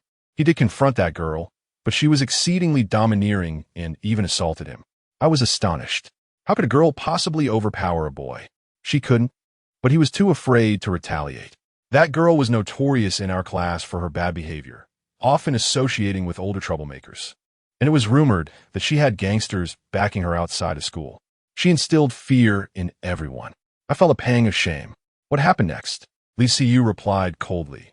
"Afterward, it seems she grew addicted to bullying me, and such incidents continued to occur. That boy, fearing he might get embroiled in trouble, ceased to contact me, and this situation persisted until we graduated from high school. I felt a wave of oppression wash over me and furrowed my brow, asking, why didn't you seek help from teacher? With your excellent academic performance, if you had reported at once, such occurrences would not have continued." "Lisa, you shot me a cold glance. You too have been through that age. Surely you understand the mindset of students at that stage?" I was rendered speechless. Much of the bullying in schools recurs not because the bullies possess extraordinary power, but because the victims are too afraid or ashamed to seek help from parents or teachers. I bit my lip, suddenly grasping her hand. "Let us go." "Where to?" Lisa Yu asked, her expression devoid of warmth. "Who did this?" "I will take you to find her. She must apologize to you." "I feel an immense anger." "That's enough." Lisa Yu gently withdrew her hand, gazing at me with a blank expression, and stated, "Who do you think you are? Expecting her to apologize? Do you truly believe that an apology holds any significance in such matters?" I remained silent in response. I had always assumed that Li Siyu's claims of bullying were merely an exaggeration, a deliberate attempt to cast blame upon me. However, through my interactions with her over these past days, coupled with her recent account, I gradually sensed that the situation was far more intricate than I had anticipated. Despite her reluctance to delve into details, I could perceive an overwhelming sense of despair through her fragmented words. I could only wonder what kind of torment she had endured. Li Siyu fixed her gaze upon me, and after a prolonged silence, her icy demeanor began to thaw as she spoke with a complex tone. From this point forward, I find myself indifferent to this type of boy. Most of the teachers of our age at school belong to this category. But isn't that a form of judging by appearances, condemning an entire group based on a few? I countered. I am not disparaging anyone. It is merely that I have developed a shadow of fear towards boys of such a visage, Li Siyu replied, shaking her head. In any case, the kind of boy I admire must be one who can shield me from the storms of life, a true man who stands tall and strong. Chapter 36. Returning home, is that all there is? Do you think such a request is not sufficiently high? I pondered for a moment before replying. It is too vague. The more generalized a request, the broader the implications. It may seem straightforward on the surface, but in reality, it is anything but. You appear to have a good understanding, I remarked casually, yet my thoughts were suddenly drawn to Zhang Shui. I recalled how she once expressed that she would be content with any life as long as we were together. Li Siyu cast a meaningful glance my way, then shifted her gaze toward the distant dusk. It's about time. Let us go have dinner. I nodded in agreement, preparing to respond, when suddenly my phone vibrated. Upon seeing the caller ID, I instinctively frowned. After a moment of hesitation, I answered in front of Li Siyu, asking, "What is wrong, Annie?" "Zhangqi, you must come home quickly. Those thugs have returned and have put your brother in the hospital." Yang Xiaofan's voice cracked with sobs, conveying the gravity of the situation. I was taken aback and quickly inquired, "What about my dad? How is he?" "Your father is fine. It's your brother who has been hospitalized." I exhaled in relief and said, "Stay calm. Call the police, and I'll be back shortly." After hanging up, my expression darkened considerably. "What has happened? It seems troublesome. We won't be going for dinner. Please take me to the repair shop." "What do you need to go there for?" "I must return home." "Then I shall take you back," Li Siyu offered. "It's better than you going alone." "Very well." I hesitated briefly before agreeing. "What happened?" "Those thugs have come looking for trouble again." I gritted my teeth. "They live right across from my house." Li Siyu frowned, saying, "I recall that your father's hospitalization was related to this. You've been wise to avoid them, yet they dare to provoke trouble? Is there no law? Such individuals do not engage in reason. They are nothing but brutes." I strode toward the elevator. Although I held little affection for Zhang Yang and Yang Xiaofan, we were still family. Most importantly, Yang Xiaofan had been caring for my father during this time, albeit not exceptionally well. Nevertheless, I had no better options. As we drove back, Li Siyu reminded me several times, "Don't act impulsively. We live in a society governed by law, and the authorities will support you. Do not worry. I know how to handle myself." Perhaps my expression was too grim, for Li Siyu fell silent for a moment before speaking again. "My father was imprisoned in this manner, spending over a decade inside, and he has yet to return." Taking a deep breath, Li Siyu said earnestly, "Regardless, let the authorities handle everything, all right?" I gazed at her in astonishment. She did not continue to persuade me, focusing intently on driving, and soon we arrived at the hospital in our town. Upon seeing Zhang Yang in the hospital, I stared at him, somewhat taken aback. Zhang Yang looked at me awkwardly and said, "Brother, you're back." I regarded him with a sense of bewilderment. "Where did they strike you? Were you not injured?" "Oh, it was nothing severe. They merely landed a few slaps on my head." My mother insisted on bringing me to the hospital for a checkup. If I refused, she would fly into a rage. Zhang Yang awkwardly replied, suddenly noticing Li Siyu entering from outside, which made him visibly tense. He gazed at Li Siyu for a moment before cautiously saying, "Hello, thank you for saving my father last time." Li Siyu paused for a brief moment before responding, "It's nothing. Where's your mother? I haven't seen Yang Xiaofan around." "She's at home, taking care of Dad." "You weren't hurt, were you? If you're unscathed, let's return together."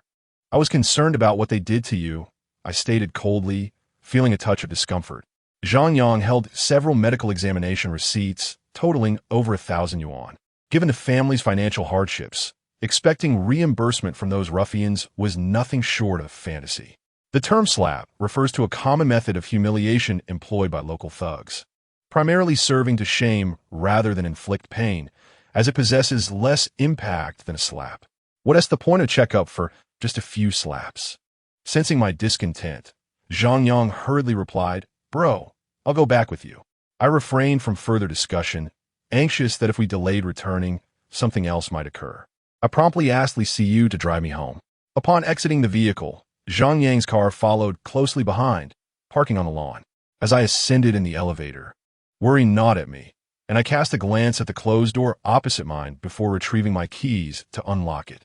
Yang Xiaofan was startled upon seeing us and exhaled a sigh of relief, then looked at Zhang Yang with curiosity, asking, "Why are you back so soon? What did the doctor say?" "The doctor said everything's fine.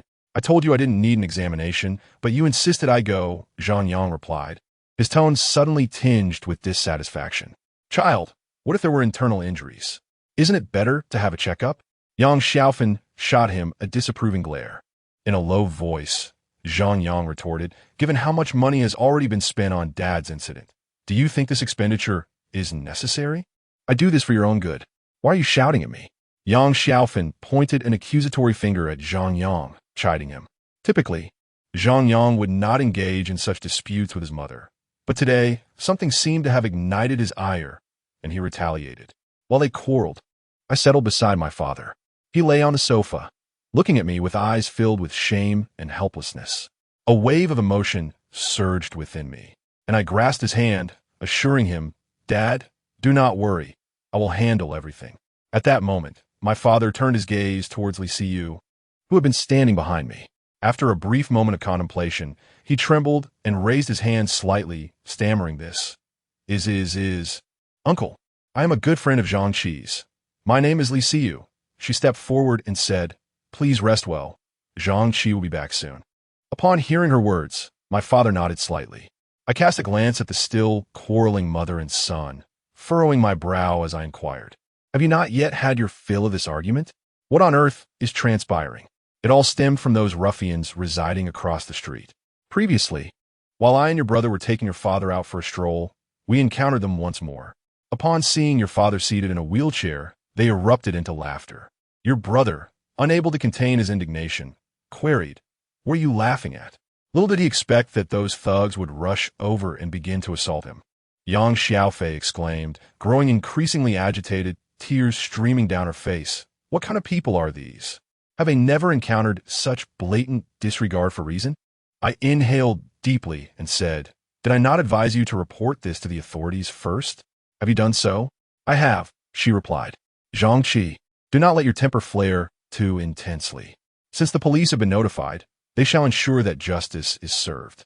At that moment, Li Siyu gently tugged at the sleeve of my garment. Chapter 37. Peril at the barbecue restaurant. I gazed at her, nodding gently after a prolonged silence. She was indeed correct. There was no use in becoming agitated now. It would be far wiser to await news from the police. With surveillance cameras proliferating everywhere, it should not prove difficult for the authorities to locate someone they were determined to find. Concerned about Li Siyu feeling uncomfortable in my home, I decided not to linger and soon took her outside.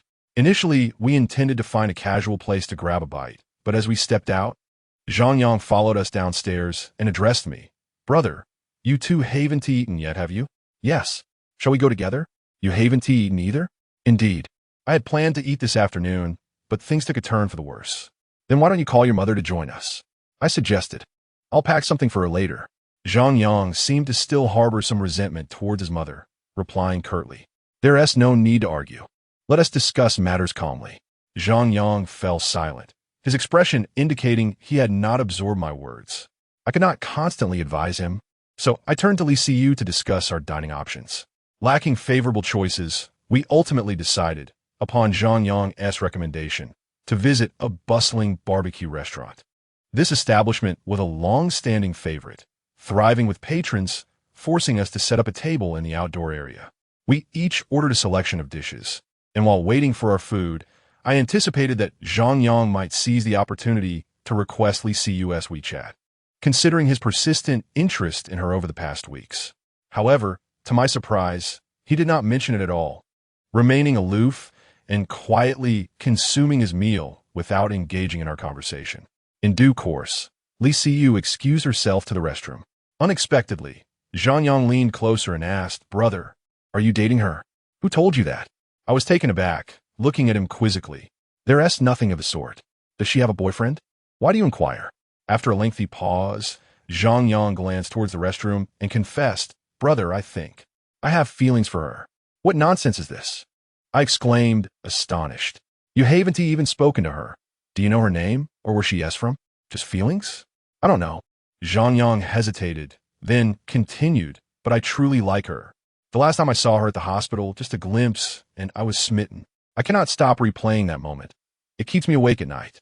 So your desire to add her on WeChat ISNT about understanding the education training industry at all? Zhang Yang averted his gaze, shyly nodding in acknowledgement. My emotions were in turmoil. This was something I had never anticipated. Then why are you sharing this with me? She has always refused to let me add her. I hoped you could speak to her on my behalf. Your mother keeps bringing this up. Does she know the real reason? She doesn't know. She thinks it's for work. After pondering for a moment, I replied, You should discuss this with her directly when she returns. I cannot assist you. Zhang Yang's expression was fraught with difficulty. I lit a cigarette, took a drag, and exhaled heavily, saying, Zhang Yang, you're not a child anymore. You see the situation. The other party is quite well off. You should comprehend my meaning. Zhang Yang fell into silence. During his contemplative pause, I refrained from speaking, and we both sat in mutual quietude.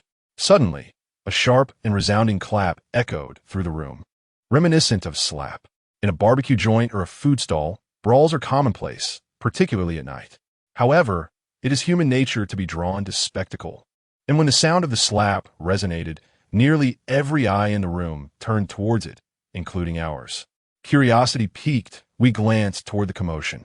Initially indifferent, our expressions shifted in unison the next moment. At the counter of the barbecue shop, Li Siyu had delivered a fierce slap to a young man with bleached hair, shouting, Get away from me. What the hell? I merely asked a question. You could have just said no instead of hitting me. The young man, incensed, shoved her forcefully, cursing under his breath. Li Siyu, slender in stature, was sent sprawling by the push, her back crashing against the counter, toppling the deity of wealth and the calculator, before she collapsed to the ground. Wasn't he this the same bleached-haired youth who had previously resided across from my home? Behind him stood several other ruffians, clearly intoxicated, their faces flushed and laughter raucous. As I scrutinized them further, recognizing these thugs as the very ones I had encountered at the police station days prior, my anger surged. Brother, what should we do? Zhang Yang's eyes glistened with fury. What should we do? Let's take him down, I shouted, seizing a beer bottle and charging forward, raising it high before smashing it upon the bleached youth's head. With a resounding crack, he swayed unsteadily, blood mingling with alcohol cascading down his face. He touched his head, turning to stare at me in a daze, clearly stunned by the blow. Look at you, I roared, instinctively grabbing another bottle from the nearby table and striking him with all my might upon his forehead. In an instant, shards of glass flew through the air. After shattering 2 bottles, the young man collapsed to the ground. Only then did he react, pressing his bleeding head while struggling and yelling at his companions. Damn it, are you just going to watch me get beaten? Kill this bastard. After a brief moment of bewilderment, the thugs' expressions darkened as they brandished their bottles, advancing menacingly toward me. I was prepared. I seized the bleached youth by his hair, pressing the jagged edge of the broken bottle against his throat, my voice low and menacing. Take another step forward, and I swear I will end him. As the words left my lips, driven by a surge of adrenaline, I deliberately avoided the major arteries in his neck and thrust the shard of glass inward. His skin was swiftly sliced open, blood gushing forth, streaming down toward his collarbone. Stay still. This bastard's mind is twisted. The yellow-haired individual was evidently startled by my actions, and he quickly shouted out. However, I had grossly underestimated the depths of this disreputable group and the feeble bonds among them. When the yellow-haired one roared, the other ruffians exchanged glances, and then one with a buzz cut brazenly yelled at me. Damn it, I don't believe you have the guts to kill. Go ahead, take out Gao Yu right now. I cursed. Li Wei, shut your mouth. The yellow-haired man, now firmly grasped by my hand, seemed to regain his senses. Yet, the drunken thugs were utterly indifferent to his fate, advancing menacingly with bottles in hand, determined to ensure I would not rise again if they could help it. A wave of dread washed over me, and I forcefully shoved the yellow-haired man forward. As the others recoiled, I seized a bottle from the ground and hurled it with all my might at the most arrogant one, Li Wei. With a resounding crash, the bottle shattered against his face, the liquor cascading down as he failed to evade it.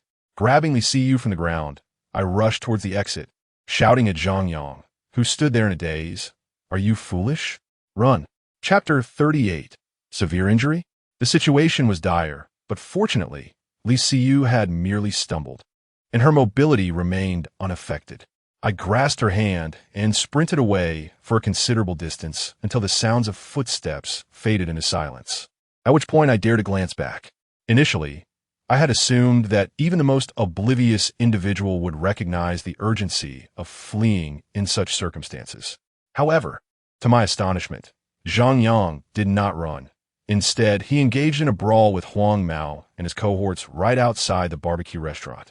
My brother, who had dedicated his life to academia, had never learned to fight. In fact, over the past 20 years, I had never witnessed or heard of him engaging in physical altercations. Yet at this moment, Zhang Yang wielded a plastic chair, charging at the thugs with a ferocity that was almost unhinged. From a distance, I could hear his roar, a primal instinct of bravado often exhibited by the timid, attempting to intimidate those equally inexperienced, making them believe he had lost his sanity and prompting them to retreat. However, these thugs were clearly unfazed, bolstered by alcohol. They disregarded the chair in his hands and advanced recklessly, hurling beer bottles at his head like raindrops. The first bottle struck him down, yet they showed no mercy, following up with several more, shattering against his skull, glass shards scattering across the ground, mingling with blood and beer. As if that were not enough, I watched from afar as a thug named Li Wei seized a wooden stool and brought it crashing down upon Zhang Yang's head with a resounding crack, rendering him motionless on the ground. My pupils constricted at this horrifying sight. What do we do? Li Siyu was equally terrified, gripping my hand tightly, her voice trembling. "You must call the police immediately, and do not follow me," I urged, hastily making my way towards the barbecue restaurant. However, Li Siyu disregarded my instruction and continued to trail behind me. Concerned for her safety, I furrowed my brow and insisted, "Trust me, I will be fine. You need to call for help. These individuals are maniacs. It is far too dangerous."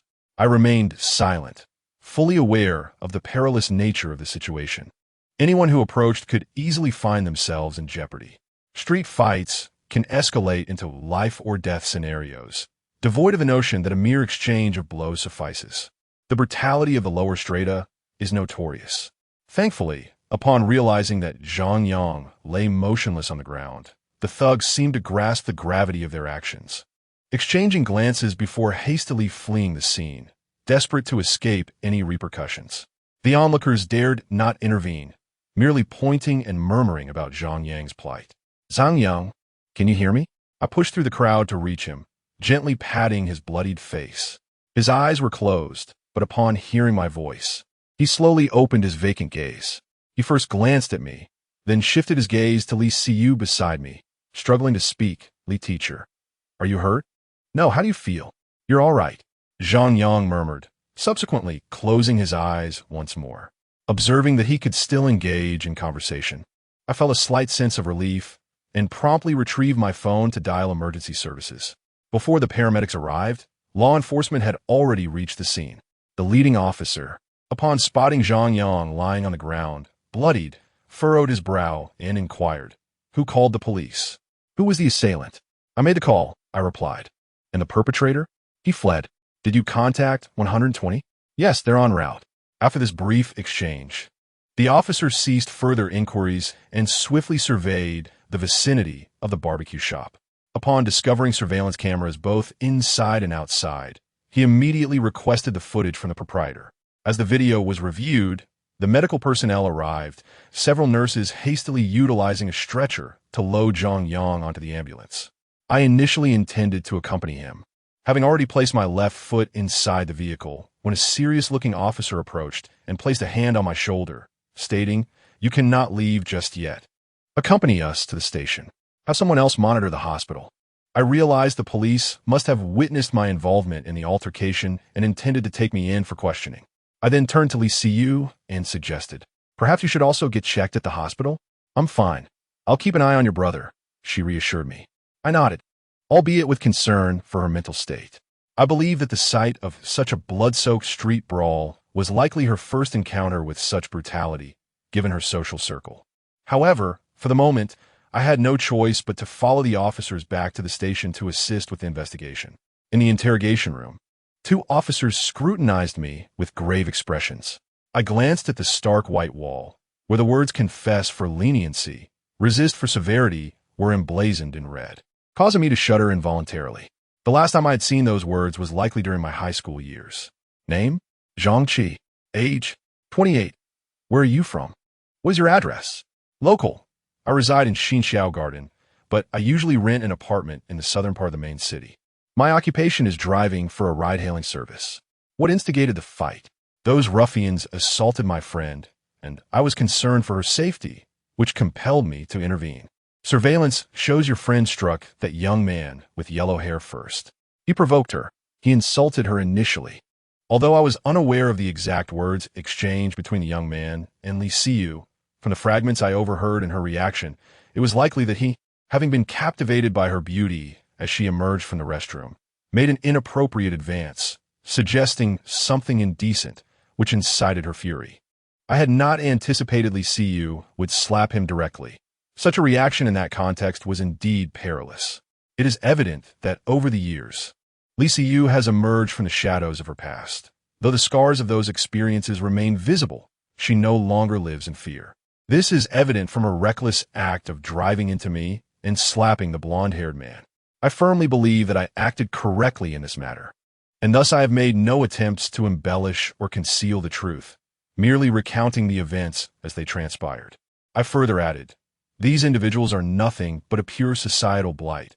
If you wish to verify, the ringleader, known as Gao Yu, and the one with the buzz cut, named Li Wei, surely have numerous records within your system." Upon hearing this, the officer conducting the inquiry glanced at his colleague, who nodded in affirmation. No need to investigate. I recognized those individuals from the surveillance footage. They are all known delinquents involved in theft, brawls, and other such misdeeds. Upon hearing this, the officer's stern demeanor softened, and he nodded, stating, "Please wait here. We will notify you immediately once we receive news from the hospital regarding your brother." After sitting in the interrogation room for a while, the door swung open once more. "Zhang Qi, is it? You may leave now." "I can leave at this moment?" The officer replied, "Given the circumstances of your altercation, you could have been directly detained. However, someone has posted your bail."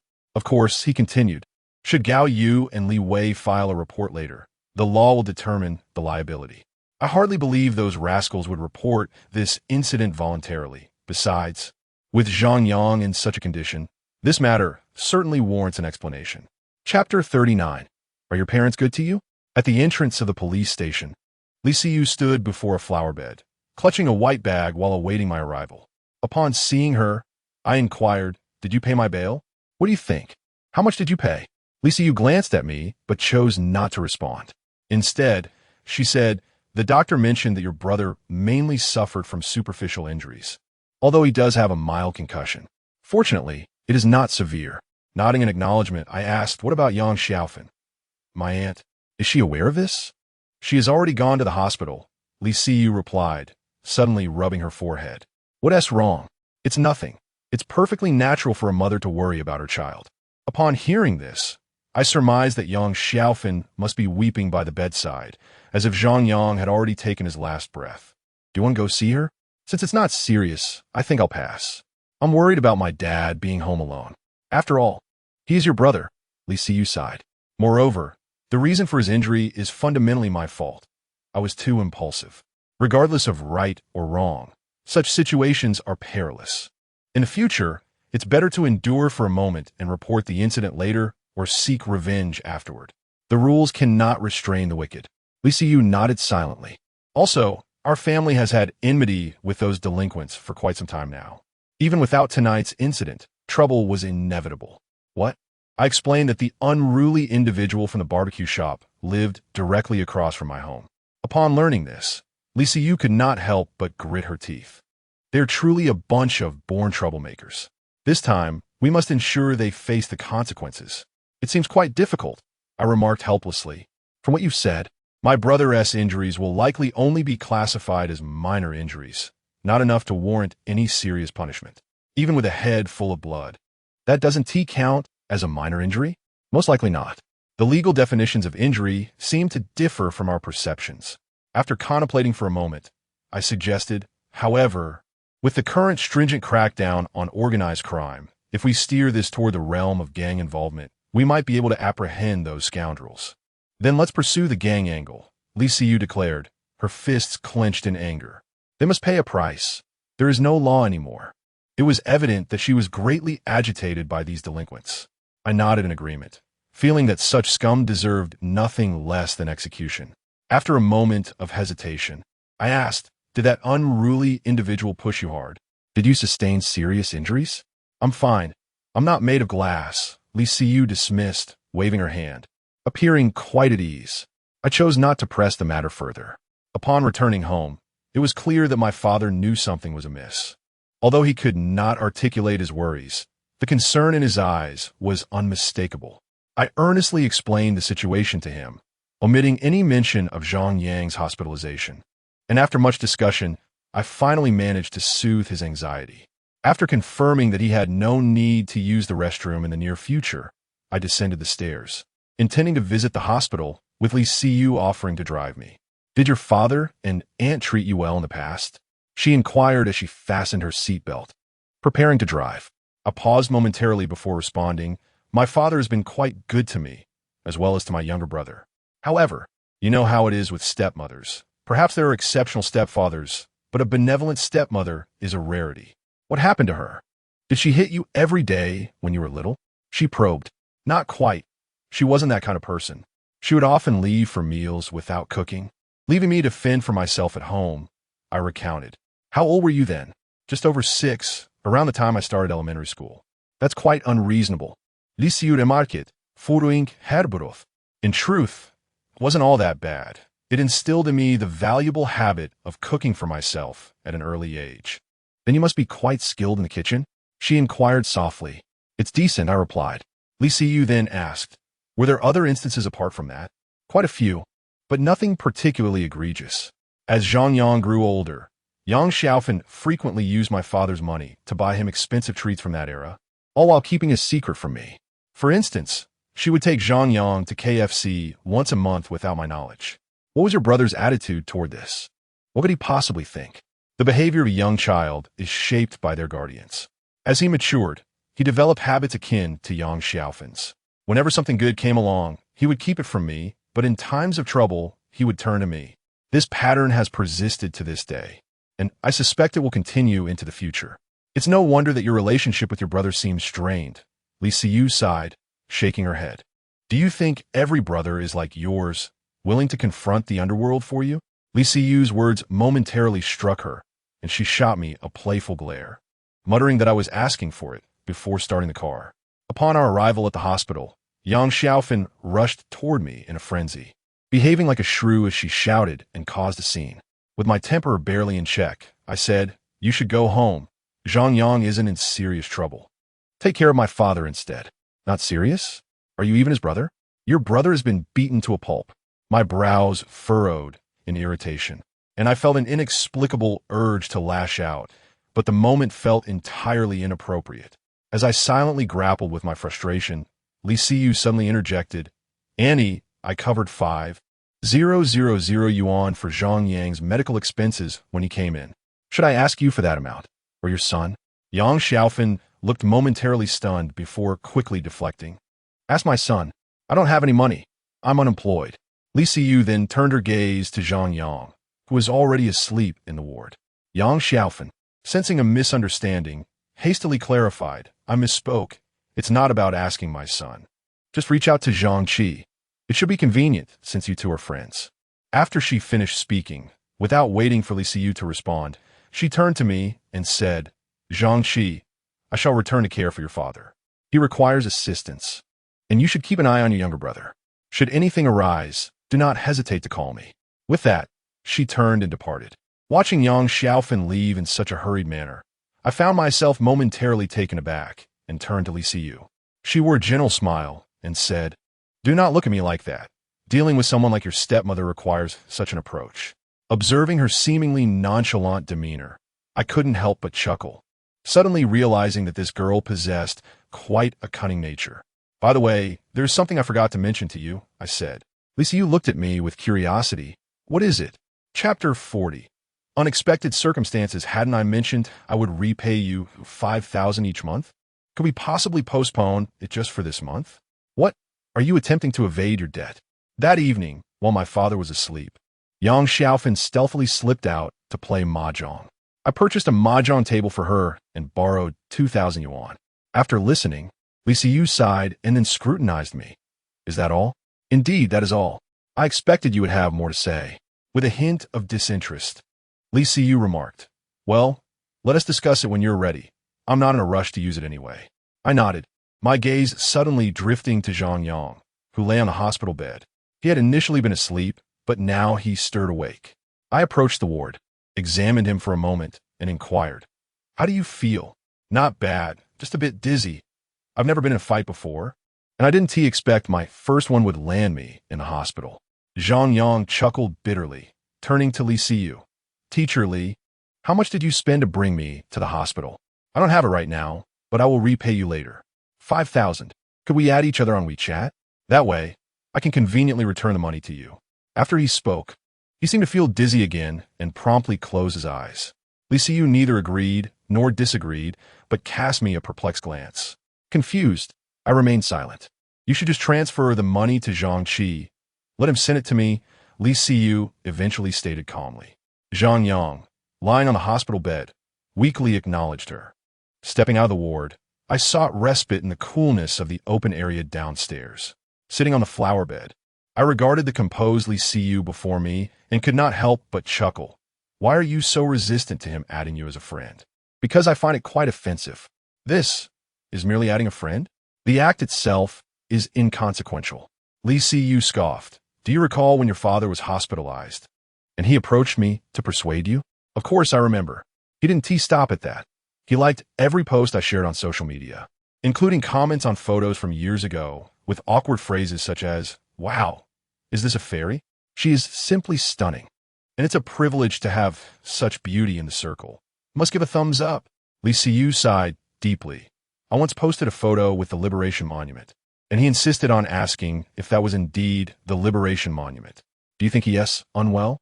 I was at a loss for words. "How did you handle it?" "What else could I do?" Initially, I responded, but eventually, I grew weary of replying. "Since you advised me to delete him, I did just that." Who would have thought he would persistently attempt to add me again and again? His personality is such, much like his mother, perhaps spoiled by her since childhood. "Your brother must have feelings for me." To my surprise, after a moment's contemplation, Li Siyu uttered this unexpected statement. I was taken aback. "How did you discern that?" "There is no need to observe. When a man harbors affection for a woman, she will invariably sense it at once. Those who claim otherwise are merely feigning ignorance." Do my words amuse you? He previously mentioned this matter to me, hoping I might persuade you to add him as a friend. "What did he say to you?" "Something along the lines of his fondness for you, I presume." With a sigh, Li Siyu pressed her forehead. "Tell him not to entertain such thoughts. It is impossible for us to be together. I am aware that this is the reality." Yet I still inquired. Zhang Yang, having graduated from university, has already purchased a car and secured a mortgage for a home. His circumstances are not dire. What then constitutes your criteria for a partner? It is not a matter of conditions at all. Li Siyu gazed at me for a long moment before replying. "I dislike individuals devoid of a sense of responsibility." I felt a twinge of confusion. Is responsibility truly that vital in your eyes? Certainly. Do I even need to articulate this? Li Siyu cast me a curious glance. Although I do not harbor feelings for her, I cannot help but reflect on whether I consider myself a responsible individual. 3 years ago, I would not have deemed myself so. What of now? That evening, she took a room in our town for temporary lodging while I returned home to rest. Upon seeing me return from the hospital, Yang Xiaofan promptly rushed back to the hospital to care for her son. Initially, I believed nothing further would transpire that night. as apprehending suspects requires time. However, to my astonishment, after tending to my father and ensuring he was settled, I reclined on the living room sofa. Not long after, I received a call from the town police station. "Are you Zhangqi?" "Yes, is there an issue?" I heard the gravity in the caller's tone and could not help but inquire. "Officer, have they apprehended anyone?" "Not yet," the voice replied. "Li Wei's eyes been blinded by you with a beer bottle. He just filed a report at the station, and you are to come here within 15 minutes. My eyes widened in disbelief. My first instinct was to think that the little thug was attempting to extort me. But I quickly recalled the events from a few hours prior at the barbecue restaurant.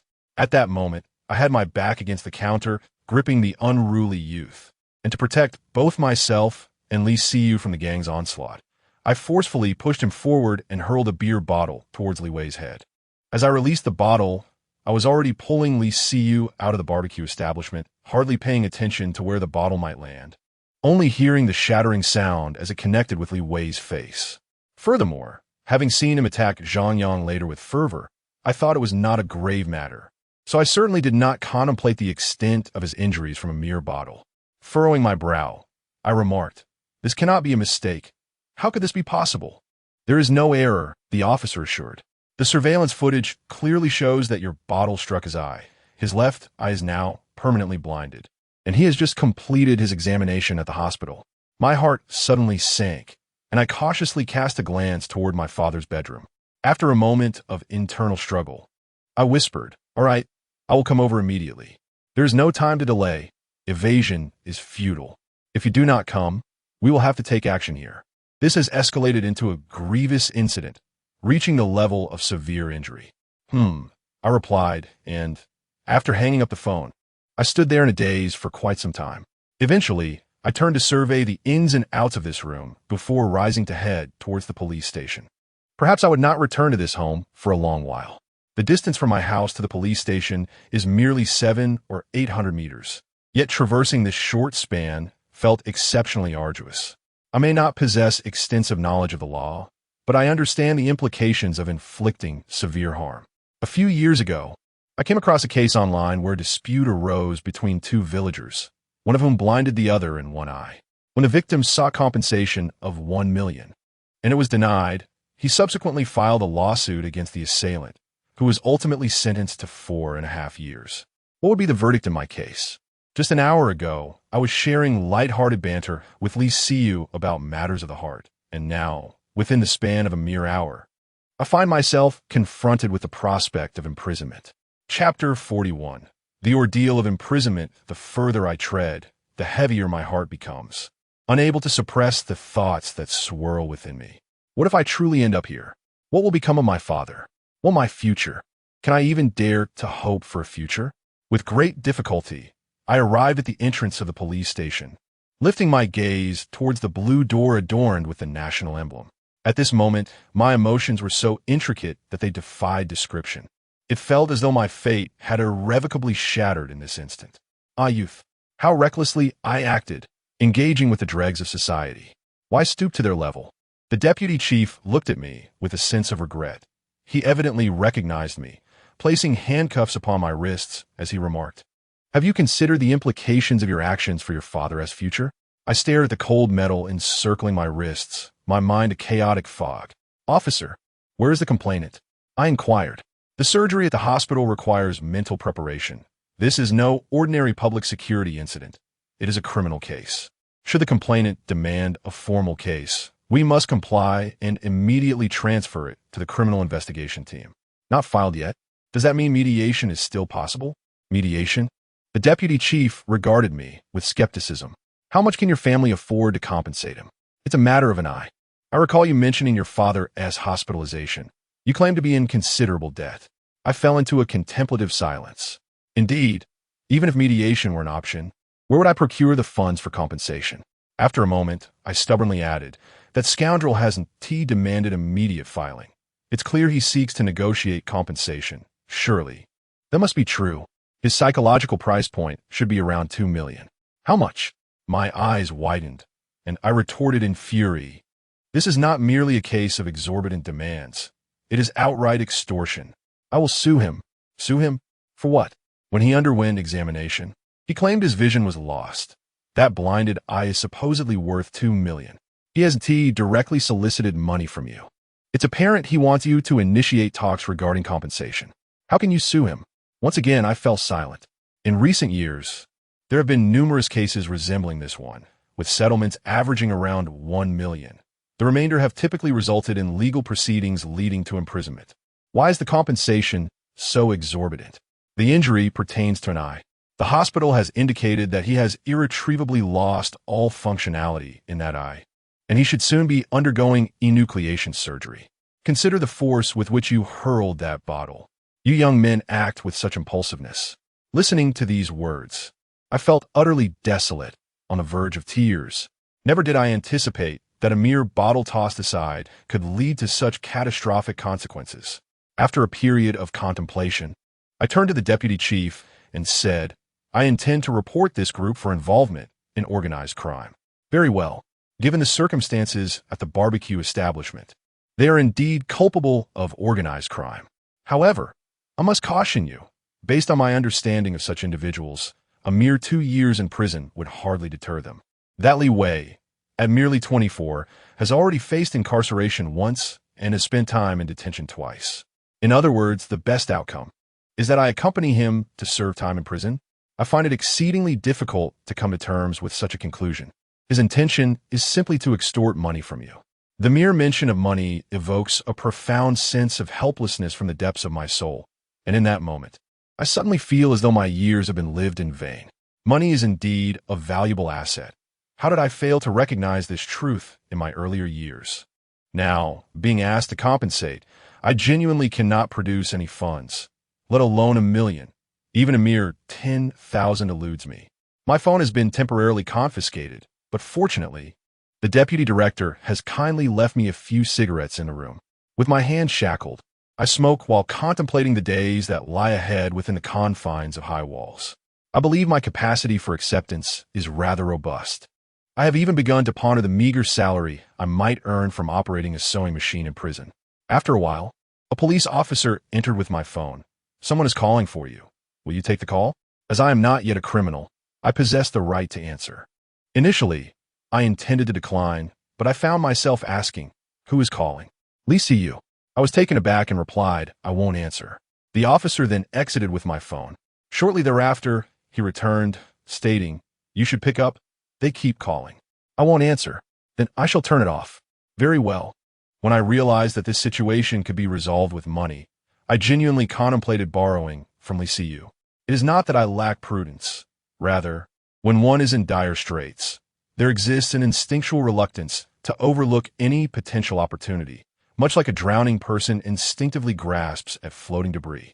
However, this thought flitted through my mind for but a fleeting second before I dismissed it entirely. This is not merely 10,000, 20,000, or even 100,000.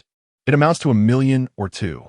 Many individuals labor tirelessly until retirement without amassing such wealth, let alone saving it. Most never will in their lifetimes. Furthermore, Lee CU is not a privileged heir. All she possesses has been earned through her own hard work. Moreover, I vaguely recall from that night of drinking with her that she mentioned her savings amount to less than 300,000, with the remainder invested in institutions. She is not nearly as affluent as I once imagined, and even if she were, what obligation does she have to assist me? I might as well resign myself to fate. Embracing this resigned mindset, I finished the last cigarette at hand and, in a state of aimless contemplation, surprisingly drifted off to sleep in the chair. Zhangqi, wake up, wake up. I did not know how long I had been asleep when I suddenly felt someone tap on my face. I slowly opened my eyes, focusing on the figure before me. Upon recognizing who it was, I instantly became alert. Wang Yao, what brings you here? When did you arrive? I gazed at her in astonishment. Wang Yao donned a hip-hop-inspired athletic ensemble, adorned with a cascade of jangling earrings. Her arms, as pale as lotus roots, were embellished with exaggerated, grotesque tattoos, and the fragrant scent of alcohol enveloped her, as though she had just emerged from a night of revelry at a bar. Her complexion was far from pleasant, and upon noticing my awakening, she clenched her teeth and exclaimed, I truly admire your ability to sleep through this. I cast a glance at the wall clock, which indicated 4 in the morning, still perplexed by her sudden appearance and the source of her information. Chapter 42. Are there other ways? I let out a bitter smile. Who informed you of this?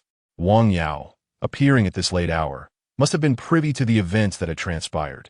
Your friend, she replied, her countenance far from amiable. At your age, how could you still find yourself in such a predicament? It was not intentional, I defended. I had no inkling that the bottle would possess such potency. Besides, given the circumstances, had I not acted decisively, I might not have escaped at all. I am truly exasperated with you. Did Li Siyu relay all of this to you? Yes. I was puzzled as to how Li Siyu had learned of my detention, especially since I had been at home when the police called. Aside from myself, no one else was aware of the situation. Where is she now? She has gone to the hospital to negotiate with that individual. Wang Yao cast a glance at me. Do not worry. There's a police officer accompanying her. I finally felt a sense of relief. Now, can you share what transpired? What could have provoked such wrath in my brother Chi? I gestured for a cigarette, and she lit one, placing it between my lips, then urged me to hurry up and explain. As I inhaled, I recounted the entire story, detailing the history of grievances between my family and Huang Mao's gang, culminating in the incident at the barbecue stall today, which prompted Wang Yao to curse vehemently. That's the situation, I concluded. Well done. Why didn't you just eliminate those scoundrels? She exclaimed angrily. I sighed. Let us not get carried away, sister. Even now, having merely blinded one of them, I find myself in this predicament.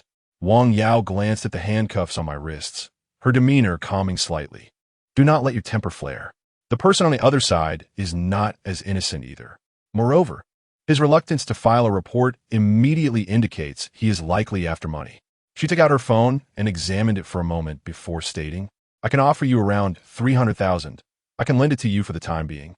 I regarded her with complexity, feeling no joy at her offer, but rather sinking into deep contemplation.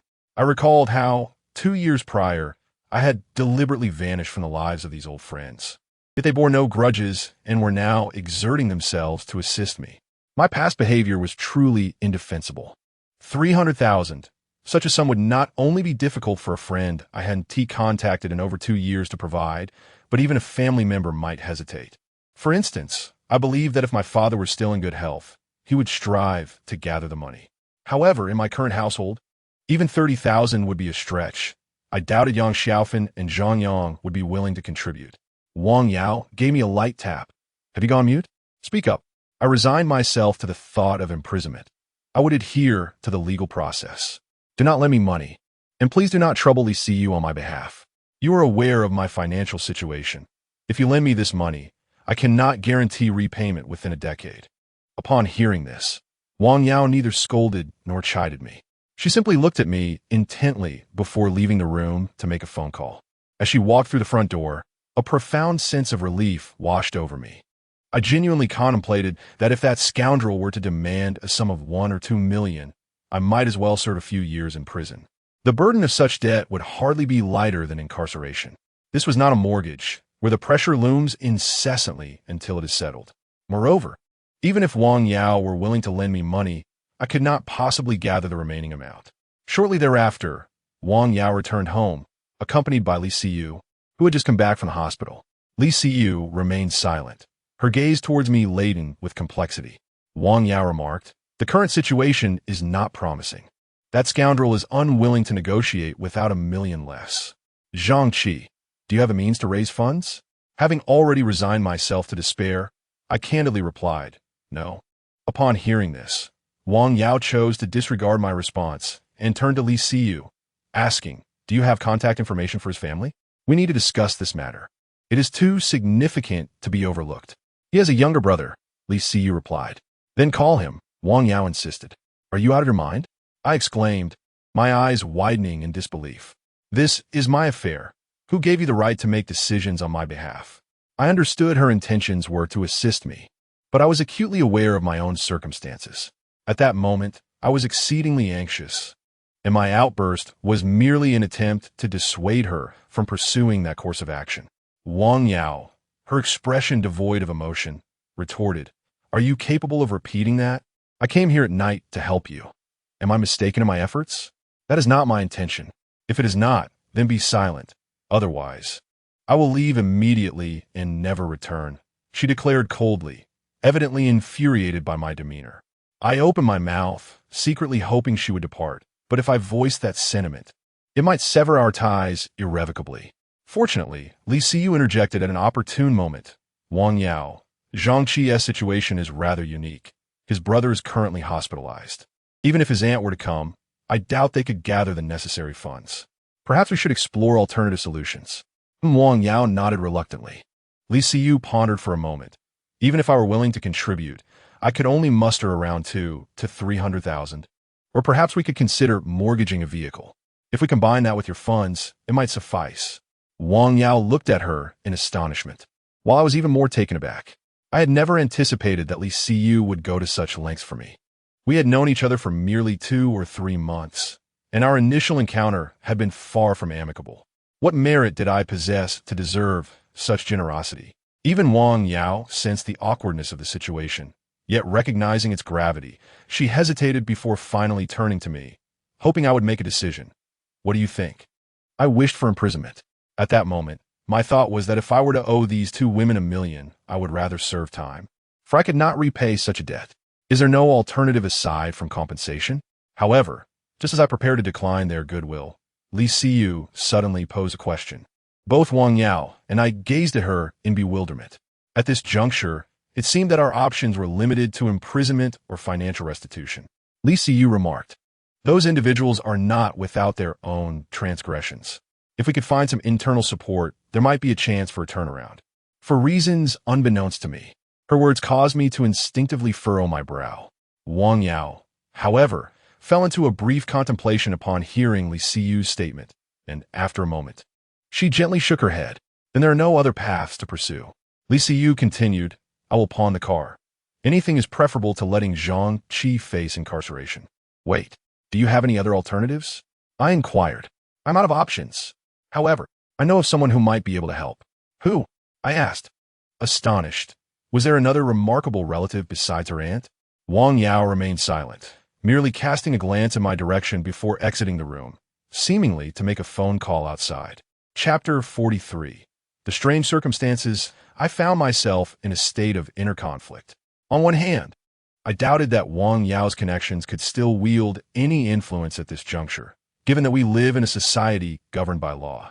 Yet, on the other hand, I harbored a faint hope that she might possess a solution that would allow me to escape this predicament without facing imprisonment or the burden of insurmountable debt. Such is human nature. Even when one has resigned to their fate, the mere glimpse of a sliver of hope compels one to cling to life. My heart oscillated with anxiety, filled with trepidation. Fortunately, this period of waiting did not extend for long. Approximately 10 minutes later, she returned. Li Siyu and I watched her with bated breath. She said nothing, merely shrugged her shoulders, and in that moment, she seemed to exude a newfound sense of relief. "What is the situation?" I could not help but inquire. "Uncertain," Wang Yao replied. "We must wait. There is nothing else we can do." Little did I anticipate that this waiting would stretch on for a full 3 days. I spent those days confined within the police station. For this altercation was deemed a serious incident, and my family had to be informed. However, during this time, neither Yang Xiaofan nor Zhang Yang made an appearance. Although I understood that there were no genuine feelings between us, their absence still elicited a sense of self-mockery within me. If I were in their position, I would have certainly come to check on the situation, as it was merely a 10-minute walk from my home to the station, a distance of 700 or 800 meters.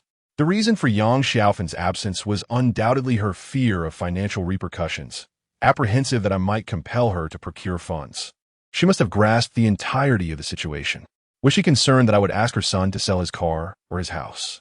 A melancholy feeling washed over me, especially knowing that a portion of the down payment for his house had been financed by me. In contrast, Li Siyu and Wang Yao frequently visited the police station over those 3 days, tirelessly advocating on my behalf. It was not until the 4th day that a turning point arrived. Suddenly, a special task force dedicated to combating organized crime arrived at the station, placing a document before me. "Take a look," one officer said. Curiously, I picked it up to examine its contents. The document prominently stated, "The Tianyin Gang, led by Gao Yu and Li Wei, with Su Yang and Zhou Hao as core members, and Zhang Chong and Lu Xing as general members, has long been entrenched in the Shiping area, engaging in disorder and chaos. Several incidents of petty theft, brawls, and public disturbances were cited, and, as I perused the details, my astonishment grew. It was not the crimes committed by these individuals that shocked me, but rather the surreal nature of the situation. This was hardly the approach one would take against petty street thugs. Even dismantling a gang like Yang Nan's, which straddled the gray areas of legality, would likely require only the intervention of the police. This peculiar sensation evoked memories of police operations against organized crime depicted on television. The officer smiled reassuringly and said, "You need not be overly anxious. All we require from you is any insider information you might have regarding the Tianyan gang's illicit activities. The rest is of no concern to you. We simply wish to gather more information to effectively combat this criminal organization. As a citizen, you should strive to cooperate with our efforts." All right, I shall recount everything. I realized this could be an opportunity, and promptly composed myself, responding candidly and thoroughly to the inquiries of the few present. The anti-crime team recorded for quite some time before finally closing their notebook and departing. The documentation was completed in the morning, while I was released in the afternoon. I learned that my release was due to a sudden change of heart from Li Wei, who decided not to pursue compensation or file a police report against me. As if a transformation had occurred overnight. I remain oblivious to the specifics of what transpired, yet the entire affair feels exceedingly bizarre and abrupt. Even now, I cannot discern whether it is genuine or merely a temporary reprieve, leaving me to question if I shall be summoned back. It was not until Wang Yao waved her hand before my eyes, inquiring if I'd lost my senses, that I snapped back to reality. Gazing at this friend, whom I have known for over a decade, once inseparable from Zhang Shui during our school days and a close companion of mine, I suddenly felt as though she were shrouded in an enigmatic veil. "You're not some hidden second-generation elite, are you?" I hesitated but asked earnestly. "Second generation, my foot. My father is merely a furniture seller. You know that well. The only one in the family with a government job is my aunt, and that has nothing to do with your situation. Then who did you enlist for help?" This question piqued not only my curiosity, but also that of Li Siyu, who leaned in to listen. "You needn't concern yourself with that. It's not convenient to disclose," Wang Yao replied, effectively silencing all my inquiries. With her statement, no matter how curious I was, I could not pursue it further. Moreover, given the strangeness of the entire situation, I hesitated to express my gratitude to her contact, fearing I lacked the capacity to properly thank them.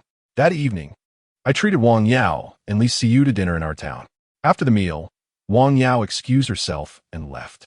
A small incident occurred during dinner. When Li Siyu excused herself to the restroom, Wang Yao turned to me and said, with a significant tone, "Zhang Qi, you are a fortunate person.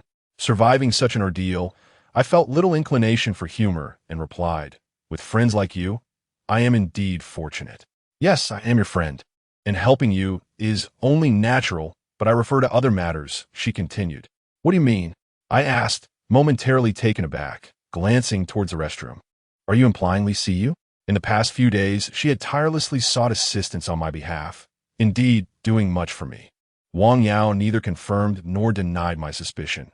Instead, she smiled enigmatically and uttered a perplexing statement. "Sometimes, do not focus solely on the person before you, lest you overlook others." After saying this, she rose and departed, waving goodbye, leaving me in a state of bewilderment. I pondered her words, attempting to extract some valuable meaning. But before I could grasp anything substantial, Li Siyu returned from the restroom. Observing the empty seat, she inquired with surprise, "Where did Wang Yao go?" "She left." I replied to Li Siyu, "Thank you for your efforts these past few days." "You're welcome." I find myself at a loss for words, yet I am profoundly grateful. "Thank you." During Wang Yao's presence, I never took the time to express my heartfelt appreciation. Li Siyu glanced at me and remarked coolly, "If anyone deserves thanks, it is you. Thank yourself for having attended No. 2 middle school and for having befriended someone as remarkable as Wang Yao. Otherwise, your situation would have been dire." I could only nod in acknowledgement, having already resigned myself to the possibility of imprisonment. "Congratulations on turning peril into safety." Li Siyu raised her glass and lightly clinked it against mine. How did you know I was detained at the police station?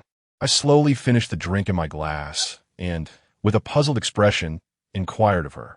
Chapter 44. All alone, Li Siyu was momentarily taken aback by my inquiry before responding. Of course, it was what the police station said. How could they have shared this with you? I asked. I called you several times that day. Initially, you did not answer, but later you did. And it was through our conversation that I gleaned this information. With a hint of confusion, I replied, Is that so? I had instructed him to turn off his phone. I hadn't asked him to answer. Perhaps he feared I had an urgent matter to discuss with you. You shouldn't inquire further. If it weren't for his goodwill, you would indeed be in serious trouble. I could not refute her assertion. Had it not been for Wang Yao's sudden and ingenious intervention at the last moment, I doubt I would have emerged unscathed from this predicament. In that situation, did you truly consider shutting off your phone, believing that no one in this world cared for you or those you cared for? Li Siyu inquired, her gaze steady and composed. I remained silent. To be honest, before she and Wang Yao exerted themselves on my behalf, I genuinely felt as though I had no one to turn to, and the only person who might help me, my father, was unable to assist due to his health. I had always perceived myself as utterly alone, a sentiment that had, in truth, been validated over the past few years.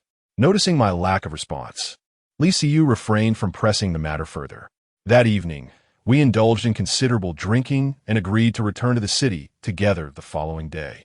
At 10 o'clock that night, I exited the restaurant and took a solitary stroll around the town until the alcohol in my system had sufficiently dissipated, after which I hastened towards my home in Xinxiao Garden, where I had resided for over a decade. The absence of Yang Xiaofan and her son during my detention at the police station did not particularly affect me, as I had always been aware of their nature. My return home was purely motivated by concern for my father. I hoped that Yang Xiaofan and her son had not mentioned my recent troubles to him, as his health could not withstand any undue stress. Upon arriving at my front door, I took out my keys to unlock it. The sight of Yang Xiaofan and Zhang Yang, who were dining in the living room, clearly startled them. Brother, you're back? When did you return? Zhang Yang, his head wrapped in bandages, was the first to react, quickly rising from his seat, astonishment etched on his face. I merely acknowledged him with a grunt and turned my attention to my father, who was watching television, seemingly having just finished his meal. Upon seeing me, surprise flickered in his eyes. When did you come back? He inquired, and I felt a wave of relief wash over me. Evidently, he was unaware of the events of the past few days. I passed by and thought I would check on you, I replied, for he already knew that I was using his car for ride-sharing.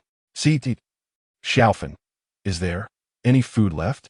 He struggled to articulate, though his speech seemed somewhat improved compared to a few days ago. A delightful discovery.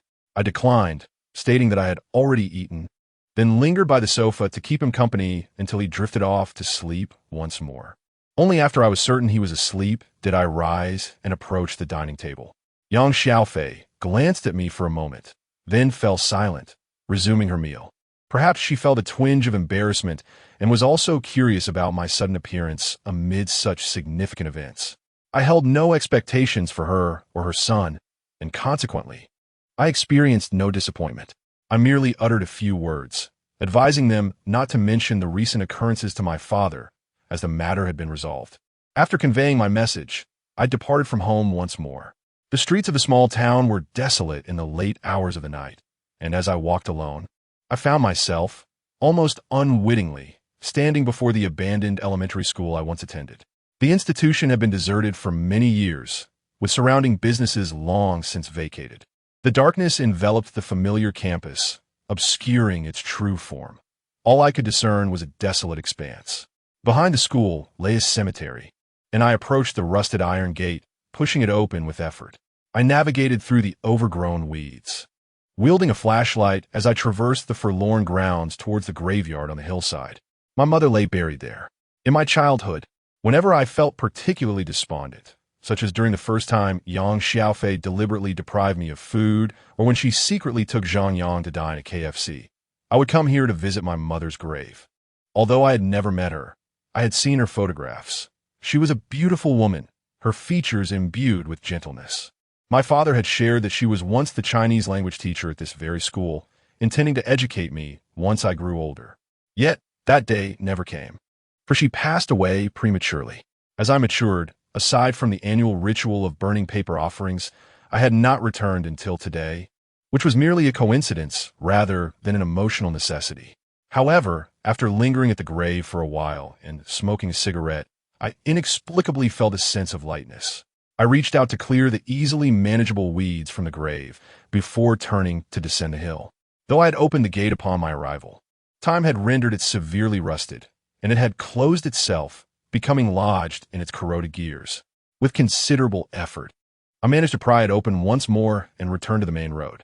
Suddenly, from the corner of my eye, I noticed a figure shivering beneath a distant streetlight. Curiosity piqued, I turned to look. This road had been the main artery of the town 20 years prior. Now, aside from the daylight hours, it was nearly void of life at night, save for a distant rice noodle shop still in operation. I blinked, momentarily dazed as I gazed at the silhouette beneath the lamp. Just then, the figure hastened away towards the noodle shop, seemingly startled by my movement. Confirming that the figure was indeed her, I called out, "Lee, see you." Upon hearing my voice, she immediately halted, casting an uncertain glance in my direction. I stood shrouded in darkness, obscured from view by the towering yellow cassia trees within the schoolyard. She could not discern my presence. I stepped forward into the light, reaching the middle of the road, and at last she recognized me. "Zhangqi, is it you? You nearly scared me to death." Li Siyu was initially taken aback, but soon let out a sigh of relief and hurried towards me. She glanced at the abandoned school behind me, her delicate brows furrowing in concern. "I thought there might be someone dangerous inside. Why are you here at this hour? Shouldn't I be the one asking you that?" I replied, a hint of peculiarity in my voice. "Weren't you supposed to be resting at the hotel? It's understandable for me to be out for a stroll, but you're not from around here. Why are you wandering aimlessly at this late hour?" Chapter 45. Scar's restlessness enveloped me. Li Siyu softly inquired, "You still haven't answered my question. What were you doing in there?" "There's a path leading up the mountain." "The mountain? What purpose do you have there?" Noticing her inquisitive expression, I was suddenly seized by the impulse to frighten her. I deliberately lowered my tone and adopted a mysterious demeanor, leaning closer to her ear to whisper, "There's nothing on the mountain, just a graveyard. I was actually going up to find ghosts." To my surprise, Li Siyu let out a startled cry, pressing her hands against her ears, crouching down in sheer panic, her delicate face drained of color. Her reaction startled me, and I hastily reassured her, "Don't be afraid. I was merely joking." "Zhangqi, don't make such jokes with me." Li Siyu looked up at me, her gaze icy and filled with anger, reminiscent of the moment she first collided with me while driving. It wasn't intentional. I inwardly chuckled at the unforeseen intensity of her response. Silently, she embraced herself, trembling for a while. After approximately 2 or 3 minutes, she gradually regained her composure and stood up slowly. "Are you all right?" I asked, concern lacing my voice once more. "Please, don't talk to me just yet." Li Siyu gently shook her head. "I need a moment." I fell into silence, realizing that a simple jest had elicited such a profound reaction from her. I was acutely aware of her atypical childhood experiences, which made it all the more inappropriate for me to jest in such a manner. Regret washed over me. Minutes passed before Li Siyu finally appeared, tranquil once more. She regarded me with a hint of self-mockery, saying, "Do you think I'm overreacting, too melodramatic?" "Not at all. Surely, you must think so, for in your eyes, it was merely a jest." "I truly don't, believe me." "What were you contemplating just now?" "I was merely pondering why you react this way, and whether I should give you a hug." Li Siyu froze, then suddenly fixed her gaze upon me, asking, "Could you give me a hug then?" I stood there, momentarily stunned. She seemed to think I had misunderstood, adding, "I mean a hug like friends do." "Have you never hugged Wang Yao?" I nodded in acknowledgement, then glanced down at my attire, saying, "Perhaps it's best not to." I haven't bathed or changed clothes for several days, and in this sweltering heat, I must be quite unpleasant. Li Siyu gazed at me with an inscrutable expression. After a brief pause, I asked again, "How did you come to be here? These places can be quite unsafe at night. There's hardly anyone around." "I just wandered over," Li Siyu replied. "When I can't sleep at night, I like to go out for a stroll." Please refrain from doing so in the future. Women are unlike men, Such behavior can easily attract the attention of unsavory individuals. Since I still had yet to secure a place to stay, we walked together toward the hotel she had reserved, one in front of the other, exchanging hardly a word along the way. I reserved a room opposite the hotel where she was staying, initially hoping to engage her in conversation. However, she seemed disinterested and promptly turned to enter the hotel. Lying on my bed, I found it impossible to fall asleep, unable to shake off the thoughts of Liu earlier demeanor. Eventually, I sent her a message. Would you like me to accompany you to see a psychologist? After approximately an hour, she replied with a terse no. I contemplated persuading her further, but after typing another message, I ultimately deleted it. The following morning, as we drove back to the city, Liu was at the wheel while I occupied the passenger seat. The journey was lengthy, and the lingering sense of an unresolved parting from the previous night made conversation difficult. She scarcely responded, not even casting a glance my way, which left me feeling quite awkward. I was uncertain if she remained upset about the events of the previous night. It was only when she dropped me off at my residence in the urban village that she uttered, "I'm leaving. You, drive safely." Without a word, Liu merely nodded, and with a powerful roar, the engine of her BMW 640 GT surged to life as she sped away. Watching her car vanish from sight, I lit a cigarette and slowly made my way back to my rental apartment. Having been away for a few days, my apartment showed little change. The sweltering heat persisted. I turned on the air conditioning, took a refreshing shower, and changed into clean clothes. It wasn't until the afternoon that I retrieved my car from the repair shop. My life seemed to settle back into a semblance of normalcy, as though nothing had transpired. I continued my routine of working hard from 9 to 10, striving to earn money and pay off debts, visiting my father every week. Days flowed by in this repetitive manner, and before I knew it, it was the end of July. After returning the $2,000 I owed for the mahjong machine, I managed to scrape together $5,000 and intended to repay Liu this month. We had not been in touch for quite some time. Since our parting that morning downstairs, she had not reached out, nor had I initiated contact.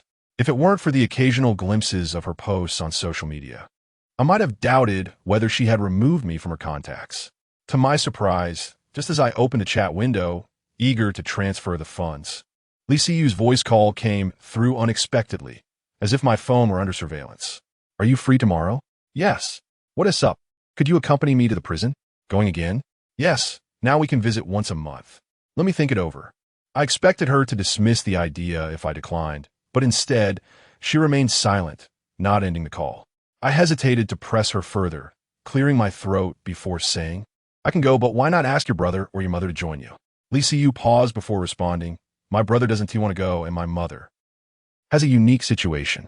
I felt a slight twinge of curiosity, but simply replied, "All right, should I take your car?" "Yes, I'll contact you tomorrow morning." I intended to say more, but she had already hung up. The next morning, her call roused me from slumber, urging me to come downstairs promptly. I rubbed my eyes and laboriously rose from my bed. After hastily brushing my teeth, I donned a Love Peace t-shirt and, still bleary-eyed, descended the stairs to meet her. Once in the car, Liu casually handed me a bag of KFC breakfast, urging me to eat it while it was warm. Surprised, I accepted it and inquired why she hadn't opted for steamed buns or fried dough sticks instead. "Weren't you a picky eater as a child? Consider this a nourishing meal for you," she replied. Taken aback, I chuckled. As we ate, Liu reminded me to fasten my seatbelt, then effortlessly began to drive, even setting off on the highway without consulting the navigation system. "Do you visit your father every month?" I asked. "Essentially, yes, since graduating high school. Unless I am exceptionally busy," she replied. "What about your brother?" I inquired further. "He never goes," she stated. I jested. "It seems your brother is rather unfilial." I still couldn't shake the memory of that audacious little brat who dared to attack me. Yet, one cannot entirely fault him. Different individuals can perceive the same situation quite differently, Liu remarked calmly. "How long has your father been incarcerated?" I asked. 16 years. He will be released next year." 16 years. You are 27 this year, which means your father went in when you were merely 11. Was it a life sentence? I pondered aloud, though I had previously heard her mention it. Generally, it is uncommon for someone to serve such a lengthy term unless the crime is exceedingly grave. "Yes," she affirmed, and my curiosity piqued. What crime did your father commit? Lisa, you glanced at me and softly replied, murder. Chapter 46. Am I really that exceptional? I found myself somewhat astonished and taken aback. After a brief pause of a second or two, I inquired, could you elaborate on why not? I feared she might be reluctant to share or perhaps had her own reasons. So I added, you need not feel compelled to tell me. I was merely asking in passing. She replied, if the opportunity arises in the future, I may share, but not now. Her response deepened my curiosity. What could possibly be so delicate that it must wait for a more opportune moment? Nevertheless, recognizing the peculiar nature of the situation, I refrained from pursuing the matter further and deftly shifted the conversation. Upon arriving outside the prison, the scene mirrored my previous visit. Liu entered alone for the visitation while I remained in the car, awaiting her return. Today, the sun was not its usual merciless self. Perhaps the recent cold fronts from the northwest had not been entirely obstructed by the Qinling Mountains, resulting in a pleasantly mild climate in a mountain city, suitable for outdoor pursuits and spring outings. I turned off the air conditioning, allowing the natural breeze to flow in, and gazed at the distant cold walls topped with electric fencing, the guards standing watch with rifles atop the lookout towers, and the few stubborn blades of grass defiantly breaking through the concrete at the base of the walls. Suddenly, a sparrow soared high from within the confines, spreading its wings and flying freely into the distance. I was thankful that I did not have to enter this time. Since childhood, my father had instilled in me the importance of abiding by the law, particularly during my most mischievous years. He had warned me on numerous occasions that regardless of my academic pursuits, he hoped I would never end up as someone destined for incarceration. In this era, even if I were to become a failure, it would be preferable to living as a criminal. This place had the power to ruin lives. A single misstep could lead to a lifetime of despair. I silently averted my gaze, feeling a reluctance to continue observing. When Liu emerged from the side entrance of the prison, her demeanor was noticeably brighter than when she had entered. It was evident that she held a deep affection for her father. I'll return your money, she said as she got into the car. It was only then that I remembered my debt to her. I had intended to transfer the funds yesterday, but her unexpected call had caused me to forget the matter entirely. Do you have enough left for yourself after repaying me? She asked, hesitating before accepting the money I offered. Don't concern yourself with that. It must be returned eventually, and I would prefer to settle it sooner rather than later, even if it means tightening my belt for a while. You certainly uphold your promises, I remarked, half jokingly. If one lives poorly and cannot even maintain their integrity, what worth do they have left? Upon hearing this, Liu slightly furrowed her brow and asked, do you truly believe you are living poorly? What? You just said it yourself. I paused, taken aback. Before responding, I was merely jesting about myself. Besides, it is also a reflection of reality. Look at me now. I can hardly do anything aside from driving for a ride-hailing service. Liu regarded me seriously for a moment before stating, I do not wish for you to speak of yourself in such a manner. There is no distinction of value in professions. Driving for a ride-hailing service is not something to be looked down upon. It is commendable to earn a living through one's own labor. I smiled knowingly. Your perspective has certainly evolved. I recall when we first met, you did not share such sentiments. I vividly recall the day I first met Liu. Not only did she use me as a cautionary example in front of her entire class, but her demeanor in the police station was one of condescension, looking down upon me as if I were merely a member of the working class.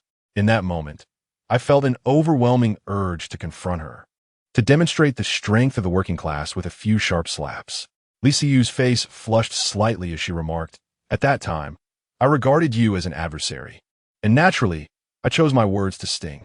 You are a grown man, not a woman. Why hold on to grudges? And what about now? I inquired. What do you consider me now? After a moment of contemplation, she replied, a friend. Just an ordinary friend? I probed. What else could it be? She answered, as if it were the most obvious thing in the world. Given how little time we've known each other, being ordinary friends is already quite an achievement.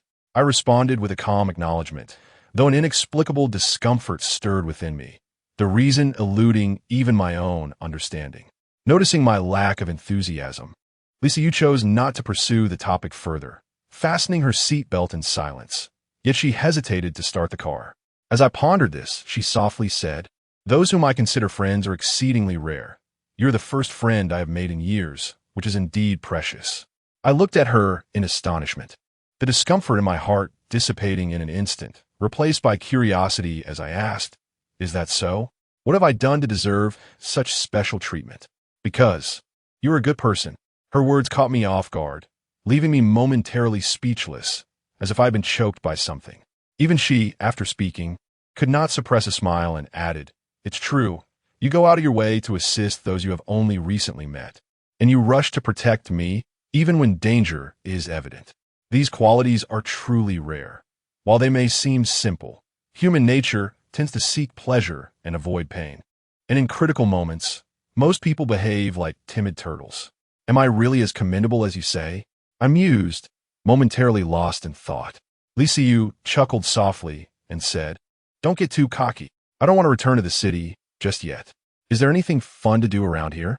I replied, "I have only been here once, during a class reunion when I visited the islet in the lake. You come here every month. Yet you've never taken the time to explore?" I asked, recalling how she used to wander around our town alone at night. "Each time I come here, it's primarily to see my father, and once I've done that, I head straight back. As for places to enjoy, let me think. When I visited Chansho Lake, I noticed there was an amusement park with a Ferris wheel. Amusement parks are everywhere. They hold little appeal for me. Besides, I've never been fond of such places. My heart has never been particularly strong," she replied, gently touching her chest. I pulled out my phone to check the nearby map and said, "There's South Fengshan Park, about 3 kilometers away. Shall we take a stroll there?" "Sounds good," she agreed. Liu, without a moment's hesitation, acquiesced and set the vehicle in motion towards the destination indicated by the navigation system. Before long, we arrived at our destination. The park was modest in size. After parking the car, we strolled around the artificial lake within, inadvertently finding ourselves at a playground that evidently dated back to the late 1980s and early 1990s. This place exuded a distinct sense of nostalgia. The square featured playground equipment, such as slides and swings, crafted from concrete and adorned with a myriad of colorful pebbles. In the center of the square stood an open corridor, draped in climbing vines adorned with purple blossoms. Every child of the 1990s carries a memory of such an outdoor corridor. Yet these structures have become increasingly rare, largely overshadowed by the advancements of a new era. Beneath the wisteria-laden archway sat a woman, dressed in an extraordinarily peculiar manner. Upon closer inspection, she resembled a medieval European astrologer, her sleeves billowing elegantly. Such attire is commonly seen at various comic conventions and occasionally in the bustling districts of the city, typically donned by enthusiastic cosplayers or social media influencers.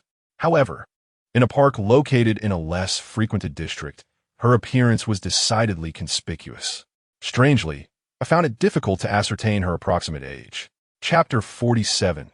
I'm not the only one with awareness. The woman turned her gaze toward me, and Liu, leisurely speaking, "Young man, young lady, I have yet to commence my business today. Care to assist me?" I have never been particularly interested in such matters. Yet Liu exhibited a keen curiosity and stepped forward. "Sister, what year were you born? Your speech sounds rather antiquated." I scrutinized the oddly dressed woman, and for a moment, I found it difficult to ascertain her age. However, instinctively, based on her skin's condition, I perceived her as a contemporary.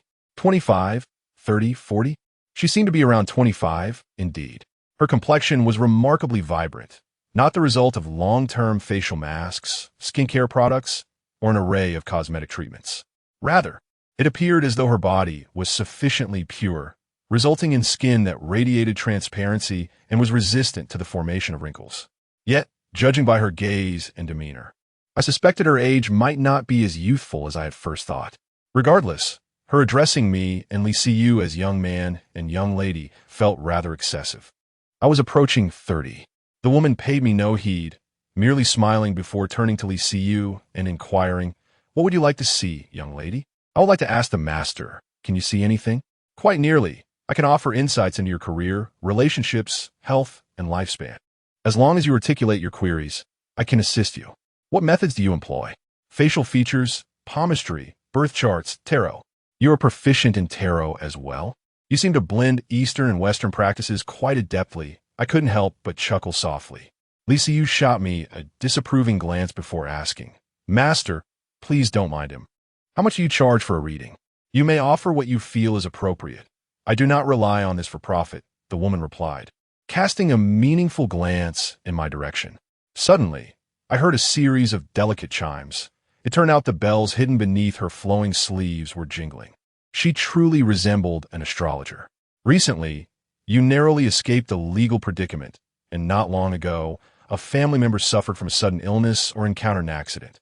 Am I correct?" After observing me for a moment, the woman spoke in a calm tone. Wow, my eyes widened in astonishment, unable to conceal my shock. Li Siyu beside me mirrored a look of incredulity. I furrowed my brow, feeling utterly perplexed. Is there some trickery involved? How did you know? Would you like to inquire further? The woman asked without responding to my question. Master, I wish to know about my career. Li Siyu expressed her desire, then inquired. Which method yields the most accurate results? They are all quite similar. No method can guarantee precision, but they can provide a general direction. The woman, with an air of familiarity, took Li Siyu's hand, examining the lines on her palm. These prominent lines change every 3 years, while the smaller ones vary almost daily. Fate is predetermined, yet life is filled with uncertainties. Li Siyu pondered for a moment and said, "Then please help me with palmistry, if you would." The woman had been observing for some time when she remarked, "Between the ages of 20 and 22, you experienced a stroke of fortune. Building upon that, your recent years have been marked by a flourishing fortune, and your career is generally in an upward trajectory. However, in the past year or two, you must exercise heightened caution, for significant upheaval may befall your professional life." Li Siyu and I exchanged glances, our eyes reflecting astonishment. Indeed, Li Siyu's career had been thriving, and the recent cessation of operations in the educational training sector precisely aligned with the major upheaval the woman had alluded to. "So, will I become wealthy in the future?" I inquired. "Certainly," the woman affirmed. A faint smile appeared on Li Siyu's face as she added, "I would also like to inquire about matters of romance." "Your romantic journey is fraught with challenges," the woman stated, grasping Li Siyu's hand. Both Li Siyu and I eagerly awaited further elaboration, yet after a prolonged silence, the woman offered no additional insights. "Fraught with challenges, and then what? Is that all?" I asked, somewhat frustrated. The woman released Li Siyu's hand and replied nonchalantly, "That's all." I couldn't help but roll my eyes, thinking, this is hardly informative. To my surprise, the woman turned to me and said, "If I were to speak candidly, I believe there exists a connection between the two of you." "What?" I exclaimed, my expression one of disbelief as my eyes widened. Li Siyu, taken aback, maintained her composure far better than I, nodding gently and asking, "How much do we owe you?" "Master, a mere 10 or 20 yuan will suffice." Li Siyu proceeded to pay 80 yuan and then softly suggested, "Why not have a look yourself?" The master's insights seemed quite accurate. Although I'd already sensed that this woman was not an ordinary charlatan, but rather someone with genuine abilities, I ultimately shook my head. "I won't," I declared. "Why not?" she pressed. "It holds no meaning. Can foreknowledge alter fate?" I replied calmly. "Regardless of whether the outcome is favorable or not, life must continue as it is. Knowing the result in advance only engenders complacency or undue pressure, both of which are undesirable. Young man, you possess discernment," the woman remarked with a smile. After departing the park, Li Siyu maneuvered her car through the streets of the old city, appearing somewhat pensive. I reclined in the passenger seat, attempting to force myself to sleep, but slumber eluded me. "Zhangqi, do you think what the master said is true or false?" "What do you mean?" "About romance." I sat upright, ready to respond, but upon gazing at her poised and exquisite features, I found myself at a loss for words and instead countered, "What do you think?" She replied, "The master's observations about our circumstances were quite accurate, so I believe there is considerable credibility in other matters as well." "Then congratulations in advance. You will become wealthy, and I hope you'll bring me along," I jested. "Don't change the subject," Li Siyu gently chided. "We're discussing matters of romance." A smile on my face gradually faded as I pondered for a moment before asking, "What do you think of me?" We had already broached this subject earlier in the car this morning. "In essence, do you genuinely believe that I am a commendable person?" "Well, at least, from my perspective, You seem quite commendable. Receiving acknowledgement from others is indeed a source of joy. Yet at this very moment, I find myself at a loss for words. After a brief silence, I finally managed a wry smile and confessed, I still cannot envision what it would be like if we were to date someday. It feels exceedingly strange. This is simply because we have not interacted in a manner befitting lovers. Lee Siyu remarked lightly, and then continued, let us not force it. If we were to consciously alter our behavior based on someone else's words, losing our sense of autonomy and becoming like puppets on strings, it would render our actions meaningless. I wholeheartedly concurred with her sentiment and gave her a thumbs up, saying, you see, the Master's observations were not entirely precise. It is not just I who possesses awareness. You exhibit quite a degree of insight as well. We are indeed alike in this regard. Chapter 48. A bleak past on our journey back to the city. Lee Siyu's words noticeably increased. We conversed about our families, our parents, and the journeys of our upbringing. It was only then that I realized her experiences were no better than mine. In fact, they were perhaps even more disheartening. Before the age of 11, she had enjoyed a blissful family life. Her father was a small contractor at a construction site, while her mother worked at a state-owned enterprise. Though they were not particularly affluent, their living conditions surpassed those of most ordinary families. And most importantly, there was an abundance of parental love. However, everything changed when she turned 11. First, her father was imprisoned for murder. In the subsequent years, her mother bore the weight of the entire family alone, raising 2 children single-handedly, toiling day and night, until she ultimately collapsed when Lee Siyu was 15. Her mother developed a condition akin to what my father had, albeit less severe, a cerebral infarction. This affliction is notoriously challenging, with a disability rate surpassing the mortality rate. After contracting this illness, Lee Siyu's mother essentially lost her mobility and ability to work for nearly 2 to 3 years. Although she has since recovered significantly, she still suffers from lingering effects. Her left leg remains weak, making her prone to falls without the aid of crutches. Reflecting on the timing of these events and Lee Siyu's age, I fell into a profound silence. The period when her father was incarcerated and her mother was gravely ill coincided with the time she faced bullying.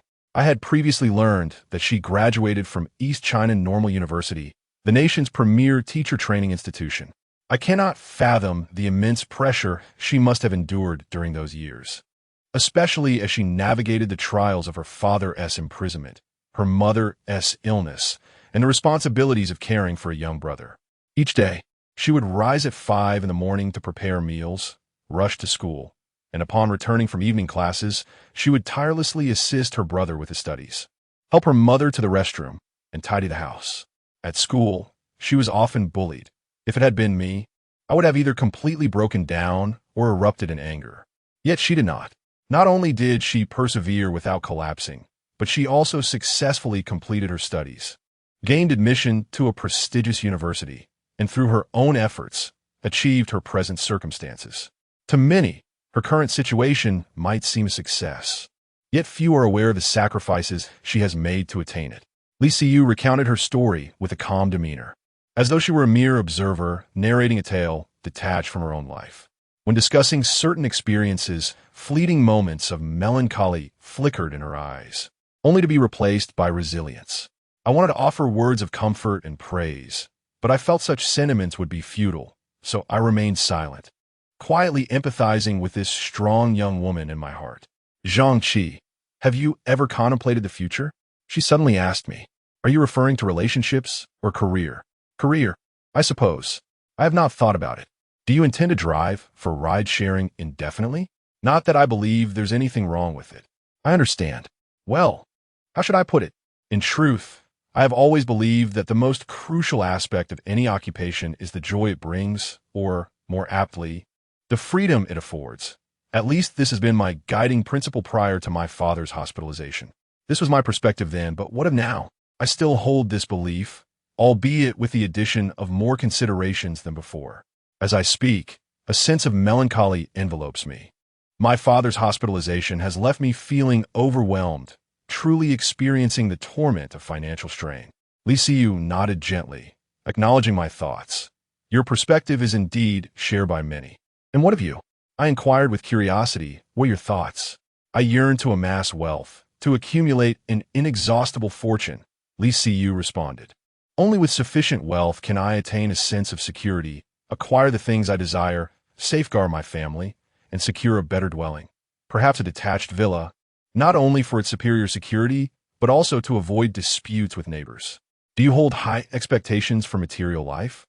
From her expressions, I initially assumed she placed great importance on such matters. Yet, to my surprise, she shook her head. Mediocre, actually. My primary concern is to minimize interactions with those from the lower strata of society. This is not discrimination, but rather a matter of personal safety. Seeing my puzzled expression, she elaborated. Whether you admit it or not, one undeniable truth is that primal human conflicts predominantly arise within the lower tiers. Those of a certain status may harbor malicious intentions beneath their polished exteriors, yet they seldom manifest in such raw and direct forms. At least on the surface, everyone appears well-mannered. When confronted with issues, they can generally sit down over a cup of tea to discuss matters, and if necessary, resort to legal means to resolve disputes. Conversely, the malevolence stemming from the lower strata often targets the individual directly. Such hostility is something I, as a woman, am ill-equipped to combat, and I suspect most men would find themselves equally powerless. I began to grasp her meaning. Is it that the recent incident at the barbecue restaurant left you with lingering shadows? That is part of it, she conceded, but I had recognized this long before. Li Siyu sighed. Unfortunately, with my current financial situation, I am unable to effect a change in my social standing. She paused, gazing at me. Returning to what you mentioned about happiness and freedom, let me pose a question. Are you truly happy and free at this moment? Even if I were to absolve you of the remaining 20,000 yuan, would you feel unburdened in the absence of debt? I pondered this for a moment, and the conclusion was disheartening. Since my father's hospitalization, I seem to have developed a new understanding of money. I found myself ensnared, facing the prospect of exorbitant compensation to avert a prison sentence. This realization intensified. If I were to lack funds, should any future circumstance arise wherein financial resources are necessary, I would once again confront the same helplessness and despair as before. Perhaps we could collaborate on something, Li Siyu suggested. I looked at her in surprise. My organization will soon be unable to continue operating, and I must seek other endeavors. You could assist me, and we could work together. Are you not a teacher at Urgent? The benefits, and should be quite considerable, right? Indeed, they are satisfactory, but solely relying on this cannot fulfill the aspirations I hold. Momentarily at a loss for words, I realized that, given my disposition, if I were to secure such a stable job, I might grow complacent and cease to strive. Li Siyu likely shared the sentiment that discussing this matter with me was of little consequence. She smiled and said, "This is merely a hypothetical scenario. Ultimately, it depends on whether opportunities arise in the future. You need not dwell on it too much for now." I nodded in agreement. Upon returning to my rented accommodation at 5 in the afternoon, I took a shower, reclined on the sofa to rest for a while, and contemplated whether to venture out later to drive for a ride-hailing service or assist someone as a designated driver. At that moment, Wang Yao sent me a message. "Zhangqi, come to the bar tonight. I need to talk to you." Chapter 49. Concern dulls the mind since my last escape. Aided by her, I have visited her twice, each time merely stopping by on my way to another engagement, abstaining from any libations as I was driving. It was a perfect opportunity for a brief respite, so I replied, "All right, I shall come by later." To my surprise, Wang Yao promptly responded, "Come over now. I truly need to speak with you." An inkling of curiosity arose within me. "What is it?" She replied, "I will tell you once you arrive." Under her insistence, I ceased to dally and soon found myself parked outside her bar on the back street. It was nearly 7 o'clock, yet the bar showed no signs of opening. I parked my car and pushed aside the curtain to enter. Inside, Wang Yao was the sole occupant, the staff absent as she sat at the bar, distractedly stirring a glass of violet sparkling wine with a spoon. Noticing her unusual demeanor, devoid of her usual vivacity, my concern deepened, and I approached her, asking, "What troubles you? Who has drained your spirit?" "Zhangqi, do you remember Su Lei?" Wang Yao had no inclination for banter. "Su Lei? Who is that?" I pondered for a moment before exclaiming in surprise, Are you referring to our classmate? The one who always sat by the trash can? Yes, she confirmed. I recalled him vaguely. He was the type to fade in the background during school, his reclusive nature earning him little companionship. As for his perpetual seating by the trash can, it was not due to any malice from the teacher, but rather his own preference to avoid sitting near others. With the class size being odd, the teacher had acquiesced to his request. Why bring him up all of a sudden? Sule has been working with his father in the jewelry business in Rueli. He told me yesterday that he encountered Lu Qingyin at the border a few days ago. I was taken aback. You two are still in touch? Yes. He reached out to me recently and mentioned he had a crush on me back then. I wanted to laugh at this revelation. Yet seeing Wang Yao's troubled expression, I suppressed my amusement and replied earnestly, "That's good news. At least it confirms that Lu Qingyin is still alive. This seems to be the first news we've had of him in years, doesn't it?" Wang Yao bit her lip. Yes, but Sule told me that Lu Qingyin is currently involved in some disreputable activities. I lit a cigarette, gazing at Wang Yao, momentarily at a loss for words. My feelings towards Lu Qingyin were peculiar. We often socialized together, primarily due to Wang Yao's connection with Zheng Shui, as Wang Yao and Lu Qingyin were romantically linked. My friendship with Wang Yao initially blossomed through Zheng Shui, yet it gradually evolved into a bond independent of her, as we found ample topics to discuss. Nevertheless, with Lu Qingyin, I always felt an inexplicable distance, as though I could never truly become his friend. The reasons for which eluded me. Shortly after his graduation, he ventured to Southeast Asia and subsequently vanished without a trace, to the point where my impression of him has faded considerably. Only Wang Yao remains persistently haunted by thoughts of him. After smoking half a cigarette, I remarked, "What he chooses to do is his own affair. Now that you have learned of his whereabouts from Sule, there seems little reason to dwell on him any longer. Focus on your own life." "You make it sound so simple," Wang Yao replied, falling into silence for a moment. "I haven't been in a relationship for years, all in hopes of waiting for him. Don't you realize that?" I frowned, but the issue is that people are now discussing his situation. In light of this, do you believe your waiting still holds any significance? If he has indeed transformed into a villain, I might have been blind to it before. Yet this is merely Sulei's perspective. "What did you call me for, then?" "Nothing in particular," Wang Yao said dejectedly. "I just feel an overwhelming heaviness in my heart and wanted someone to talk to." "Well, I'll accompany you for a drink. Perhaps you might ask Sule to inquire further, to see if there are any concrete updates. I've already asked him for help. He mentioned he was trying to contact L. Qingyin and would notify me if there are any developments. Then we shall wait." Seeing her unwavering determination, I couldn't help but let out a sigh. Wang Yao self-deprecatingly remarked, "Am I foolish? You are simply too persistent." Wang Yao is perhaps the most devoted person I have encountered. I have always believed that even an individual with a strong sense of nostalgia requires some form of reciprocation or hope from the other party. Yet, as far as I know, she and El Qingyin have likely not communicated in any capacity for the past 8 years. Her feelings solely sustained by her reminiscence of the past. I refrained from judging Wang Yao's actions that day. I merely accompanied her in consuming copious amounts of alcohol until deep into the night. Eventually, I called for a designated driver to take her home and then return me to my rented apartment. In the following days, I resumed my normal driving routine. Yet an unsettling feeling began to creep in. After 2 or 3 days, this sense of disquiet grew increasingly palpable, though I could not pinpoint its origin. Finally, one afternoon, a thought struck me, prompting me to immediately pull out my phone and call Wang Yao. She answered swiftly, "Are you at the shop tonight? I'll come by." "Don't come. I'm not there." "Where are you then?" "I'm in Yunnan." I was taken aback. "What are you doing in Yunnan? On holiday?" "I plan to visit the border." Sule said he could get in touch with L. Chengyin, and we might meet there. "Why don't you have Sule give you L. Chengyin's contact information, so you can reach out to him yourself?"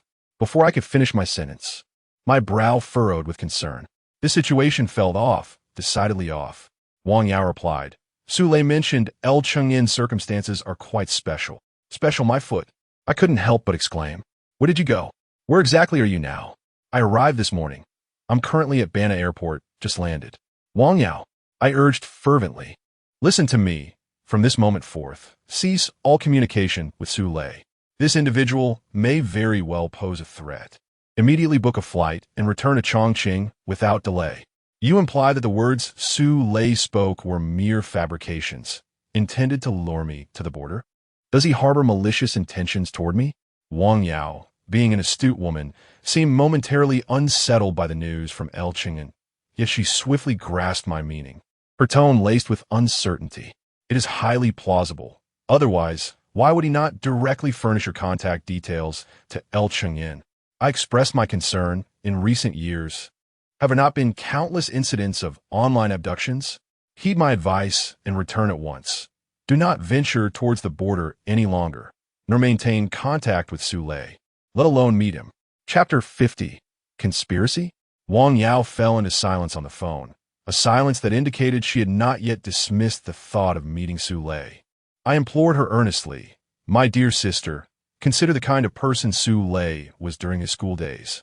His claim of harboring a secret affection for you is likely merely a pretext to draw you in. Trust me, do not meet with him." My heart was heavy with reluctance.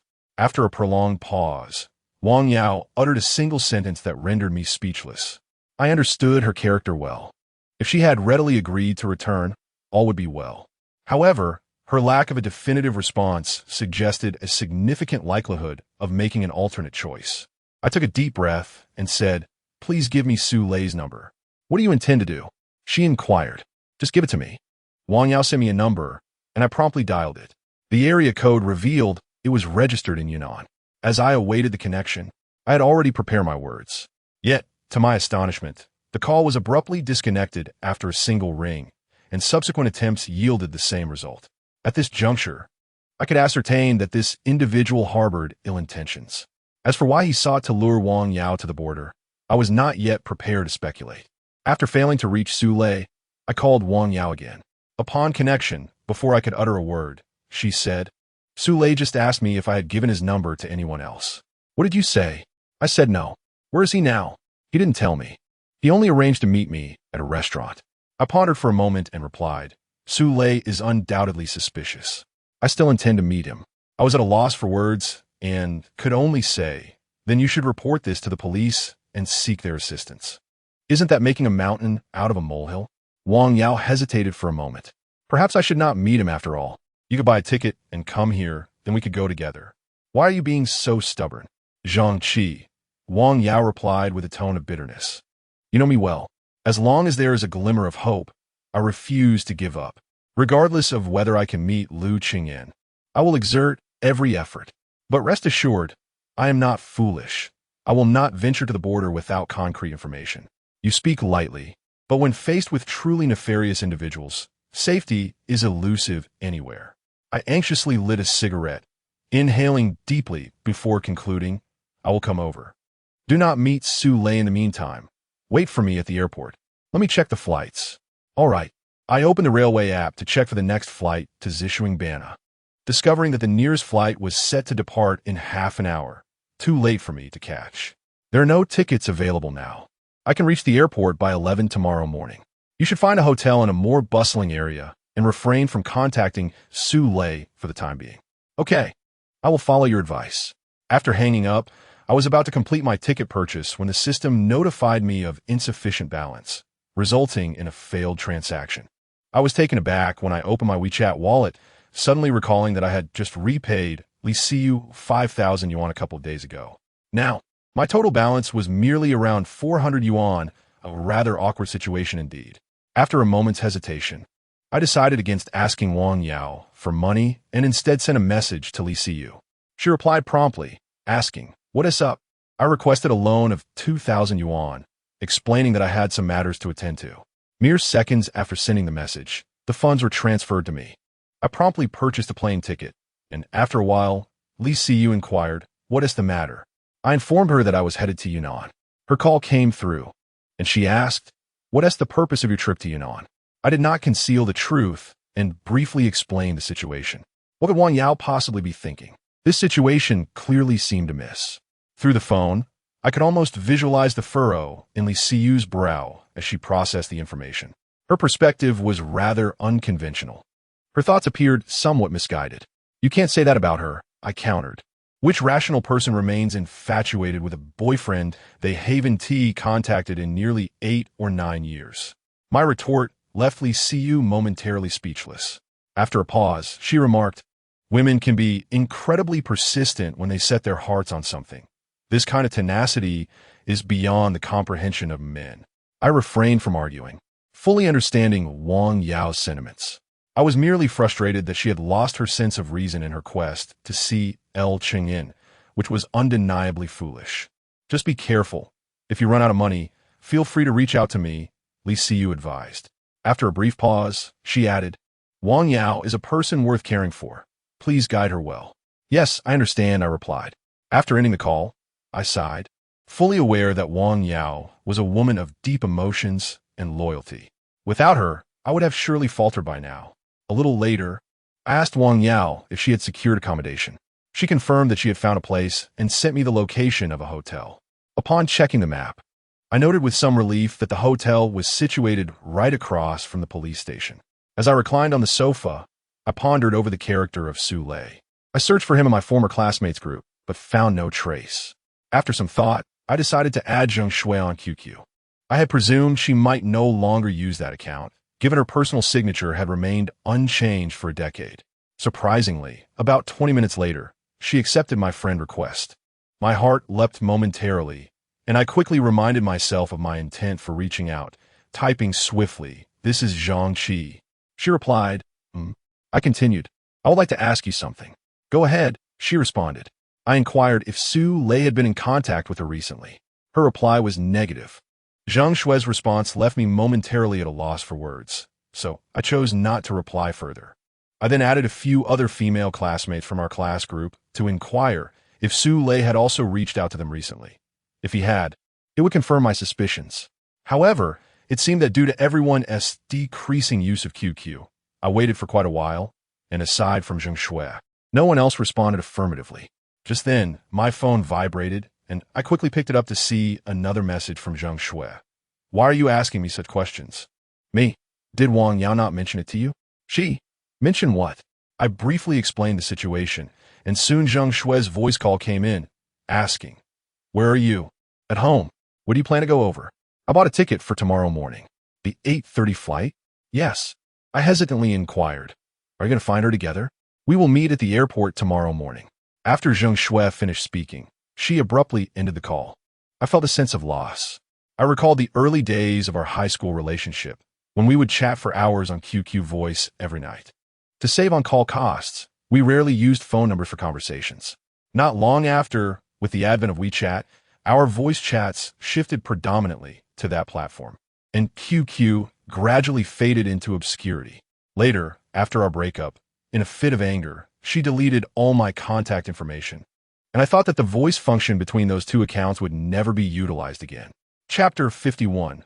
Bana. Early the next morning, I hurried to the airport. Before boarding, I contacted Wang Yao once more to confirm that she was still at the hotel, which put my mind at ease.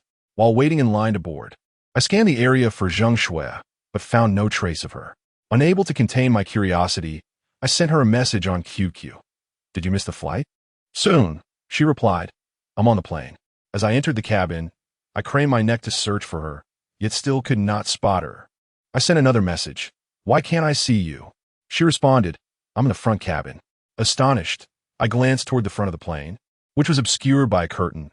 It was the direction of first class, where two attractive flight attendants stood guard. I decided to refrain from further conversation. As I instinctively prepared to turn off my phone, I noticed that none of my fellow passengers were doing the same. Instead, they were eagerly capturing photographs through the cabin windows. The last time I had flown was when Zheng Shui was in college. I had told my father about my entrepreneurial aspirations to sell skewers, and he provided me with 5,000 yuan as startup capital. However, I took the money and immediately went traveling with Zheng Shui, our destination being Western Sichuan. Back then, before takeoff, the flight attendant had reminded us to turn off our phones and refrain from using them during the flight for safety reasons. Why was it different now? Had technology advanced so significantly? I silently gazed at the billowing white clouds outside and the towering mountains below, suddenly feeling a wave of nostalgia. In truth, I had only flown twice in my life. The first time was 8 years ago with Zhang Shui to Western Sichuan, and the second was now. Thus, it could be said that I had only ever flown with Zhang Shui. The distinction was that, back then, she sat beside me, playfully chatting and laughing throughout the journey. Her joy palpable. Now, she was ensconced in the enigmatic first class, and I could not even catch a glimpse of her. Yet, I remained unchanged. Upon arrival at Bana Airport, I finally encountered Zhang Shui, who had taken the same flight. She was clad in a black tracksuit, her hair dyed purple, and her eye makeup strikingly bold, exuding a rebellious punk vibe. This was the first time I had seen her in such attire, prompting me to steal a few extra glances. Unfazed by my scrutiny, Zhang Shui remarked, "You should call Wang Yao. Does she not know you've arrived?" I inquired. "Not yet." I took out my phone and dialed Wang Yao. She answered promptly, and upon learning I had reached the airport, urged me to come quickly. Clearly eager to meet Su Lei. "Why is she keeping this from you?" I asked Zhang Shui as we walked toward the airport exit. I felt that despite their current relationship being less intimate than during school, they were still good friends. "Perhaps she fears my reprimand," Zhang Shui replied. I responded, surprised. "Why would you scold her?" Having expressed my concerns to her numerous times regarding El Qing'an, whom I deemed unworthy of her prolonged wait, she disregarded my advice, leading to a quarrel between us over this issue. It then dawned on me why Wang Yao, after seemingly receiving news about El Qing'an, did not promptly inform her closest friend, Zhang Shui, but instead called me to join her, with Wang Yao's situation acting as a catalyst. My interaction with Zhang Shui this time was markedly less awkward than during our previous encounters. During the taxi ride, our conversation flowed seamlessly, albeit restricted to discussions about Wang Yao and El Qing'an, alongside an analysis of Su Lei's character. Our shared past remained unspoken between us. Before long, the taxi came to a halt at the parking lot of the Vienna Intercontinental Hotel. I dialed Wang Yao, and a minute later, I saw her briskly exiting the hotel lobby. She spotted me standing beneath the fountain, alongside Zhang Shui, and her pace noticeably slowed, though she continued her approach. Upon reaching us, she shot me a fierce glare before addressing Zhang Shui. "So, did Zhangqi inform you of this? If he hadn't asked, were you planning to keep it from me?" Zhang Shui regarded Wang Yao with a somewhat frosty demeanor. "Of course," Wang Yao replied without hesitation. "All these years, you have been unsupportive of my pursuit of El Qing'an. Now that I finally have news about him, should I conceal it from you? That would only add to my own distress, as well as yours." Wang Yao's candid response left Zhang Shui momentarily speechless. After a lengthy pause, she sighed and said, "Even if you wish to find El Qing'an, you shouldn't grasp at straws so desperately. I heard that Su Lei was the one to reach out to you. Don't you find that suspicious? How long has it been since you last saw him? What connection did you have with him in high school? Do you truly believe him when he claims to have harbored feelings for you? It's perfectly normal for him to have a crush on me," Wang Yao retorted, her words sharp enough to stifle any further argument. Zhang Shui, unwilling to engage in such trivialities, insisted, "You should arrange to meet Su Lei right now. Find a nearby location. Are both of you going?" Wang Yao hesitated before responding, "We can't yet ascertain whether Su Lei is genuinely deceiving me. If he is indeed seriously aiding in my search for El Qing'an, your presence might imply that I don't trust him. What do you propose we do then?" Zhang Shui asked. "Perhaps when I meet him, you two could dine at a nearby table, pretending to be a couple. This way, should any issues arise, you could provide me with timely support." Zhang Shui scrutinized her, frowning as she queried, "Dining is one thing, but what do you mean by pretending to be a couple?" Wang Yao waved her hand dismissively. "That was merely a casual suggestion. Besides, the likelihood of a man and woman dining together being seen as a couple is quite high." As Zhang Shui attempted to interject further, Wang Yao ignored her, pulling out her phone to call Su Lei. It seemed that our presence had bolstered her confidence, as she informed Su Lei that she had made an online reservation at a restaurant and was on her way. Su Lei over there seems to wish to change the dining venue, expressing that he should be the one to treat for this meal. Wang Yao, citing that a reservation has already been made, declined the offer. "This individual undoubtedly harbors ulterior motives," I remarked. Since Wang Yao had activated the speakerphone, both Zhang Shui and I could overhear their conversation. Zhang Shui frowned and suggested, "I think we should just not go."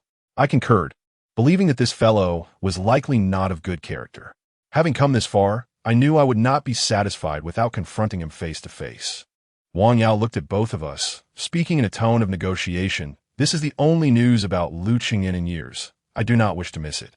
Ultimately, we could not oppose her resolve, and thus accompanied her to the restaurant she had reserved. This establishment did not offer private rooms. Instead, it featured individual cubicles, making it difficult for the people at her table to notice Zhang Shui and me, who were seated at the 2 tables behind. It seemed that Wang Yao had indeed done her homework. Chapter 52. The Truth. As Wang Yao awaited at the table in front of us, Zhang Shui and I had already settled into a relatively secluded spot behind her. The positioning was impeccable. It was discreet enough to remain unnoticed while still allowing us to eavesdrop on the conversation at Wang Yao's table. Once seated, I gazed at Zhang Shui, who appeared as serene as a goddess, and inquired, "Shall we order something to eat now that it's mealtime?" Zhang Shui remained exceptionally reticent. Consequently, I summoned the waitress to bring us the menu. This establishment offered an extensive array of dishes, predominantly Western cuisine, but also featured Chinese options. After a cursory glance, I realized that even the most economical set meal amounted to 198. Suddenly, my appetite waned. After a moment of hesitation, I pushed the menu toward Zhang Shui. "Are you not ordering?" she asked. "I am not hungry. You go ahead." Zhang Shui did not press further, instead marking her choice on the paper before returning the menu to the waitress. We then descended into a relatively quiet wait. Given that Su Lei should be quite far from this place, or perhaps there were unforeseen circumstances, half an hour had elapsed since we entered. Zhang Shui's steak had already been served, yet he had yet to arrive. I watched the fragrant, caramelized steak before Zhang Shui, my stomach protesting, and I quickly averted my gaze, sending a message to Wang Yao. "Why aren't you here yet?" She said she would be here soon. "Don't panic," came the response.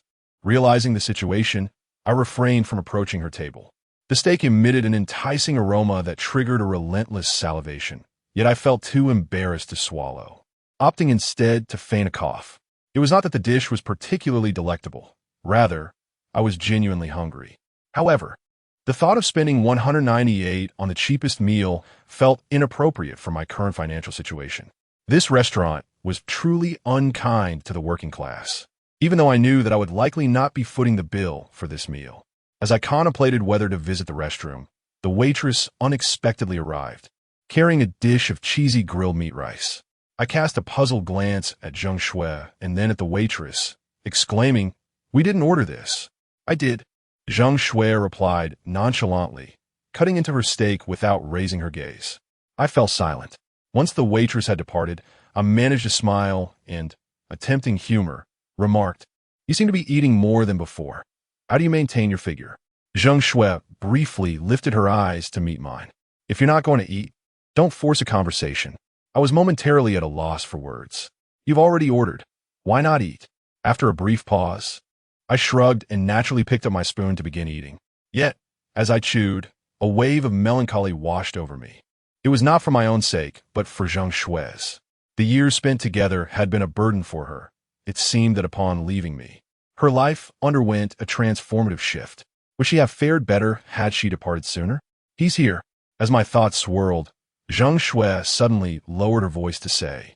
I was taken aback, swiftly gathering my thoughts and discreetly glancing outside. A tall, dark-skinned man entered through the main door, his gaze sweeping across the hall before settling on Wang Yao's table, a look of delight gracing his features as he approached. From the haze of my memories, I recognized him as Su Lei, the classmate who had long occupied the seat by the trash can at the back of our classroom. Although he had not changed much in appearance over the past decade, he had lost considerable weight and appeared significantly more mature, his complexion now 3 shades darker. "Wang Yao, it's been ages," Su Lei exclaimed joyfully as he took a seat at the table. It had indeed been a decade since their last encounter. Wang Yao responded politely before eagerly inquiring, "Su Lei, you mentioned over the phone that you had news about Lu Qingyan. Where is he now?" I leaned in to listen, expecting Su Lei to confidently declare that Lu Qingyan was waiting somewhere for her to meet him, perhaps as a pretext to whisk her away. Had that been the case, I would have dashed out to apprehend him and turn him over to the authorities, especially since he was alone and the police station was just across the street. However, to my surprise, upon hearing Wang Yao's question, Su Lei fell silent for a moment before awkwardly chuckling. Wang Yao, we haven't seen each other in so many years. Why don't we order something to eat first? We can discuss this later. You must tell me where he is first. We can eat afterward, Wang Yao insisted resolutely. Su Lei fell into another silence, and, after a long pause, he finally admitted, Wang Yao, to be honest, I don't actually know where Lu Chengyin is. His words elicited simultaneous frowns from both me and Zheng Shui. Wang Yao, sitting across from him, became visibly angry, taking a deep breath before speaking sternly. Are you saying that you brought me here just to toy with me, or that you had ulterior motives to sell me off abroad? No, it's not like that. Su Lei quickly shook his head, explaining, when I added you, I told you that I had a crush on you throughout high school. However, my life has not progressed much after graduation, and I felt too embarrassed to reach out until recently. Over the past year or two, I've been working with my father and uncle in the neighboring city, dealing in jade, and I finally made some money, which is why I wanted to meet you today. Otherwise, I would not have waited until now. Then why deceive me? Why give me false hope? Wang Yao sprang to her feet, slamming her hand on the table, her voice loud enough to draw the attention of the staff at the cash register. Su Lei hurriedly replied, Please don't be angry. I did lie, but not entirely. Then clarify your words. Su Lei sighed and said, I did see Lu Chengyin at the border, but it wasn't too recent. When was it, and where? It was late last year, near Rueli. I was there with my father to consult an old acquaintance about stones, and we happened to run into Lu Chengyin at a restaurant where he was dining. We exchanged a few casual words. Su Lei added, I swear this is true. If I'm lying, I'll be struck by a car as soon as I walk out. Wang Yao remained silent for a long time, her emotions slowly calming. What else do you know about him? There was nothing more to say. After a few exchanges, I took my leave. Do you know what he's been up to? Not quite sure. At that moment, he was with his boss. Wang Yao fell silent for a moment before replying. Su Lei, I appreciate you sharing this with me, but it is simply impossible for us. My heart already belongs to someone else, and I cannot accommodate another.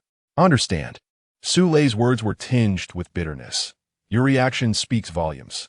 I once believed that if I amassed wealth, I could rectify the regrets of the past. But it appears that is not the case. Well, as long as you understand, I can only wish you find your happiness soon. If you receive any further news about El Chengyin, I hope you will inform me. All right, let us proceed with ordering. Throughout this ordeal, neither Zheng Shui nor I made an appearance.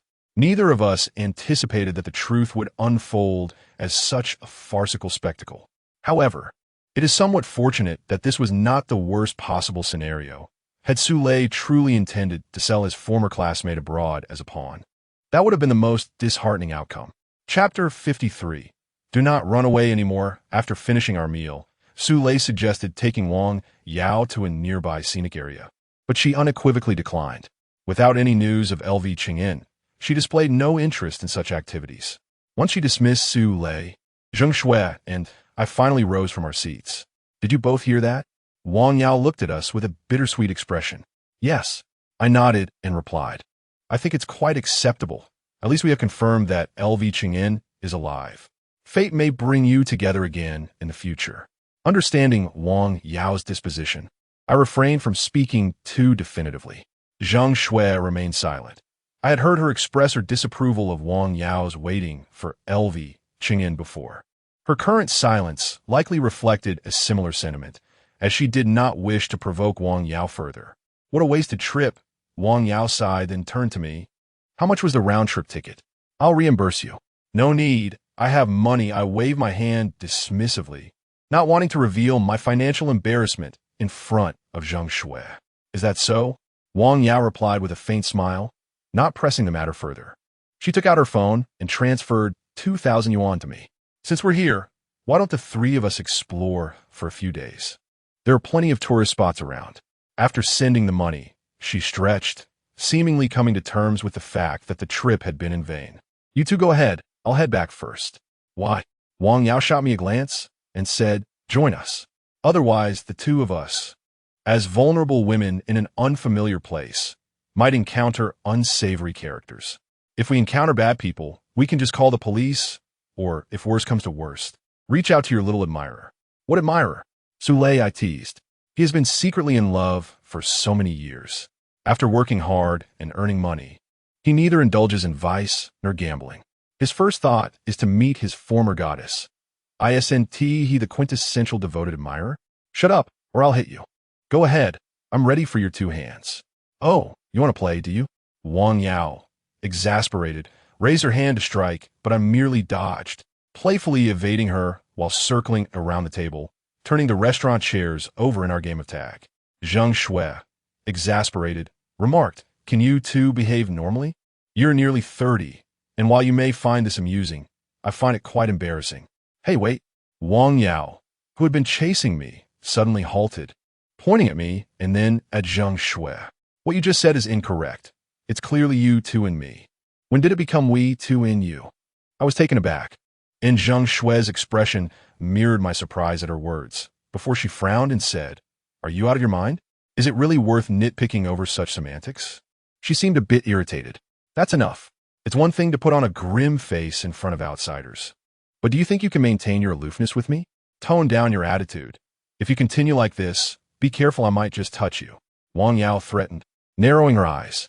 Zhang Shui instinctively took a step back, then rationally closed her mouth, seemingly afraid that she might suddenly lose her composure. While I found the situation amusing, I couldn't help but feel perplexed. Hadn't Zhang Shui gone to Milan to pursue design 2 years ago? How had she suddenly transformed into President Zheng? What had she been doing during these 3 years since our breakup? As I gazed at Zhang Shui's face, which exuded an air of sophistication, I felt that her image had become even more enigmatic and complex. Due to my refusal, we ultimately decided against prolonging our stay in Zishuangbana. Despite my repeated insistence that they should enjoy themselves without worrying about me, they ultimately abandoned their plans for leisure. Hey, have you ever flown first class? Wang Yao suddenly asked me before booking our return tickets on her phone. No, I replied.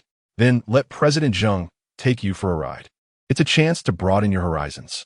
Zhang Shui looked at Wang Yao with confusion, while Wang Yao gestured for her to remain silent and encouraged Zhang Qi.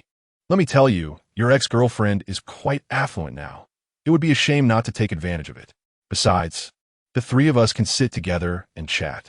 I then realized she didn't want us to sit apart, yet I still shook my head, forget it. Wang Yao, undeterred, continued, after we land, let us all go to my bar together. This time, you're not allowed to escape. What nonsense are you talking about? Who's escaping? I retorted. I knew well enough whether I had run or not. Feeling too fatigued to argue, I simply said, I'll go. Xiao Shui, what about you? Today it's just the 3 of us. Whatever, she replied. Wang Yao clapped her hands. Wonderful. The 3 of us can finally gather together again. It's a pity that Lu Qingyin is missing. Zhang Shui and I exchanged a glance filled with mixed emotions. When we landed at Jiangbei Airport once more, the sky was nearly dark. I found my sun-soaked old Volkswagen in the open-air parking lot, took a deep breath, and finally dared to slip inside to turn on the air conditioning. The car was as hot as a steamer. After only 5 seconds inside, I was drenched in sweat, unable to stop it. Turning on the air conditioning, I quickly exited the vehicle, only to find Wang Yao standing beside it alone. I couldn't help but ask, where did she go? Just like you, she went over there to enjoy the air conditioning. Wang Yao pointed toward the other side. I glanced in that direction and saw a brown Panamera parked in a space, its headlights illuminating the area as Zhang Shui elegantly stepped out from the driver's seat. Her posture was upright, her demeanor somewhat aloof, and her long hair, subtly highlighted in purple, danced gently in the breeze, exuding an air of mystique. Is that her car? I inquired, puzzled. Yes, didn't you know?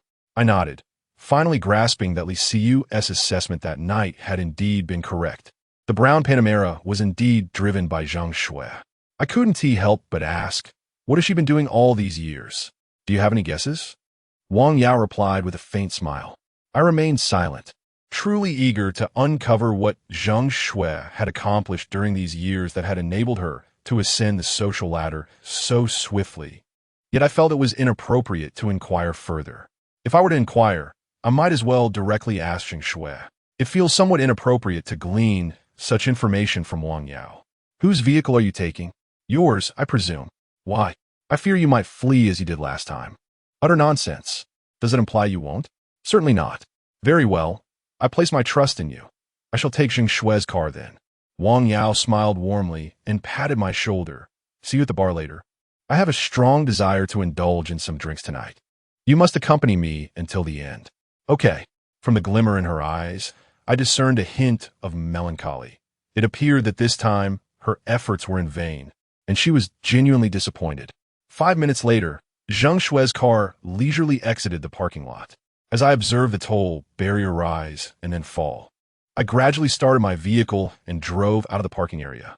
The coffee-colored Panamera ahead traveled at a relaxed pace, while I followed behind, my mind elsewhere. Chapter 54. I am getting married upon arriving at Wang Yao's bar. I parked my car by the roadside and made my way to the restroom. Upon my exit, I found Wang Yao expertly mixing drinks behind the bar. Zheng Shui occupied the innermost seat by the window, cradling Wang Yao's guitar and testing the sound. She sat there, her hair cascading naturally, exuding an effortless tranquility. The calmness and composure radiating from her stood in stark contrast to my own tumultuous state of mind. I did not approach her immediately.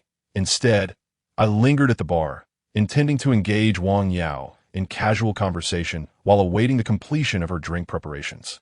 However, before I could utter more than a couple of sentences, Wang Yao, seemingly attuned to my thoughts, urged me, "Why are you lingering here? Go over there. I want to see how you mix drinks."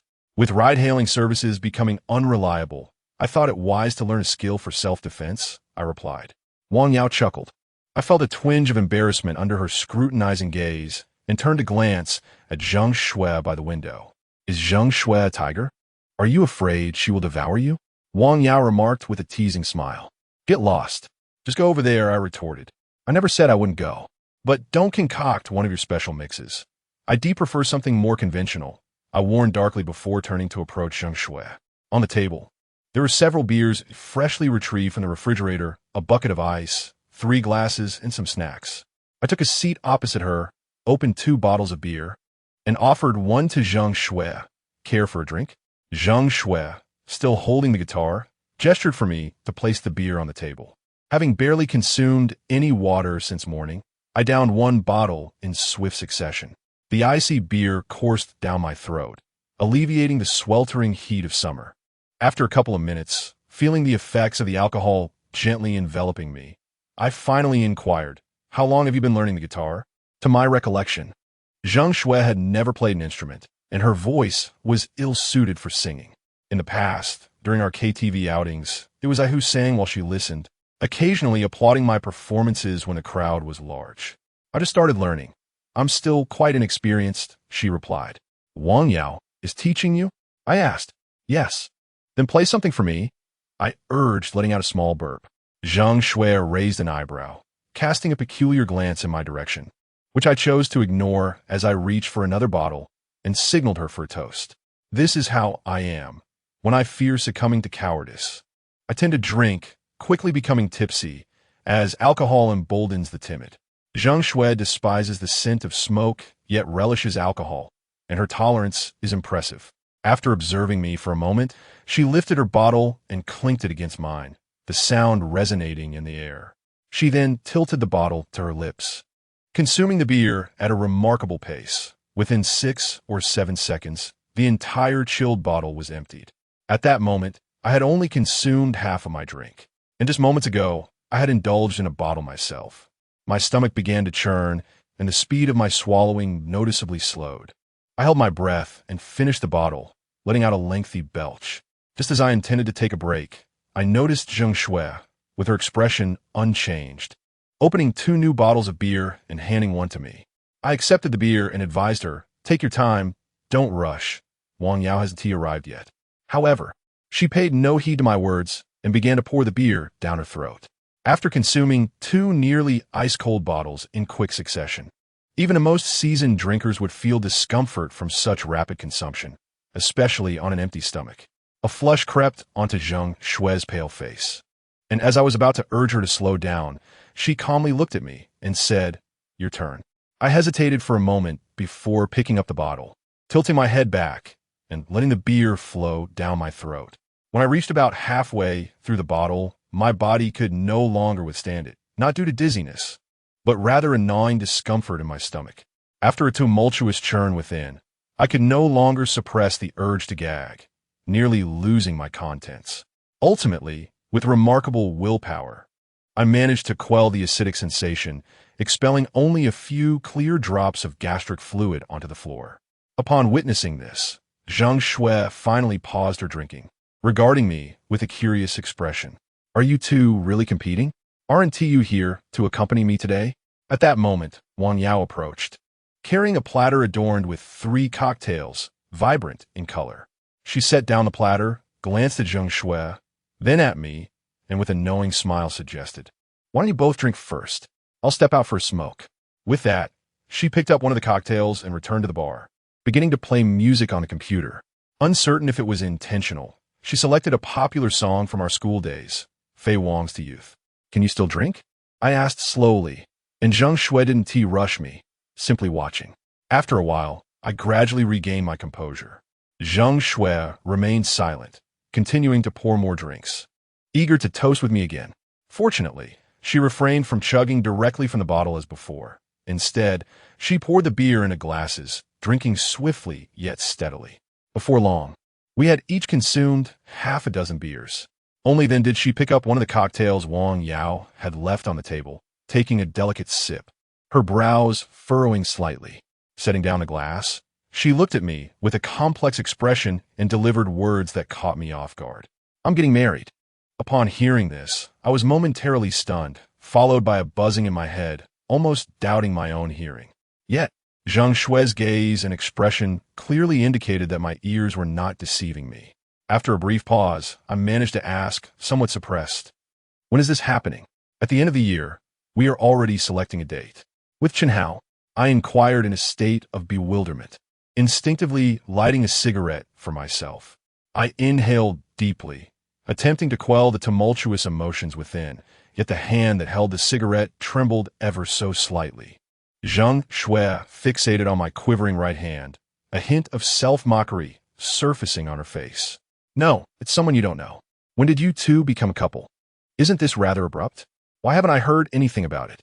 I posed a trifecta of existential questions, recalling that not long ago, Wang Yao had informed me that in the years since Zhang Shui and I parted ways, she hadn't engaged in a single romance. Yet, inexplicably, she was now on the verge of marriage.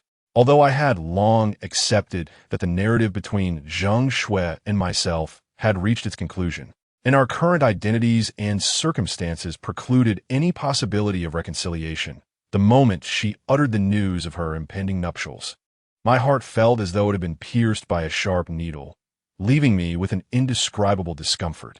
"We are not together." Zhang Shui spoke with an air of tranquility, her gaze devoid of any ripples. "What does not being together signify? It signifies a direct transition to marriage." Chapter 55, both distant and near, directly marrying. As I listened to these absurd words, I felt not only discomfort, but also a profound sense of bewilderment. In response to my astonishment, Zhang Shui calmly inquired, "To what extent have you progressed with that girl? Are you referring to Li Siyu?" I gazed at her, my tone laden with complexity. "She is merely my friend. There is no such relationship between us." However, Zhang Shui gently shook her head. "If she were just a friend, she would not exert herself to help you during your most challenging times. Friendship requires considerable cultivation to reach that level of commitment. And you have known each other for only a few days." "You misunderstand." I managed a wry smile, about to explain further, but suddenly found it peculiar, and I looked at her with curiosity. "How do you know about my situation with her?" I had never mentioned anything regarding Li Siyu in front of Zhang Shui. In fact, during her time back home, I had hardly kept in touch with her, if it weren't for the incident involving Wang Yao. "We might not even have each other's contact information now," Zhang Shui replied nonchalantly. "There was an occasion when we were drinking, and Wang Yao mentioned the incident of your arrest." I glanced toward Wang Yao at the bar, feeling somewhat aggrieved. She was engrossed in a game with her headphones on, oblivious to our conversation. I turned back and explained the situation was such that Li Siyu believed I was arrested because of her. Therefore, after my arrest, she was quite proactive in trying to raise money to help me. Ultimately, It was Wang Yao who ensured my safety. And what are your thoughts on that? She pressed. What do you mean by thoughts? Your feelings for her. It is simply the affection between friends, I replied without hesitation. There is no need for me to deceive you. After all, there is no possibility for us. As I uttered the last sentence, my voice lacked conviction. After a lengthy pause, Zhang Xuan nodded slightly, choosing not to pursue the matter further. Instead, she gazed out at the silent street beyond the window, her expression gradually calming, as if lost in some reminiscence. From her vantage point, the view extended to the very square where we had once climbed over the wall together during that Christmas long ago. Typically, the square was ablaze with lights, yet perhaps today was a special occasion or perhaps a day for carbon reduction and environmental awareness. For only a few scattered lights illuminated the square, leaving most of it shrouded in darkness and devoid of pedestrians. A stark tranquility enveloped the scene. I believe you should consider this carefully. After a moment of hesitation, I finally spoke. For two individuals to reach the stage of discussing marriage, there needs to be a profound understanding of one another, such as personality, family background, and even potential hereditary conditions. Furthermore, given your current wealth, one cannot dismiss the possibility that the other person may be drawn to your money. Wouldn't you agree? Zhang Shui replied calmly. Even without marriage, life will continue as it is. At a loss for words, I ultimately lifted the cocktail from the table and, in silence, downed it in one go. I am uncertain what Wang Yao added to the wine. It was shockingly sour upon entry, and after swallowing, it turned bitter to an alarming degree. Having finished the drink, I rose in silence and made my way toward the exit of the bar. As I passed the counter, Wang Yao swiftly removed her headphones and stood up abruptly. What is going on with you? Weren't you just enjoying your drink? I'm leaving now. Let her keep you company for a while. Once she gets married, she may not have such freedom anymore. Leave? No way. You must get me drunk before you can go. What nonsense were you just spouting? Wang Yao's astonished exclamation echoed from the bar. What? He said you're getting married? What's going on? I drove forward for 200 or 300 meters until I reached a right turn, sharply steering into a quiet residential area. After parking, I crouched beneath a large yellow cassia tree and called for a designated driver, chain-smoking while occasionally tugging at my hair in frustration. Marriage. I had always believed it to be a concept distant from my reality, even though I recognized that my age had long been ripe for discussions of matrimony. Yet, I still felt that I, along with Zhang Shui and Wang Yao, remained far removed from such notions. It seemed that as long as I remained unwed, my life would eternally embody youth. Unexpectedly, a sudden downpour revealed that Zhang Shui was indeed getting married.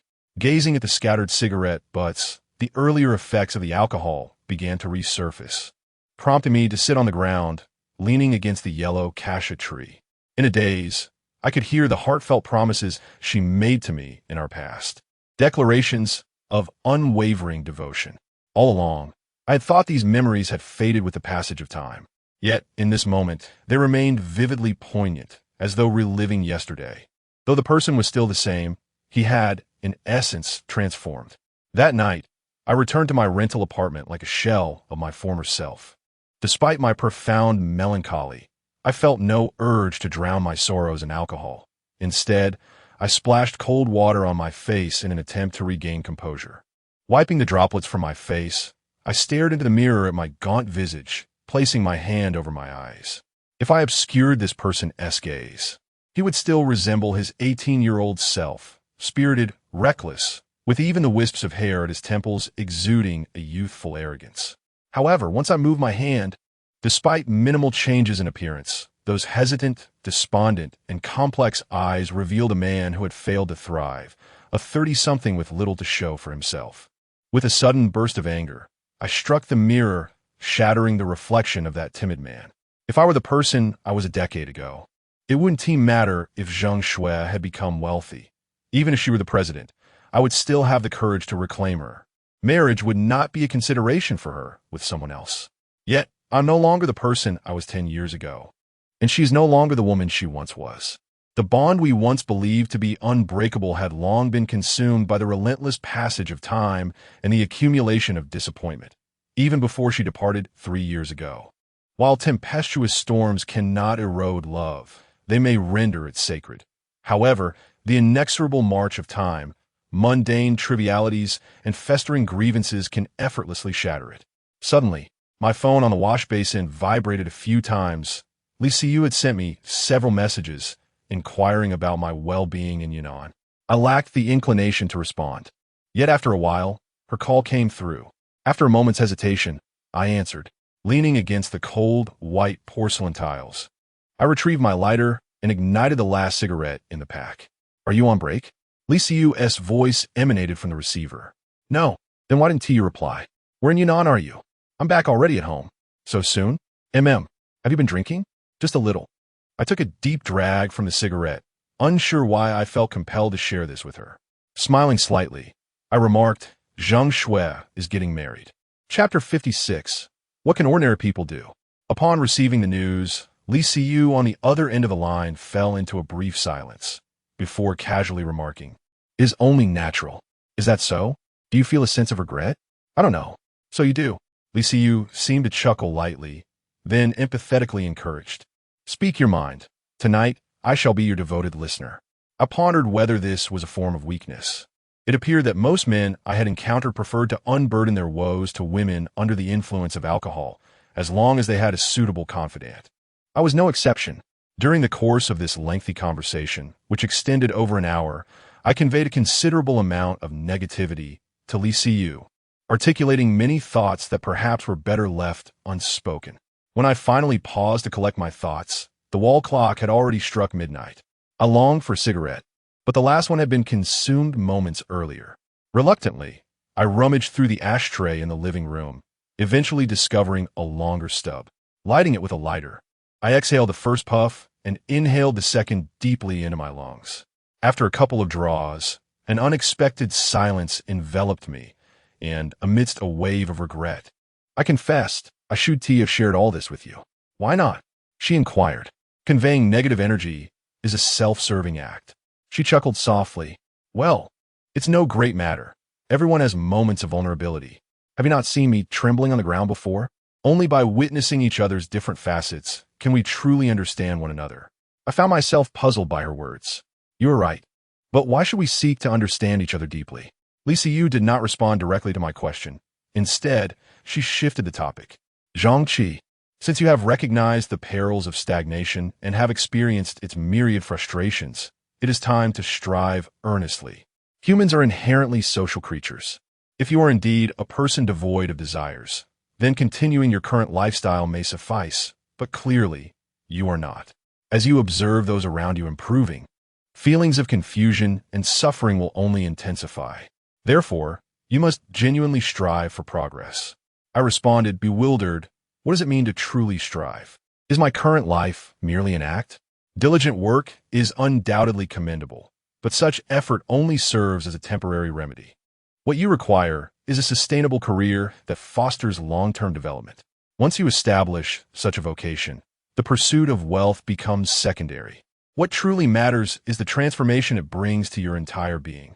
Liu paused for a moment before softly adding, "I have gleaned some insights from my own experiences. Trust me, once you possess a career that is distinctly yours, 98% of your current suffering will dissipate." Initially, I absorbed her words, but upon hearing her final statement, I couldn't help but laugh. "Where did you derive that statistic? So precise to the decimal." Liu remained serious, merely letting out a hum of acknowledgement. After a moment, I subdued my laughter and said earnestly, "I understand your point, yet I seem to lack a clear path forward. I feel rather lost. There are indeed countless possibilities, provided one takes the time to ponder. I have contemplated this matter, yet the prospects I envision seem to dwell within already saturated industries. In the offline realm, the restaurant sector stands out due to its low entry barriers for the average individual, while online, self-media and humor-based content creation appear to be viable avenues. It is often said that for ordinary people to achieve success, a digital presence is essential. This assertion is both accurate and misleading. In reality, numerous lucrative industries remain largely overlooked. For instance, the significance of emotional value in contemporary society is on the rise, leading many individuals to adopt companion animals. Industries related to pets, such as veterinary services or grooming, are remarkably profitable. Just the other day, I took my chubby pet for a grooming session, which, despite being a simple trim, cost over 500 yuan, more than I had ever spent on my own hair. I remarked in astonishment, and then curiously asked, given its rotund physique, what hairstyle could possibly suit it. Wouldn't any change look the same? My pet, being obedient, likely does not discern beauty. I mused that it could not appreciate the concept of aesthetics. This statement elicited a genuine laugh from Li Siyu. After a moment of mirth, commented, speaking of beauty, the medical aesthetics industry is burgeoning. While some larger beauty clinics exhibit a tendency to form cliques that marginalize newcomers, the overall potential for growth remains significantly higher than in many traditional sectors. For those of us without substantial backgrounds, opportunities often lie in these niche markets, where competition is less fierce. It is worth considering how to leverage your imagination. Li Siyu sighed, "All right, I shall retire for the night." Overthinking can lead to distress. Instead of reminiscing about sweet memories with your ex, it would be wiser to contemplate ways to earn money. Financial stability is a man's greatest asset. Good night. Good night. Setting my phone aside, I wiped my face and organized my thoughts, reclining on the sofa with my hands behind my head. I switched off the living room light with my foot and closed my eyes to reflect. It was indeed time to earn money. At 28, if I did not start now, even if I were to find financial success later, my youth would have already slipped away like the wind. An individual no longer in their prime, even with wealth, cannot replicate many experiences. The next day, I rose early. After a refreshing wash and brush, I prepared myself a simple breakfast. Cooking can be a therapeutic endeavor. Even the act of frying a humble egg can yield a sense of accomplishment when executed perfectly in a non-stick pan, resulting in a beautifully browned fried egg. As I savor my breakfast, I watch television and simultaneously open WeChat.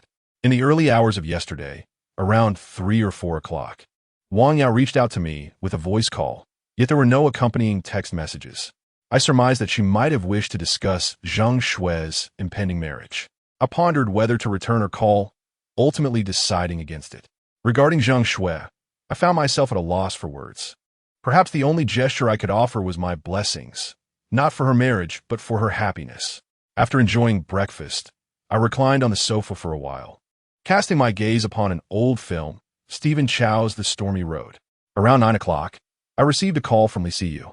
I answered it, assuming she would inquire about my mood, yet she made no mention of my hour-long lament from the previous night. Instead, she extended an invitation for me to accompany her to the cinema. Again, I instinctively glanced at the television screen, where the film was nearing its conclusion. What did she mean by again? It had been nearly 2 months since my last visit to the theater, not to mention I had just finished watching a film. That's different, Li Siyu replied. Mainly, in a few days, I will be busy once the kids go back to school. And I had initially promised to treat you to dinner last time, but due to the unforeseen circumstances, let us make it up today. All right, I said, scratching my head before heading to my bedroom to sift through my wardrobe, aiming to dress a little more elegantly. Chapter 57. Women are quite troublesome. After rummaging through my wardrobe for what felt like an eternity, I failed to find an outfit that appeared even slightly presentable. Ultimately, I settled for a t-shirt emblazoned with the phrase "Love Peace" and made my way downstairs. Upon arriving at the parking lot beneath her building, I discovered that she was still dawdling inside. It seems that women share this penchant for procrastination. During my previous relationship with Zhang Shui, she would often take nearly an hour to prepare herself before stepping out, deliberating over her attire and makeup, fussing over every detail, even the choice of earrings, which could be quite exasperating. It appeared that, for women, if the preparations before leaving were not meticulously completed, they felt as though they were ensnared within the confines of their own homes. After urging her twice to no avail, and feeling a touch parched, I decided to exit the car and take the elevator to the 16th floor. As I reached her door, I lifted my hand to knock, only to pause suddenly, a mischievous thought creeping into my mind. The last time her apartment had been invaded by the portly cat, she mistook it for a burglary, and I had inadvertently discovered the code to her security door. Unless she had changed it, I might still be able to enter using that very code. With a childish intent to startle her, I tentatively entered the code into the lock, and to my astonishment, the door swung open. This caught me off guard. as I had anticipated that someone as sensitive as Lee Siyu would have promptly changed the code after such a breach. Peering through the crack in the door, I confirmed that the living room was empty. Just as I was about to tiptoe inside for a playful scare, a sudden realization struck me. I recalled the occasional hints of vulnerability she exhibited, prompting me to halt my frivolous antics, wary of crossing a line. Quietly, I closed the door once more and gently knocked. Soon, footsteps approached, and a slightly wary voice inquired, "Who is knocking?" "It's me. Why'd you come upstairs?" Upon hearing my voice, Lee Siyu opened the door wide. "You women treat leaving the house as if it were a life-or-death matter. I just came up for a drink." As I spoke, I crouched down and playfully grabbed the pudgy cat that had ambled over, affectionately kneading its soft, plump body. The cat, being quite amiable, flopped onto its back, meowing incessantly, seemingly indifferent to my playful assault. "There's water in the dispenser. Help yourself," Lee Siyu replied tersely before hastily retreating to the bathroom. I took a sip of water and sat on the living room floor, entertaining myself with the cat. Occasionally, I glanced at Lee Siyu, who was busily occupied in the bathroom, and then looked down at the cat's new hairstyle, unable to suppress my laughter. Earlier, I had pondered what kind of hairstyle could possibly suit the cat, given its fur was neither long nor short. Any curl would likely be unnoticeable. However, it seemed the price of over $500 was not unwarranted, as the cat sported a luxurious wave that closely mirrored Lee Siyu's own, albeit slightly shorter. The style was undoubtedly on point. "What are you grinning about?" Lee Siyu squinted as she glanced outside, attempting a pair of gold-rimmed glasses. The lenses, refracting light, displayed a delicate hue of azure, while her eyes beneath exuded the wisdom and rationality characteristic of a young educator. To be candid, Lee Siyu was undeniably a striking beauty, imbued with an intellectual charm that would surely turn heads on the street, likely exceeding a 90% rate. Otherwise, I would not have found myself so enamored upon our first meeting. "Do these glasses suit me?" she casually inquired. I scrutinized her with a critical eye for a moment before nodding. "They're acceptable, but your outfit doesn't quite match. It's a tad too casual. With these glasses, you ought to wear professional attire, perhaps paired with high heels and wielding a teaching pointer." Lee Siyu shot me a disapproving glance. I merely remarked that the color of her outfit was overly fresh. "What unhealthy thoughts are you harboring in that mind of yours?" Taken aback, Lee Siyu fell silent and resumed adjusting her appearance in the mirror. After nearly half an hour, she finally completed her preparations. Returning briefly to her bedroom, she emerged in a black off-shoulder chiffon dress, adorned with a radiant gold necklace that sparkled against her fair neck. On her feet were black sequined strappy sandals, and her toenails gleamed with bright starry polish. The gold-rimmed glasses, shimmering with a bluish tint, added a touch of enchantment.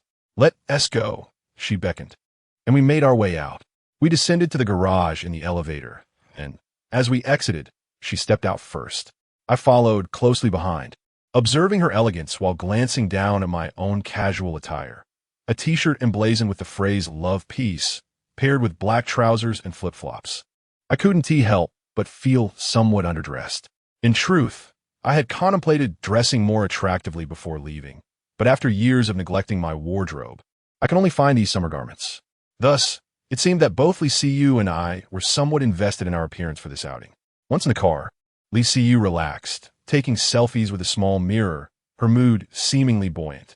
We were to watch an artful road film today, which, in comparison to the horror movie we'd seen last time, felt rather lackluster, at least to me, as few films truly captivated my interest. However, Lee Siyu was less discerning. Upon exiting the theater, she enthusiastically analyzed various plot points with me. "Shall we try our luck at the claw machines?" I gestured towards a few nearby. "I wouldn't bother. Those things are just a trap," she replied, shaking her head before suddenly suggesting, "Let us explore them all." "Where to?" I asked. "There seems to be a Wanda nearby. It's south quite close." "Then let us go," I responded. I held a nonchalant attitude towards the idea of two individuals venturing out together, especially since we were nearing mealtime and could dine in the mall, offering a wide array of choices. Initially, I presumed that Lee Siyu ventured into the mall with the intention of purchasing something. However, it appeared that she was merely indulging in a leisurely stroll, exhibiting no inclination towards shopping as she wandered through the clothing stores.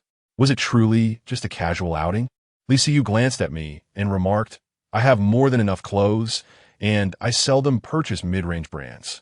Apart from a few high-end pieces meant to impress, my wardrobe is predominantly from Taobao. After she spoke, she unexpectedly turned and walked directly into a men's clothing store. A sense of confusion washed over me, yet I followed her inside. Are you buying clothes for your younger brother? I inquired, as this seemed a logical assumption. Her father was still incarcerated, and there were no other males in her household. Thus, any men's attire could only be for her brother. Lisa Yu did not respond. Instead, she scanned the surroundings before picking up a stylish white t-shirt adorned with graffiti, holding it up against me. Here, go try it on over there and see if it fits. Chapter 58. Why are you so kind to me? I gazed at her in a state of mild astonishment. What do you mean? I'm just picking out a piece of clothing for you. I stared at the white graffiti t-shirt she held aloft, and after a moment's contemplation, I replied, No need, I have clothes to wear. Every time we meet, you essentially don this short-sleeve shirt. Does it hold some sentimental value? ISNT it's stylish. I bought it for $29 on Taobao. It merely reveals your undeniable love for peace. Lisa Yu offered a faint smile, playfully nudging my chest with the shirt. Go try it on. Really, I don't need to. My instinctive resistance lingered. Why are you being so dramatic for a simple piece of clothing? Besides, it won't cost you anything. After a few teasing remarks from her, I reluctantly acquiesced and made my way to the fitting room. Once I emerged in the new attire, Lisa Yu inspected me in the mirror, appraising from various angles before declaring with satisfaction. Not bad at all. Your physique is quite similar to my brother's, though you're more muscular while he is a bit on the heavier side. She then turned to the sales assistant beside us. Excuse me, do you have this style in a larger size? If so, please wrap one up for me. After selecting the shirt, she insisted on dragging me to other clothing and shoe stores on the same floor, ultimately purchasing a pair of trousers and shoes, all of which were trendy seasonal items, totaling nearly 2,000 yuan. As we exited the shoe store, I fell silent, hesitating before finally asking, Why are you being so generous to me? Because you've helped me immensely, Lisa Yu replied, pausing briefly before adding, Last time with the agency situation, I really owe you. Ideally, I should present you with a substantial red envelope, but we are friends, right? I regarded her with suspicion. So, does that mean you gave Wang Yao a red envelope? Lisa Yu chuckled knowingly. Yes, but she didn't want it. I responded, somewhat at a loss for words. Good thing she didn't ask for it. Otherwise, the situation would have taken a different turn. Are you particularly resistant to such gestures? Not exactly, but I have a quirk. I can engage in such actions with strangers. Yet when it comes to friends, I feel that it alters the nature of our relationship. Friends should simply be friends. What, then, do you consider a friend? To share hardships together is what defines a friendship. After I spoke, I noticed her gaze upon me. Why are you looking at me like that? You possess a remarkably pure heart. Lisa Yu scrutinized me for some time before arriving at this conclusion. I felt a peculiar expression cross my face, as her words seemed overly confident. After all, even I could sense my own complexities and indecisiveness, yet she deemed me a person of purity. My shirt was askew. Suddenly, she reached out to adjust my graffiti t-shirt, performing a dusting motion with an air of nonchalance. At that moment, I found it difficult to articulate my feelings. Having grown up without a mother, and since my breakup with Zhang Shui 3 years ago, no one had bought me clothes or trousers, and I had grown apathetic towards purchasing them myself. For an extended period, I had neglected my appearance, considering clothing merely functional. As long as I stayed warm, it sufficed. Consequently, when I sought to find 2 somewhat presentable outfits for my wardrobe today, I came up empty-handed. A sense of silence enveloped me. I had presumed my emotions were well concealed. Yet unexpectedly, Lisa Yu keenly observed me and inquired, What are you thinking? Nothing, I replied, clearing my throat to divert the conversation. I'm a bit hungry. Shall we find a place to eat? After a moment's contemplation, Lisa Yu nodded. What shall we have? How about Sichuan cuisine? I noticed a restaurant on the 3rd floor with commendable reviews. I crave hot pot, I responded. Your shirt is predominantly white. You'll easily stain it with hot pot, she thoughtfully advised. Ultimately, after deliberation, we unanimously resolved to buy ingredients and prepare a meal at home. She selected some shrimp chicken thighs, potatoes, lotus roots, celery, and dried chili segments, along with a bottle of whey beverage, intending to create a spicy dry pot. Upon returning to Shiching Jingyuan, I initially intended to assist in the kitchen, but she barred me from entering, stating, "We agreed today I would treat you to a meal. Do you need any help?" I inquired. "No, just go watch television. If you're truly bored, you may play with Fat Dun," she replied, understanding that those who cook often prefer solitude. I promptly retreated to the living room. After a while of entertaining myself with Fat Dun, the kitchen door slid open, and Li Siyu emerged, presenting the completed spicy dry pot, releasing a rich aroma that enveloped the air. She still wore the gold-rimmed glasses she had donned when leaving, and the scent of cooking had inevitably clung to her, but it did nothing to diminish her beauty. Instead, it rendered her presence all the more approachable and vivid. The phrase "capable" in the parlor and the kitchen suddenly sprang to mind. "Fat Dun, down," Li Siyu called to the plump cat that had leapt onto the coffee table. When it remained indifferent, she lightly swatted its backside, successfully urging it to the floor. She crouched across from the coffee table, eagerly offering a pair of chopsticks. "Give it a try." I accepted the chopsticks and sampled a few bites. The taste was quite good, though it did not reach the level of astonishing. Noticing my silence, she urged, "Don't just eat, provide some feedback." "It's decent," I replied. "Decent?" Li Siyu scoffed, taking a bite herself before looking at me with a hint of reproach. "Your palate seems discerning. Next time, let me taste your culinary skills, and then perhaps you can critique me." Her expression clearly conveyed a sense of challenge. "You asked for my opinion," I retorted with an enigmatic smile. In truth, I was quite adept at cooking. Previously, Zhang Shui had suggested I delve into more complex dishes, as I could easily secure a position as a chef in a small restaurant. Regrettably, my thoughts had been consumed by leisure, leaving no room for aspirations of earning money. During our meal, Li Siyu and I engaged in casual conversation, which naturally led us to discuss our future plans. Not only I, but she too is now confronted with a professional downer. As the year draws to a close, her agency will no longer be able to sustain operations, and she urgently needs to find a suitable avenue for generating income. Otherwise, her modest salary from teaching alone will undoubtedly fail to cover her daily expenses. After much deliberation between the two of us, the projects we outlined either demanded exorbitant initial investments or presented excessive risks, none of which seemed particularly feasible. Upon returning to my rented apartment in the evening, I reclined on the sofa, continuing to ponder this dilemma. At present, I find myself less than satisfied with the prospect of driving for a ride-hailing service. Although the hours are flexible, the income is meager, and the risks are considerable. Recently, the scrutiny over licenses has intensified, and I have witnessed several drivers in our local group facing penalties for lacking the necessary documentation, making me increasingly apprehensive about going out to pick up passengers. Chapter 59. One must not lack conscience without any capacity to bear risks. Even a minor misstep could result in a loss of tens of thousands. Although my father, a seasoned driver, is not easily scrutinized, I resolved to suspend my work for a few days. Instead, I sought out a day labor position sorting packages online, earning $250 per day. Upon arrival, I soon discovered the job was somewhat deceptive, as the courier station, often too lethargic to recruit directly, relied on various dubious agencies to supply labor. This arrangement meant that a portion of our hard-earned wages was siphoned off by these intermediaries. Yet, this seemed to be an unspoken rule that everyone accepted without question. At the assembly at 3 a.m, I observed only the weary faces of my fellow workers, each exhibiting a sense of numbness. The youthful and the burdened middle-aged alike had been worn down by the harsh realities of life, perhaps due to my lean appearance, which suggested strength. The foreman assigned me to the large item handling area on my first day. Fortunately, there were not many large items that day, allowing me to perform adequately. While others toiled away, I found moments to pause for a cigarette or to peruse my phone, and before long, it was noon and time to clock out. However, the following day proved to be far more arduous. The courier station received numerous heavy items, such as refrigerators and televisions, all of which were cumbersome and fragile.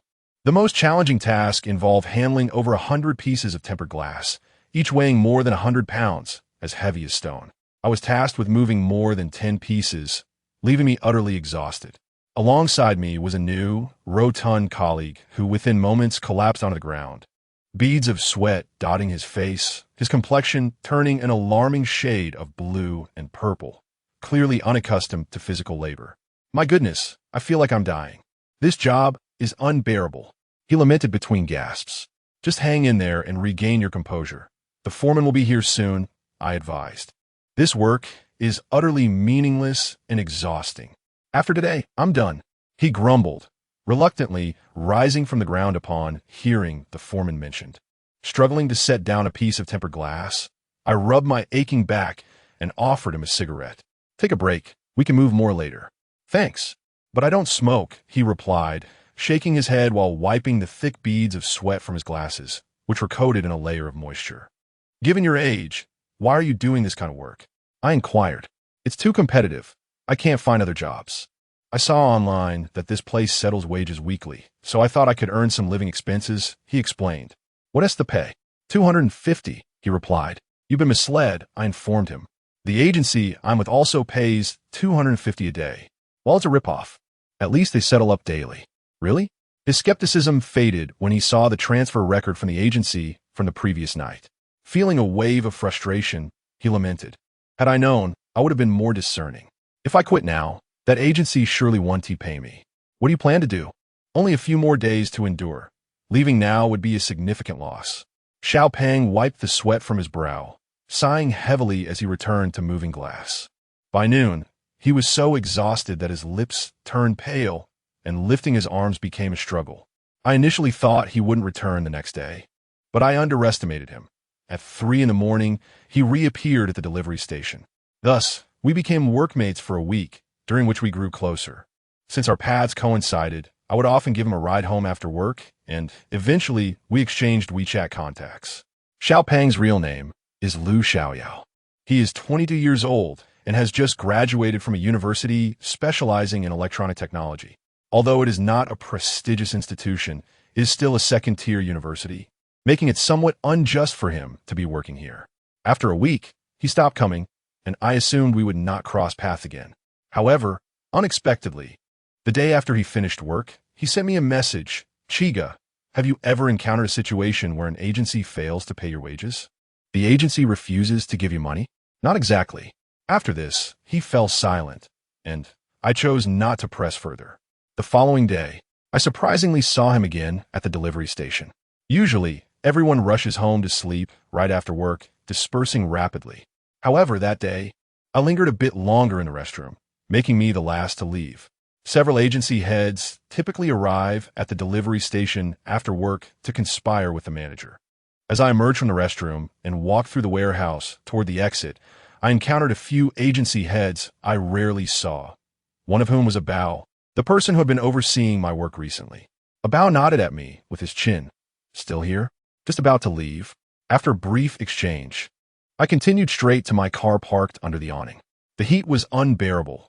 Even in the shade, the temperature inside the vehicle was high. I turned on the air conditioning and sat beneath the awning, waiting for the interior to cool before departing, while I played on my phone and smoked. I hardly noticed what was happening around me. Suddenly, I heard a commotion and looked up in the direction of the noise. Can you intermediaries have a shred of conscience? I have worked hard for a week. Why am I only getting 1,000? Others are making $250 a day. Why do I only get $150? At the warehouse entrance, Xiao Peng clenched his fists. His eyes reddened as he shouted at a group of chatting intermediaries. His emotions clearly frayed. The intermediaries waved him off. Hey kid, don't accuse us unfairly. We're not your agency. Go to the one you were with. Don't come to us. They then turned their amused gazes toward a bald man leaning against a pillar, seemingly reveling in the drama. The man, in his 30s or 40s, bore a cold and uninviting demeanor, exuding an air of unscrupulousness. His furrowed brows twisted into a scowl as he retorted, I already gave you 1,000. What more do you want? The other manager remarked that your attitude towards work is lackluster, and questioned what justification you have for demanding $250 a day given your apparent lack of experience. Clearly, he perceives you as somewhat foolish. Little fatty, despite exhibiting a visible trepidation towards the buzzcut man, clenched his fists, and mustered the courage to retort. That's outrageous. I arrive at work half an hour early every day. What grounds do you have to claim I am not diligent? Produce your evidence. The buzz-cut man, with a scowl etched across his face, flicked his cigarette but towards Little Fatty, causing sparks to fly. Little Fatty instinctively recoiled 2 steps in fright. Witnessing this scene, I could not help but furrow my brow. Recently, I had gleaned from various sources that the courier station offers a daily wage of 320 yuan.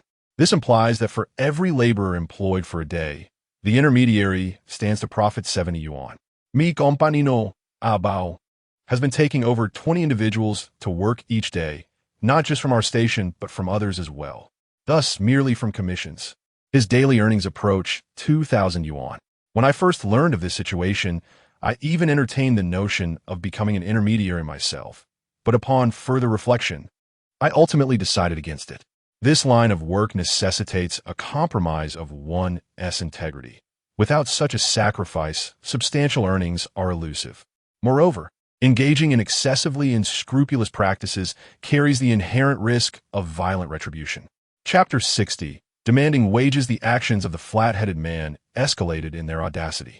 Suddenly, he raised his right hand and made an exaggerated gesture as if to feign a slap. As the plump young man instinctively recoiled, the flat-headed man lunged forward, emitting a mocking ha, reminiscent of someone scaring off a stray dog encountered on the street. Witnessing the plump man retreat in fright, the flat-headed man erupted into laughter, stomping his feet with glee. This spectacle was profoundly humiliating. The onlooking intermediaries displayed a range of reactions. Some chuckled along, while others, perplexed, discreetly distanced themselves. You are being utterly unreasonable. The plump man trembled with anger, tears welling in his eyes. He had mustered the courage to demand his wages, but, lacking social experience, felt intimidated by the seasoned, flat-headed man. In that moment, he appeared somewhat at a loss. Suddenly, he thrust his right hand into his pocket, his entire being quaking slightly. Unable to remain seated any longer, I approached the flat-headed man briskly, stating, "You ought to have some principles in your dealings. Promptly settle what you owe." The laughter of the flat-headed man ceased abruptly. He scrutinized me for a moment, then sneered, "What does it matter to you? Who are you?" "Brother Chi. He owes me my wages." The plump man, seeing assistance at hand, burst into tears, pointing at the flat-headed man as he lamented, "Could you testify for me? You know I always arrived early for work, yet he insists I was slacking off and uses that as an excuse to withhold my pay." I nodded to indicate my understanding, then furrowed my brow and remarked, "That's enough. Do not be too greedy, lest you find yourself in a precarious situation. Are you trying to intimidate me?" The flat-headed man remained unmoved, still chuckling coldly. All right, Lao Yang. I assenti a substantial amount. Just settle it for him. It's not easy for someone so young to be in this position." At that moment, Abeo stepped forward and patted the flat-headed man's shoulder, mediating the situation. Lao Yang appeared puzzled, seemingly on good terms with Abeo. Abeo whispered a few words to him, and suddenly, Lao Yang's demeanor shifted considerably. He swiftly retrieved his phone and, after a brief moment of operation, informed the plump man, "The remaining amount has been transferred to you." The plump man wiped his tears and checked his phone. Upon receiving the payment, his emotions gradually stabilized. "I saved you," I coldly remarked to Lao Yang. "In the future, maintain some integrity in your dealings. Do not profit from what is not rightfully yours." Lao Yang remained silent, managing a weak smile, seemingly attempting to project an air of indifference, yet his smile lacked conviction. "Come on, plump man, let's go." I beckoned him to my car, intending to give him a lift for a while. "Thank you for standing up for me, Brother Chi." He expressed his gratitude once inside the vehicle. As I drove out of the factory, I advised, if you are unable to collect your wages, you should first report it to the authorities. If that fails, consider other alternatives. You, a university graduate, should not resort to extreme measures over such a trifling amount. Suddenly, the plump man chuckled, and in response to my puzzled gaze, he said, "Brother Chi, did you think I was reaching for a knife with my hand in my pocket?" "Of course not," I replied, "certainly not." Little Fatty shook his head vigorously, declaring, "I have never engaged in a fight in my entire life. How could I dare to touch such things? I merely intended to intimidate that foolish agent." Yet unexpectedly, He took me seriously. After speaking, he worried that I might not believe him, so he pulled out both of his pants pockets. I looked at his impeccably clean pockets, momentarily at a loss for how to respond. It was surprising to discover that this seemingly honest university student possessed a fair understanding of psychological tactics. He chuckled sheepishly. I had no other choice. Lacking courage, I could only resort to using my wits. You truly have a talent for this unconventional approach. It is quite beneath your capabilities. How long have you been in this line of work? Just a day earlier than you. And what were you doing before this? I was driving for a ride-hailing service. But the scrutiny has intensified recently. It has eased up a bit these days, so I don't plan to continue that.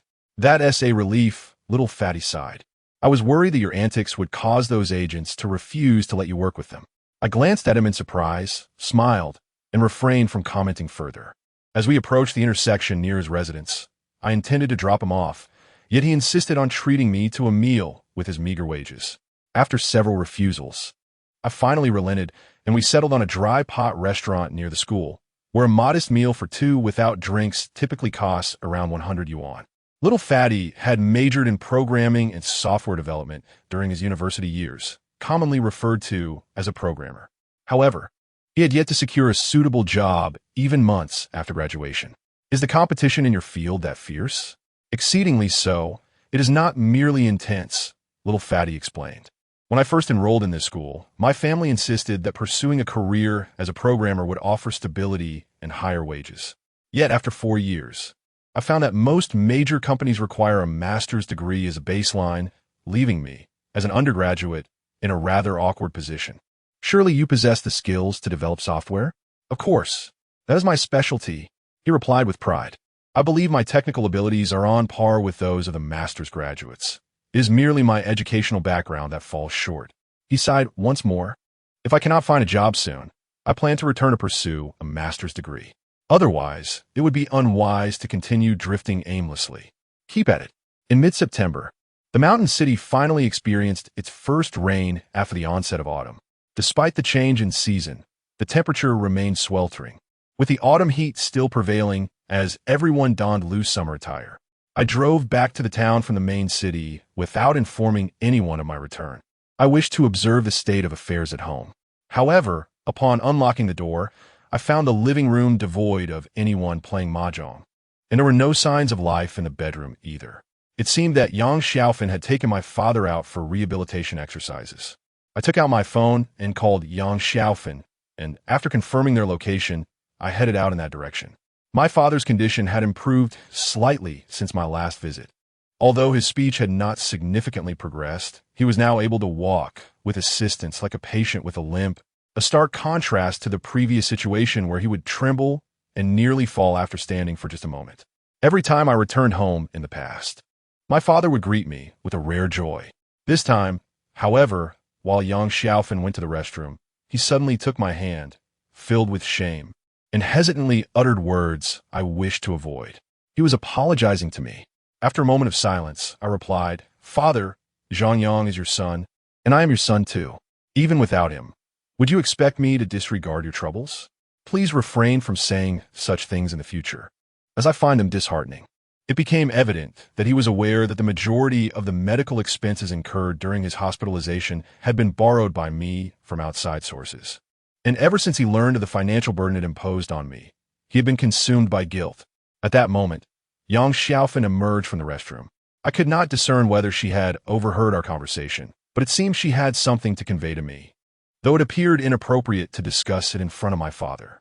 Once we returned home, she indeed seized an opportunity to speak with me privately. Chapter 61. A misstep. Her intentions were rather straightforward, centered around the pursuit of financial assistance. She subtly insinuated the difficulties she faced in caring for my father at home, mentioning her lack of employment, the modesty of my father's pension, and the fact that her son, Zhang Yang, had yet to secure a stable job, rendering him nearly incapable of supporting himself, let alone contributing to the household. Upon hearing this, I furrowed my brow and replied, "Auntie, you witnessed my father's hospitalization firsthand. He borrowed money from me, and I have documented this with a promissory note. It was not a gift. I am repaying her monthly, and I'm under considerable pressure myself. Rather than seeking money from me, Perhaps it would be more prudent for Zhang Yang to exert himself a bit more. After all, he graduated from a 211 university. Surely, if he applied himself, he could secure a decent job with relative ease. Yang Xiaofan scrutinized me and remarked, "Is that so? From the looks of your attire, it appears rather expensive." I was taken aback and glanced down at myself. I was indeed wearing the outfit and shoes that Li Siyu had purchased for me last time. While not from a prestigious brand, the style and quality were evidently far from that of mere street market wares. To my surprise, Yang Xiaofan seemed to assess my financial situation based on such details to justify her demands. I could not help but scowl and said, "We are, after all, family. Is it not a bit excessive for you to calculate based on my circumstances?" She chuckled awkwardly and replied, "I am not asking for money immediately. Once you have repaid your friend, a modest monthly contribution towards living expenses would suffice. Otherwise, relying solely on your father's pension, this household will inevitably falter." I am being sincere. That final statement bore an unmistakable hint of threat. I gazed at this stepmother, who had been a part of my life for over 20 years, and an unfamiliar sense of helplessness washed over me. This internal familial conflict felt akin to striking a blow against cotton, despite my awareness of her veiled intimidation. And the fact that Zhang Yang was also my father's biological son, she had astutely recognized that my father was my Achilles heel, knowing that I could not disregard anything concerning him. It all boiled down to money, money, money. Observing Yang Xiaofan's presumptuous demeanor ignited a surge of frustration within me. However, considering my father sitting in the living room, I ultimately restrained my anger and refrained from engaging in a heated argument. Instead, I left the house with a heavy heart. As I exited, I sensed that my father seemed somewhat distracted while watching television, yet I did not believe he had overheard my conversation with Yang Xiaofan. After bidding him farewell, I departed. Upon returning to check on my father, I felt an overwhelming sense of despondency. I craved a drink, not excessively, just a couple of bottles, as I had worked the following day. However, before I could prepare myself, I received a call from Li Siyu. Since the commencement of school on September 1st, she had rarely contacted me. Although we occasionally exchanged brief messages on WeChat, they were always cut short with her stating, "I need to prepare for my classes," after which she would vanish entirely. This was the first time she had called me directly. "Are you free tomorrow? It's the weekend. Would you accompany me to the movies? There's a new romantic film that has received decent reviews." "All right," I casually remarked, then retracted, saying, "Let's talk later." "Are you quite busy?" Li Siyu expressed a hint of confusion and elaborated, "I was extremely busy recently, but now I finally have some leisure time. This semester, I have been leading a class since the first year of high school, which is significantly easier compared to last semester when I was supervising seniors. I usually have time on weekends." I merely responded with a single word, My thoughts were consumed by matters at home, rendering me indifferent to her words. Li Siyu, with a hint of resignation, remarked, "Isn't all you can say? Perhaps you should find someone else to accompany you." Upon hearing this, there was a moment of silence on the other end of the line, followed by her curious inquiry, "Have you encountered some trouble?" "No." "Then why is your tone like this?" I was at a loss for what to explain, simply stating I truly haven't. "Please stop asking me. If that's the case, unless you've been possessed by someone," she retorted. I frowned and replied, "I've already said I'm fine. Could you please refrain from asking?" I'm genuinely quite frustrated. I was uncertain why I suddenly lost my temper, and immediately after, I felt a wave of regret. Negative emotions are like a ticking time bomb, and it seemed I had exploded at the most undeserving person. I wanted to say something to mend the rift, but in that fleeting moment, nothing came to mind. Li Siyu, taken aback by my outburst, fell silent for a moment. Then, her icy voice resonated through the receiver. "Zhang Qi, do you think it's appropriate to treat a woman who cares about your feelings with such an attitude? Have I offended you?" My bravado quickly diminished. "Please don't take it personally. That wasn't my intention." "What do you mean by that?" Li Siyu's tone remained frosty. "You want me to disregard it? Am I not human? I didn't invite you to the movies tomorrow just to be met with indifference. If you don't want to go, you can say so directly. Don't assume you're irreplaceable. Everyone has their burdens. If you lash out at those around you when faced with difficulties, that is the mark of a coward." With that, she hung up, leaving no room for further explanation. Holding the disconnected phone, I let out a bitter laugh after a long pause. What a mess. I immediately sent her a message on WeChat, hoping to apologize. But after a long wait, there was still no reply, leaving me uncertain if she had even seen it. My desire for a drink had evaporated as I meticulously reflected on the incident, and in my contemplation, I couldn't help but slap myself. The last time I heard about Zhang Shui's impending marriage, my emotions had exploded, and I shamelessly burdened her with over an hour of negativity. Yet, she had shown no sign of impatience, instead offering me patience and comfort. If I were to put myself in her shoes, having just shared such an intimate conversation, my sudden shift in attitude during the call would indeed be frustrating, bewildering, and perhaps even laughable. It would be difficult for anyone to engage further, as it demonstrated a profound lack of respect. It was then that I truly recognized the inappropriate words I had just uttered. Such a conflict, mediated only through the screen of a mobile device, has become exceedingly difficult to resolve. I must sincerely apologize to her in person at her residence to truly convey my intentions. However, visiting a solitary woman's home in the dead of night is rather inappropriate. Therefore, the following morning, I surmised that at this hour, Liu would unlikely have left her abode. I hastily drove to the garage beneath her building, parked my car, and promptly proceeded to the elevator. In the elevator, I took a moment to adjust my attire, and, upon reaching the 16th floor, I approached her door with a heart full of trepidation and knocked gently. Chapter 62. Ambiguity? In my mind, I rehearsed the carefully prepared words I intended to say, contemplating that as soon as she opened the door, I would swiftly position myself within the doorway to prevent her from shutting it again. Yet, I soon felt I was overthinking. Surely she wouldn't be so inconsiderate. After a moment of self-reassurance, I found that no one approached to open the door and silence lingered within. I pressed the doorbell once more, and, after a brief pause, a languid meow from a hefty cat resonated, followed by the sound of its paws scratching against the door. "Is anyone there?" I tentatively inquired, then stood in a spot where the peephole would reveal my identity to Liu. "Liu, if you're home, please open the door." I wished to explain what transpired last nighttime dragged on, and still, no response emerged from within, save for the persistent scratching of the plump feline. I was uncertain whether she was indeed inside, although I possessed the code to her door.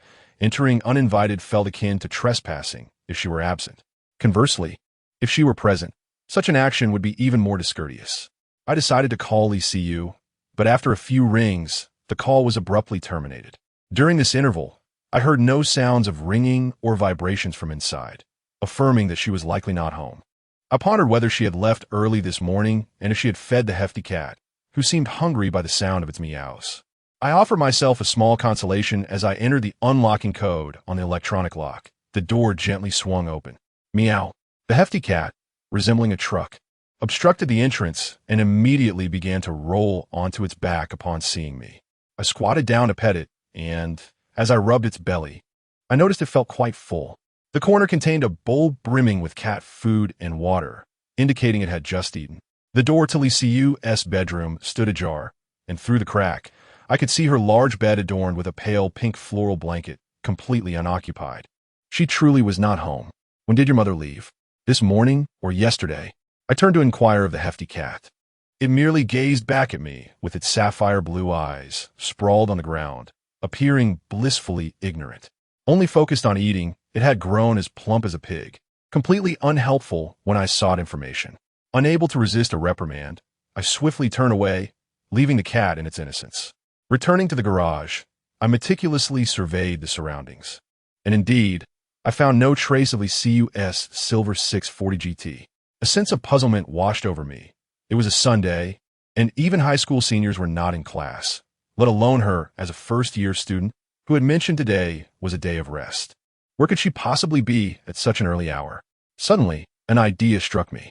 I swiftly retrieved my phone and opened an app to check recent movie listings. She had mentioned last night an upcoming romantic film with promising reviews, and I easily identified the two romantic films currently screening among the selections.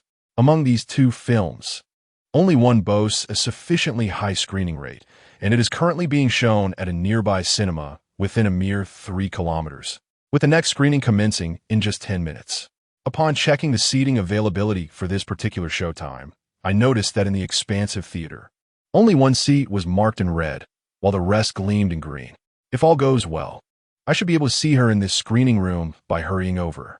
I purchased a ticket right next to the red-marked seat and drove away from Shicheng Jinyuan. On my way to the cinema, I suddenly remembered something and promptly altered my course to visit the nearest health supplement store. This delay meant that by the time I arrived, the film had already begun. After presenting my order information to the staff and passing through the ticket check, I quickly located the screening room for the film and entered. To my surprise, the vast theater was entirely empty, with only the pre-show advertisements flickering and rolling on the screen. I hesitated at the entrance, perplexed. Could it be that I was mistaken, and she hadn't come to watch the film at all? Undeterred, I followed the ticket number to my designated row, only to discover I had been overly concerned. Next to my seat, there was a bucket of popcorn. I surmised that Li Siyu must have gone to the restroom. Thus, I took my seat without further ado. As the movie's opening credits rolled, the theater doors swung open once more. Li Siyu entered, carrying an LV bag, her expression inscrutable. Yet I sense her mood was far from pleasant. She ascended the steps on the left, but after only a few paces, she suddenly halted, her eyes widening in astonishment. A look of surprise flooding her delicate features. I stood up, gestured toward the screen with a nod, and said with a smile, "The movie has begun." Her look of bewilderment lingered for a few seconds before gradually dissipating. After standing on the steps for a moment, she finally made her way toward my row. However, instead of sitting in her assigned seat, she picked up the popcorn and nonchalantly settled into a seat even closer to me. Noticing this, I shifted one seat to the right, placing myself right beside her. "Is this your seat?" I inquired. "No, but I insist on sitting here," she replied, revealing her mischievous nature. After that, she fell silent, clutching the bucket of popcorn and fixating her gaze on the screen. The film commenced, and I discreetly observed her reactions from the corner of my eye. It seemed she was genuinely upset by my actions from the previous day, but after gathering my thoughts, I still felt the urge to apologize. "Focus on the movie," she interjected, as if she could read my mind before I could utter a word. I was taken aback and closed my mouth. Li Siyu adored popcorn. Less than halfway through the film, she had devoured more than half of the bucket. I intended to reach for some, but as I extended my hand, she brusquely swatted it away. I retracted my hand in defeat, clearly still on her bad side due to yesterday's incident. However, after a short while, she unexpectedly held a piece of popcorn up to my lips. I was taken aback. Her hands are exquisite, with long, slender fingers that are pale and lustrous. The delicate bones of her palms are supple and graceful, exuding a faint fragrance reminiscent of orchids. For reasons unknown, this stirs a flutter within my heart. It is not as if I have never been fed by others, aside from my girlfriend. The significance of such an action is entirely contingent upon the character of the individual and the nature of our relationship. For instance, Wang Yao is utterly indifferent to such gestures. I recall a time when we were hiking and feeling thirsty. She even drank from the water I had sipped. However, I find that when a girl like Li Siyu engages in such behavior, it carries an air of ambiguity. Chapter 63. The compassion of Lady Xie as she indulged in a morsel of popcorn, her fingers inadvertently brushed against my lips, leaving a chill that was swiftly followed by the faint scent of skincare products. We continued to savor the remaining half bucket of popcorn until the conclusion of the film. Once the credits rolled, the cinema began to fill with patrons, and upon glancing at the time, I noted it was just past 9 o'clock. Regarding the events of yesterday, there was no need to elaborate. Li Siyu remarked flatly, then cast a puzzled gaze in my direction. "How did you come to know I was at the cinema?" This, indeed, was the question that intrigued me most. If you cannot provide an answer, I feel compelled to consider alerting the authorities. Would you believe me if I said I deduced it? I retorted, "Do you think I am foolish?" I hesitated momentarily. I meant not a calculation in that sense, but rather this kind. "You speak as if you are unwell." I chuckled softly and proceeded to elucidate how I had ascertained her precise whereabouts. Upon hearing my account, Li Siyu regarded me with incredulity, to which I responded with a sense of pride. "I know you find it hard to believe, but it is indeed the truth. If you're skeptical, you may inquire with Pang Dun about my visit to your home. However, it might be time to change the code for your front door. It has been ages since you last updated it. You should consider a career in espionage. It would be a shame for your talents to go unrecognized." Li Siyu shook her head in silence, before finally inquiring what transpired yesterday. It was, in fact, still a matter of finances. I briefly recounted the circumstances I encountered upon returning home. Li Siyu frowned upon hearing this. Your stepmother requesting living expenses is one matter. But this is not solely your concern. Your brother is over 20. Does he not realize he is living rather indulgently? I previously mentioned the situation between him and his mother. That is irrelevant. It is your indulgence that enables your stepmother to repeatedly make demands of you. I remained silent for a considerable time before responding. You are correct. But the pressing issue is that my father is currently unable to care for himself.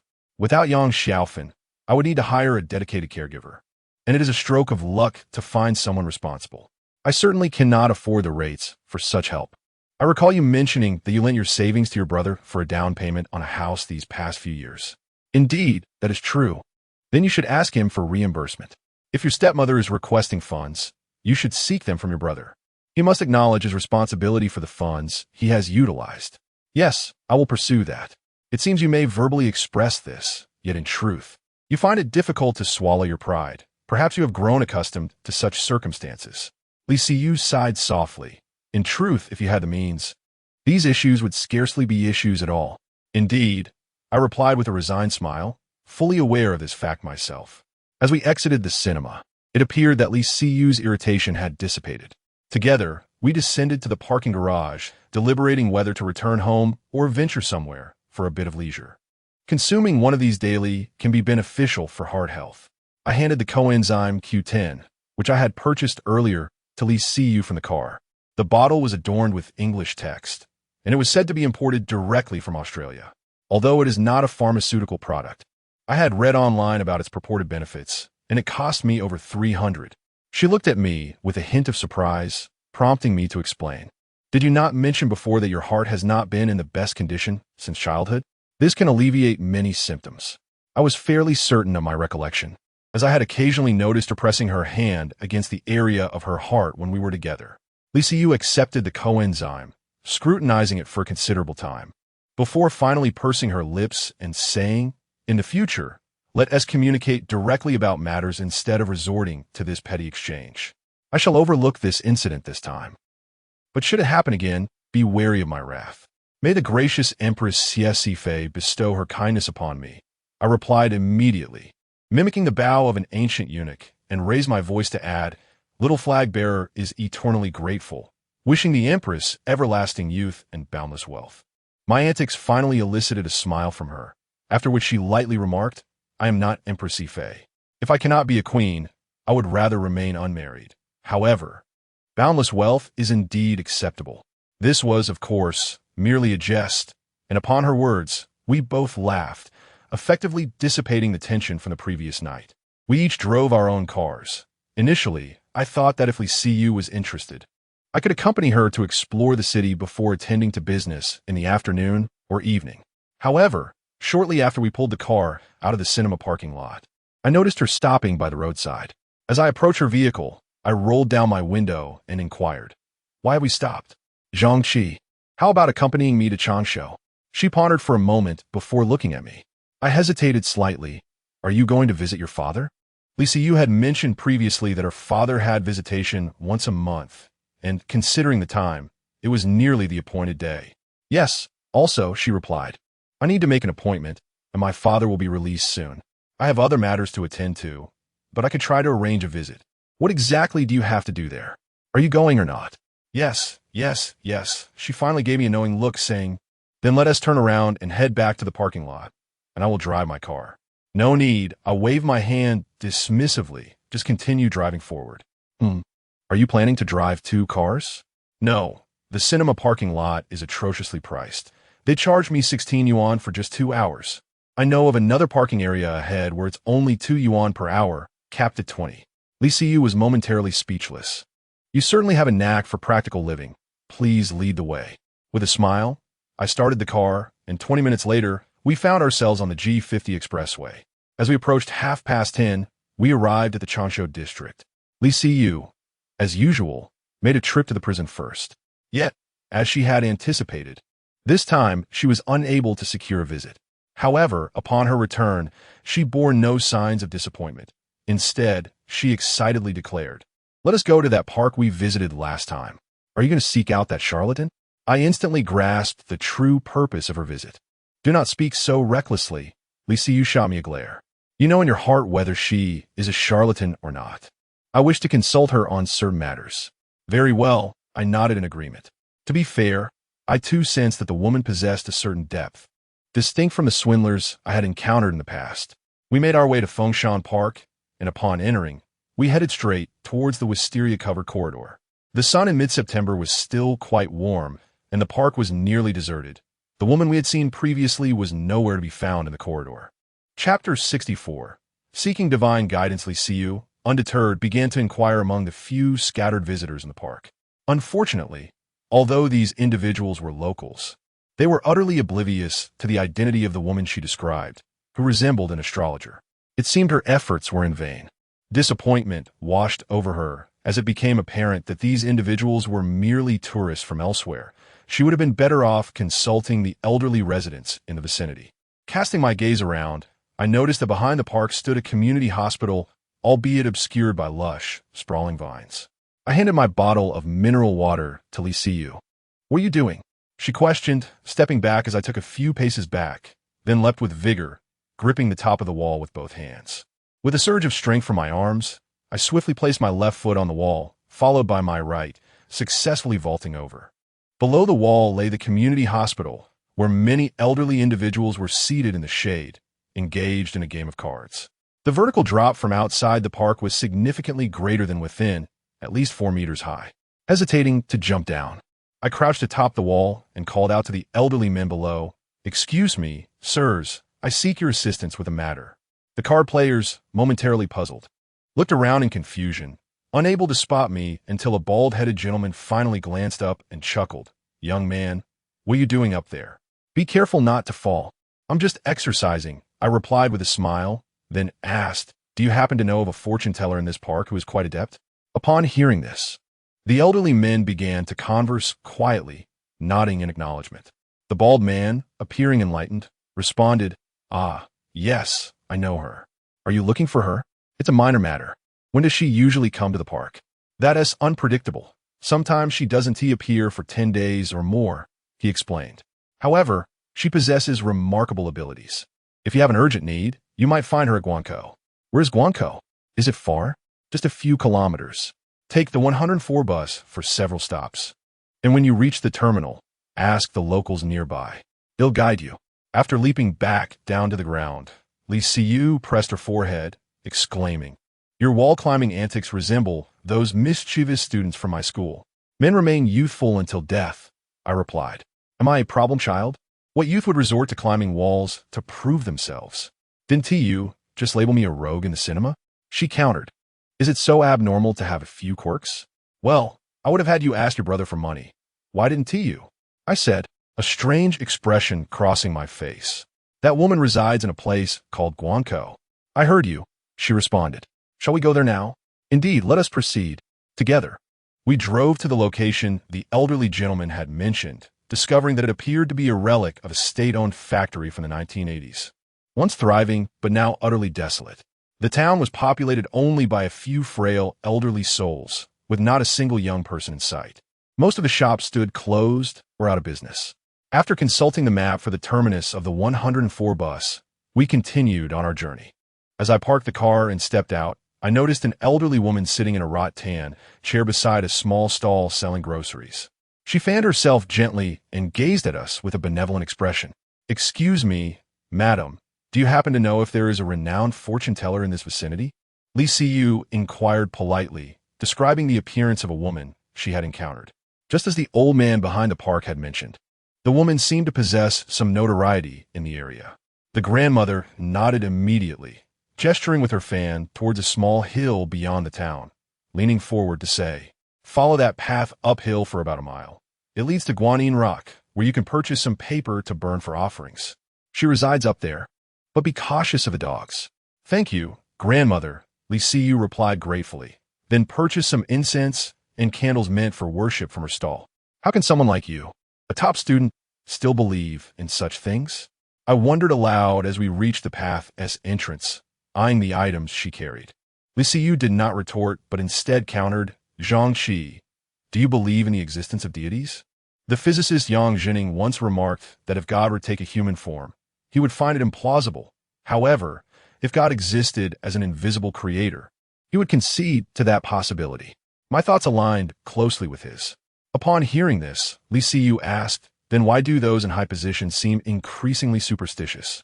I replied, "It seems to me that it's either a form of spiritual solace or a consequence of guilt. These are the only two possibilities, with no third option." My words left her momentarily speechless, and she hastily quickened her pace up the hill, walking briskly. "Why are you rushing?" The grandmother warned about dogs ahead. "Be careful not to get bitten," I called after her.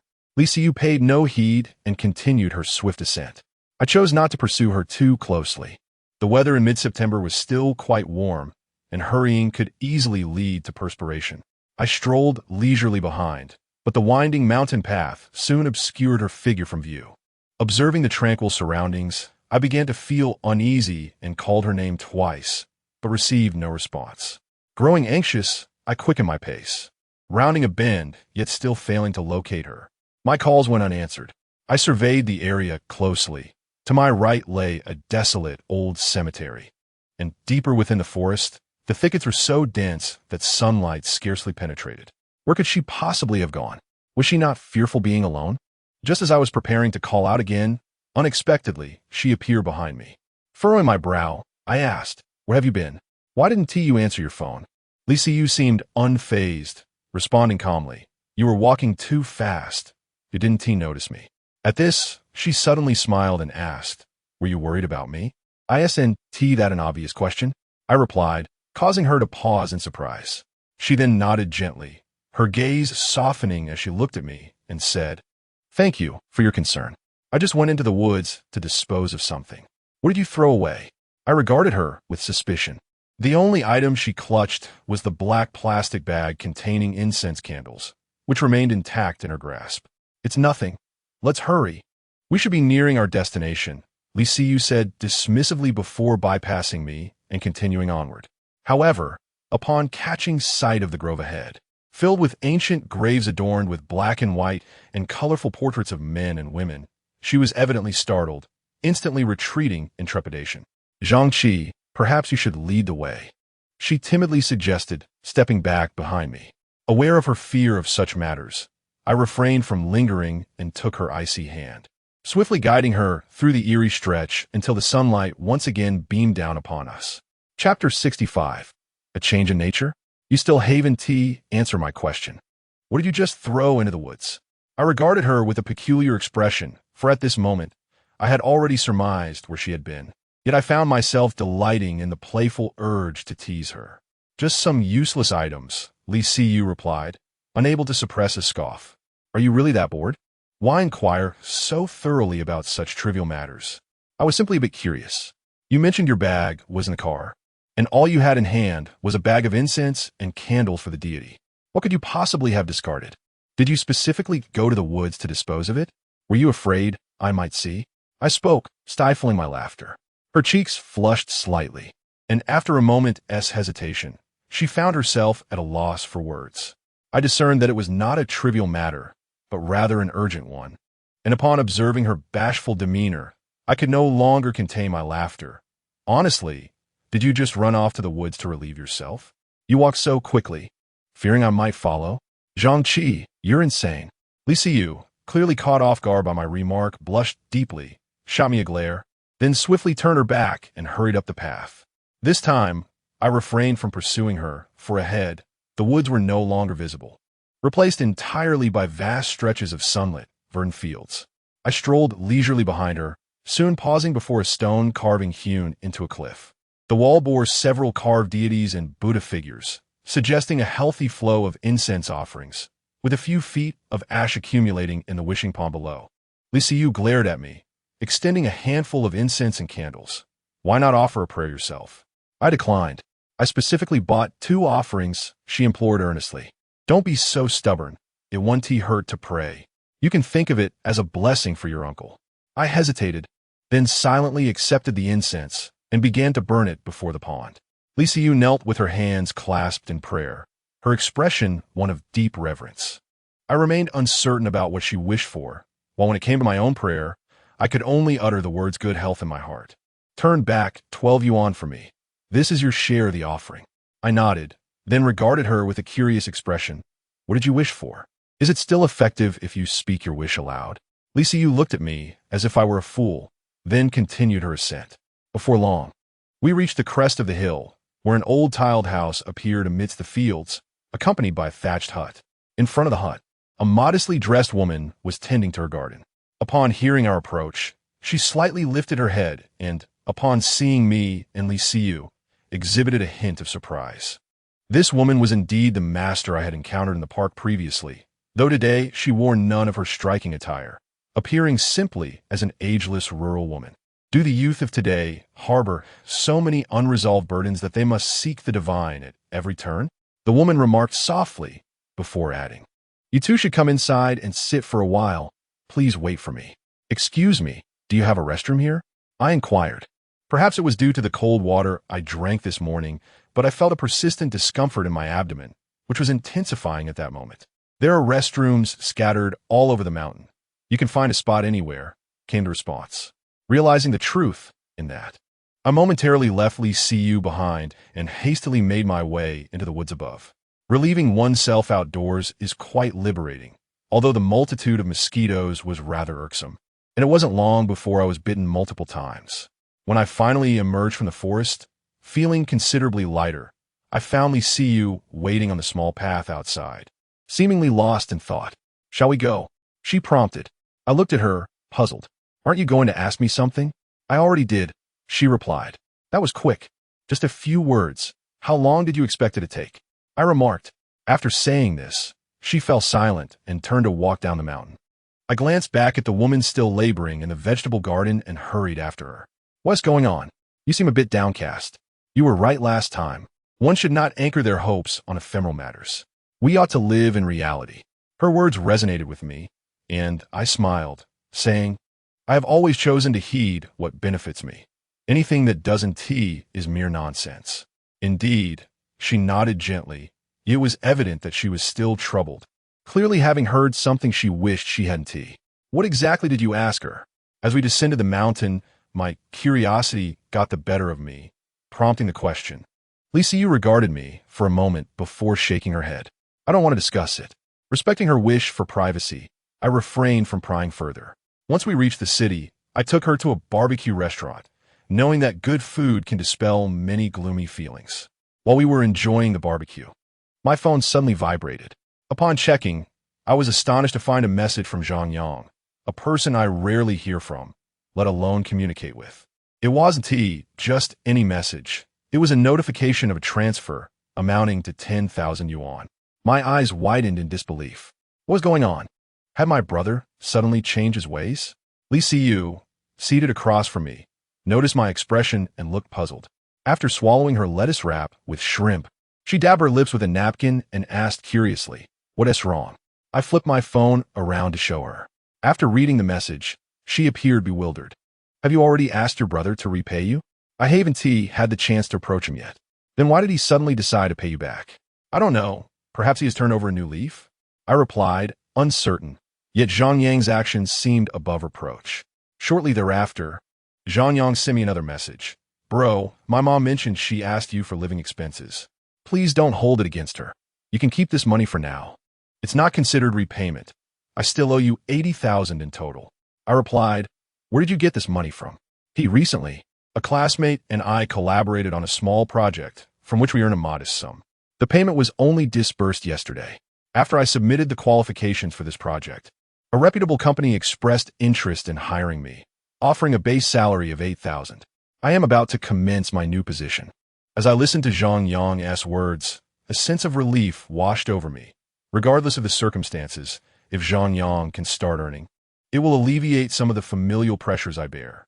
I encouraged him with a simple keep it up, then placed my phone on the table, refraining from any further replies. Li Siyu picked up the phone and, with a sudden gesture, tapped the screen twice, accepting Zhang Yang's money. I watched her, bemused. It's better to receive the money sooner rather than later, Li Siyu remarked casually, then donned a thoughtful expression. It seems your brother has finally awakened to his conscience. It should be so. After all, he is no longer a child. Let us hope that's the case. Chapter 66. A moment of inspiration after dinner. I returned the 10,000 yuan that Zhang Yang had lent me to Li Siyu, as I seldom required much money. She glanced at her phone and promptly returned it, saying, "Wait until you have saved enough to repay me in one go. There's no rush, although I have a fondness for money. A mere 10 or 20,000 holds little significance." I understood that her words were intended to alleviate any pressure I might feel, so I did not press the matter further and acquiesced. After lunch, we drove back to the main city. On the way, an epiphany struck me, causing a momentary lapse in focus. I decisively steered the car into the nearest service area along the G50 Changsha-Chongqing Expressway. "See, you take the wheel. I need to contemplate some matters," I said. "All right," she replied, though a hint of curiosity lingered in her tone. Without further inquiry, she switched seats with me. Settled in the passenger seat, I gazed through the car window at the swiftly retreating scenery of mountains, lush trees, quaint houses, and the Grand River. Memories of my childhood flooded back when I would draw still lives in my books, transforming the static images into dynamic scenes with the rapid flipping of pages. It is said that the human eye can perceive only 30 to 60 frames per second. Surpassing this threshold results in visual confusion. Modern cinema has ingeniously exploited this phenomenon. Even in this age where smartphones have become an extension of ourselves, many still cherish the experience of watching films in theaters. However, I pondered that a significant portion of young people, particularly those residing in first-tier cities, often struggle to find companions for movie outings. For instance, Li Siyu, who drives alongside me, had frequently gone to the cinema alone prior to our acquaintance. Contemporary youth often grapple with a profound sense of boundaries and loneliness. I surmised that an app designed to facilitate the finding of movie companions could potentially attract a substantial audience. As I articulated my thoughts, Li Siyu, while driving, evaluated their feasibility. Finally, she remarked, "I grasped her concept, but such an app would essentially resemble a social network. There are already numerous dating features integrated into social apps." "It's different," I clarified. "Today's youth possess strong boundaries. For many introverted individuals, dating can feel overly direct. Moreover, the core of all social apps inherently suggests a matchmaking component, which can be utterly baffling for those who prefer subtlety. Imagine an app that eschews extraneous features, eliminating the need for swiping left or right to indicate interest, instead matching users based on film genres. This could resonate well with them. Upon registration, new users could fill out their preferences: war films, art house cinema, romance, road movies, horror, and so forth, to establish their likes. The app would then match suitable users according to these preferences, continuously updating the latest films screening in nearby theaters. Only after completing 3 rounds of matching would users gain access to a chat feature.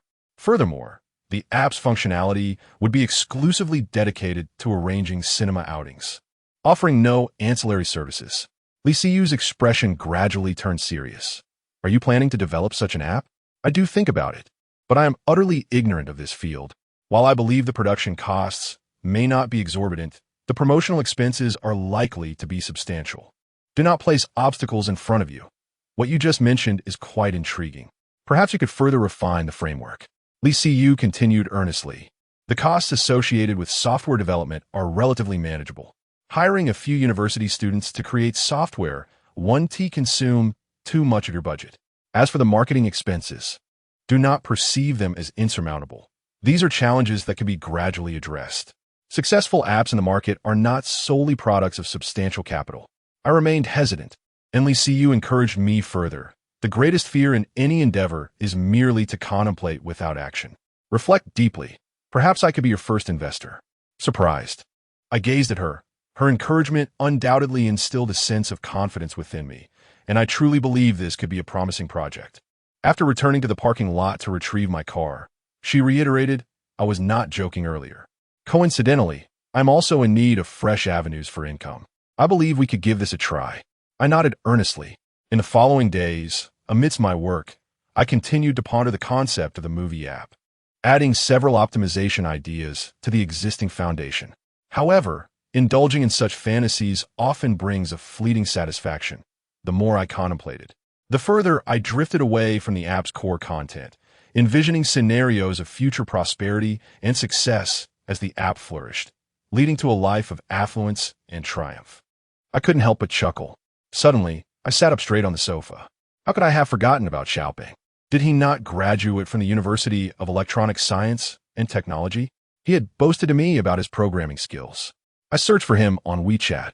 Xiaoping, have you found a job? He immediately responded with a crying face emoji. No, Chiga, my family has kicked me out. I replied, you are still a university student. How did you end up like this? He lamented, being a university student is worthless now. Chiga, do you have any job opportunities for me? Factory work is fine, but not on an assembly line. Ideally, I would prefer a place with fewer dormitory mates. I responded, I sought you out precisely for this reason. Shall we meet and discuss? He asked, really? I am outside right now. I will send you the address. After clarifying the location, I drove over to meet him. When I arrived, I found him sitting beneath a large tree, playing on his phone, dragging an enormous suitcase beside him. Xiaoping stood at about 175 meters and weighed nearly 200 pounds. He contrasted significantly with my previous impression of a frail programmer, although his thick glasses were indeed a reality. Upon seeing me, he broke into a hearty smile, saying, Chiga, you really came? I thought you were joking. I stared at him in astonishment, observing his disheveled hair. I thought you were joking too. You were truly kicked out by your family? Not really. It's just that their incessant nagging has become quite bothersome, prompting me to leave on my own. I nodded slightly and inquired, when did you depart from home? It's been about 3 or 4 days now. 3 or 4 days. Surely it has been longer? You smell as though you've been wandering outside for a month. The rotund fellow wore a black short-sleeved shirt, now dampened with sweat, particularly noticeable around the shoulders and underarms, emanating a distinctly unpleasant odor typical of someone overweight. He offered a wry smile and remarked, I'm trying to save money. I barely have any cash on me and couldn't find a suitable place to rent, so I hesitate to stay in a hotel. So where have you been staying these past few days? I've been sleeping in the park or under a bridge. Impressive, I said, giving him a thumbs up. How much money do you have left? Less than 1,000. Then what's the point of renting a place? Even if you manage to find a small room with a deposit and first month's rent, how will you sustain yourself afterward? Will you resort to day labor again? I just don't know, he replied with a long sigh, his face reflecting a mix of melancholy and confusion. Chapter 67. A beauty on the 7th floor. Perhaps it would be better to return home, to soften my stance with my family and endure life as it comes. Yet, I resolutely declare that I would never go back, not even at the cost of my life. Xiaoping shook his head vigorously, resembling a rattling drum. His expression one of fierce determination. I absolutely refuse to return until I have made something of myself. I have had enough of my parents' incessant nagging. I couldn't help but chuckle. Xiaoping looked at me with evident displeasure. Did you come here just to witness my misfortune? I'm already in such a dire state. Am I truly that kind of person? I replied, lighting a cigarette and taking a deep drag before saying, Put your suitcase in my car. Let's go have a meal first. Xiaoping looked at me in surprise, but under my urging, he climbed into my vehicle, and I drove him to a nearby diner frequented by taxi drivers. Inside the small restaurant, Xiaoping devoured a bowl of braised pork with potatoes, a plate of stir-fried garlic sprouts with pork, and a large bowl of fragrant white rice, his mouth greased with oil. It was evident that he had not eaten well over the past couple of days, as he wolfed down his food. What do you plan to do next? You can't just keep sleeping on the streets, can you? I inquired lightly, observing his enthusiastic eating. Xiaoping's hand paused as he scooped rice, and, at that moment, the food on his plate seemed to lose its allure. Don't just sit there. Hurry up and eat.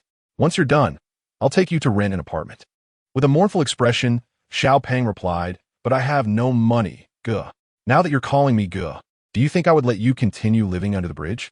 I remarked, and seeing his astonishment, I continued. I wasn't joking when I mentioned finding you a job on WeChat.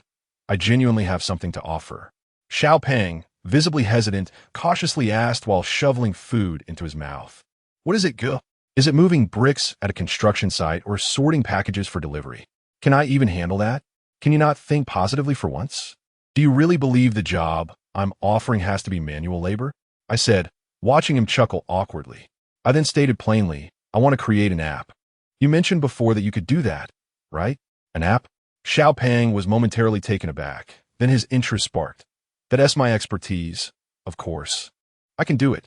I confess my ignorance in this area, seeking to understand how long it would take to develop such an app and the estimated costs involved.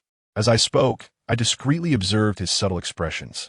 However, Xiao Pang seemed not to ponder deeply, readily stating, there is hardly any financial cost involved. If it's just one person working on it, the time required would be extensive, likely several months to complete. After he spoke, concerned that I might doubt him, he added, it's true. Anyone would tell you the same. It's quite challenging for one person. I contemplated for a moment and asked Xiao Pang, if I were to ask you to help me create this software, would you be willing? I would be willing, he replied, though a hint of difficulty crept into his voice. If it were a few months ago, when I was at home, it would have been fine.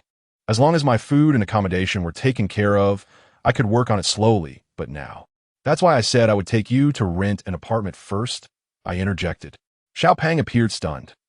Are you suggesting that you would hire me to help you create the software? What do you think it is? Little Fat suddenly became excited. Really? I thought it was all for nothing. Then I don't need to rush to find a job.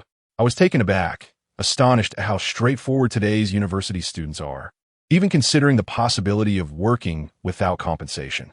I chuckled and replied, the situation is as follows. I currently don't have much money. So let me first share the content of the app with you. If you're confident you can manage it, we can discuss the remuneration. I certainly won't let you work for free, but if you're seeking a higher salary, I may not be able to provide it at this moment. Over the next 10 minutes, I gradually articulated my ideas. Little Fat nodded intermittently, and finally, with a pat on his chest, he declared, this is quite simple. Leave it to me. Really? Absolutely, Brother Chi. As long as it isn't a game app, it's not too complicated. For games, a whole team is needed to develop them. And I certainly cannot manage that alone. How long will you need to complete this? Little Fat pondered for a moment and replied, at my pace. If I work diligently without slacking off, I should be able to finish in about 2 months. You don't have to rush. Just follow a standard work schedule of 5 days a week, 8 hours a day, and arrange the rest as you please. After contemplating for a while, I added, regarding salary, I can currently offer you $4,000. However, if this app achieves some success, I will provide you with a certain percentage of the profits. Thank you. Brother Chi, Little Fat exclaimed joyfully. This is my first job related to my field after graduation. I will definitely work hard and not betray your trust. Let's strive together. I patted his shoulder, feeling equally ambitious. This was my first endeavor in a venture-like manner, and regardless of the outcome, I would give it my all. The apartment I helped Little Fat rent was a 30-square-meter studio in a mixed-use building, costing $700 a month with a 1-month deposit and payment in advance. I was quite satisfied with such a place, as it posed relatively little financial pressure. Moreover, this was a location he had found himself. He had already identified a somewhat remote yet pleasant apartment online, but he had been short on funds. Otherwise, he would have moved in long ago. Now, the accommodation issue was finally resolved, and he no longer had to endure the hardships of sleeping rough as he had in recent days. In fact, when I first accompanied Little Fat to view the apartment, I was taken aback. This was the very place that had once cost me my food delivery job. I still vividly remembered that woman, who was approximately 160 centimeters tall, but weighed certainly more than that, living here. If I am not mistaken, she resided on the 7th floor. Ahem, I said, watching Little Fat busily tidy up the apartment. Just a friendly warning. There's a woman on the 7th floor. It's best you steer clear of her. A woman? Who is it, Brother Chi? Little Fat asked curiously, momentarily halting his work. Is she your ex-girlfriend? I was stunned, taken aback for a moment before glaring at him and retorting, what nonsense are you spouting? She is not my ex-girlfriend. Little Fatty wore a face of grievance. You were the one who told me to keep my distance. Why are you so protective of her? She's not your ex-girlfriend. His words amused me, and I nodded while chuckling. Indeed, you make a valid point. One day, when you encounter her in the elevator, you'll understand. Is she beautiful? Without a doubt, she's a person of considerable allure. Wow, Little Fatty gazed dreamily. A stunning beauty of such caliber. I must seize the opportunity to witness her for myself. You see, our school is filled with programmers, and the number of beautiful women is as scarce as my father's hair. Hearing you say this, I can't help but think she must be even more attractive than our school Espel. I simply chuckled quietly, choosing not to respond. Chapter 68. Do you know her? After tidying up the room, little Fatty turned on his laptop, and the screen was soon inundated with a flurry of code and English letters, interspersed with various slashes, rendering it utterly incomprehensible. His intent was clearly to showcase his technical prowess to put my mind at ease.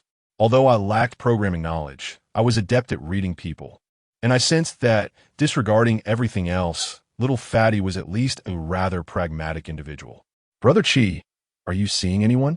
Little Fatty suddenly paused his furious typing, turning to me with a perplexing inquiry. What's up? Are you hoping I could introduce someone to you? Please don't mock me. With my circumstances, how could I possibly find a partner?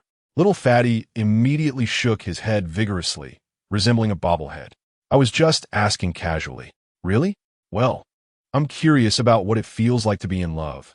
I've never experienced it myself. I couldn't help but chuckle. Well, it depends on the kind of person you're dating. Different women evoke different feelings. You sound rather experienced, he remarked. I have no such experience. I merely regurgitate what I've heard from others to seem knowledgeable. Little Fatty's eyes lit up. So you're just like me, perpetually single? Well, not quite. His smile faltered momentarily, then he nodded despondently. True, aside from someone like me who's unattractive, who hasn't had a relationship since childhood. Are you feeling restless inside? I'm not sure. Perhaps a little? In that case, I might as well take you to a bathhouse tonight, I said leisurely, lighting a cigarette. No way. I absolutely refuse to go to such places. Little Fatty's face turned pale with fear. Every time I pass those places, I tremble. The women are all beautiful and scantily clad, beckoning me to come inside. I feel utterly embarrassed and can only look down and walk straight ahead. Once, I even bumped into a utility pole, and they all laughed at me, making me feel even more flustered. I burst into laughter with your circumstances. Trying to experience love without spending money is indeed quite challenging. Little Fatty retorted defiantly, but paying for it doesn't equate to dating. What's the point of a transaction devoid of emotions? I seek a spiritual resonance. Do you understand the concept of spiritual connection?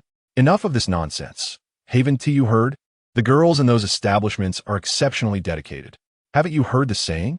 No one can love you more than I do before you leave this room. For a moment, little Fatty appeared bewildered, but after a brief pause, he resolutely shook his head. It's not the same. There is no difference. Even if you truly find a girl to date, she won't genuinely invest her emotions in you. Why? I scrutinized little Fatty and asked, what type of girl do you like? Someone gentle and kind. Not beautiful? Well, little Fatty hesitated, then earnestly replied, beauty is definitely the top priority. Then what's the problem? I remarked casually. Even you understand that in matters of romance, one ought to seek beauty. Do those young ladies not aspire to be with handsome suitors as well? However, if I possess wealth, such concerns become trivial. In this world, who truly despises an unattractive man? You should reconsider your perspective. I inhaled a puff of smoke and continued. Indeed, with money, you may attract beautiful women. But that's akin to saying I can lead you to a bath. They will not genuinely cherish you from the heart. Even if they seem compliant, even exhibit a semblance of spiritual resonance with you, it is all a fade. Ultimately, they are enamored with your riches, not with you as a person. Isn't that equivalent to having what you desire? I pressed on. What you truly seek is the feeling of being adored by a stunning woman, perhaps even one who would forsake her meals and thoughts for you. Am I right? The chubby fellow fell silent, then dejectedly inquired, what should I do, Brother Chi? Am I destined to remain single for life? Not necessarily. You could seek a gentle, kind-hearted girl, even if she lacks conventional beauty. That I'm not inclined towards, he replied sulkily. Then there is little that can be done, I chuckled softly. You have admitted that your physical attributes leave much to be desired. Who can assist you in that regard? With a sigh, the chubby fellow suddenly opened his WeChat, locating a contact labeled goddess, and showed me her moments. Brother Chi, do you find this girl beautiful? Without even glancing, I replied, she must be stunning. You labeled her as a goddess. If I were to say otherwise, you might challenge me to a duel. His cheeks flushed as he said, I am serious. Do you think I stand a chance with her? Only then did I scrutinize the photograph on the screen. To be candid, the girl possessed striking features. She could be deemed beautiful, though to claim she was exceptionally so would be a stretch. Certainly, such beauty would attract many admirers at school. while someone of the chubby fellow's stature would find it nearly impossible to pursue her. If he were to attempt it, he would likely end up as nothing more than a devoted admirer. Yet there was something familiar about her visage. After a moment of contemplation, I couldn't help but ask, "Is she from your school?" Indeed, I fell silent, as he was 6 years my junior, making it improbable. Unexpectedly, he added, "She is my university counselor, and she has been very supportive of me." My eyes widened in surprise. Noting my expression, he hurriedly clarified, "We are no longer in middle or high school. We are adults, and I have graduated from university." I retorted, "Yet that does not grant her the liberty to engage in a romantic relationship with you. The disparity in your appearances is quite pronounced. Thus, she remains merely a goddess," he lamented, his corpulent frame radiating disappointment. I remained silent, continuing to examine the photograph. Suddenly, he abruptly closed the image. With a disdainful glance, he remarked, "Brother Chi, you have the audacity to criticize my enthusiasm when you are not much better off yourself. Just look at how captivated you are by my counselor's photo." I was momentarily taken aback, then chuckled softly. "I merely wish to confirm something." "Confirm what?" I inquired. "Do you believe that I am acquainted with your counselor? How could that possibly be?" Without a moment's hesitation, the stout fellow scoffed, "If you truly know her, I shall forego my surname Liu and adopt yours, Zhang. Her name is Yi Lijia, is it not?" I calmly took a drag from my cigarette. The stout fellow was rendered speechless, and after a prolonged pause, with a loud crash, both he and his chair tumbled to the ground. "Goodness!" With a look of utter astonishment, he scrambled to his feet, exclaiming, "Wait, Brother Chi, you genuinely know her? How could that be possible?" "She was my high school classmate." I paused for a moment and continued, "Well, not exactly a classmate. She's a year my junior. However, given the passage of time, she may no longer remember me." I patted the stout fellow on the shoulder and asked, "So what do you say? From now on, you shall be known as Zhang Xiaoyao." Chapter 69. What to observe beyond appearance after a considerable time had passed. Xiao Pang remained ensnared by the astonishing news he had just received. I did not take the jest about changing surnames seriously and inquired, "Where did you attend university?" "Right in Chongqing." "Then it must be true. She graduated from the second high school, where I was also enrolled at that time. Perhaps she subsequently pursued a degree at a normal university and began her internship at your university right after graduation."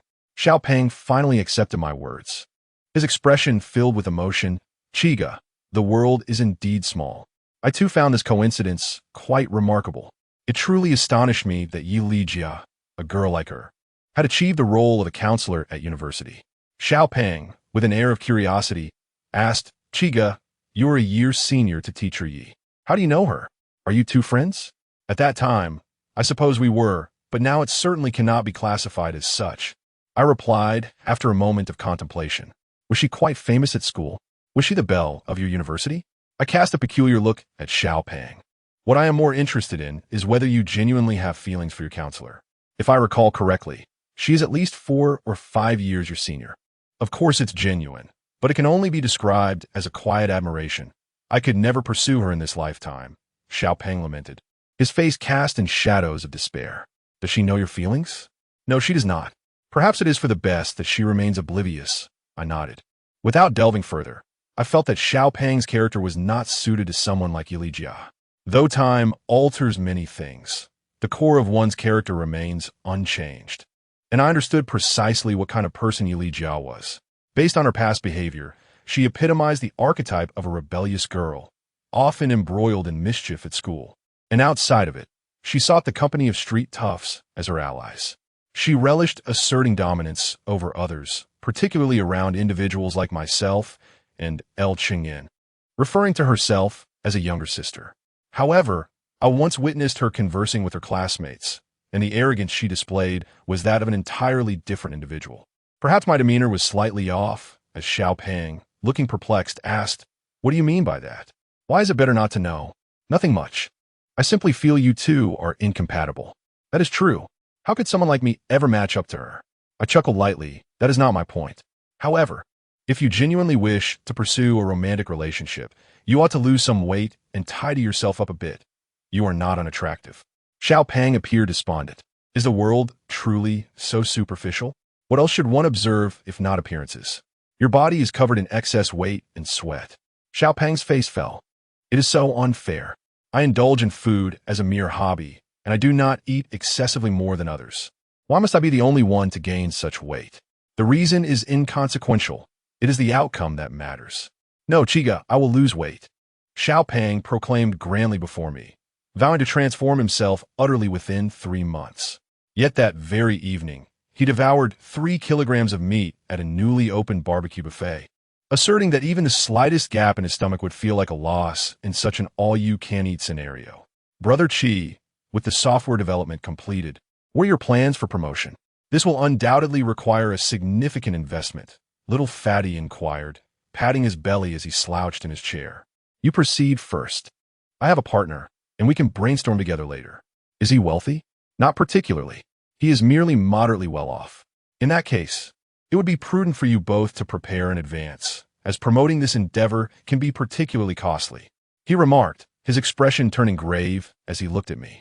Brother Chi, you brought me here so quietly and even rented me a place without your partner knowing. He won't deny my existence as an employee, will he? Who would have thought you possess such a sense of crisis? Indeed, primarily because I'm currently homeless, should you choose not to accommodate me. I may have no choice but to seek factory work. With your weight akin to that of a beer bottle, I doubt even that would be feasible. Exactly, little Fatty replied, his face filled with concern. I chuckled and reassured him, do not fret. She has no intention of managing these affairs. Initially, she mentioned collaborating with a few university students, but since you are capable of handling it alone, I need not spend extra funds. Little Fatty sighed in relief and confidently declared, rest assured, I can certainly manage this. I am quite the tech enthusiast. Then there are no issues. However, Brother Chi, perhaps you should let your partner meet me as well? At least allow him to acknowledge my presence. Otherwise, I feel rather unsettled, little Fatty said cautiously. With me around, what do you have to fear? I retorted, exasperated. Recently, Li Siyu had returned to school, and I was aware she was quite busy, generally reluctant to be disturbed. Yet, today being Saturday, and feeling it was indeed time for her to know that a software engineer had been found, I took out my phone and made a call. Li Siyu answered promptly, what is it? Aren't you supposed to be resting? Why are you still at school? The mathematics teacher from class 7 of grade 12 has come down with a fever, and I've been asked to cover for him. Would you like to join me for barbecue? I'm at the newly opened Chuan Mao Barbecue on New Era Walking Street, and they're offering a 50% discount today. You've already arrived? I've finished eating. Humph, Li Siyu scoffed. Only after eating do you think to invite me. Are you asking me to join you for leftovers? Who are you dining with? With a girl weighing around 200 pounds. I glanced at little Fatty across the table and chuckled. I have something to discuss with you. Regarding the software project, I have already found someone. Would you like to meet? That was rather quick, Li Siyu responded, somewhat surprised. I'll come over right away. When it comes to such matters, she has always been prompt. To be precise, she is a woman with a strong sense of ambition, while I tend to be more laid back. Brother Chi, your partner is a woman. Little Fatty suddenly grew tense, straightening up in his chair. Yes. Is she beautiful? You will find out when you meet her shortly. She must be quite charming. Just listening to her voice sends shivers down my spine. It is simply enchanting. Xiao Pang, without a hint of jest, clutched his chest and took a deep breath, his nostrils flaring as he inhaled deeply. Could you behave normally, instead of like a patient? I can't help it. I get nervous around beautiful women. As he spoke, his breath suddenly stilled, instinctively lowering his gaze, timidly fixating on a particular spot in silence. I was somewhat astonished and followed his line of sight. In front of the vegetable rack stood a young woman in office attire, delicately selecting vegetables for her plate. Her profile suggested a touch of heavy makeup, and her pear-shaped figure, with a curvaceous backside, exuded a compelling allure. I smiled and asked, do you fancy this type? Not really. Xiao Pang's voice was barely audible as he pretended to grill meat, nervously adding, that seems to be my counselor. I can't believe she is here dining as well. I was taken aback and glanced in that direction once more. Yi Lijia, if I recall correctly, used to affectionately call me brother. Chapter 70. The astute woman, my impressions of her remain anchored in high school, a time when many of my classmates have faded into obscurity in my memory, particularly a junior who was a year beneath me. I thought to myself that if she recognized me later, I would greet her. Xiao Peng, visibly anxious, asked, "What should we do, Brother Qi? She's coming over here." As I turned to look, Yi Lijia had already spotted Xiao Peng seated across from me. With a smile, she inquired, "Classmate Lu Xiaoyao, are you and your friend dining here?" "Yes," Xiao Peng stammered, suddenly standing up from his seat, overwhelmed by the encounter. "Teacher Yi, you still remember me? I have already graduated. Of course, you were one of my first students. How could I forget?" Yi Lijia replied calmly, "Het demeanor vriendelijk." She exchanged a few casual pleasantries with Xiao Peng, asking about his recent endeavors and whether he had found suitable employment. Xiao Peng, too nervous to meet her gaze, gave evasive answers. After a brief conversation, Yi Lijia seemed to sense the futility of continuing and smiled as she said, "Well, classmate Lu, enjoy your meal. I will be seated over there. Goodbye, Teacher Yi." Xiao Peng's face flushed crimson, even after such a short exchange. Throughout the encounter, Yi Lijia had not recognized me, and I felt no urge to introduce myself. Unexpectedly, just as she picked up her plate to leave, her movements halted momentarily, and she regarded me with a look of uncertainty and curiosity. Are you Zhangqi?" After a pause, she hesitantly asked. I nodded, and an unusual expression flitted across her face, quickly replaced by delight. "It truly is you. I thought I had mistaken you. It has been at least 10 years since we last met, hasn't it?" "At least a decade. The last time was at the second high school," I replied. "You haven't changed much since school. Still have that heart-shaped face and a cool demeanor. Is that so?" I smiled politely and remarked, "Your figure has improved since then." I had intended to comment on how her posterior had become more generous, as she had always engaged with our group with a playful spirit, seemingly unfazed by our teasing. However, such words would be inappropriate now. Yi Lijia seemed to understand this as she shot me a knowing glance, and then turned to Xiao Peng, asking, "Lu Xiaoyao, how do you know Zhang Qi? Are you relatives?" "Not all, Teacher Yi," Xiao Peng replied cautiously. "Brother Qi is my boss now. I work with him." Yi Lijia appeared enlightened and, with a hint of playful banter, asked me, "Brother Qi, where have you been making your fortune all these years?" Do not listen to Xiao Peng's exaggerations. I'm not a boss. I am currently driving for a ride-sharing service.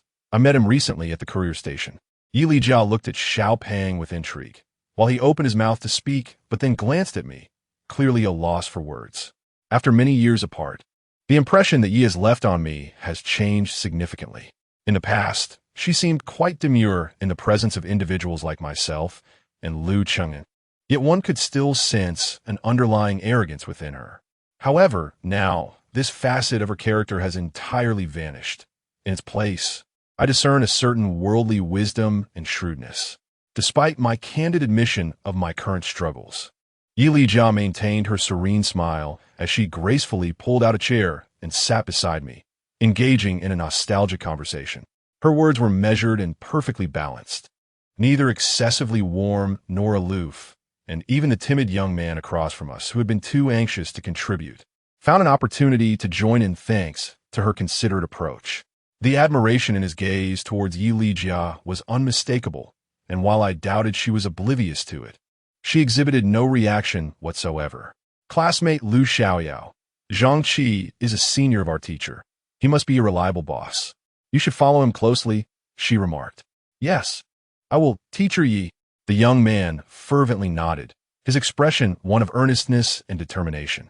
If he had initially planned to exert 10% effort in assisting me with the software, I estimated that after Yi Lijia's words, he would surely invest at least 12%. After approximately 10 minutes of discourse, Yi Lijia suddenly received a phone call.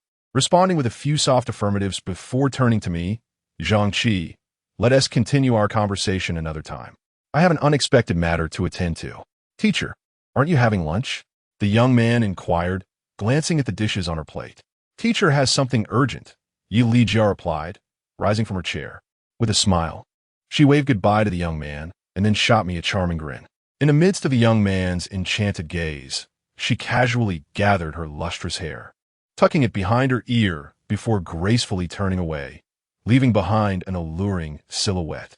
This woman now emanates an aura of confidence.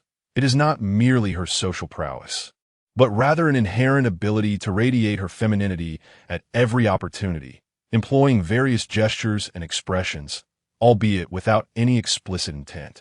Such behavior, devoid of right or wrong, is commonplace among many women of means in this era.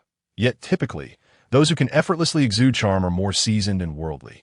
Consequently, the entranced young man found himself with even less opportunity to engage. After a prolonged moment, he reluctantly diverted his gaze. Despite being utterly satiated, he now began devouring the remnants of the dishes Yi Li Jia had left behind, shoveling food into his mouth with abandon. "Don't overindulge. You might burst," I admonished, frowning. Who was it that proclaimed a desire to lose weight? Lacking even this modicum of resolve, how can you dare to think of your counselor? "Brother Chi, after this meal, I want to eat for 3 days," the young man declared earnestly, his eyes fixed on the plate. "I want to taste the dishes she has touched." Goodness, I thought, feeling a chill at his actions. Is he some sort of weirdo? Just then, a fragrant breeze wafted in, accompanied by the sound of Li Siyu, her tone inscrutable as she arrived from school. "We were discussing the goddess of our young man here," I teased with a smile. Li Siyu's silence left me somewhat perplexed. Meanwhile, the plump young man sitting opposite, who had been engrossed in grilling meat, became visibly anxious at the sight of Li Siyu. He regarded her with great caution, his breath shallow and rapid. In his gaze, I discerned a profound incredulity, as if he could hardly believe that such a strikingly beautiful woman could be my partner. In truth, Li Siyu surpassed even his goddess in beauty. However, the goddess remained a goddess. Before Li Siyu, although the young man was visibly tense, he was not as utterly uncomfortable as he had been in the presence of his counselor.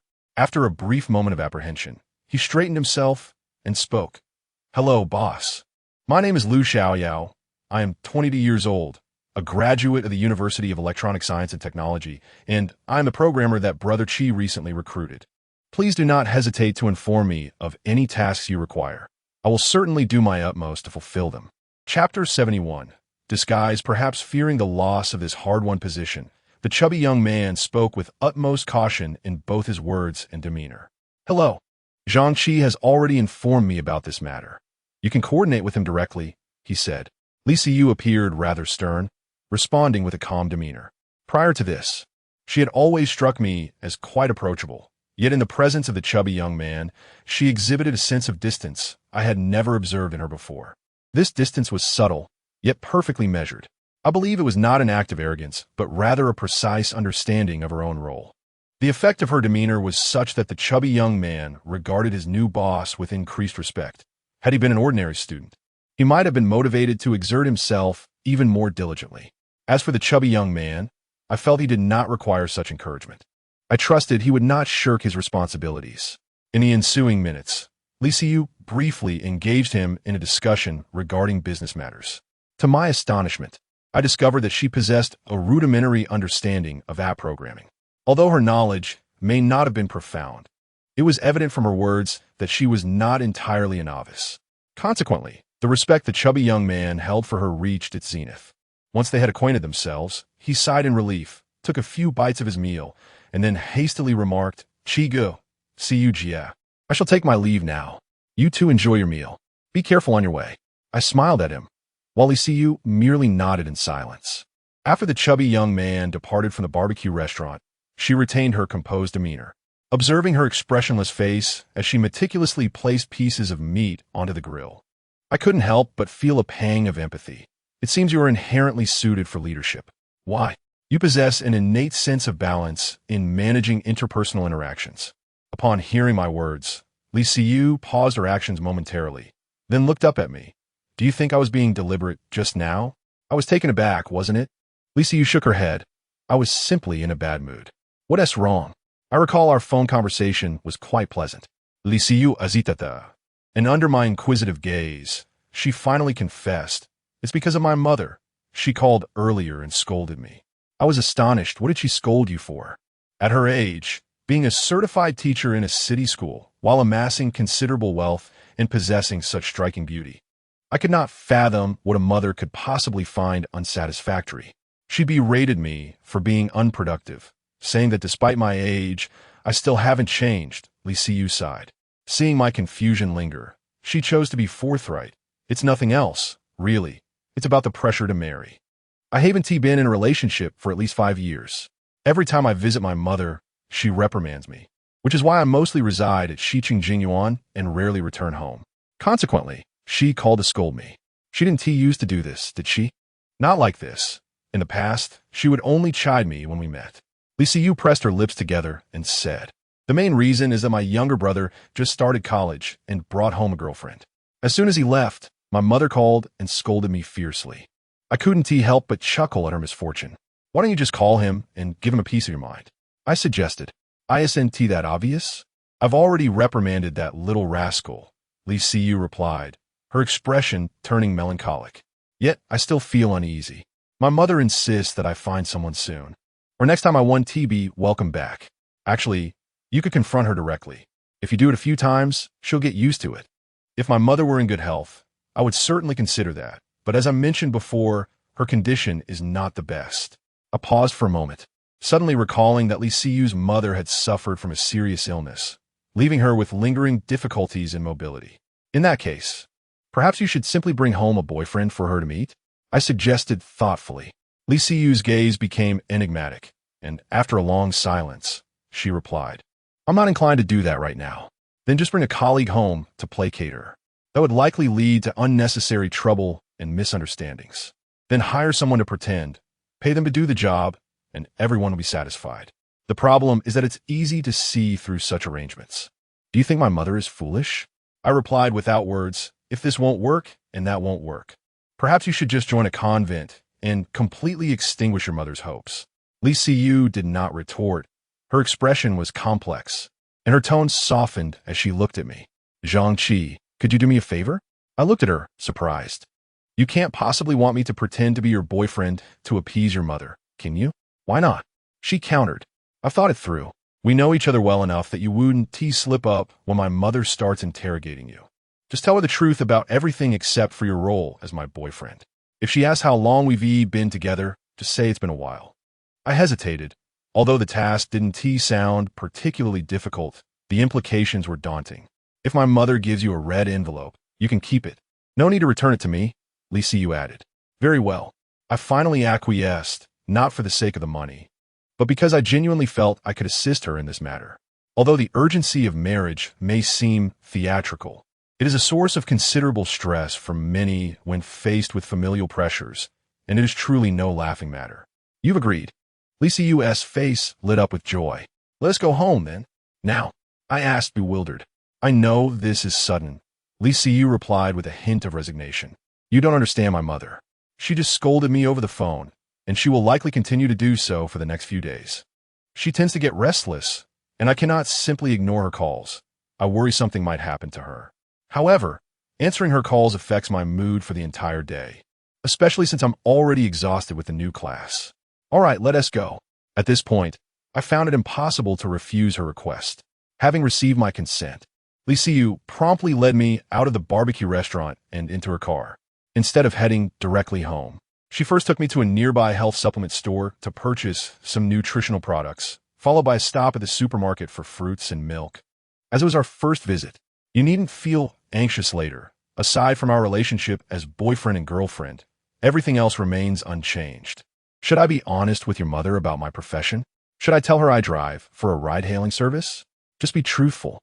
My mother isn't particularly concerned about such matters. She primarily assesses what kind of person you are. I nodded in agreement, and at that moment, an unusual feeling surged within me. This felt like the first time in my life I was meeting the parents of a girlfriend, despite being with Zhang Shui for nearly 7 years. From school to society, she had never introduced me to her family. Chapter 72, Meeting the Mother-in-Law. Liu's former residence was situated in a community constructed in the 2000s. Although it is an older complex, its advantageous location and well-maintained greenery indicate that the property was likely valued well in its day, suggesting that Liu's family circumstances were quite comfortable, at least before her father's misfortune. At this hour, as twilight approached, one could still observe a few elderly residents seeking refuge from the heat, engaged in leisurely conversation. As Liu guided me along a narrow path, she amiably greeted these seniors, who responded with warm smiles upon seeing her. "Xiaoyu, you're back. We haven't seen you in a while, one elder remarked. Uncle Chun, I've been quite busy with work lately, so I haven't been able to visit often, Li Siyu replied. Your mother was just mentioning you yesterday, saying you rarely come to see her. Your brother took his girlfriend out not long ago. Is this young man your boyfriend? Indeed, Li Siyu said, effortlessly linking her arm with mine, her fingers intertwining with mine. Having held Li Siyu's hand on several occasions for various reasons, I had always found her hands to be cool, even during hotter summer days. However, this time, her palm was not only warm but radiated a gentle heat. I instinctively glanced at her. Her expression remained composed, yet when our eyes met, she quickly averted her gaze. Her home was in the third building of the complex, the one closest to the artificial hills and streams, which surely attracted a fair number of mosquitoes during the summer months. Are you nervous? She asked, thoughtfully adjusting my collar as we approached the elevator. I paused momentarily before shaking my head. Why should I be nervous? Come now. Aren't you at least a little anxious about meeting your future mother-in-law for the first time? I couldn't help but chuckle. If she truly were my mother-in-law, that would be a different matter altogether. But aren't we merely acting here? Li Siyu scrutinized me for a long moment, then let out a soft huff. Just don't let your act slip. Rest assured I won tea. As we strolled, Li Siyu led me to her doorstep, glancing back at me before slowly retrieving her keys. Upon opening the door, a woman mopping the floor lifted her gaze toward us. Mom, I'm home, Li Siyu announced. The shoe covers are in the cabinet. I just washed the slippers, her mother replied without much reaction, returning to her task. Li Siyu appeared slightly exasperated and turned to gesture me to enter the house. Taking a couple of steps forward, I entered and politely greeted, "Hello, Annie." Li Siyu's mother paused in surprise, then looked up at me again. Her demeanor exuded an air of cultured grace, and she bore a striking resemblance to Li Siyu, suggesting she must have been quite a beauty in her youth. Of course, the passage of time had altered her appearance. Upon seeing me, she seemed taken aback for a moment before quickly approaching. I noted, just as Li Siyu had mentioned, that her mobility was somewhat impaired, though it appeared her daily life was largely unaffected. "Hello, Auntie." As she approached, I called out to her once more. She scrutinized me from head to toe and then said, "Hello, are you a friend of Siyu?" Before I could respond, Li Siyu quickly interjected, "Mom, this is my boyfriend, Zhang Qi." As she spoke, she linked her arm with mine, her body naturally leaning closer to me, a gesture that signified the authenticity of our relationship. Li Siyu's mother smiled faintly and replied, "Don't try to deceive me. Just half an hour ago, I called to scold you, and you didn't utter a word in response. Now, suddenly you appear as her boyfriend? Do you think I would believe that? I was afraid that if I retorted, it would upset you. Look, as soon as I hung up, I brought my boyfriend back for you to see." Li Siyu mumbled, her confidence wavering. Her mother remained silent, continuing to appraise me, and asked, "Young man, are you truly Siyu's boyfriend?" "Yes, Annie," I affirmed, "but Siyu hasn't been in a relationship for several years." "How long have you been together?" her mother inquired, meticulously observing my expression. "For quite some time," I stated, adhering to our prearranged narrative, my demeanor calm and composed. "I met Siyu in March, and we officially became a couple in June after she finished her exams." My words left Li Siyu's mother momentarily speechless, as she regarded me with a mixture of skepticism and curiosity. She then took it upon herself to retrieve a pair of new shoes from the shoe cabinet for me to change into. Once inside, she guided me to the sofa and began to engage in casual conversation, asking a myriad of questions. Li Siyu, meanwhile, discreetly picked up a mop and pretended to clean the floor, eavesdropping on our dialogue. Initially, her mother posed trivial questions, but as the conversation progressed, she seemed to find that I genuinely knew Li Siyu well, unlike a mere stand-in boyfriend. Suddenly, she posed a question that caught both Li Siyu and me off guard. "You've been together for over 3 months. Do you sleep together?" The moment the question was uttered, an awkward silence enveloped the living room. I was taken aback, as my upbringing had been steeped in traditional values, where such topics were never broached openly in my family. My father would never dare discuss such matters, and it was even less conceivable for Yang Xiaofan to do so. However, this question seemed to flow naturally from Li Siyu's mother. Despite her nonchalance, Li Siyu immediately bristled. She slammed the mop down onto the floor and frowned. "Mom, This is Zhang Qi's first visit to our home. Can't you ask something more appropriate? What kind of question is that? I've already asked everything else. Li Siyu's mother replied coolly. Are you still shy about such matters? You're 27, not 17. Her mother's words rendered Li Siyu momentarily speechless, and she turned to me in silence. I felt a wave of discomfort wash over me. This question had not been part of our prior discussion. How should I respond?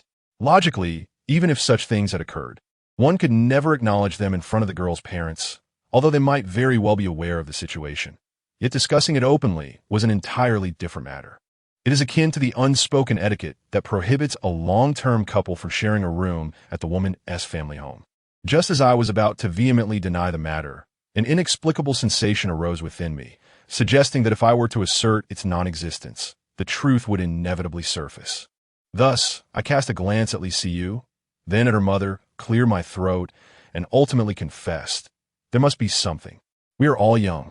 It happens from time to time. Zhang Qi. Li Siyu bit her lip, her expression revealing a blend of emotions. Meanwhile, Li Siyu's mother chuckled knowingly in response to my admission. Now that's more like it. Siyu hasn't been in a relationship for 5 years. It's a rare opportunity for her. If she harbored no desire for such matters, I would find it hard to believe. I would only suspect that you are here to deceive me on her behalf. Chapter 73. Sleeping together, I was rendered speechless by the words of Li Siyu's mother. But upon reflection, I found her reasoning surprisingly logical. I cast a peculiar glance at Li Siyu, realizing why she had mentioned that bringing colleagues home to pose as a boyfriend could easily lead to exposure. After she accepted my identity, Li Siyu's mother's demeanor shifted drastically. She became notably warm and hospitable. Despite knowing that Li Siyu and I had already dined, she still went to the kitchen to prepare a bowl of sweet glutinous rice balls for us. This is a tradition from my mother's hometown, Li Siyu explained as her mother headed to the kitchen. What kind of tradition is this? I inquired. It is customary for the family to prepare a bowl of rice balls for the new son-in-law when he visits. Although you're not actually the son-in-law, you can enjoy it nonetheless, Li Siyu replied. Suddenly, she furrowed her brow and looked at me. Did what you just said count as taking advantage of me? It was you who insisted on acting the part. Naturally, I did my utmost. I chuckled. The evidence suggests my choice was wise. Otherwise, I might have already been expelled by your mother, and perhaps you would have followed suit. Li Siyu shot me a glare. I gazed at this enchanting, intellectually vibrant, and beautiful young teacher. It would be sheer self-deception to claim I felt no stirring emotions within me. However, I quickly diverted my gaze. As Li Siyu seemed to sense my lingering look, her eyes reflecting a similar unusual glimmer. After we finished the rice balls, I initially intended to linger a little longer before concocting an excuse to leave. To my surprise, Li Siyu's mother insisted that I stay the night. I immediately waved my hands in protest, saying, Auntie, I have work tomorrow. It wouldn't be appropriate to stay here. You mentioned you drive for a ride-hailing service, didn't you? I was taken aback and explained, Indeed, I do drive for a ride-hailing service, but I'm also involved in developing an app, requiring me to meet with colleagues at scheduled times. I cannot afford to wake up late. Nonsense. It's all within the main urban area. How long could it possibly take to drive there? Let's see you take you tomorrow. She has no classes since it's the weekend. I found myself momentarily at a loss for words, instinctively glancing toward Li Siyu. To my astonishment, she seemed oblivious to my gaze, merely frowning at her mother. Though her mother had some mobility issues, her resolve was strong. She immediately headed to an unoccupied room, presumably Li Dong's, to prepare it for my accommodation. Seeing this, I refrained from further protests. After all, we would be sleeping in separate quarters, so I might as well stay the night. However, shortly thereafter, a loud ouch echoed from the room. Both Li Siyu and I were startled, and she hurried into the bedroom, visibly alarmed. Fortunately, her mother stood unharmed, but a pool of pale yellow, viscous liquid lay spilled on the floor, flowing across the tiles. I'm afraid my feet are still not very agile, her mother lamented. I accidentally knocked over the floor cleaner. It's not good for your health to inhale this. You two cannot stay in this room tonight. You will have to share a bed. I was left dumbfounded, while Li Siyu, with an expression of incredulity, remarked, Mom, you did that on purpose, didn't you? Her mother did not respond immediately. After a moment, she spoke with earnestness, asking, "What does it mean to be deliberate? You and Zhangqi have been together for quite some time, so rest assured, I won't be eavesdropping outside your door tonight."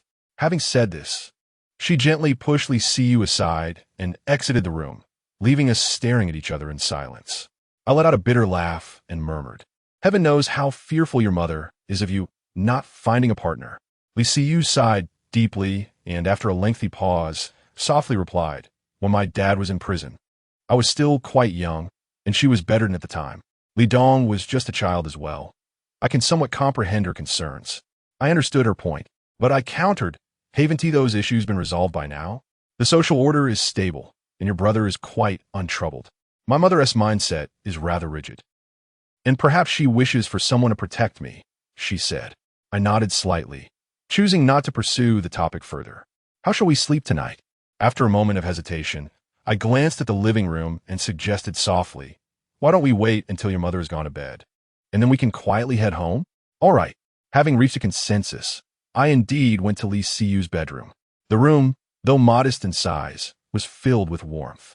From the bed linens to the posters on the walls, everything was suffused with shades of pink. Plush toys of all sizes lounged lazily in the cabinet, while photos of Eschy and Fahrenheit adorned the walls, vividly expressing youthful exuberance.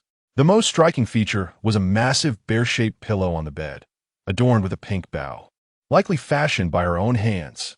Observing the decor and then glancing at Li Siyu, who was clad in a fitted white shirt and exuded an air of composure, I suddenly became curious about what she looked like during her school days. "Do you have any old photographs of yourself?" I inquired. "Why?" she asked, her tone wary. "Just curious to see," I replied. "If you want to see, do I have to show you? Who are you to me?" After saying this, Li Siyu swiftly walked to the cabinet and, with a quick motion, locked it. I stared at her, astonished by her precaution, and remarked, "Is that really necessary? A mere glance won't cost you anything, and if you refuse to show me, I can always sneak a peek." Li Siyu said nothing, only smiled, before heading to the bathroom. As I saw the bathroom door close through the gap, I quickly approached the cabinet, trying to open it.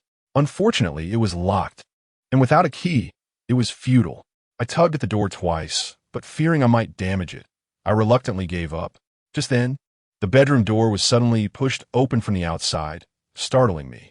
Li Siyu looked at me with a questioning expression, her brow furrowed. "What are you standing here for?"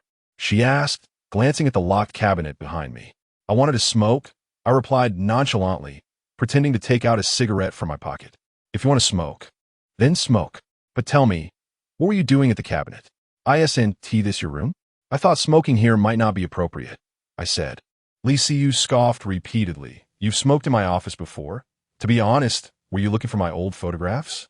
Do not speak carelessly. I felt like a dog whose tail had been stepped on, eager to defend myself. I exclaimed, "I simply do not wish to leave a negative impression on your mother. Otherwise, I would have gone outside to smoke." Li Siyu gazed at me for a moment before finally responding, "If you wish to smoke, go ahead, but you cannot enter the living room." "Why?" I inquired, sensing that my mother would likely be sleeping in the living room tonight. My eyes widened in shock. "Then what are we to do? We'll see how it goes. If it becomes unbearable, we might have to stay the night, and you can sleep on the floor." "Why should I sleep on the floor while you take the bed?" Hearing this, I promptly lay down on Li Siyu's bed, even seizing the large teddy bear in my grasp. Li Siyu remained unfazed by my actions. With a cold huff, she too lay down on the bed. "Then let us sleep together." Chapter 74. Burden, responsibility due to the limited space of the bed, coupled with the proximity of our bodies. A few strands of her hair had fallen across my face, bringing with them a faint, intoxicating fragrance that stirred my senses. As I attempted to brush the hair away from my face and speak, I noticed her lying sideways, resting her chin on her hand, gazing at me with an expression of serene contemplation. At any other moment, such a gaze might convey a multitude of meanings. Yet, when a man and a woman find themselves in the same bed, the significance of a woman's gaze directed towards the man can only imply one interpretation. Both Li Siyu and I are adults. She is acutely aware of the signal she is sending, and I, too, grasped her intentions almost instantaneously. At that moment, my thoughts were somewhat muddled. yet she had already begun to unfasten the buttons of her shirt. 1, 2, 3. Her alluring figure captivated my attention. Her fair skin radiant and delicate, emanating a warm glow akin to twinkling stars in the night sky. Noticing my gaze, she pressed her lips together and let out a gentle laugh, a blush surfacing on her dignified countenance. Clearing my throat, I suddenly chimed in, "Why don't you open the cabinet? I'd like to see some of your old photographs. Are you out of your mind?" At such a pivotal moment, I made this peculiar request, and the look she gave me transcended mere disbelief. It was one of utter astonishment. "I just feel that this isn't quite right." I chuckled awkwardly. Lisa Yu, upon hearing this, smiled faintly. "What's the matter with you? Is that really a concern?" "Of course not." "Then why are you afraid?" She inquired. "I don't have a boyfriend. Do you have a girlfriend?" After posing this question, she seemed to lose interest in the conversation, abruptly donning the shirt she had just discarded and turning away. "Forget it. Let us just sleep. Let us pretend today never happened," she said coolly, reaching for the light switch to plunge the room into darkness.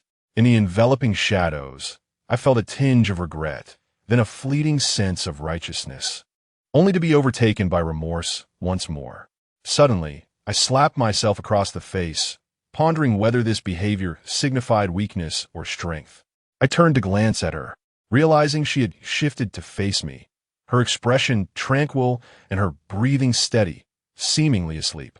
As I gazed at the moonlight filtering through the curtains, I carefully sat up from the bed, retrieved a pack of cigarettes from the bedside table, and lit one for myself. Just as I took my first puff, Lisa Yu's voice floated from behind me. "Zhang-Chi, can I ask you a question?" I was taken aback. "Go ahead." Lisa Yu seemed to be contemplating something, and after a brief pause, she asked, "What do you feel about me?" "Very good. I don't mean how I am as a person, but rather the impression I leave on you." "Very good. Be more specific." After some contemplation, I spoke candidly. "You smell delightful all over. Your chest is ample, and your figure is curvaceous." Lisa Yu chuckled lightly, then inquired, "So, what do you wish to do with me?" Do not overthink it. Respond instinctively." "I want to." "Then why not do it?" "Because I consider you a friend." My response caused a subtle dimming of the smile on Lisa Yu's face, and she gently shook her head. "However, I do not perceive our relationship as akin to that which you share with Wang Yao. We could never attain such a connection. There is a fundamental distinction. From this moment onward, I'm no longer your friend." After uttering these words, without waiting for my reply, she suddenly rose. Placing a finger over my lips, her arms gracefully encircling my neck as she softly declared, "I am your girlfriend." Her actions shattered the last remnants of my rationality, and I could no longer contain the tumult within. In a moment of unrestrained impulse, I flicked away the cigarette, and, in the next instant, pressed her beneath me. In the dimly lit room, intoxicating sounds filled the air. Morning light, tinged with a slight chill, roused me from my slumber. At some point, the bear had been kicked to the corner, and the blankets had fallen to the floor. Lisa Yu curled up beside me, engrossed in her phone, her form unclad. Noticing my unwavering gaze upon her, she cast a light, reproachful glance my way, abruptly seized a nearby shirt, and struck it against my chest before hastily donning it. Lying in bed, I felt somewhat dazed, reflecting on the chaotic events of the previous night, surveying the disarray around us. After a prolonged silence, I could not suppress my thoughts. "Why does it feel as though this was a trap you set? Do you have paranoid delusions?" Lisa Yu responded, "Fastening herbutons." One could say that nights render one irrational. You should refrain from taking advantage and then playing coy.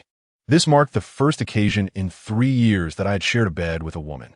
She appeared slightly taken aback before smiling. "Are you preserving your chastity for your ex-girlfriend? What nonsense are you saying? Don't get worked up." Lisa Yu replied with a mysterious smile. "Moreover, this isn't your first encounter with a woman in the past 3 years. Huh? Do you recall that time you were drunk? In truth, we had already shared a bed that day, but I didn't want to burden you with that knowledge, so I never mentioned it. I felt a wave of dizziness as I recalled the events of that day. No wonder. Yet, it was not a matter of great consequence. As it was out in the open now, her finger tapped lightly on my chest, and she suddenly inquired, "Zhang-Chi, may I ask you one more question?" "Go ahead." "Between Zheng Shui and me, who is more enjoyable?" I stared at her in stunned silence, momentarily bewildered, having anticipated a more serious question. This was a query I truly wished to avoid, so I silently turned away. I pondered whether her words from last night were serious or merely a jest. If we had merely shared 2 intimate encounters, I believed our relationship would remain largely unaffected. After all, we were both adults. Furthermore, Li Siyu was right. The nature of our friendship was never as pure as that which I shared with Wang Yao, as our interactions had always been laced with ambiguity. My new boyfriend, why have you fallen silent? Without granting me much time to ponder, Li Siyu firmly patted me on the back and teasingly inquired. Her words left me no room for evasion, and I turned to face her. Her expression was notably earnest. Zhangqi, let us be together, she declared. Our union is not merely a consequence of our intimacy. Rather, I wish for you to be my boyfriend. This sentiment did not dawn upon me today. I fell into silence.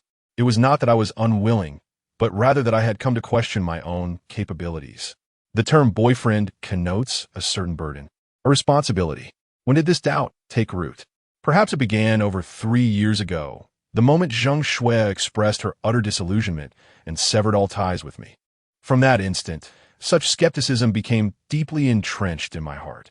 My silence gradually extinguished the hopeful expression once gracing Li Siyu's face, and her gaze slowly morphed into one of disappointment. Chapter 75. The End of Our Friendship? Zhangqi, do you not think that remaining silent at this juncture is rather inappropriate? After a prolonged silence, Li Siyu's voice once again resonated behind me, her demeanor somewhat frosty. I remained mute, still ensnared by my own feelings of self-doubt. After a moment, Li Siyu coldly commanded, "Leave my house. Give me some time to think." I gazed at her with a complex expression and replied, "My mind is a bit muddled right now. Could you allow me a moment to ponder?" She initially appeared taken aback, then retorted with derision, "There's no need. I am no leftover for you to pick over, nor am I lacking suitors." In silence, I donned the graffiti t-shirt she had given me. The temperature had significantly dropped today, hinting that autumn was indeed approaching. Such attire was becoming rather chilly for this season. Upon exiting her home, I did not rush away but lingered downstairs for a while. I felt compelled to return and clarify my position, to convey that my withdrawal post-encounter was not a dismissal but rather a consequence of my myriad concerns, not an attempt to dismiss her.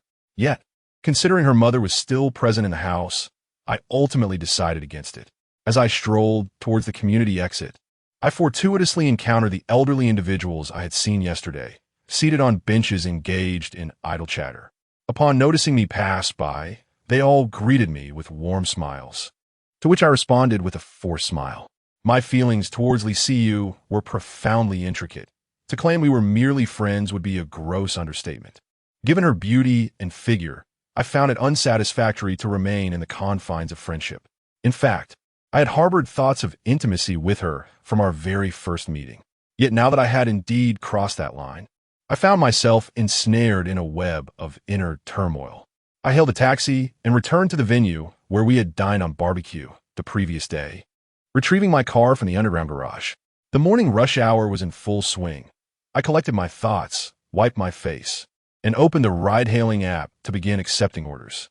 However, as the morning wore on, my mood grew increasingly oppressive, and I feared that my mental state might lead to passenger complaints. I decided to pull over and contemplated calling Li Siyu to inquire about her current activities. Yet, after several attempts, I hung up each time, pondering what I should say to ease the tension. After some deliberation, I timidly sent her a message on WeChat. "Are you there?" I anticipated her replying with accusations of cowardice or a lack of responsibility.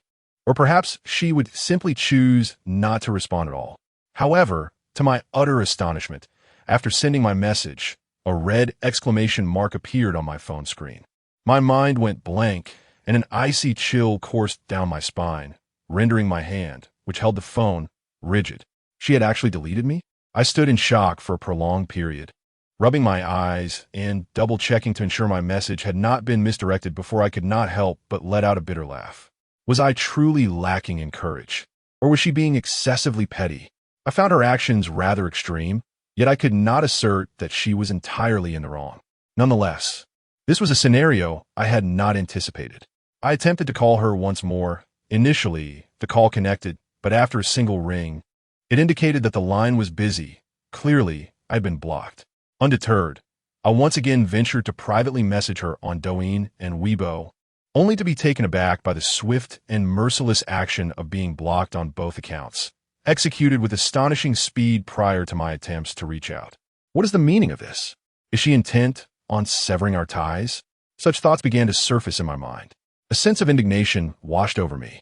Although I recognized that the primary cause of this situation lay with me, her actions felt excessively harsh. I found refuge from my melancholy in my car, smoking for 2 whole hours, depleting an entire pack of cigarettes, leaving the vehicle thick with the stench of smoke. As I languished in despair until 3 in the afternoon, I never received the anticipated call from Li Siyu. Instead, it was Xiaopeng who called, suggesting that I ought to recruit another graphic designer. He emphasized the importance of having a professional, stating that without one, he would be forced to create the base images himself, which would undoubtedly fall short of the quality produced by a specialist. At that moment, I was at a loss for how to respond. Although the idea for the movie app originated with me, it was Li Siyu's encouragement that truly fueled my motivation and confidence. With our relationship in such disarray, should I even continue the app's development? Even if I were to proceed, where would I procure the necessary funds for future expenses?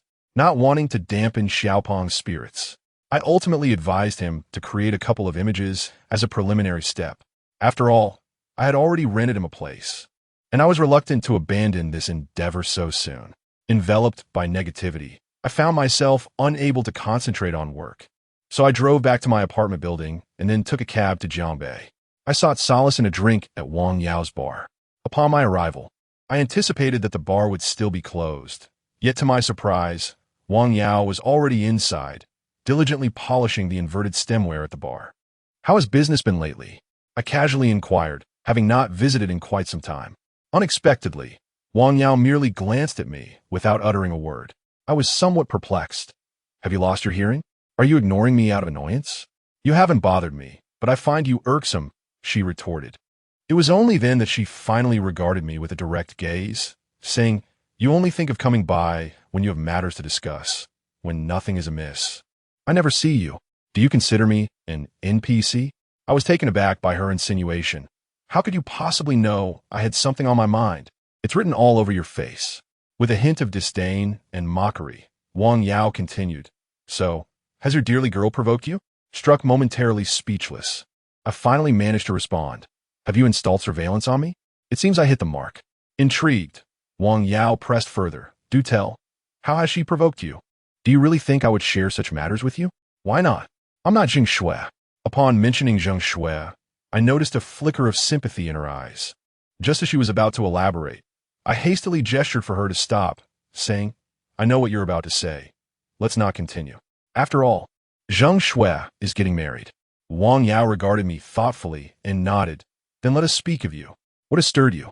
Didn't you previously claim that you were merely friends with Li Siyu?" Initially, it was indeed a platonic friendship. However, after I made a remark, I abruptly fell silent. If Wang Yao were not acquainted with Li Siyu, casually discussing it would not pose an issue. The problem lies in the fact that they are familiar with each other and possess each other as contact information, making my comments rather inappropriate. Yet, I was taken aback by Wang Yao's keen perception as she inquisitively inquired, "Did you sleep with her?" I denied it vehemently, stating no, it was merely a minor disagreement. Maintaining a calm demeanor, I retorted, "You have a peculiar mindset, always jumping to such conclusions." Wang Yao responded coolly, "Your dark circles under your eyes resemble those of a panda. It must pertain to last night's incident, right?" Chapter 76. Please stop bothering me. I raised my hand in exasperation, only to let it fall again, saying, "Do not speak nonsense." Wang Yao gave a knowing smile, then retrieved a chilled bottle of beer from the fridge, uncapped it, and handed it to me. She opened one for herself, as well, and began sipping slowly from the bottle. Our intention for the day was merely to enjoy a casual drink rather than to become inebriated, so both Wang Yao and I took our time, nearly half an hour passing over a single bottle. By the time we had consumed a few, darkness had settled in, marking the hour when the bar typically thrived. Yet, at that moment, Wang Yao was the sole occupant of the establishment. I couldn't help but inquire, "Where have your waitstaff and bartenders gone?" I can no longer afford them, Wang Yao replied with a hint of resignation. I had to let them all go. Now I'm the sole waitress, bartender, and cleaner. I was bemused, yet considering her casual approach to this venture, it was hardly surprising. Zhangqi, that girl seems quite fond of you. If you were to take her to bed, what's the worst that could happen? You two could simply be together. Why do you seem so glum? Suddenly, Wang Yao posed this question. I was taken aback, instinctively reaching for a cigarette, only to find my pockets empty. Here, Wang Yao tossed me a cigarette and lit one for herself, inhaling deeply as the smoke swirled around us. I sparked my own cigarette, contemplating her words. And after a moment, I said, do you know why Jing Shui and I broke up? I do. You do? I echoed, surprised. Wang Yao replied nonchalantly. Though my relationship with Zhang Shui was not as intimate as yours, with us living together every day, the nature of discussions between two women differs from those between a couple. She would share every little detail of her life with me, including when you two were cohabiting. Of course, I did the same with her. It was mutual. I couldn't help but feel a bit odd. What did she say to you? She never spoke of it again after the fact, but initially she mentioned it once when it had just occurred. What did she say? Nothing too alarming, Wang Yao replied with a gentle smile, looking at me. Essentially, it was along the lines of you can't help someone who won't help themselves. She also mentioned something about you needing to find a dog, which was a significant trigger for the explosion in your relationship. That was merely a catalyst. The underlying issues had long been festering. I understand, Wang Yao continued. The blame lies in those years when you were so inactive. In your 20s, lacking a job or savings is one thing. But when you can't even afford a train ticket, how could she possibly see a future with you? I felt a flush of embarrassment. Weren't we discussing my situation with Li Siyu? Why are we drifting back to Zheng Shui? Weren't you the one who brought it up? Wang Yao regarded me with curiosity. Then you tell me. Gulping down the remainder of my beer in one go, I spent the next half hour sharing my woes with Wang Yao, who listened with calmness throughout. In the end, she simply smiled knowingly and remarked, "Is that all?" I expected more. With that attitude, it's only natural that she would lose interest in you. However, the issue lies in the fact that she has blocked all my means of communication, which surely implies her intention to sever ties with me. Wang Yao pondered for a moment and remarked, "Not necessarily. After few interactions, I sense that Li Siyu is somewhat extreme. She may have endured some past trauma, which could explain her behavior." I gazed at Wang Yao in astonishment. I had always perceived her as a carefree girl, yet the reality appears to be quite different. Am I truly adept at reading people? Wang Yao continued. The crux of the matter is how you perceive it. Do you have feelings for Li Siyu? Speak honestly. After a moment of contemplation, I nodded. Wang Yao remained silent, her gaze fixed upon me. Is this feeling akin to my previous affection for Zhang Shui? No, it is different. The issue is that I was much younger then, making any comparison rather futile. Perhaps. Wang Yao shrugged and said, truthfully, I cannot offer you much advice, as anything I say may be regarded as meddling. She added, however, I can only state that she has treated you quite well. The rest is up to you. Upon hearing this, I ran my fingers through my hair and, lost in thought, took out my phone to call Li Siyu in Wang Yao's presence. My call remained in the blacklist state, yet I was aware that repeated attempts would still register as blocked on her phone, depending solely on her willingness to engage in conversation. After several attempts, I was met with a message indicating that her phone was turned off. Undeterred, I decided to add her on WeChat.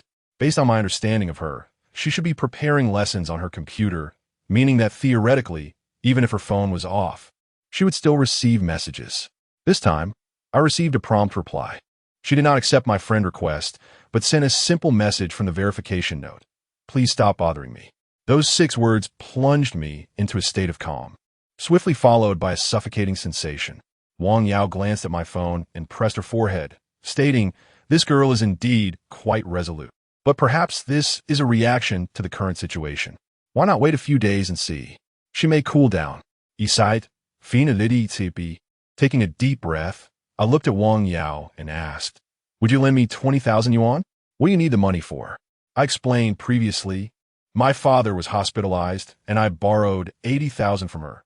I now owe her another 20,000. The smile faded from Wang Yao's face, and she frowned. Have you considered this carefully? Repaying her now carries significant implications. I was well aware of that.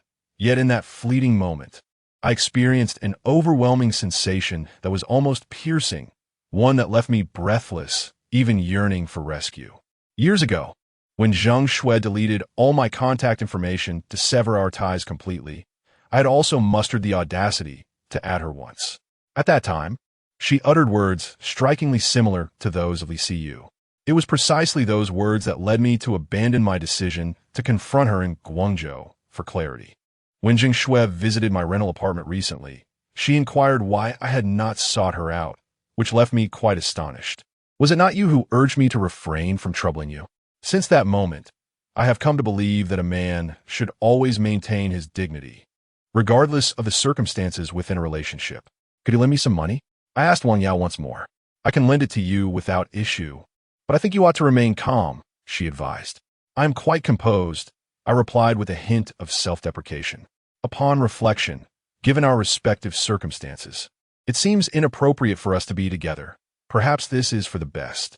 Wang Yao sighed, choosing not to persuade me further, and proceeded to transfer 20,000 yuan to me via her phone. Having been blocked on WeChat, I relied on a previous online banking transaction to locate Li Siyu's account and transfer the funds. Once the transfer was complete, I sent a message to her phone number. I have transferred the 20,000 yuan to you. Please confirm if you have received it. Nearly half an hour later, she replied, I received it. I was just preparing for class. Chapter 77. How did she manage it? I refrained from responding further. Reflecting on the myriad of moments from the past 6 months stirred a bittersweet sensation within me. Yet I felt a sense of relief. I must confess that I am a man who is both timid and overly concerned with appearances. I believed that Li Siyu's desire for me to be her boyfriend was genuine, not merely a jest. However, I truly needed time to contemplate and deliberate on the pressing realities I must face. Yet, she did not afford me that opportunity. Young man, you must pull yourself together. Otherwise, with your current state, you will inevitably encounter similar situations again. Must you consistently allow these factors to prevent you from appreciating those who treat you kindly? Wang Yao remarked, exasperated. If you were a person with a thick skin, that would be one thing. The issue is that you are both self-deprecating and concerned with your pride. In your condition, I suggest you leave the city and return to your hometown, where you will undoubtedly meet girls who one tea make you feel inadequate. There are many exceptional young women in the city. Wang Yao's words left me momentarily speechless, for I was acutely aware that in this materialistic society, wealth is merely the foundation of life. Only with financial security can one pursue various aspirations. Without money, all endeavors remain mere fantasies, and existence inevitably involves comparison. Yet, earning money is exceedingly difficult. As an ordinary individual, lacking education, skills, or connections, attempting to make a fortune in this era is akin to climbing a mountain. This is no longer an age where one can carve out a niche through mere audacity and intelligence. In truth, I have been working on a new project. I gathered my thoughts and shared with Wang Yao about the movie app. Initially indifferent, she appeared somewhat taken aback upon learning that I had already begun its development. Where are you sourcing the funds for this? She inquired. Developing it doesn't cost much. I initially envisioned that once the software was complete, Li Siyu and I would devise a plan to raise funds for its operation or seek investors. However, it seems that may not be feasible now. Are you planning to abandon it? She asked. I do not wish to give up, I replied thoughtfully. With my current funds, coupled with driving for a ride-hailing service, I can manage to have my programmer, Xiao Pao, create the app, but I have yet to figure out the funding for subsequent promotional costs. This isn't a gaming app. The features are limited, so the development costs shouldn't be significant, Wang Yao remarked.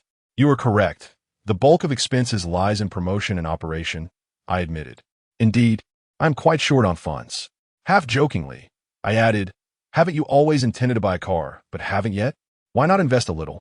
Wang Yao squinted at me and replied, my money isn't just blowing in from the wind. It was painstakingly earned by my father. Please provide me with more specifics. I am listening. I nodded and earnestly explained the app's content, features, and the profit model following its launch. After I finished, she remained silent for an extended period. After a considerable pause, she gazed at me with a contemplative expression and remarked, it would have been wonderful if you had developed this awareness earlier. Perhaps your children would be much older by now. Who are you referring to? I inquired. Of course, I mean you and Zheng Shui. I was taken aback. I was discussing app development, and yet you bring up Zheng Shui? Because I feel that this is something I cannot assist with.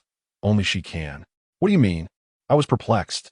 I may not fully grasp this field, but I believe that in our current era, the two most valuable assets are the geographical location of physical stores and online traffic. To successfully promote an app, a significant amount of traffic is essential. Something that cannot be achieved solely by the funds of ordinary individuals like you or myself. It requires the power of capital. I fell silent for a moment. But what does this have to do with Zheng Shui? Do you know what your ex-girlfriend is doing now? I lit another cigarette, inhaling deeply as I looked at her. What is she doing? She is now involved in venture capital. My astonishment was palpable. Wasn't she studying design in Milan? Do you think an obscure designer could earn such a substantial amount in such a short time? Wang Yao looked at me as if I were delusional. I recalled the first time Zheng Shui came to my rented apartment 3 years after our breakup. In retrospect, she seemed somewhat worn and weary, akin to someone just disembarking from a flight. However, at the time, I was only struck by her dazzling attire, which was so extravagant that I couldn't afford even a single piece of it with my annual salary. I later discreetly searched online for that unknown watch, and the price astounded me. But how could she, a design student, suddenly venture into investment? Where did she acquire these connections? My astonishment deepened. When Zheng Shui and I were together, we often struggled to pay rent. Her aspiration to study design in Milan seemed like a distant dream. I was curious as to how she suddenly came into money and traveled to Italy. The most outrageous part was that, according to Wang Yao, she now appeared to be an important figure within an investment firm, which was utterly unbelievable. Given my understanding of her, relying on her family was out of the question. Zheng Shui's background was certainly not affluent. Although she had never mentioned this aspect to me, her inability to afford design school in Milan was telling enough. Wang Yao remarked meaningfully, "If you wish to know, you should ask her yourself. I'm merely suggesting that if you truly want to pursue this app, she might be able to assist you. It wouldn't have anything to do with Chen Hao, would it?" I pondered for a while before cautiously asking, "What does Chen Hao matter?" Wang Yao replied with a faint smile, "Stop speculating. If you genuinely want to know, I can call Zheng Shui over for you to ask her directly." "Forget it," I quickly interjected. "Just pretend I never mentioned this." Wang Yao sighed. "The path has been laid out before you. Others would jump at the chance for such a shortcut. Why are you being so obstinate?" I paid no heed to Wang Yao, merely reiterating my admonition for her to keep this matter confidential. Most importantly, it was imperative that Zheng Shui remained oblivious. The following morning, I ventured to the apartment building in search of Xiaopeng. To my surprise, he exhibited far more diligence than I had anticipated. When I arrived around 7 or 8 o'clock, he had already risen from his slumber and was engrossed in app development on his computer. "Brother Qi, you were up so early?" Xiaopeng exclaimed, nonchalantly crossing his legs as he typed away furiously on the keyboard. I handed him a bag of steamed buns, to which he responded with a grateful thank you, "Brother Qi," before devouring them with an eagerness that left his mouth glistening with grease. As he munched on the buns while glancing at the computer screen, he suddenly inquired with eager anticipation, "Brother Qi, will sister see you be coming over later?" Almost choking on my soybean milk at the question, I shot him a glare and retorted, "What business is it of yours if she comes or not?" Chapter 78. Requesting contact information, little fatty, with an expression of innocence, remarked, "Brother Qi, I was merely inquiring. Why are you so agitated?" I chose to ignore him, finishing my soy milk before heading to the restroom to refresh myself, preparing to depart. My visit was merely to take a glance. However, just as I was about to leave, little fatty suddenly said to me, "Brother Qi, our counselor asked about you yesterday." "Indeed. Aren't you curious about what our counselor wanted to know?" Seeing no further response from me, little fatty curiously continued, "If it were me, I would surely want to clarify every detail if such a beautiful woman inquired about anything. I would analyze the situation thoroughly. With your mindset, how could you possibly win over your counselor? What's wrong with my mindset? Who would be attracted to someone who only revolves around women?" My words seemed to strike a chord with little fatty. He pondered for a moment, then, with a sorrowful expression, said, "Brother Qi, I believe you have a point. But I cannot change. What should I do? Actually, changing may not yield much result. Why not? Primarily, your physical attributes are lacking. No amount of posing will help. Little Fatty appeared even more despondent. Then what should I do? Am I destined to be alone forever? Well, it's quite simple. I considered for a moment and pointed to the large bag of buns beside him, encouragingly suggesting, dispose of your buns. Work during the day. Go for a night run in the evening, and try not to eat anything unless absolutely necessary. Commit to this for 2 months and see how it goes. Little Fatty instinctively glanced at the steaming buns in his hand, a look of reluctance crossing his face. Yet, after a moment's hesitation, he gritted his teeth and took a large bite before resolutely tossing the remaining buns into the trash. Brother Chi, please don't bring me breakfast anymore. I want tea by any either. I intend to lose weight. From now on, I will only eat boiled vegetables. I am determined to win over the counselor. After declaring this, he turned back to his keyboard, typing away with an expression of steadfast determination. I stifled a yawn, silently contemplating it would be best if he followed through. At least it would save me some money on meals. Every penny counts. Unlike other days, I was somewhat distracted while driving today. In the afternoon, while accepting orders, I inadvertently ran a red light, uncertain if I had been caught by a camera. If so, it would render the entire day futile. As the afternoon dragged on, I received an order from Orchid Road to Morning Light Community. Since I was a bit far from the passenger, I called ahead to ask if they would be willing to wait. They agreed. Yet, after driving over 3 kilometers, just as I approached, the passenger unilaterally canceled the order. Such occurrences are frequent in this line of work, and I merely sat in the car, muttering a few curses under my breath. At this time of day, orders were sparse, and noticing a university near Orchid Road on the map, I decided to drive there, hoping to wait a little longer. As I drove past, I noticed a professional woman clad in office attire standing by the roadside, cradling a medium-sized cardboard box and engrossed in her phone, her expression one of aloofness, as if she were waiting for someone or perhaps a ride. Upon recognizing her, I felt a moment of surprise, yet I chose not to halt for a greeting, continuing my leisurely circuit around the university. After completing a full lap without receiving any new orders, I decided to return to my previous spot. I pressed the brake, bringing the car to a gradual stop in front of her, and lowered the passenger window. Hearing the commotion, Yi Lijia glanced up. When our eyes met, she appeared somewhat taken aback. Zhangqi, what brings you here? I'm working. Are you waiting for someone? Her previously indifferent demeanor swiftly transitioned into a social mode, as she offered a subtle smile and replied, not for someone, but for a car. Waiting for a car? Indeed. Is it a friend's car? No, it's a ride-hailing service. Yi Lijia replied with a hint of exasperation. There aren't many cars around here. Where are you headed? To the garden community. Then hop in. I'll give you a ride. I was aware that the garden community was merely 2 or 3 kilometers away, a trivial distance. Yi Lijia hesitated for a moment, glanced at her phone, and eventually nodded, saying, "Thank you." She held the cardboard box as she climbed into the back seat. Through the rearview mirror, I caught a glimpse of her and curiously inquired, "Have you been waiting long? Why didn't I receive your order?" "Because I booked a premium ride." I was momentarily taken aback, then chuckled, casually asking, "Do you not have classes today?" "No, I've resigned." I was somewhat surprised. "Weren't you working as a counselor at the university? That seemed like a decent job."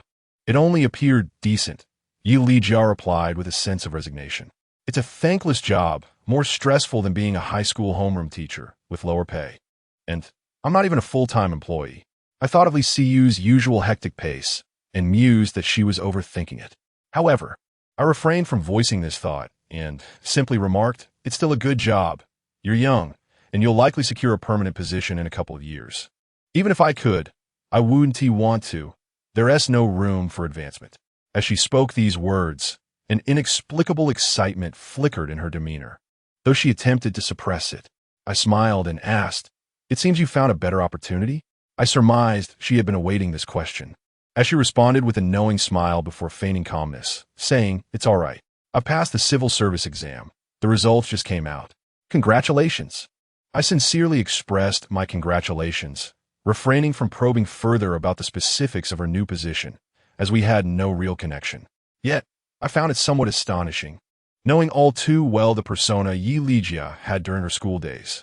She was delivered to the garden community, and instead of hastily exiting the car, she engaged in casual conversation with me for a few moments, even extending an invitation to ascend to her abode for a cup of tea. Naturally, this was a polite gesture, and after I graciously declined, she did not press the matter further.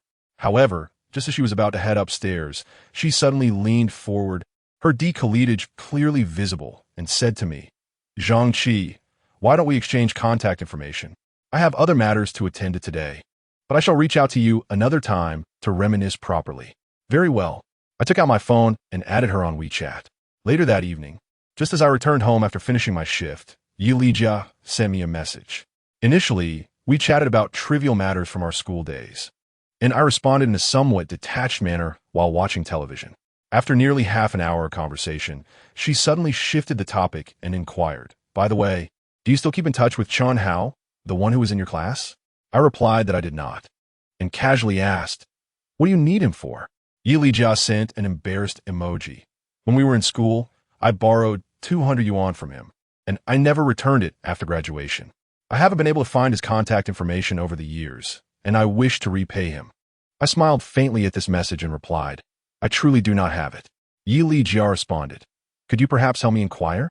You were in the same class, so surely you could find out. I would really appreciate it. This matter is quite important to me. If possible, I shall treat you to dinner another day." Chapter 79.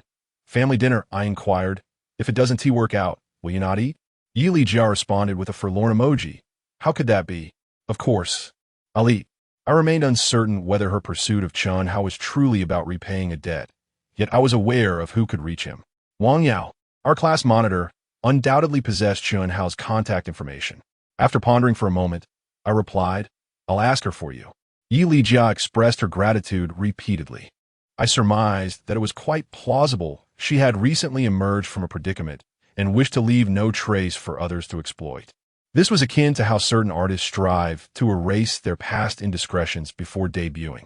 Thus, her desire to locate Chun Hao to repay him seemed entirely reasonable.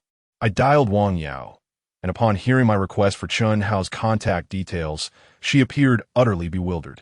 "Have you lost your mind? Do you not recall how he flaunted himself at the last class reunion in front of so many classmates? Why would you seek him out?" "I'm not looking for him for myself. I'm inquiring on behalf of someone else." I briefly explained the situation, omitting any names. As we were all from the same school, it was possible that some might have heard of the circumstances.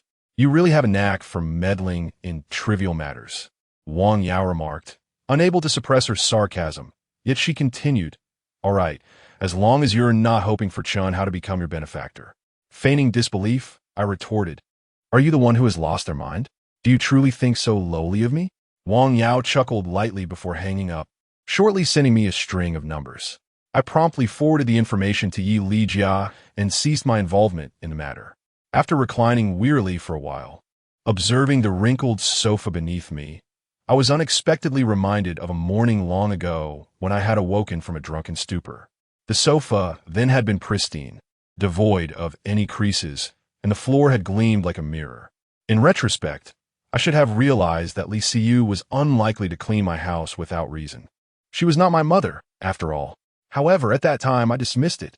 Glancing at the worn sofa below and then up at the colorful paper cranes suspended above the dining table, a torrent of chaotic thoughts surged within me.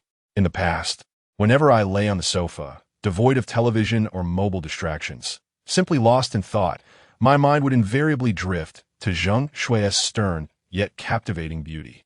Yet today, another individual occupied my thoughts.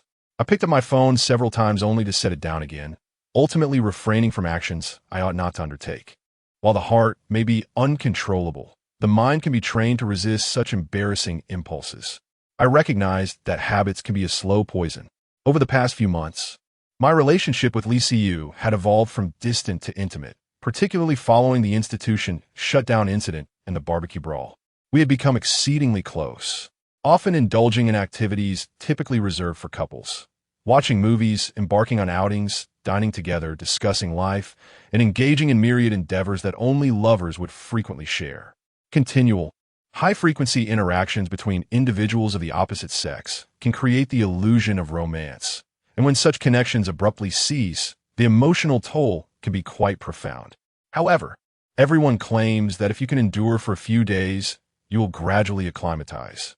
I persisted for nearly a week, yet I still felt discomfort. During the day, it was manageable, but once the night fell into silence, my mind would wander aimlessly, and I struggled to maintain control. This weekend marked my usual visit home to see my father, but unlike previous occasions, this time it was Zhang Yang who called me back. He suggested that we gather as a family for a meal, promising to handle all the preparations himself. In the past 23 years, Zhang Yang had never done anything of the sort. While I felt puzzled, I recalled the last time he unexpectedly transferred 10,000 yuan to me, which brought a sense of comfort to my heart. My younger brother had finally grown up. "Brother, do you know how to cook Australian lobster deliciously?" He inquired eagerly as I drove back into town. As I unlocked the door and stepped inside, Zhang Yang was already impatiently awaiting my arrival. He and Yang Xiaofan were gathered around the dining table, where a splendid Australian lobster, vibrant in color and weighing approximately 3 pounds, was wriggling in a display of life. Upon seeing me, Yang Xiaofan rolled her eyes and turned her head away, conveying her discontent about my return. I chose to ignore her gaze and turned my attention to my father on the sofa. He appeared significantly better than the last time I saw him, exhibiting a newfound vigor even while watching television. Upon noticing me, he beamed brightly. "Your brother bought a large lobster. He wants to discuss with your aunt how to prepare it." My father's improved condition lifted my spirits. I responded affirmatively and then glanced at the magnificent lobster on the table, puzzled. "What made you suddenly think to buy something like this? It must have cost over 1,000, right?" "Close enough. Didn't I mention I earned a bit from project with my classmates? My job is stable now, so I thought we could splurge a little and enjoy a meal together this weekend since we've never had this before." Zhang Yang asked, "My mother has never cooked this before. Brother, do you know how to eat it deliciously?" I admitted I've never had lobster either. "Perhaps we could steam it with garlic and use the head to make a broth. That is how I've seen it prepared on TV. Shall we do that, mother?" Zhang Yang turned to Yang Xiaofan. Though she appeared reluctant, seemingly pained by the thought of me dining on such an extravagant seafood purchased by her son, she nonetheless took the lobster into the kitchen. At that moment, Zhang Yang remarked, "Brother, now that my job is stable, I will definitely repay you the 80,000 I owe you soon." Before I could respond, Yang Xiaofan poked her head back into the room, her expression stern as she addressed Zhang Yang. "Your job only pays 8,000 a month. How can you consider that stable? Your brother isn't even pressing you for it, yet here you are boasting." In the past, Yang Xiaofan's words would have completely silenced Zhang Yang, who would sulk like a child. Yet today, he merely smiled, took out a box of lotus flower cigarettes, offered me one, and lit one for himself. I lit a cigarette and unexpectedly scrutinized him. "When did you learn to smoke?" "Not long ago," he replied. "It feels somewhat better to smoke while wandering outside than to refrain from it." As I observed Zhang Yang's boldness in smoking, an unfamiliar sensation washed over me. It was as if this younger brother, whom I had known for over 20 years and spent countless days and nights with, had suddenly matured. After dinner, Zhang Yang suggested that the family take a stroll, yet both Yang Xiaofan and my father showed little interest. My father preferred to watch television at home, while Yang Xiaofan was eager to await a few friends to come over for a game of mahjong. Zhang Yang turned to me and said, "Brother, let's take a walk together."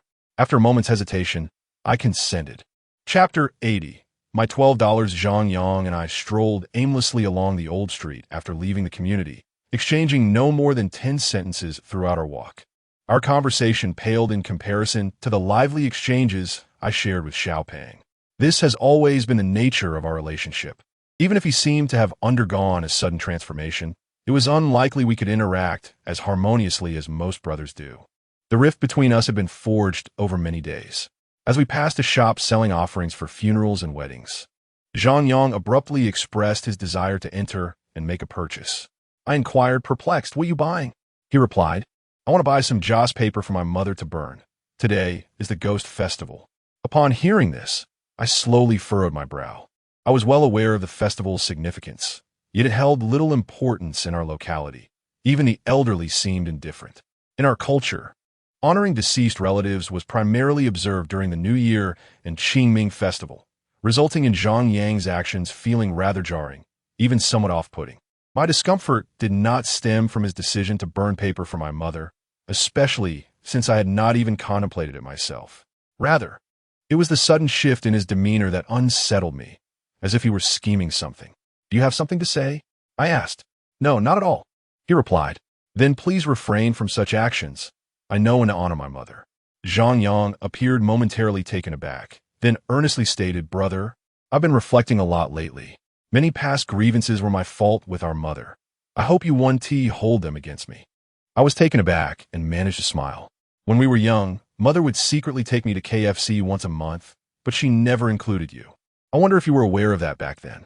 Zhang Yang sighed. "I took secret pleasure in that, believing I was the favored child, while you received far less affection since it was only Father who cared for you." "Let us not dwell on the past," I interjected. "You might have moved on, but I've been feeling guilty about these matters lately." At this, Zhang Yang seemed to reveal genuine emotion, looking at me with a hint of shame as he added, "Recently, I've started working and have become increasingly aware of the struggles of life. You've contributed so much to our family over the years, and I owe you a great deal." I was uncertain of his motives for expressing this, yet given the circumstances, I had no reason to rebuff him. I nodded. "It's good that you think this way. With Father's health deteriorating, we, as brothers, must support each other, at least to help him through this difficult time." "Absolutely, brother," Zhang Yang replied with a smile, seemingly relieved that the conversation had cleared the air. His words began to flow more freely. While I did not find it easy to be swayed by a few heartfelt exchanges, I nevertheless maintained a facade of reconciliation, appearing genuinely willing to mend our relationship. As I strolled along the path, the sky began to darken, and just as we were contemplating our return, my phone suddenly vibrated. Glancing at the screen, I was taken aback to see the name, Li Siyu. A chill ran down my spine. This was the first time she had contacted me since she told me to stop bothering her. For the past few days, I had been resolutely refraining from reaching out to her. At that moment, Zhang Yang was beside me. After a moment's hesitation, I decided to answer the call. "What's wrong?" I inquired. On the other end, Li Siyu remained silent for what felt like an eternity. Nearly 20 seconds passed without a sound. Yet, I sensed she was listening to me, as I could detect her faint breathing. I tentatively asked again, "What's the matter?" I felt my demeanor was rather weak. After all, the phrase "what's wrong?" carried an air of vulnerability, and I was too feeble, seeking to offer her an escape. Finally, her calm voice came through the receiver. "Transfer me 12 yuan. I was bewildered. 12 yuan? What for? "You still owe me from the last time we went to pray for blessings." I mentioned that we would pay for ourselves, she replied. Disappointment washed over me. "Is that all?" Another silence ensued before she retorted, "What else do you think I would want to discuss with you?" "Fine, I'll transfer the money via online banking." I replied tersely, yet I did not rush to end the call, holding the phone in silence. Li Siyu did not hang up either, and like me, she seemed disinclined to speak further. After a moment of this stalemate, Zhang Yang, having realized my conversation partner was Li Siyu, paused in surprise and quietly asked, "Brother, have you two had a falling out?" Although he spoke softly, the street was eerily quiet, and I suspected Li Siyu could hear him. The next moment, she hung up. I cast a complex glance at Zhang Yang, who looked somewhat sheepish and said, "Should I have kept quiet?" "It's nothing," I shook my head. After a moment of hesitation, Zhang Yang remarked, "Brother, maybe I should leave first. You ought to have a proper conversation with Teacher Li. She has done so much for our family. Try not to let things go awry between you two." I didn't require his reminder. I looked at Zhang Yang, lit a cigarette, took a deep drag, and raised an eyebrow, asking, "Let me ask you, are you still thinking about her? You're not in a relationship with Teacher Li, are you?" "No," Zhang Yang replied, visibly relieved, then nodded earnestly. "I only admire her, but I know I'm still far from being worthy of her. Perhaps in the future, if fate allows." My emotions were tumultuous. I longed to tell him that Li Siyu was mine, and he should abandon any thoughts of her, or else I would not hesitate to confront him. However, I must confess that my statement was utterly nonsensical. From any perspective, I am unqualified to utter such words. Nonetheless, I do not wish for my brother to harbor any unwarranted aspirations, so I spoke with a stern countenance. To be frank, Li Siyu has a penchant for yachts, private jets, and standalone villas. If you truly have intentions towards her, you ought to amass a fortune of 30 to 50 billion first. lest you find yourself unable to sustain such pursuits. With that, I turned on my heel and departed, leaving Zhang Yang standing there bewildered. Later that night, upon returning to my rented apartment and settling onto the couch, I let out a deep sigh. A sense of disheartenment washed over me. Despite my earlier bravado before Wang Yao, claiming I was prepared to part ways with Li Siyu amicably, yet, when she actually called, an unsettling feeling gripped my heart, an undeniable discomfort that lingered from the moment she hung up until I drove back from town, persisting even now.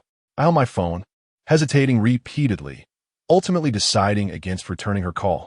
Instead, I turned on the television, allowing the sounds to fill the room as I mindlessly scrolled through videos, attempting to squander time and divert my attention. After a while, I suddenly realized the video had paused, prompting me to glance at my hands, wondering if I had inadvertently touched the screen. Was my phone frozen? In the next instant, a notification appeared at the edge of the screen. It was a call from Li Siyu. My heart raced uncontrollably as I swiftly grabbed the remote to mute the television, then answered the call with an air of nonchalance, maintaining my composure as I said, "Hello, is there something you need?" Li Siyu on the other end fell silent for a few seconds before asking, "Why hasn't my 12 yuan been transferred yet?" Chapter 81. Because you're so lonely, I was momentarily taken aback, and then, with a tone laden with complexity, I inquired, "Is there truly nothing else you need from me? Does this one matter?" "Transfer me 12, she replied. "Very well." I refrained from ending the call and directly proceeded to transfer 12 yuan to her account via my mobile banking application. "Did you receive it?" I asked. Then, a prolonged silence ensued. After a lengthy pause, I finally could not help but ask, "How have you been lately?" "Still the same," she answered, leaving me momentarily speechless. Thus, I probed further, "And how is Fatty?" "Fatty is also doing well, though he has lost a bit of weight." I was somewhat astonished. Fatty actually managed to lose weight? Li Siyu remained silent. After a moment of hesitation, I suggested, "Why don't you send me a video? It's been quite a while since I last saw him, and I miss him." Previously, she would often share videos of Fatty indulging in food or rolling around on the ground, and this practice had become a cherished routine between us. "You've blocked me. How can I send it to you?" Li Siyu replied, devoid of emotion. "If you truly want to see it, you can search for it on the short video app. I update it frequently." "You really created an account for him?" I was taken aback, recalling an earlier conversation where she had jested that, given Fatty's looks and physique, he might garner a following online. I had assumed she was merely speaking whimsically. Li Siyu offered no further explanation, providing me with the account name before hanging up. I immediately searched for the Aidishiching Feiduan on Douyin. There was only one account by that name across the internet, and upon entering, I was astonished to find it had amassed 66,000 followers. From May to the present, over 4 months, Li Siyu had uploaded a total of 72 videos on this account. Furthermore, I discovered that since June, every video she had posted was one she had previously shared with me. It seemed that before uploading, she would always show them to me first. With mixed emotions, I clicked on the most recent video. It had been uploaded at 1 o'clock this morning, featuring an upward angle shot. Fatty executed a charging move, leaping from the ground, and as his rotund form passed over the phone, the excess fat on his belly obscured the entire camera. Following this was a scene of an emergency stop. Due to his substantial size, his considerable inertia caused him to slide across the ground for quite a distance before narrowly halting just before crashing into a wall.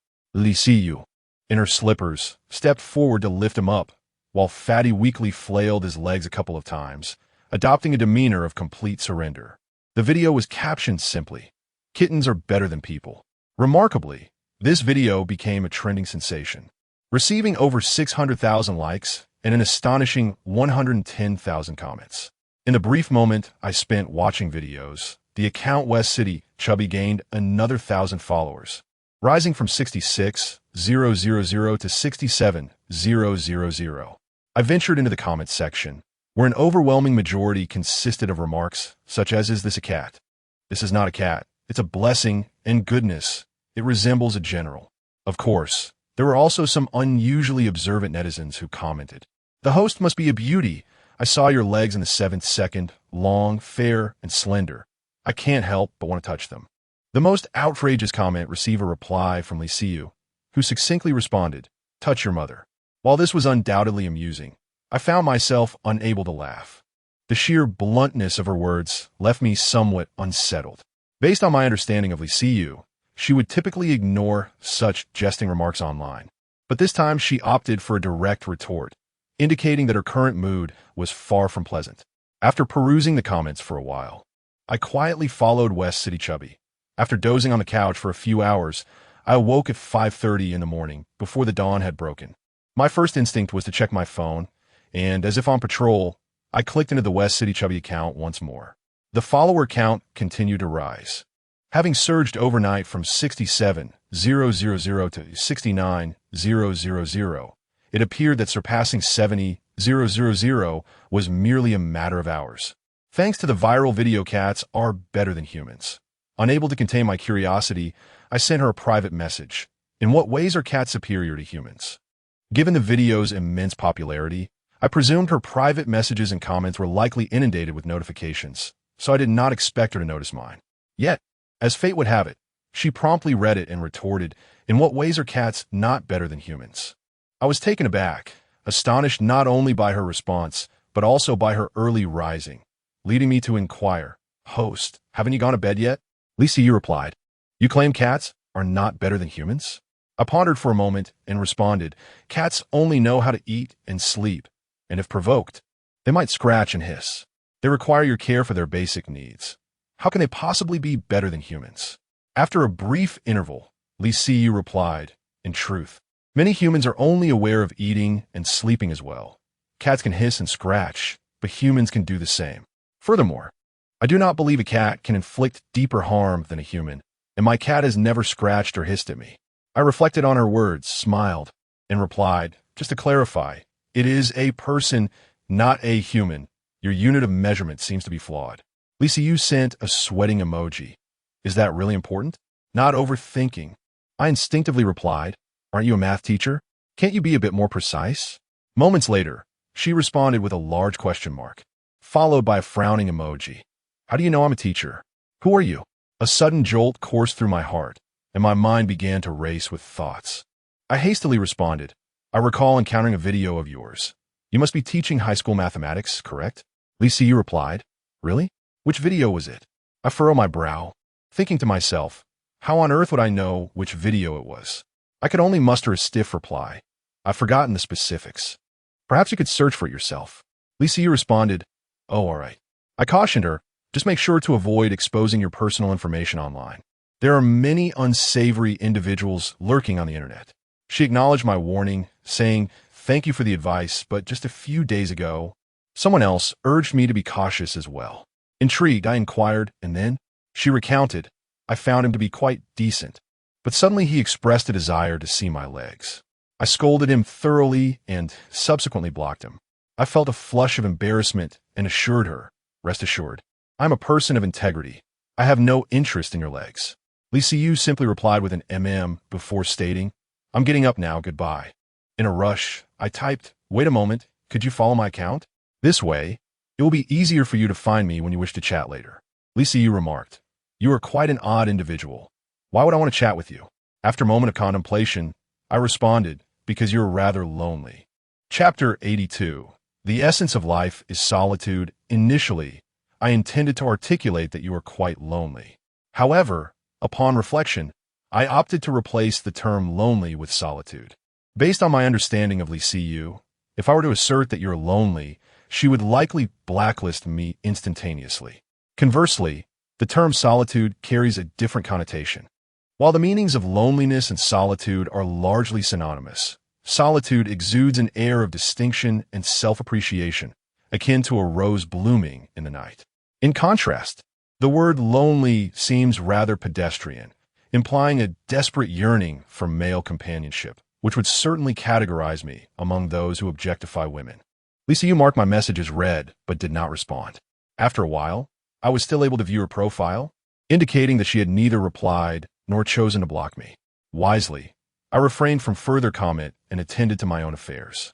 At noon, I opened Douyin, hoping to see her reply, but I was met with disappointment. The account Shiching Feiduan had not sent any new messages. At that moment, however, I received a message on WeChat. Yili Jia inquired, "Zhang Qi, are you available now? How about I treat you to a meal?"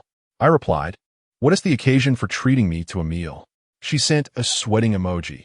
"Didn't I ask you to help me find Chun Hao's contact information last time? Have you forgotten so soon? I owe you my gratitude." It dawned on me that this indeed happened about a week ago, a matter I had completely forgotten. I responded, "I'm at work. Let us postpone the meal for another day." Yili Jia insisted, "Don't put it off. If not at noon, then in the evening works too." My suggestion to delay was, in truth, a polite refusal. Yet Yili Jia's response surprised me.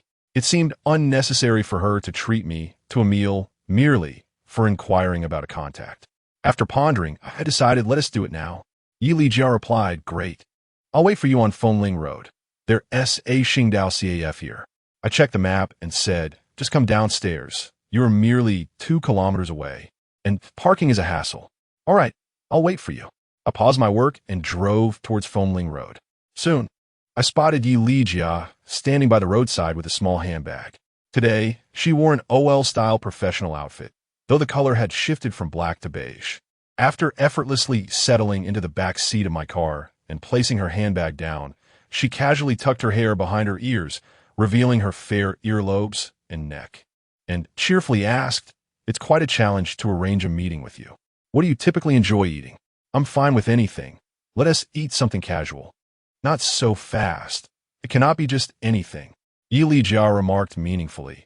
"Considering how much you've helped me this time, I must express my gratitude properly." I glanced at her through the rearview mirror, somewhat perplexed. "I help you to a great extent?" "Indeed. Although 200 yuan may seem trivial now, it has long been a thorn in my heart. Having returned it now, I feel considerably relieved." I smiled with a peculiar expression, refraining from offering any commentary. Ultimately, we found a hot pot restaurant along the street, securing a window-side table on the second floor. Sitting across from one another, we were greeted by the vibrant yellowwood trees outside, their fresh scent wafting into the restaurant.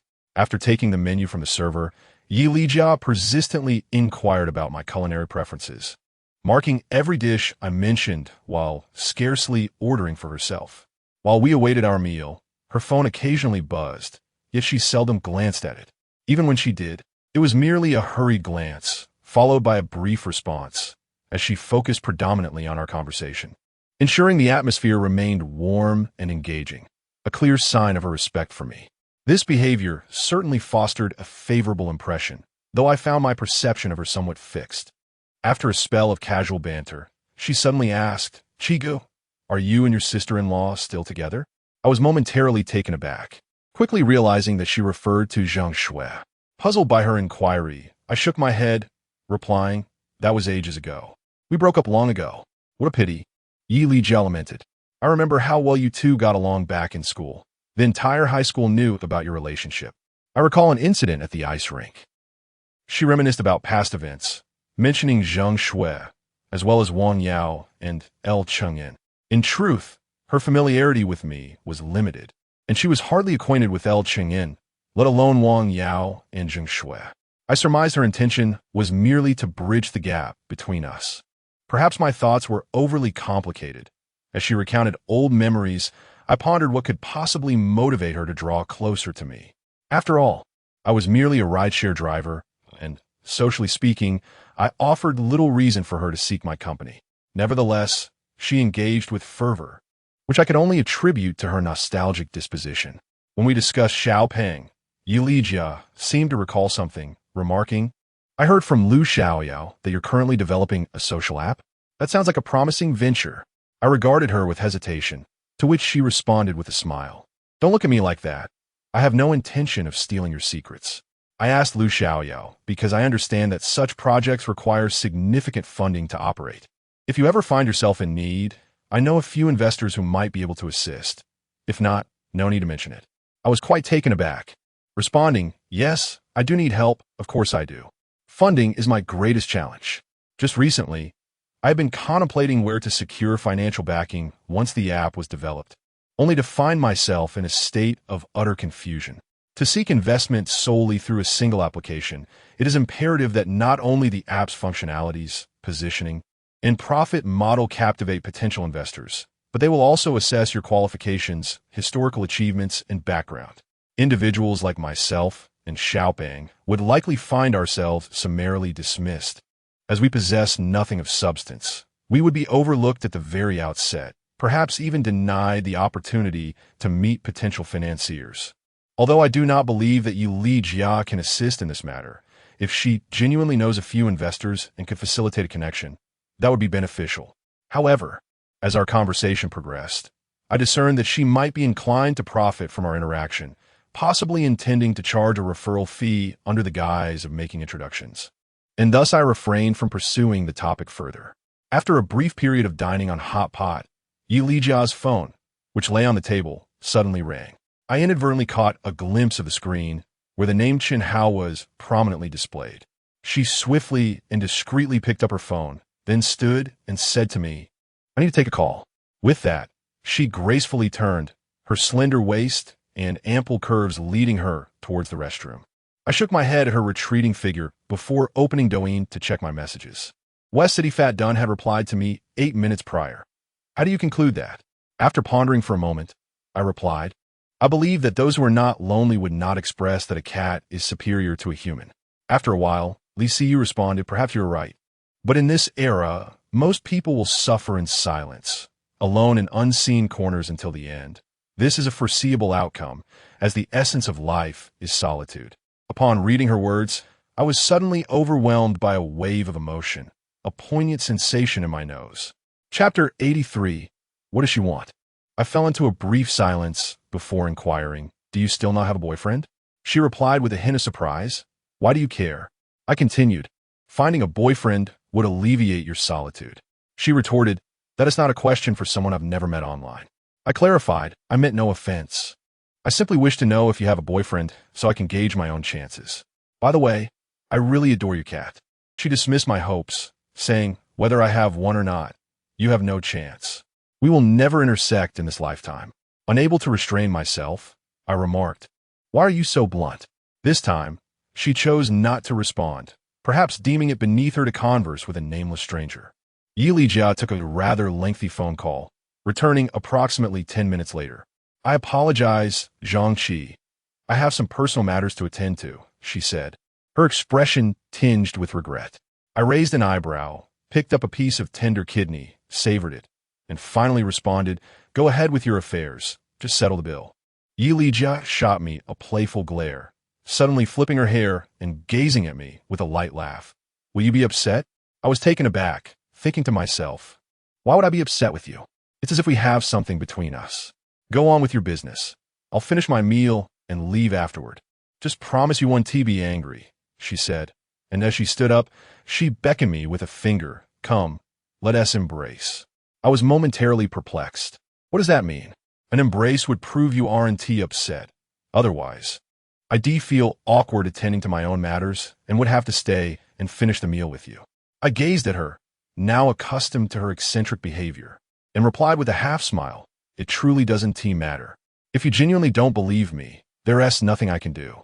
Besides, even if I were upset, an embrace wouldn't change that, unless you simply let me touch you. My words were undeniably flippant, yet Li Jia remained unfazed, giving me a meaningful side-eye before she turned and descended the stairs. From the second-floor window, I watched her wait for a taxi at the street corner, finding it increasingly amusing. What on earth did she want? Did she truly wish to take things further? Instinctively, I pulled out my phone to glance at my reflection. My face could only be described as passably attractive, but hardly handsome enough to warrant undue attention. Perhaps it was my inherent charisma that drew her interest. I felt a twinge of self-satisfaction, even though I harbored no real interest in Li Jia. In truth, affirmation from the opposite sex holds considerable significance. If one is frequently dismissed by desirable partners, it can significantly undermine one's self-esteem. At least, that is how I perceive it.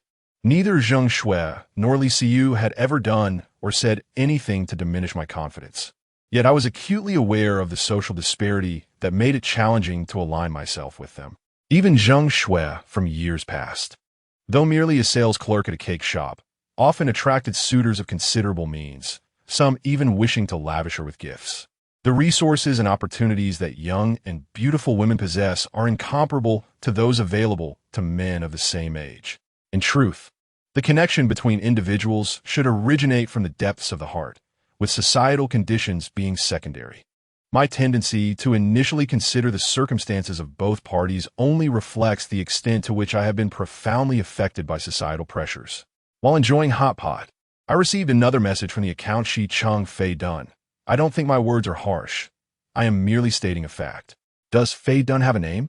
Additionally, what are your expectations for a boyfriend? Are these two questions even appropriate to ask together? I wish to know both. Li Siyu replied. Fei Dun is a stray I found. I do not know its real name, but I call it Pang Dun, and it adores that name, rolling over in delight upon hearing it. And what about my second question? Li Siyu sent a nonchalant emoji. I am quite unattractive. The only redeeming feature about me is my legs. Please do not imagine what I look like. I'm not suited for you. If you truly love cats, simply enjoy their quiet presence. I don't believe that. Li Siyu responded. If you don't believe me, that's fine. I have no obligation to explain myself. Ask again, and I will block you. I was taken aback, yet I had no choice but to acquiesce. Later that evening, I lay in bed watching old videos of Pang Dun and decided to message her again. How much does Pang Dun weigh? Li Siyu quickly replied, 21.5. At that weight, it should consider dieting. Li Siyu responded, indeed, but it has recently lost 8 tails. Perhaps you could provide it with some heart health supplements. I've had heart issues since childhood and often consume such products. Li Siyu replied, thank you for your suggestion. We are already using them. I took it for a checkup recently, and its health is quite good. I discovered that as long as I kept the conversation focused on Pang Dun, Li Siyu remained very friendly. However, the moment I attempted to steer the discussion elsewhere, she became cold and distant.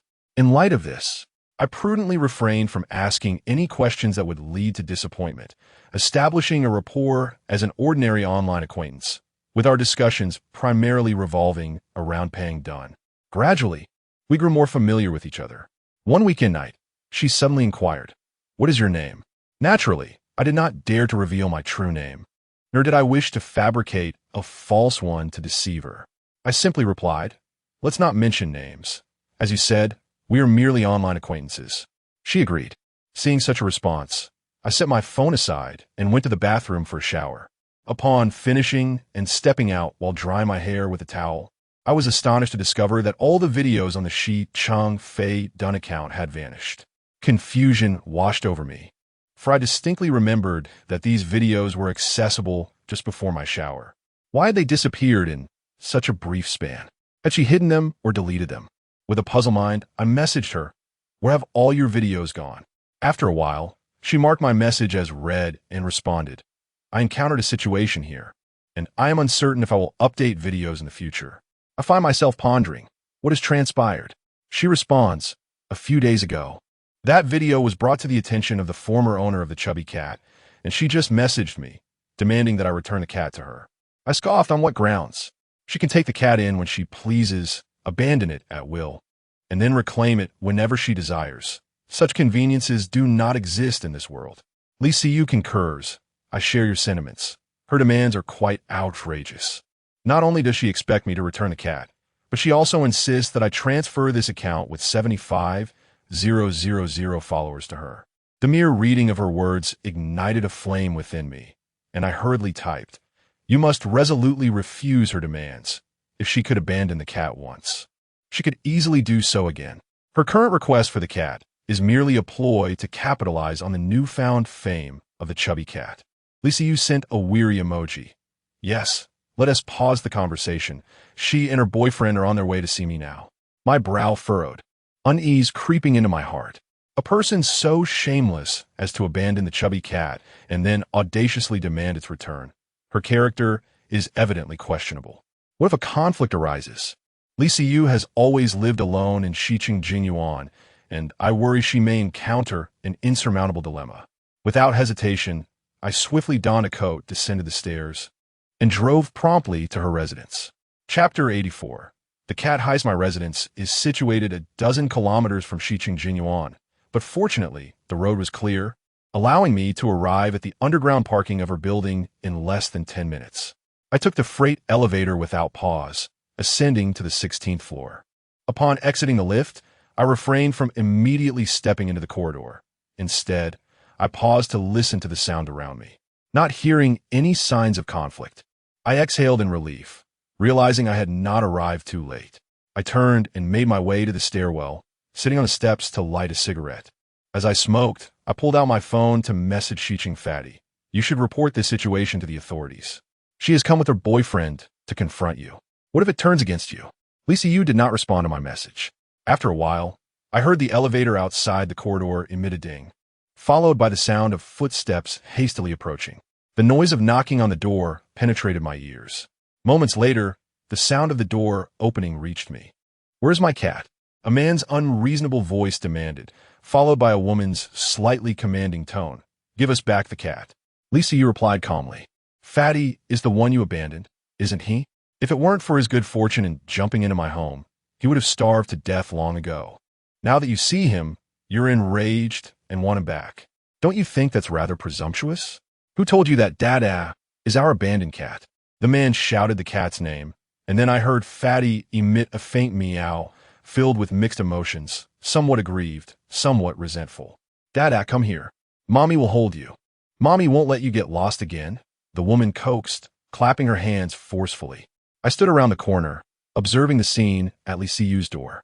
A man and a woman stood outside, while Li Siyu, clad in her pajamas, remained inside, with Fatty lying at her feet. At that moment, the cat's typically amiable face was devoid of its usual charm, staring intently at the couple outside with a look of grievance. Noticing that Fatty showed no inclination to approach them, the woman stepped forward, reaching out to grab the cat. Li Siyu swiftly intervened, blocking her attempt. What do you think you're doing? The woman frowned in displeasure. I demand a reason. Otherwise, you shall not take Fatty today, Li Siyu declared. Dada is my pet. Must I provide you with a reason to take him? The woman retorted, her dissatisfaction evident. Let me be frank. We came specifically to retrieve the cat today. Dada must come with me. If you truly wish to take him, you may, Li Siyu replied coldly. However, the expenses for his food, shelter, medical care, and grooming have accumulated to over 10,000 yuan. If you want to take him, you must first settle this amount. The man and woman fell silent for a moment, and then the man's astonished voice broke the quiet. Are you trying to extort us? Food, lodging, and medical expenses are one thing, but you even groom him? Li Siyu responded with icy indifference. Open your eyes and take a good look. A man and a woman began to scrutinize the stout figure before them, their expressions swiftly transforming into ones of perplexity. Suddenly, the woman exchanged a knowing glance with the man, who, comprehending her intent, lunged forward, attempting to seize the portly creature that lay prostrate at Li Siyu's feet. Despite his clumsy physique, the stout figure displayed remarkable agility, deftly maneuvering around Li Siyu's slender legs to evade the man's grasp. The man reached out once more, only to find himself grasping at thin air once again. Li Siyu instinctively shielded the cat, retreating as he made a third attempt. At that moment, I emerged from the shadows, swiftly seizing his arm. The expression of pain that crossed his face was met with my cold demeanor as I forcefully pushed him away, causing him to stumble like a blade of grass. Nearly losing his balance, I took a drag from my cigarette, appraising the man and woman before me. Both wore spectacles, and they bore little resemblance to thugs. Rather, they appeared to be the type of individuals who incessantly fussed in community groups. Zhang Qi, what are you? Li Siyu's voice, tinged with confusion and surprise, emanated from behind me. I gestured dismissively, continuing to fixate on the pair, and then pointed my finger at them, sneering coldly, if you are not ruffians. Do not employ ruffian tactics to resolve your issues. Let us discuss this rationally, or you may find yourselves regretting it. The expressions of the man and woman turned sour. The man, though somewhat apprehensive, furrowed his brow and retorted, Who are you? Dada is ours, and it is only natural for us to reclaim him. If you persist in this unreasonable behavior, we shall call the police. Suit yourself, I replied, my expression impassive. You claim Dada belongs to you. Then produce evidence to substantiate your claim. I surmised that individuals capable of so carelessly abandoning a pet nearly half a year ago would possess no relevant documentation.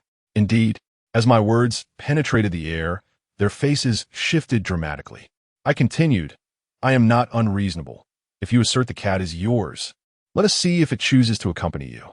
I must stipulate, however, that you are not to lay hands upon it. Upon hearing this, the man and woman promptly began to clap and call for the cat, incessantly invoking the name Dada. The stout figure glanced up at Li Siyu, his eyes brimming with a sense of grievance.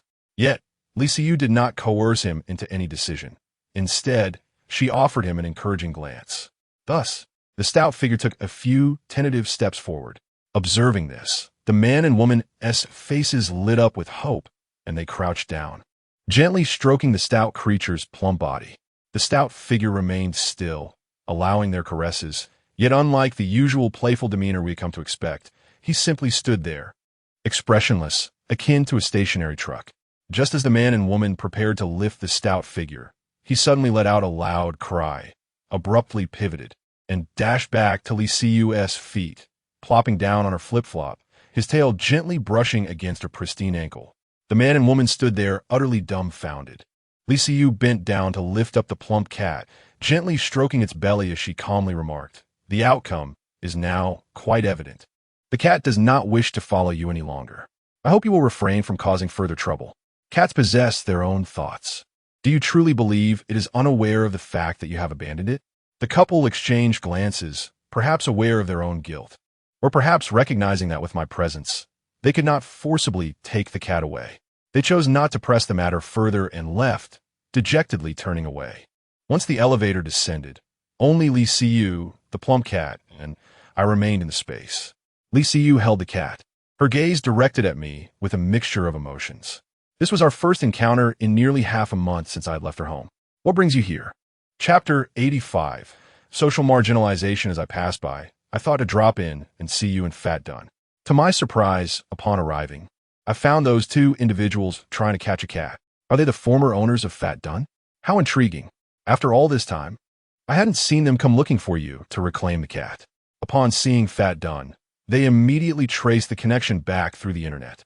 Truly, their audacity knows no bounds, I remarked with a sardonic tone. Li Siyu remained silent and softly invited me in, cradling Fat Dunn as she returned to her home. I hesitated for a moment, but eventually followed her inside. It seemed Li Siyu had just tidied up. The floor still bore a hint of moisture, and she fetched a pair of new slippers for me to wear. Seated on the sofa, I gently petted Fat Dunn while cautioning her. "You should let them know your address." I refrained from mentioning that my video contained footage of Fat Dunn rolling about on the balcony, right across from the bathroom of their former rental. Thus, be cautious not to reveal any architectural details, as some individuals could deduce your location from such information. After a pause, I added, "If they come looking for you again, feel free to call me. I have ample free time." Li Siyu embraced Fat Dunn, tenderly stroking its head, prompting Fat Dunn to affectionately roll over on her lap and lick her hand in a charming manner. "Why do you continue to treat me so well? Haven't we already? Even if we can't be a couple, there's no need to sever ties completely, right? Your speed in deleting people from your life is indeed remarkable," I said with a hint of resignation. "Zhangqi, today I wish to hear your honest opinion." Suddenly, Li Siyu gazed at me with utmost seriousness. Do you have feelings for me?" I was taken aback, ready to respond. Yet she continued, "I have feelings for you, and I wish to hear your answer now." I nodded without reservation, but as I noticed the slight relaxation in her brow, I quickly added, "Yet I harbor my concerns." "Concerns?" Li Siyu frowned. "I don't understand what kind of concerns could render you so hesitant." I remained silent for a long while, looking at her, and finally spoke. "I am not like you. Your future is foreseeable, but mine is not. To put it simply, if I were to stop driving for ride-hailing services now, I wouldn't even know where to earn money for tomorrow's meal. Do you comprehend my meaning?" The reason I did not agree to be with her during my last visit was not solely due to my perceived inadequacies, but rather, a crucial factor was my belief that Li Siyu's aspirations and dreams for the future were far beyond my reach. If her future desires were merely to acquire a modest home, a small car, and a secure place to live, a goal easily attainable by her, then I might have already moved to Shiqing Jinyuan, for she could have achieved those things solely on her own. Yet, it is evident that her aspirations lie elsewhere. Although she has not explicitly articulated her desires, her daily behaviors and mannerisms reveal much. She harbors dreams and possesses remarkable execution capabilities. If fortune favors her, it is likely that her ambitions will materialize one by one. In stark contrast, I find myself lacking in both ambition and determination. Even if two such disparate individuals were to come together, the inevitable strains of reality would likely lead to dissatisfaction, culminating in a bitter separation. Liu gazed at me for an extended moment before gently nodding, signifying her understanding. Upon departing from her home and returning to my modest rented accommodation, I felt a sense of heaviness in my heart. A wave of restlessness and melancholy washed over me, and for a fleeting instant, I found resonance in Wang Yao's words. A person like me should not cling stubbornly to the city. I ought to return to the small town that nurtured me, where I could find an ordinary girl who appreciates me, marry, and lead a tranquil life. Recently, my life had been infused with new hope due to the development of an app. Yet now I was engulfed in profound self-doubt. I possess no particular skills. In this domain, I am akin to a blind man groping in the dark. With no financial backing or connections, the entire endeavor relies solely on Xiaopeng's efforts. If he becomes disillusioned one day and withdraws his support, my seemingly promising idea would perish before it could even take flight. Moreover, even if Xiaopeng ultimately succeeds in creating the app on his own, what grounds do I have to promote it? Can I truly withstand the trials that lie ahead? And from where would the substantial funds required come? As I wrestled with these conflicting thoughts, Shi Qingfen unexpectedly replied to me, "I did not call the police, but the matter has been resolved. Thank you for your concern." Initially, I hesitated to respond, but after a moment, I could not resist sending a message. "How is it resolved?" Liu responded. "My ex-boyfriend just came over and sent the cat's original owner away." Upon reading this, I found myself smiling inexplicably and replied, "Your ex-boyfriend seems rather idle. He wouldn't be hoping to rekindle things with you, would he?"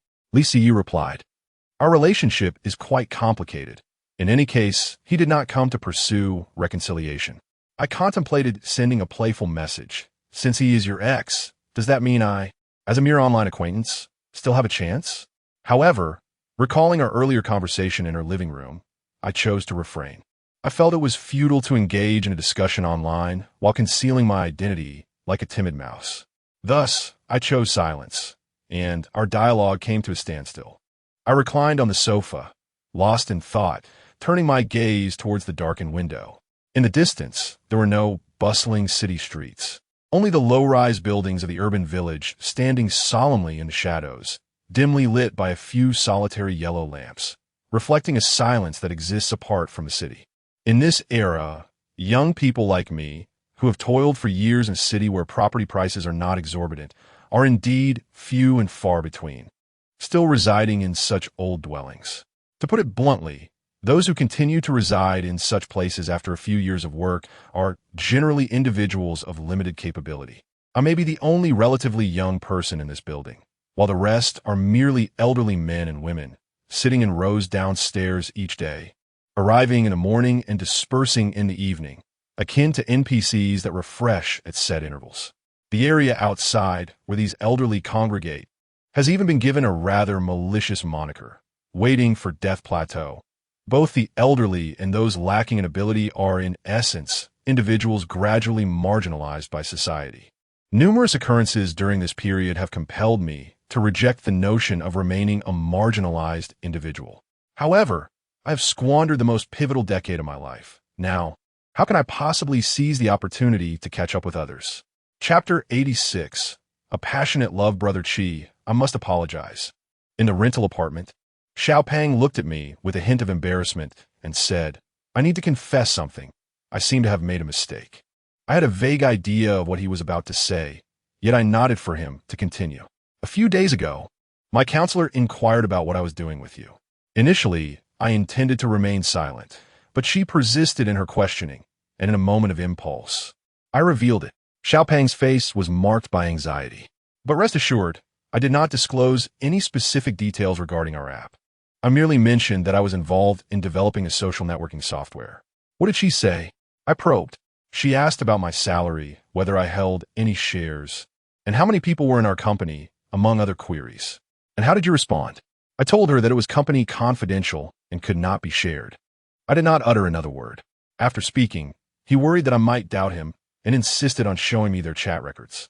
I waved my hand to indicate it was unnecessary, then suddenly looked at him. Xiao Pang appeared quite unsettled. I spoke earnestly. Xiao Pang, to be frank, do you ever feel that assisting me in developing this software is a thankless endeavor, lacking in prospects and hope? He paused for a moment, then shook his head resolutely. Not at all. Really? Absolutely, Xiao Pang affirmed. Brother Qi, I believe you are exceptionally loyal. Not only do you advocate for my salary, but you also provided me with accommodation when I had nowhere to stay and arranged a job for me. The key is, you are not exactly thriving yourself. So I'm genuinely grateful to you. I smiled faintly and inquired, and how do you perceive your relationship with your counselor? After a moment of contemplation, Xiao Pang sighed. The relationship is essentially that of a typical student and counselor. I nodded slightly. It seemed that although Xiao Pang had a fondness for his counselor, he maintained a clear and accurate self-assessment. I suppressed my smile and advised, then heed my counsel. Shift your affections to a new target. Your counselor is not the right fit for you. Xiao Pang looked somewhat bewildered and asked, Brother Qi, why do you suddenly say such things? There must be a reason for my words, I replied. Xiao Pang pondered my statement for quite some time before finally conceding, Brother Qi, to be honest, I do not genuinely harbor deep feelings for my counselor. I am simply drawn to beautiful women. I stared at him in astonishment. But last time you mentioned how your counselor cared for you and how you admired her, that was because she is the only beautiful woman I have interacted with. He exclaimed, I may have exaggerated. Li Siyu is indeed more attractive than your counselor. Xiao Pang scratched his head, looking somewhat embarrassed. When I said interacted, I meant having exchanged a few words and occasionally chatting with her on WeChat. Sister Siyu is undoubtedly beautiful, but her personality is too aloof. If she were willing to engage with me more often, I believe I would also develop feelings for her. His response left me speechless. Yet I found it difficult to refute his self-consistent logic. Ultimately, I could only shake my head and exclaim, do you truly understand what it means to be fond of someone? This is nothing but sheer sexual repression. In a tone of righteous indignation, Xiao Pang retorted, I am 23 years old and have yet to hold a woman's hand. How could I not feel repressed? I offered him 500 yuan, suggesting, tonight, go take a bath. Your current state is distressing to me. I fear one day you may not even spare the girl on the 7th floor. I refuse. Xiao Pang declared resolutely.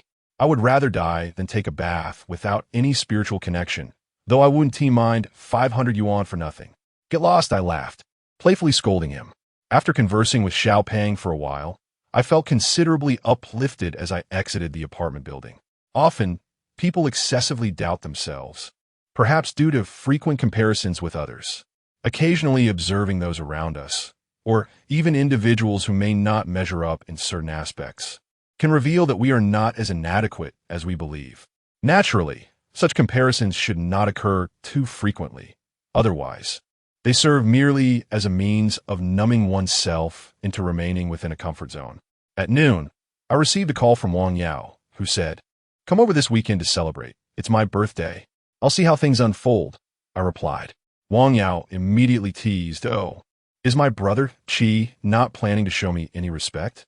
How could I dare to disrespect my sister Yao? It's just that I've been rather busy lately. What could possibly be so urgent? She quipped, laced with mockery. I assume you're not afraid of encountering Zheng Shui. Stop spouting nonsense, I retorted, both amused and exasperated. Are you intent on using Zheng Shui as a means to haunt me for the rest of my life? Wang Yao chuckled softly and inquired, so, are you coming or not? Who else have you invited? In my memory, Wang Yao always gathered a large crowd for her birthday, setting several tables for a grand feast, with a throng of people celebrating vigorously throughout the night. I had always found such occasions exhausting. To my surprise, she said, I haven't invited anyone. You're the first person on my list. Of course, Zheng Shui will come. She asked me just a few days ago how we would celebrate my birthday. I was taken aback. This doesn't seem like your usual style. Ah, I'm getting old and weary. It's hard to keep up, Wang Yao replied, sounding unexpectedly mature. Celebrating with a large crowd every year has lost its charm. I would rather just invite you all to sit and chat with less drinking. I wholeheartedly agreed with her sentiment and readily accepted the invitation. My actions undoubtedly communicated that I was not afraid of encountering Zheng Shui. Rather, I simply preferred to avoid large, unfamiliar gatherings that lacked purpose. Wang Yao, however, heaved a mysterious sigh. I chuckled. Why do you suddenly resemble a disheartened middle-aged woman? Sighing at every turn? Do you have asthma? I just feel sorry for you too.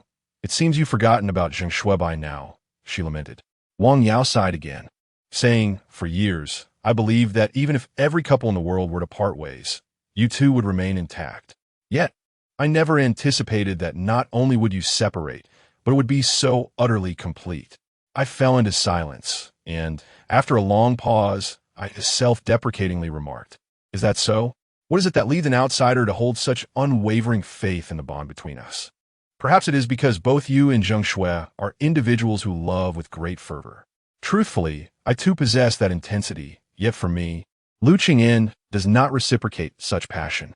Thus, I have always harbored a sense of envy towards the connection you two share. As long as you remain together, it seems I can still believe in the existence of love in this world, even if I have not fought for it myself. I find myself perplexed, uncertain as to why Wang Yao has made such an assessment. Her emotions have always been fiery, a fact I recognize since our school days. She is truly the kind of person who would stand against the world for the one she loves. As for myself, perhaps I was once fervent, but time has passed, and I am now unsure of my current attitude towards love. I have grown increasingly complex. Regarding Zheng Shui, my most profound memory of her lingers on that fateful night when she departed for Guangzhou. Chapter 87. Birthday in my recollection. It was during our 5th year of residing in a rented apartment that we erupted into a fierce quarrel over the harsh realities of life. Half an hour after this altercation, she gathered her belongings, cradling our beloved dog, Dodo, and looked at me, stating, Zhangqi, I believe we both need to take a step back. I've secured a new job in Guangzhou. Will you come find me in a while? We shall not part ways. At that moment, I lay on the sofa, numbly smoking a cigarette, remaining utterly silent until she departed, enveloped in disappointment and silence. Days passed, and the bitterness from our argument seemed to gradually dissipate. We resumed contact through the internet, embarking on a long-distance relationship that was both fragile and challenging to maintain. The interim was relatively peaceful, yet beneath the calm surface, turbulent currents churned.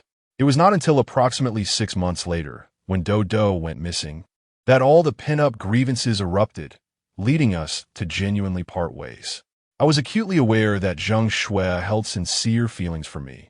Otherwise, she would not have squandered so many years of her youth on me. However, Wang Yao remarked that Zheng Shui's love was intense. Honestly, I did not distinctly perceive this. Perhaps it was her nature. She always exuded a sense of tranquility. Nonetheless, I understood that she loved me, at least back then. My silence elicited an inexplicable smile from Wang Yao, who then remarked, come to my bar early this weekend. With that, she ended the call, leaving me with a whirlwind of complex emotions.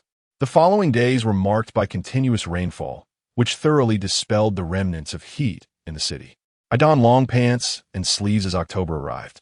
During this time, the nation was enveloped in a festive atmosphere, and my ride-hailing business experienced a peak season. However, to be candid, I might be somewhat prone to lethargy. After borrowing 20,000 yuan from Wang Yao to repay Li Siyu, my enthusiasm for driving and earning money waned. Perhaps I felt no urgency to return Wang Yao's money, or maybe I realized that driving for hours on end would never genuinely improve my life. During these days, I languidly earned 300 to 400 yuan, ceasing operations by 6 or 7 in the evening. Had it been in the past, I would have surely driven until 11 or 12 at night. With a bit more effort, I could have earned 700 or 800 yuan, if not more, during the National Day holiday. Throughout this period, I refrained from contacting Li Siyu in any form. Even avoiding casual conversations online using an account she was unaware belonged to me. On October 5th, I stopped accepting orders at 4 in the afternoon and drove directly to the bar where Wang Yao worked. The bar had opened early, though it was not yet operational. Inside, Wang Yao was the sole presence, and this place had effectively become our private sanctuary for drinking. I handed her the cake I had purchased, and to my surprise, she promptly unboxed it and began to eat with a spoon. This action left me bewildered. "Sister, this is a birthday cake." "I know, but isn't today my birthday? Can I no longer eat my cake?" Wang Yao mixed a blueberry with cream and looked at me with curiosity. I chuckled and replied, "I remember you used to cherish the sense of ritual on your birthday. You insisted on waiting until midnight to blow out the candles and make a wish. Then cutting the cake, requiring everyone to sing the birthday song for you. Without the song, there would be no sharing. Which year and month are you referring to?" Wang Yao responded, somewhat speechless. "You haven't celebrated your birthday with me for years, so I've long abandoned those traditions." I could only nod, suddenly recalling the first time I visited this bar, mistaking Wang Yao's silhouette and voice. I had confidently told Li Siyu that the girl with the guitar singing was certainly not Wang Yao. Yet, the truth proved otherwise. It seems that everyone changes. I merely clung to the past, as if it were the present. "Is it just the three of us today?" I inquired. "Well, I don't wish to invite other friends. My relationships with them differ from those I have with you. I'll catch up with them another time." I glanced outside the bar and asked, "When will Zheng Shui arrive? Have you asked her?" "She mentioned this morning that she hasn't been very busy and would try to come early," Wang Yao said, checking the time. "She should be on her way." "What's wrong? Are you missing her?" I had grown accustomed to Wang Yao teasing me about Zheng Shui and automatically ignored her last remark. "What shall we have for dinner tonight?" "I don't know. We can order takeout later." "But isn't there a kitchen behind the bar?" "I can't cook." Wang Yao shrugged and suggested, "How about you do it?" "Forget it. It's almost 5. Buying groceries will take time." I lazily replied, "Just give me a drink, something strong." With a reluctant hum, Wang Yao gathered the tools from the cabinet. As she mixed the drink, I picked up my phone and aimlessly scrolled through various social media platforms. Recently, I found myself in a state of confusion, lacking a person to communicate with daily while unable to detach from my phone. I opened each app only to find no one reaching out to me, leading me to reluctantly turn off the screen and set it aside. At 5 o'clock, a coffee-colored Panamera parked outside the bar. When I looked over, my breath momentarily hitched. Zheng Shui calmly stepped out of the car and glanced toward the bar, our eyes meeting. She wore a white blazer draped over her shoulders. Her hair dyed back to black, neatly tied. Perhaps it was her attire, but I felt she exuded an aura of distance, more pronounced than when we last met, making it instinctive to avert my gaze. Upon entering the bar, she first nodded gently at me, then turned to the bar, asking, "Yao Yao, did you buy the cake?" "Zhang Qi bought it. I finished it," Wang Yao replied. Zheng Shui released her hair, removed her white blazer, revealing a thin black turtleneck sweater underneath, which hugged her figure perfectly, accentuating her alluring form. Yet, I found myself unable to appreciate her figure with the same unabashed admiration I bestowed upon other beauties, instinctively diverting my gaze instead. She ordered a new cake on her phone and then sat beside me, engaging in light conversation with Wang Yao. I sat on a retractable stool nearby. Though not awkward, I only interjected occasionally, speaking more with Wang Yao than with Zheng Shui. I sensed that Wang Yao was right. It seemed I was on the verge of forgetting Zheng Shui, for the atmosphere between us had begun to resemble that of strangers rather than two individuals who were once intimately acquainted, feigning a veneer of detachment. During this time, several patrons attempted to enter the bar, but were turned away by Wang Yao, citing that we were not open for business today. However, as the clock struck 7 and dusk enveloped the sky, a most peculiar guest arrived at the bar before darkness fully descended. Chapter 88. Fragments. A silver BMW 640 GT parked by the roadside outside the bar, its gleaming body conspicuous against the dimming backdrop. As the door swung open, Li Siyu emerged, draped in a fuchsia long nightgown, exuding a languid air as she ambled across the street and pushed aside the curtain to enter the bar.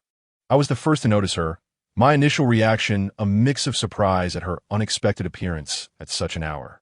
Yet a moment later, I recalled that she had accompanied me to Wang Yao's bar on previous occasions, and not just once. Although she was not fond of getting inebriated, she delighted in savoring those layer cocktails. In that moment, clad in her night attire, She resembled someone who had spent the entire day in slumber, just having risen from her bed. With the recent National Day holiday, it was only natural for her to indulge in a bit more rest. Zhang Shui was the second to spot Li Siyu. She cast a fleeting glance in her direction, her expression betraying no hint of recognition. Their first encounter had likely been at my residence, and I believe that Li Siyu had made a lasting impression on Zhang Shui. After all, they had met several times thereafter, making it improbable that Zhang Shui would not recognize her.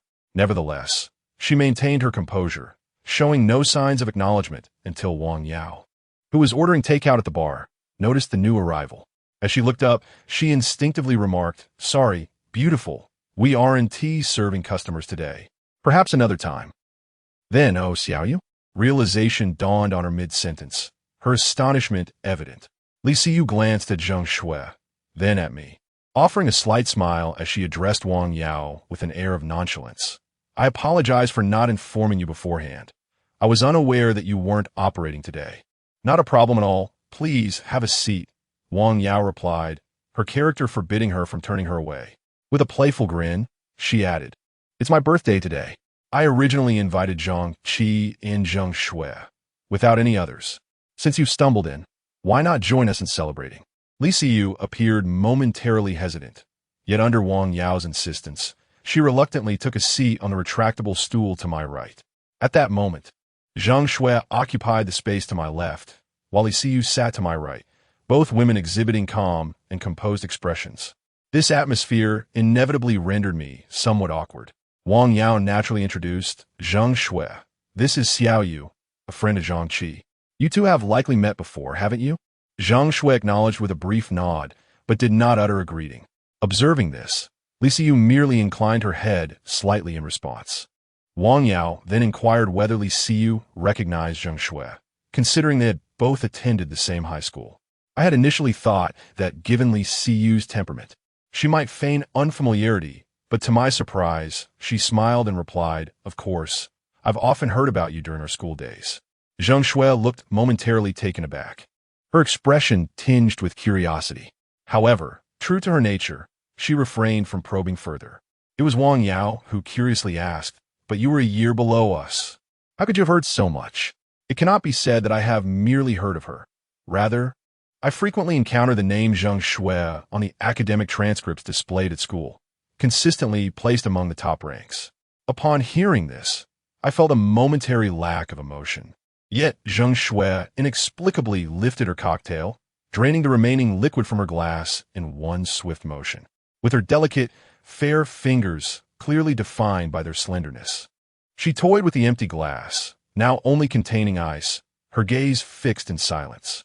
Witnessing her actions, I was suddenly struck by the realization that Zhang Shui, with her exceptional academic performance during our school years, could have easily gained admission to prestigious institutions in the northern regions or in Jiangsu and Zhejiang. Yet, she ultimately chose a local university. I had questioned her numerous times about whether my presence had hindered her aspirations, to which she simply smiled and assured me that she did not wish to leave her familiar city. However, upon reflection, it dawned on me that her ambition was to study design in Milan, a dream for which she crossed the ocean without hesitation. How could she possibly forsake the opportunity to attend esteemed schools in the north merely due to a reluctance to depart from the comforts of her hometown? A sense of heaviness settled in my heart. I was not oblivious to this matter, yet every time it resurfaced, I felt an overwhelming guilt for having potentially impeded her journey. Fortunately, Zhang Shui has achieved great success now. Otherwise, I might never forgive myself. Wang Yao, momentarily taken aback, smiled awkwardly before decisively changing the subject, inquiring what Li Siyu would like to eat, as she was still placing her order. Li Siyu expressed indifference, but mentioned a desire for a drink. However, her tolerance for alcohol is not comparable to our trio, and Wang Yao mixed her a sunrise, her favorite cocktail, allowing her to sip it leisurely. The three of us, on the other hand, indulged in beers with ice. Although the alcohol content was low, we consumed them swiftly, having already downed 3 or 4 bottles before the food arrived. After finishing her sunrise, Li Siyu looked at us and suddenly expressed her wish to join in. Knowing her limits, I was reluctant, yet Wang Yao readily agreed, casually handing her a glass. At that moment, however, Zhang Shui interjected, saying, "If you wish to drink with us, you should first catch up." Wang Yao seemed poised to say something, but, upon glancing at Zhang Shui, ultimately refrained. Unable to hold back, I remarked, "It doesn't have to be that way. She doesn't drink much normally. Just a little with us will suffice." Zhang Shui regarded me with calm eyes and replied, "And what exactly is your relationship with her? Are you her appointed spokesperson?" Her words left me speechless, plunging me into silence. Li Siyu, maintaining her composure, stated, "I'm fine with it. Let us just drink." With that, she opened a bottle of beer, filling her glass to the brim, and tilted her head back, drinking slowly yet steadily. However, her tolerance proved inadequate. After just one glass, her complexion shifted from pale to a light shade of red. Undeterred, she poured herself a second glass, but as she finished it, she appeared visibly on the verge of nausea, though she valiantly suppressed the urge. Frowning, I remarked, "Perhaps it's best to stop." Li Siyu ignored my concern and proceeded to pour herself a third glass. "All right, that's enough. Let's take it easy from here on," I urged. Wang Yao attempted to mediate, remarking that the food had yet to arrive and that anyone could falter if they imbibed too hastily, suggesting to Siyu that she should take her time to catch up. Upon hearing this, Zhang Shui ceased her insistence, and Li Siyu finally seized the opportunity for a brief respite. However, this turn of events rendered the atmosphere among the four rather peculiar, evoking a sense of competitive tension akin to a drinking contest, a pursuit typically reserved for the youthful and inexperienced.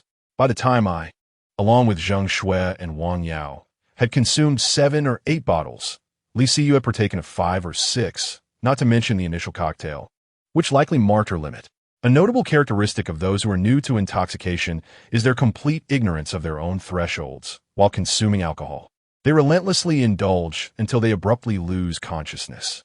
At this moment, Li Siyu exemplified this phenomenon, as she had been conversing with Wang Yao in a disordered manner when, without warning, she seemed to short-circuit, toppling sideways.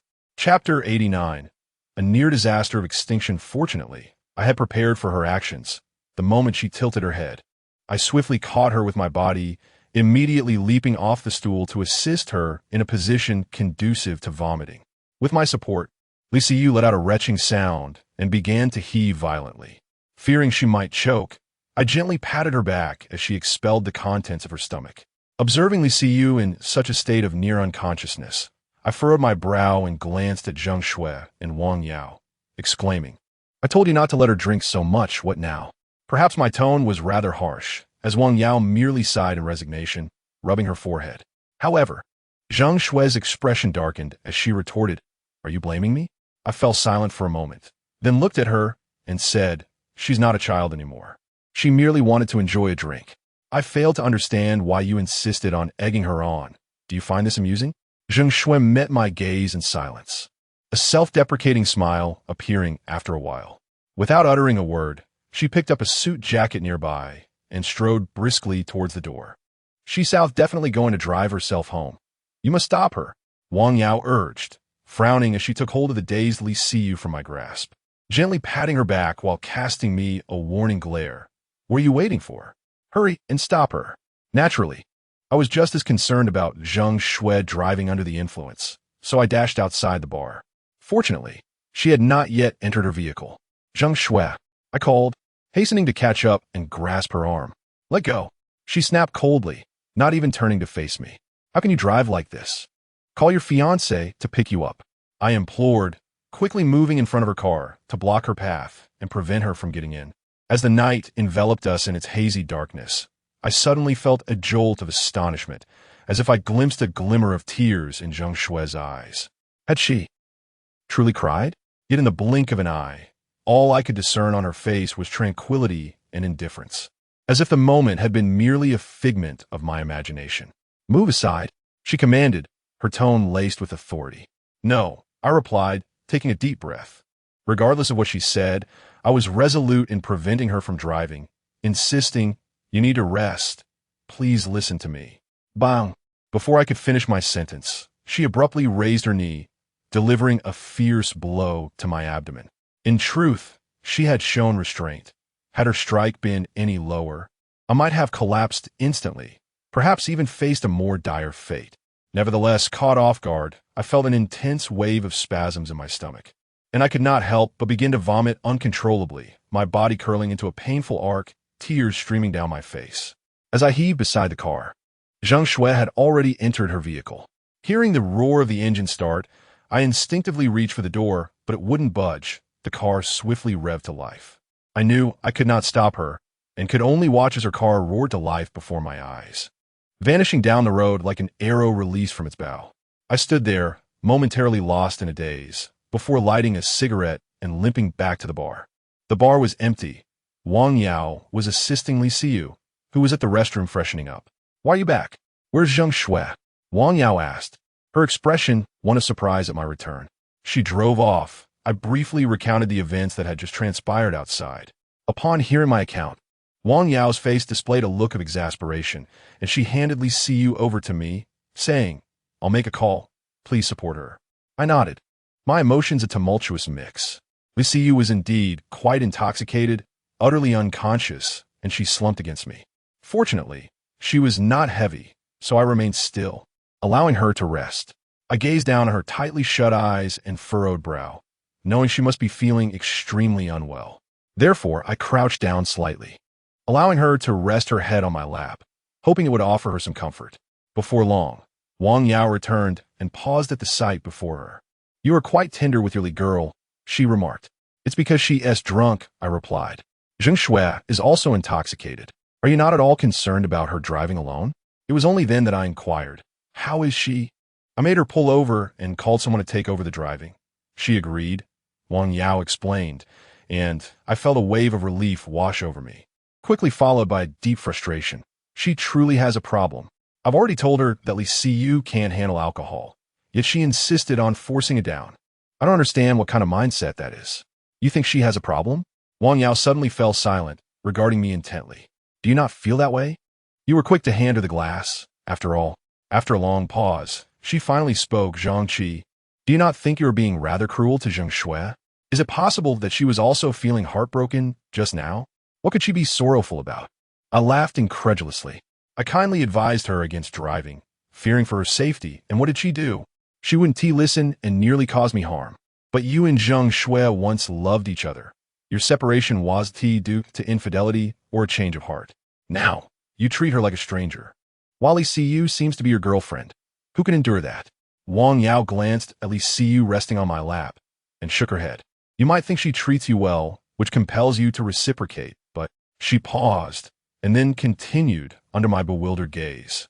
Perhaps most people are blind to the truth, only seeing what is close and clear, while overlooking what is distant and obscured.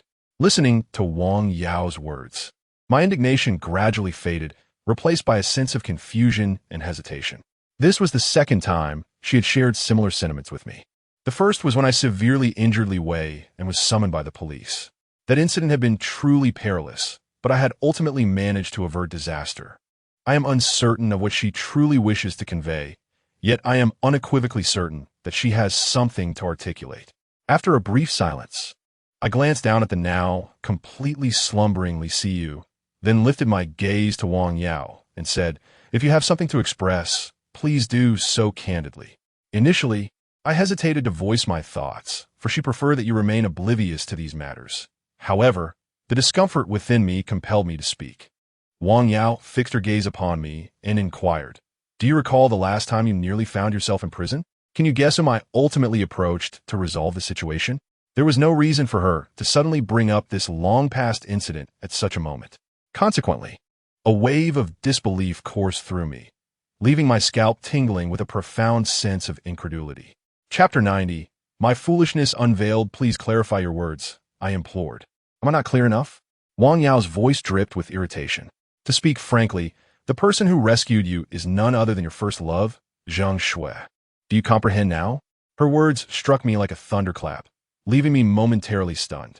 I stared at her, as if my ears had joined my mind in a cacophony, and a wave of dizziness washed over me. For a long time, I struggled to digest this revelation. How could it possibly be her? How could it? I murmured to myself. Do you think she remains the same as she was years ago? Wang Yao scoffed. You believe yourself to be clever. Yet you are more foolish than anyone. Even so, I replied, my lips parched, unable to fully accept that it was indeed Zheng Shui who had assisted me from the shadows. In this era, I found it nearly impossible for someone to accomplish such a feat. Even money could not resolve it, if not for the fortunate positioning. The energy required for an outsider to undertake such actions was unfathomably immense. Nevertheless, she paid an enormous price to save you. You are not mistaken, Wang Yao stated coldly. After uttering these words, she seemed to lighten, shaking her head. Every time I saw you during this period, I wanted to reveal the truth, but she forbade me. Today, I finally spoke out, though I did not honor my sister's wishes. You deserve to know. Otherwise, her sacrifices over the years would have been in vain. For she is not one to act so foolishly. I listened silently to Wang Yao, my heart already inclined to believe her every word. Without uttering a sound, I lifted Li Siyu and placed her gently on the sofa in the bar's main hall. Afterward, I approached the bar and lit a cigarette, then turned to Wang Yao and said, "Please, tell me everything about this situation." Wang Yao regarded me with a piercing gaze, but showed no intention of speaking. I could only offer a wry smile and say, "Now that I know Zheng Shui is the one assisting me from behind the scenes, it serves no purpose for you to keep it hidden." Wang Yao glanced at the sleeping Li Siyu on the sofa, took a deep breath, and inquired, "Before I reveal more, I wish to ask, do you still have feelings for Zheng Shui?" After a lengthy and intricate contemplation, I nodded. "Then you also have feelings for Li Siyu?"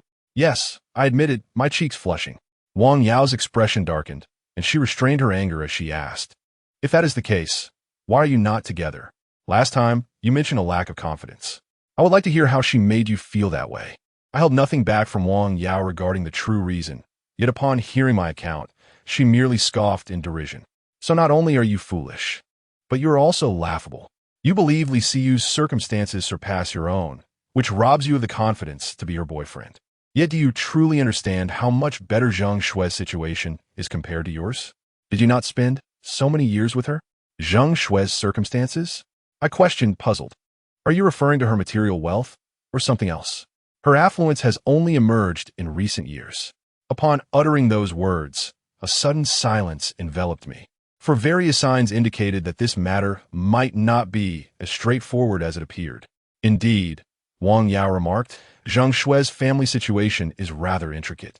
If the opportunity arises in the future, she can elucidate it herself. All I can say is that her family is exceedingly affluent. Chunhao from our class may be considered a second-generation rich kid, yet he pales in comparison to her." I listened to her words in a daze, and after a long pause, I anxiously inquired, "You mentioned she made a sacrifice to save me. What does that entail?" Wang Yao replied, "The reason you emerged unscathed that time was due to Zheng Shui pleading with her father. Otherwise, you would have already been in trouble. As for the cost," at that moment, her phone suddenly rang. It was a call from Zheng Shui. She did not answer my presence. Instead, she cast a reluctant glance at me before turning to head towards the restroom. After a brief while, she hurriedly re-emerged. With a grave expression, she said, "I need to go see her now. Can you bring Li Siyu to the hotel by yourself? Is that all right?" "Yes," I replied, though concern creased my brow as I asked, "What about Zheng Shui? Is she all right? You still remember to care?" Wang Yao sighed and added, "She should be fine, but I must go check on her." With that, she swiftly departed. Watching her figure fade away, I realized she had yet to disclose the price Zheng Shui had paid to assist me. I initially contemplated chasing after her to inquire, but ultimately decided against it. I resolved to seek the truth directly from Zheng Shui. I leisurely approached the sofa, gazing down at Li Siyu, who remained in a deep slumber. After a moment of contemplation, I retrieved my phone and summoned a designated driver. Given her condition, I certainly could not allow her to return alone. I took the car keys from her and instructed the driver to take her vehicle.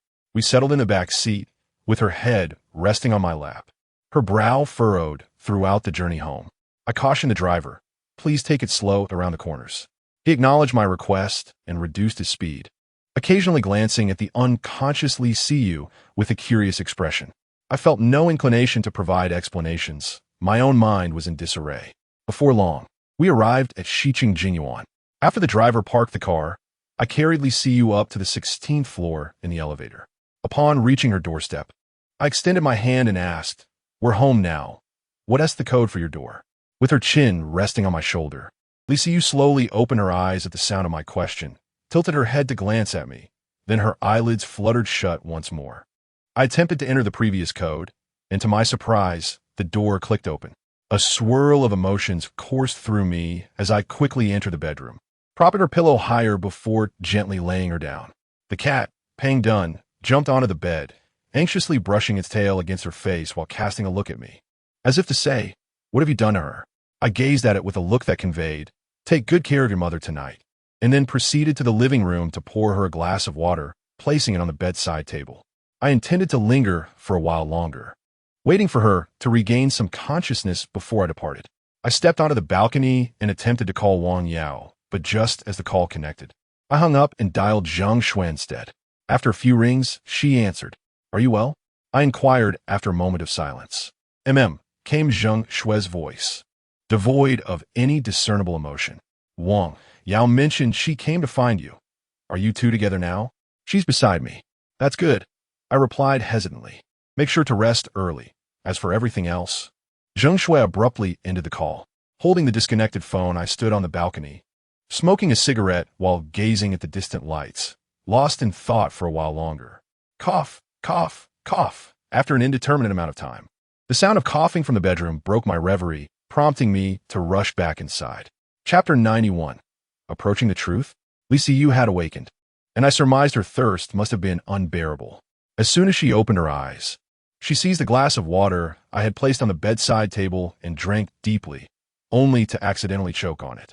I placed my left hand on her arm while gently patting her back with my right. As she coughed, she lifted her gaze to me, and once the fit subsided, she diverted her attention and finished the water in the cup in one go. I rose to fetch her another glass. After consuming 2 glasses of water consecutively, her condition improved somewhat, and she appeared to have sobered up considerably. She rubbed her temples, glancing around wearily, and softly inquired, "Zhangqi, what time is it?" 2 o'clock. "Did you bring me back?" "Yes." Noticing her apparent clarity, I felt a surge of irritation and remarked, "Why did you insist on drinking when you can't handle it? Now you realize how unpleasant it is?" "It is unpleasant, yet I yearn for the drink," I thought, my heart heavy with discontent. I shifted the conversation, saying, "You should change your home password tomorrow. I mentioned it last time. This password is known only to you and me. It makes no difference whether I change it or not," Liu replied, meeting my gaze. "Aren't you aware that I know your spare key is hidden beneath the leather shoe on the second shelf of your shoe rack by the door?" I was taken aback, then offered a token smile. "You remember that so clearly. It seems your sobriety has returned." Liu said nothing, merely fixing her gaze upon me, leaving me perplexed about her thoughts. After a moment, feeling uncomfortable under her scrutiny, I stood up to leave, saying, "I'm heading back. Please refrain from drinking so much in the future." "Wait." At a crucial moment, she called out to me. I paused at the bedroom door, turning back with a look of confusion. Her expression was intricate. "Return tomorrow instead. You've had some alcohol, and driving is unsafe. I'll take a taxi." "What are you truly afraid of?" Liu scrutinized me, straightforwardly voicing her thoughts. "If you feel that your current situation is unsuitable for a relationship, let me assure you, you need not worry. If we were together, we could support each other and strive together. Wouldn't that be wonderful? As long as we are together, I am confident I can influence you. I know you're not someone who is content with mediocrity." I remained silent. Had she expressed this sentiment earlier, I might have genuinely contemplated a relationship with her. However, at this moment, my heart was burdened with too many unresolved questions. Noticing my silence, Liu gave a humorless smile, self-deprecatingly saying, "The real reason is not what I just mentioned. It's truly about Zhang Shui." I assented. "Give me some time, and I will provide you with a definitive answer." Liu paused, then slowly nodded in response. "All right, I will give you time to find your answer." As I departed from Liu's home, I wandered along the deserted streets shrouded in night, feeling as though my legs and entire being were weightless, almost in a daze. Yet my heart was laden with an overwhelming heaviness. I am uncertain of the sacrifices Zhang Shui made on my behalf, yet from Wang Yao's account, if Zhang Shui's family background is indeed in stark contrast to what I had previously imagined, I can only speculate on the immense pressure she must have endured during our years together. Firstly, her pursuit of higher education stands out. Despite her commendable academic performance qualifying her for more prestigious institutions, she chose to remain in this city for my sake. If I were her parents, I would undoubtedly be infuriated. Furthermore, she began cohabiting with me in her sophomore year, and throughout that period, I never witnessed her return home, not even during the festive seasons. Though I inquired about it, her vague responses always deflected my curiosity, primarily because I harbored a fear of confronting her family. After all, I was acutely aware of my own shortcomings and had never contemplated this matter deeply, even finding a sense of relief in her silence about her family, as it spared me the encounter with her relatives. In retrospect, I suspect she may have severed ties with her family, leading to such a situation. Otherwise, how could a girl from a wealthy family lack the means to study design in Milan? Typically, she would not have been in such financial straits. I surmise that the reason for her disconnection from her family likely stems from my influence. As this realization dawned upon me, an overwhelming sense of suffocation washed over me. Could it truly be that Zhang Shui had invested far more for me over the years than I had ever imagined? The more I pondered, the more I felt a cold sweat trickle down my spine. I could no longer wait until tomorrow to contact Zhang Shui. I immediately retrieved my phone and dialed her number once again. I intended to arrange a meeting with her. However, the calls went unanswered, and after several attempts, I resorted to calling Wang Yao. Unfortunately, her phone also remained silent. Frustrated and unable to wait until the morrow, I continued to call. At last, Wang Yao's phone was answered. As soon as the line connected, I hurriedly asked, "Is Zhang Shui awake? Please let her take the call." After a brief pause, a voice devoid of emotion replied, "Zhang Shui is awake, but Wang Yao is asleep. Speak your mind." I was momentarily taken aback, and then managed a wry smile. "Why haven't you been answering my calls?" Zhang Shui remained silent, seemingly uninterested in responding to such trivialities. Taking a deep breath to compose myself, I continued, "Can we meet? There are matters I wish to discuss with you." "Just ask over the phone," she replied. "No, I prefer to speak in person." A tone of indifference and sarcasm colored her voice. "Is it inconvenient for you to talk?" With a bitter tone, I responded, "I'm currently on the street, and at this hour, besides myself, there isn't a soul around. What could possibly be inconvenient?" "Then just say what you need to say," she insisted. "I want to discuss it in person," I reiterated. There was a protracted silence on her end before she finally replied, "It's too late today. Let us talk tomorrow." "What time tomorrow?" I pressed. "Tomorrow afternoon or evening," she answered. Upon hearing her specify the time, I finally exhaled in relief. After a brief silence, I remarked, "You should rest early. I'll hang up now." Just as I was about to disconnect the call, Zhang Shui abruptly inquired, "Are you all right?" "What?" For a moment, I failed to grasp the meaning behind her words. A few hours prior, outside the bar, it then dawned on me, and I chuckled softly, saying, "No worries. I must thank you for your restraint. Otherwise, the Zhang family would have been relying solely on my younger brother." "Indeed," Zhang Shui replied, devoid of any jest. "I'll reach out to you tomorrow." All right. Chapter 92. Love and indifference are not that significant on the evening of October 6th at 7 o'clock. After 3.5 years, Zhang Shui's call unexpectedly graced my mobile phone. She invited me to meet at a tea house called Xianxi, a place for genuine tea, drinking rather than a raucous mahjong parlor. The tea house is situated on the second floor, and I had initially worried about the noise. But upon my arrival, I discovered the soundproofing was exquisite, enveloping the space in a serene atmosphere filled with the refreshing aroma of tea leaves. As I entered the hall, the manager, adorned in a blue and white porcelain qipao, approached with a warm smile and inquired, "Good evening, sir. Do you have a reservation?" "Yes, under the surname Zhang." The manager then asked for the reservation number, nodded upon receiving it, and said, "You are in the Ziqi Dong Lai private room on the 3rd floor. Allow me to escort you." She bowed gracefully, gesturing for me to proceed. I waved my hand in refusal, feeling an indescribable tension, and took the elevator to the 3rd floor. Upon exiting the elevator, I instinctively adjusted my hairstyle and brushed off the dust from my trousers before searching for the private room. Ziqi Dong Lai was at the end of the corridor, with the door slightly ajar. As I approached, I peered through the crack, but to my dismay, I did not see Zheng Shui. Only the tea set on the table remained, with steam gently rising above it. I raised my hand and gently knocked on the door. "Please come in." Zheng Shui's voice resonated from within. I took a deep breath and pushed open the door. Indeed, Zheng Shui sat facing away, gazing dreamily out of the window. Not wishing to create an overly serious atmosphere from the outset, I closed the door with a smile and remarked, "So, you have taken a liking to this place as well? Is there anything wrong with this place?" She replied, turning her head to regard me with a hint of curiosity. "Are we not still somewhat youthful? Does this establishment even target clientele under 50?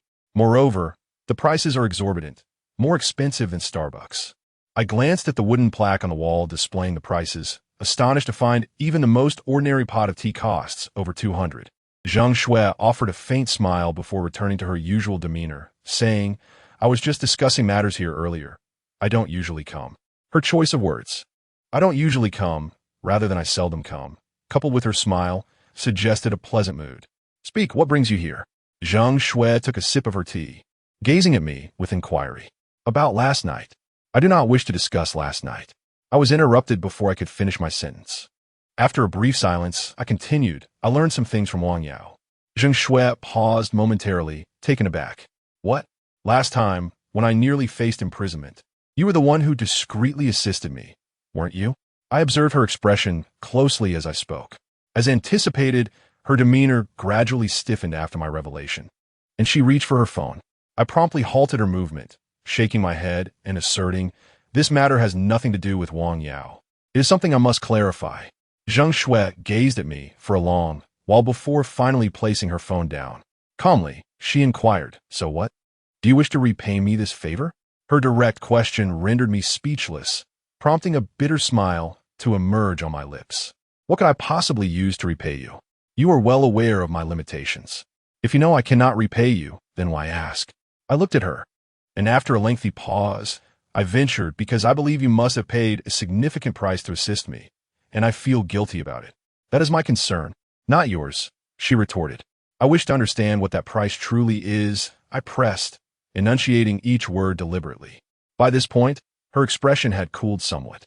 Before her impatience could surface, I tentatively asked, "Could this matter be related to your upcoming marriage at the end of the year?" Since my arrival, I had been keenly observing Zheng Shui's eyes and expressions, especially now. Yet her demeanor remained unchanged, her gaze revealing no hint of a crack in her facade. "Why would you think that?" After a prolonged silence, she asked, devoid of emotion. "Because Wang Yao mentioned that you had made considerable sacrifices regarding this issue." "That is somewhat accurate," Zheng Shui conceded, though she added, "However, these two matters are unrelated. My marriage is a personal affair, with no bearing on whether I help you or not." I persisted, "What did you mean when you spoke of a direct marriage last time?" Zheng Shui regarded me, saying, "Zhang Qi, if your purpose in inviting me here was merely to ask these questions, I see no reason to continue this conversation. It is true that I assisted you in your predicament, something I initially wished for you to remain unaware of. But since you have inquired, I feel no further need to conceal it." I fell into a deep silence, my tone laden with complexity as I asked, "Then why did you save me?" "I cannot repay such a debt." A trace of self-mockery crossed Zheng Shui's face as she replied, "Consider it a gesture of goodwill towards my younger self. Though we're no longer in a relationship, we have shared love in the past. Moreover, Wang Yao has continually asked for my assistance, and I had no reason to refuse. Besides, you need not feel overly guilty. While I did incur some cost in this matter, it is not as significant as you imagine." I fell silent once more, lost in thought for an extended period before finally lifting my gaze to meet hers.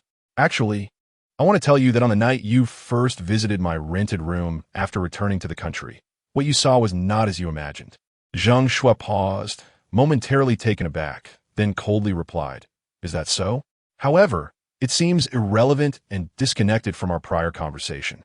"It is connected." "It is not."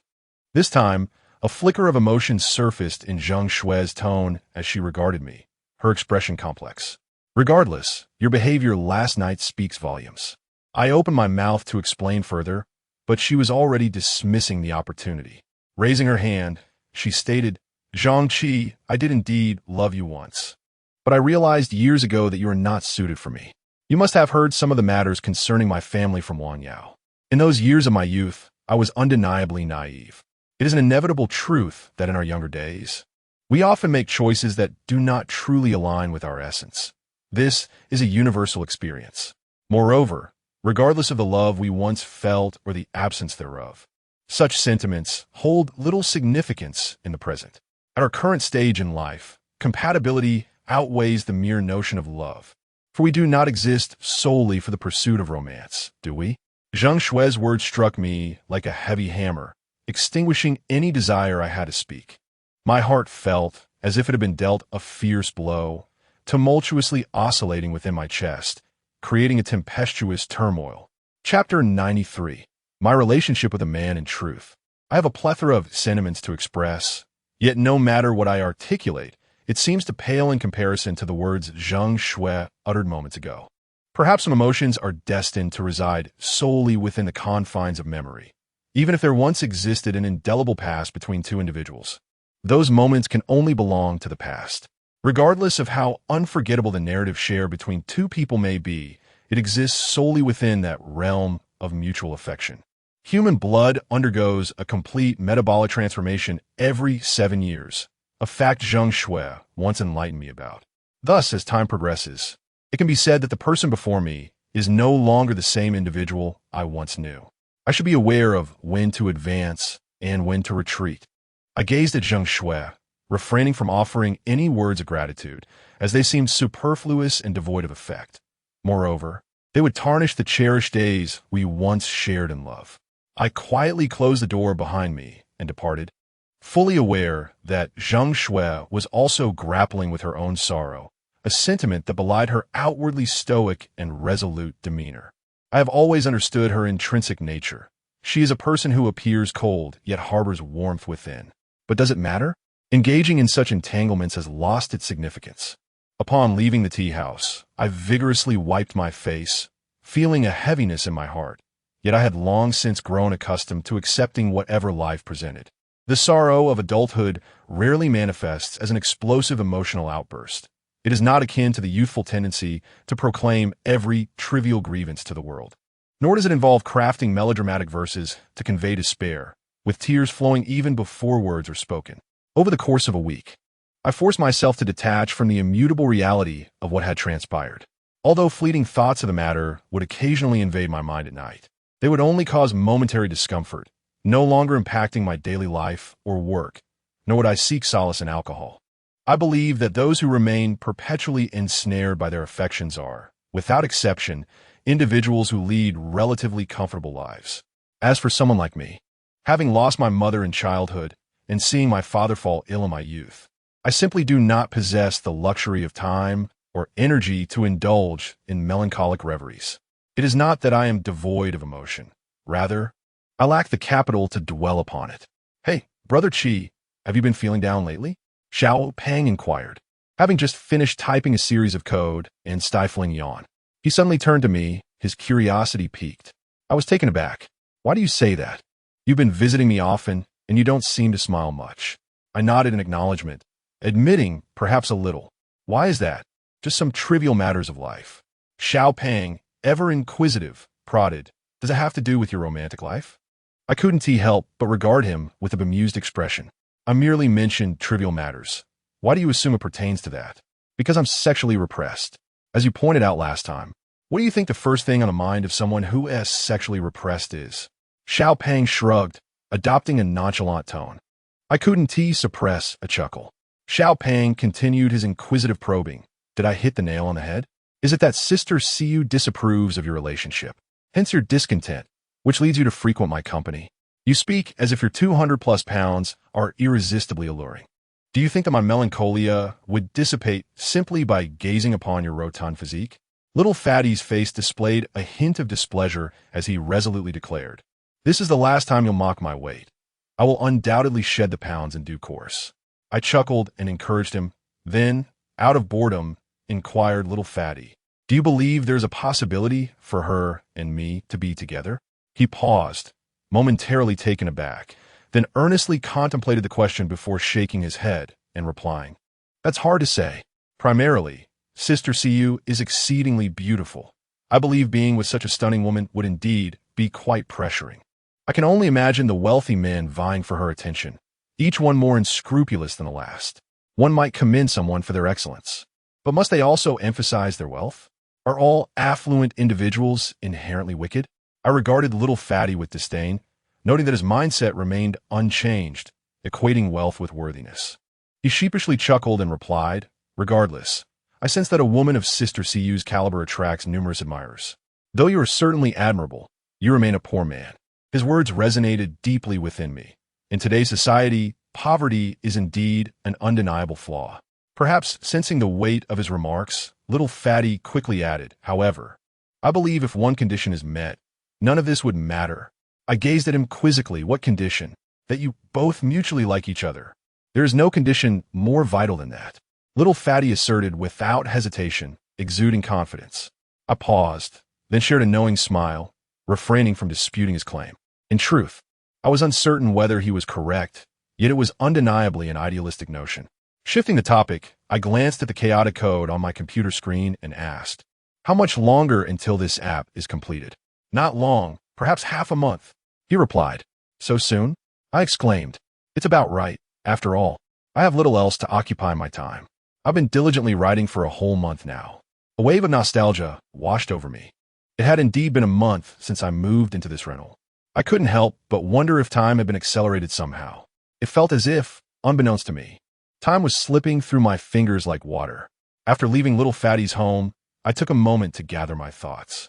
A week later, I took the initiative to contact Lee CU again, inviting her to join me for a movie.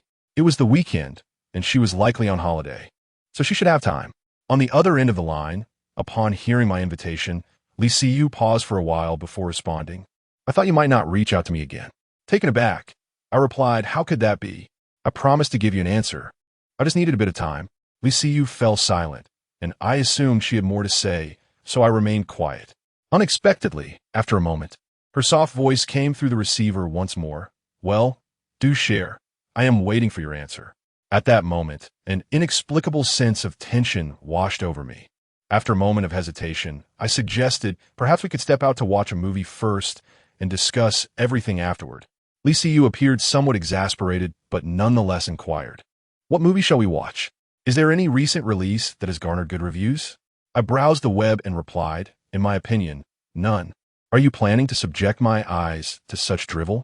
Lee CU's tone carried a hint of displeasure as she remarked, "I've come to realize that you possess a rather peculiar affliction, a sense of aesthetic superiority.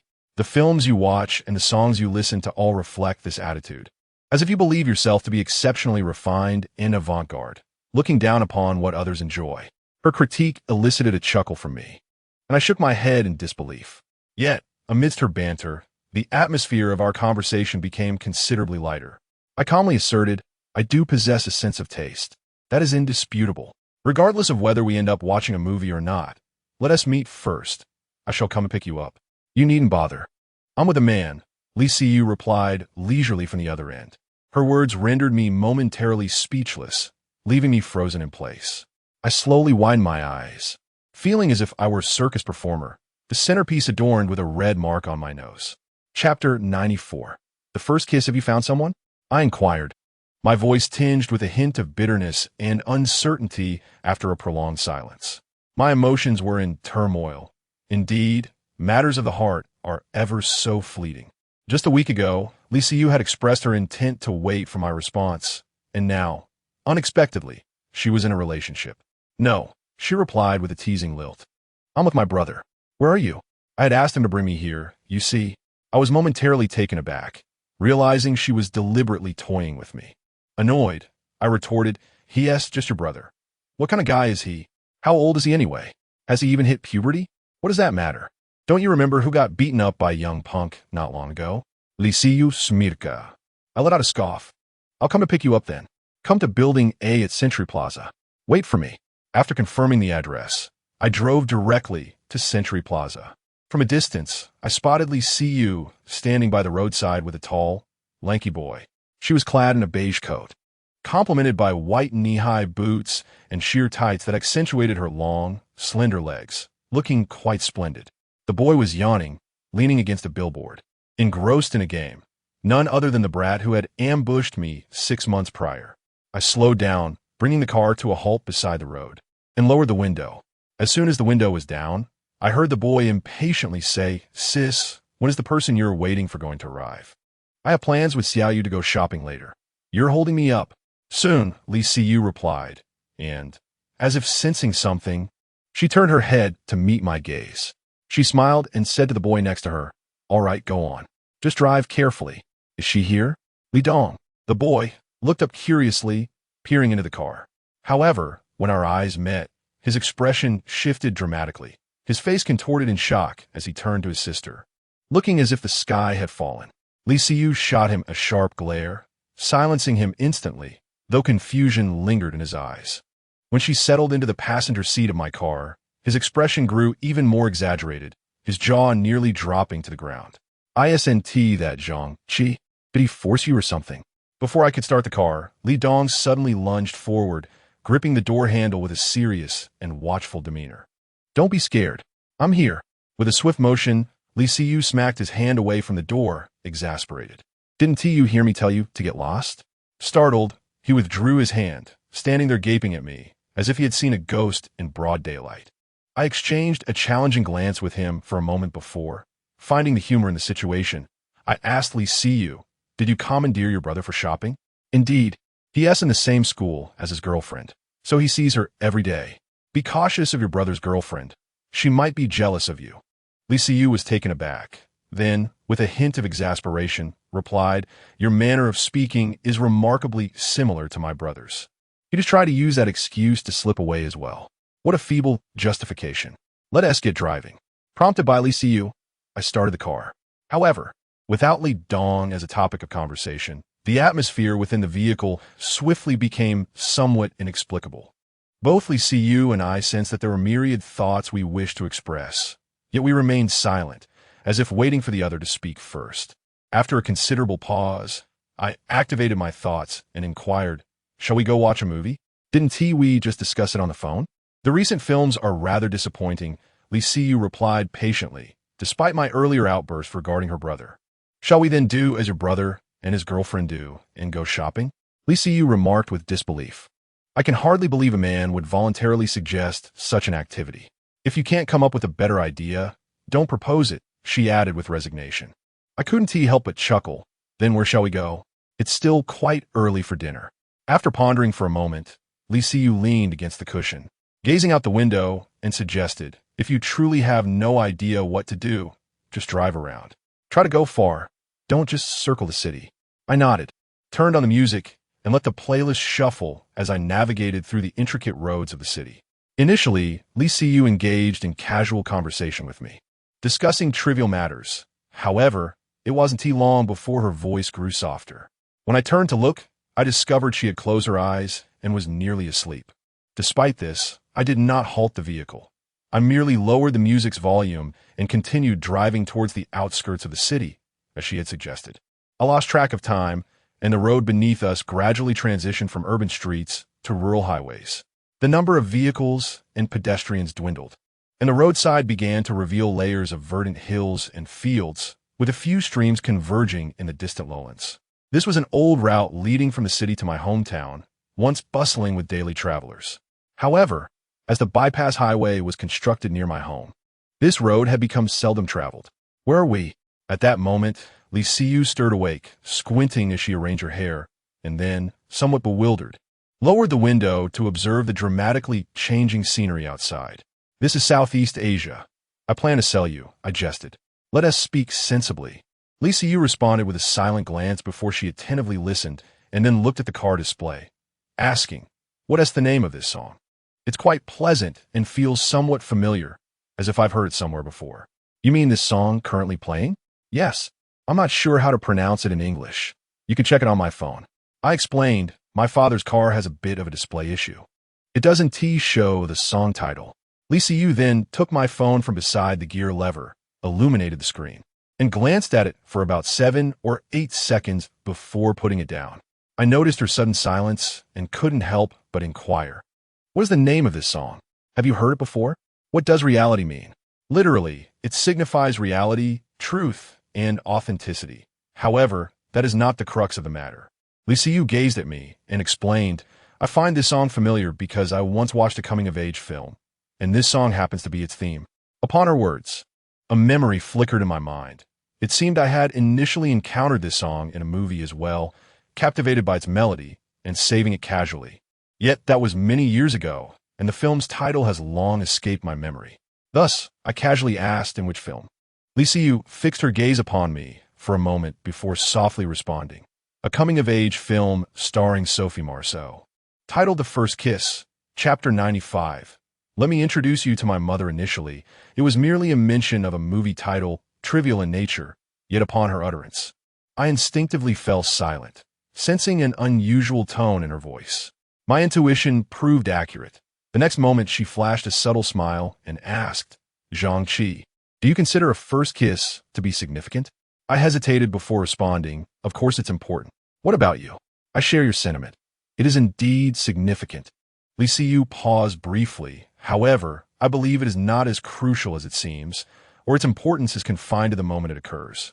One should strive to move forward, to look ahead. As for the past, it suffices to keep it in one's heart. At the very least, one must not allow those bygone experiences to influence the present life or future choices. Don't you agree? A complex mixture of emotions stirred within me, for her words echoed those of Zhang Shui just days prior. Indeed, I replied. Our Chinese teacher frequently emphasized the concept of unity of knowledge and action during our school days. Now that I have become a teacher myself, I often convey this message to my students. Zhang Qi, I hope you too can embody those 4 words. Her implication was unmistakable. She was undoubtedly signaling that it was time for me to look ahead. Suddenly, I pointed out the window. Do you know where we are? She glanced at the unfamiliar road outside the vehicle, shaking her head in confusion.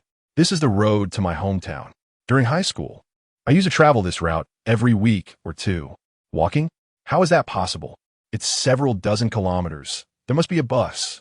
I chuckled, bemused. I'm not trying to recount how arduous my studies were back then. Li Siyu smirked, then why bring it up all of a sudden? I merely wanted to inform you that we are returning to the town. Are we going back to see your father? That's part of it, I replied, glancing at her. But primarily, it is to introduce you to my father. Li Siyu, who had been relaxed until this point, suddenly tensed at my words, her body instinctively tightening. Weren't you waiting for me to provide you with an answer? Here it is, I stated, meeting her gaze. Li Siyu furuit herbralsgenti. Isn't this moving a bit too quickly? I jested. I actually find it rather timely. Isn't you're introducing me to your mother more effective than what I am proposing now? She shot me a glance, momentarily at a loss for a retort, yet still insisted. The circumstances of these 2 matters cannot be compared. Zhang Qi, I think we should reconsider today. You've already gotten into the car. Do you believe you still have a choice? I remarked, locking the car door with a decisive click, adopting a rather juvenile stance to prevent her from escaping. Li Siyu, unable to counter my childish behavior, clearly refrained from pleading with me, opting instead for a contemplative silence. As the vehicle transitioned from the highway into our town, nearing my home, she signaled for me to halt. I stifled a laugh and parked the car at the curb. Wait for me to park, Li Siyu said with a hint of resignation as she cast a glance my way. I know you're intentionally teasing me, but honestly, let's just drop it for today. I'm not prepared. I replied earnestly, I am not jesting. She, however, maintained her composure and responded, what is our relationship that you would take me to meet your parents? The last time I visited your home, at least there was the pretense of me being your girlfriend. Now you want to take me home suddenly, and not even as friends? What do you think this is? I inquired, we are not. What do you mean by not? Li Siyu rappliakuli. I merely stated that I await your answer. I never said anything further. Furthermore, if you wish for me to be your girlfriend, there ought to be some sort of ceremony, don't you think? I was taken aback. What ceremony? It has to be a confession of feelings. Otherwise, wouldn't it seem rather hasty? I was momentarily stunned, then stroked my chin thoughtfully. To be honest, I don't believe a romantic relationship necessitates a confession to commence. Everything should unfold naturally. Don't you agree? Li Siyu appeared puzzled. When you were with Zhang Shui, did you not confess to her? Well, I would say it was her who confessed to me initially. Do you believe that? Of course, the good girl tends to fall for the bad boy. Hasn't it always been that way? Li Siyu remarked with a hint of bitterness. I chuckled softly. It wasn't really a confession. It just happened quite naturally. Li Siyu nodded. If you did not confess to Zheng Shui, then we can skip that step. Otherwise, it cannot be overlooked. I looked at her curiously. Why do you care so much about this? Li Siyu remained silent, prompting me to ask, what about you? Has anyone ever confessed to you? It happened quite often during college. Now that I am working, I generally maintain a good distance in my relationships, though occasionally it still occurs. I nodded, and after a moment of hesitation, I confessed, actually, I did intend to take you home to meet my father today, but if you are unwilling, then so be it. Upon hearing this, she appeared somewhat embarrassed, hesitating before saying, it's not that I'm unwilling. I just wasn't prepared. What's the big deal? I responded, anyway. Noticing her troubled expression, I didn't want to pressure her, and said, let us just consider it a stroll. We can head back now. With that, I prepared to turn the car around and head back to the city. You've come all this way. Aren't you going to take a look at home? I mentioned. My father is doing much better now, and besides, I come back frequently. At that moment, I found myself unexpectedly inspired and said, how about I take you to meet my mother first? Huh? Li Siyu seemed taken aback by my suggestion, pausing for a moment before hesitantly asking, isn't your mother already deceased? Yes, I replied. It dawned on her what I meant. Have you ever brought Zheng Shui here? She has never even visited our town. Then let us go. To my surprise, Li Siyu did not resist my proposal at all. I initially intended to purchase some paper to offer to my mother. But Li Siyu took the initiative to visit the flower shop before me and acquired a bouquet of white flowers. Consequently, I followed suit and bought a bouquet as well. Together, we pushed open the rusted iron gates of the abandoned elementary school and traversed the playground, where the weeds grew taller than our thighs. Eventually, we exited through the back gate of the school and followed the winding path leading to the rear mountain. Although this mountain is not a cemetery, it is dotted with numerous graves. Unlike the occasion when Li Siyu and I visited the checkpoint, this path was bathed in sunlight, making it far less intimidating even when traversed alone. Nevertheless, Li Siyu remained somewhat anxious, gripping my arm tightly throughout our journey. Chapter 96. Please take care of me. Months have passed since my last visit, and beside my mother's grave, a considerable amount of grass has grown, accumulating many withered leaves blown in from afar. Spiders have spun their webs of various sizes nearby, and dust blankets the surroundings. Just as I reached out to pull the thriving weeds, Li Siyu stopped me. What's the matter? The elders say that the vegetation on graves should not be disturbed, possibly due to some belief. I found it somewhat amusing, but chose not to insist on my own way. Instead, I gently brushed away the dead leaves and cobwebs from the grave. Li Siyu placed a bouquet of white flowers before the gravestone, then stood silently in contemplation. Suddenly, she took a step closer, gazing intently at the photo of my mother on the gravestone, lost in thought. Is my mother beautiful? Li Siyu turned to me, and after a moment's hesitation, she replied earnestly, Auntie is indeed beautiful.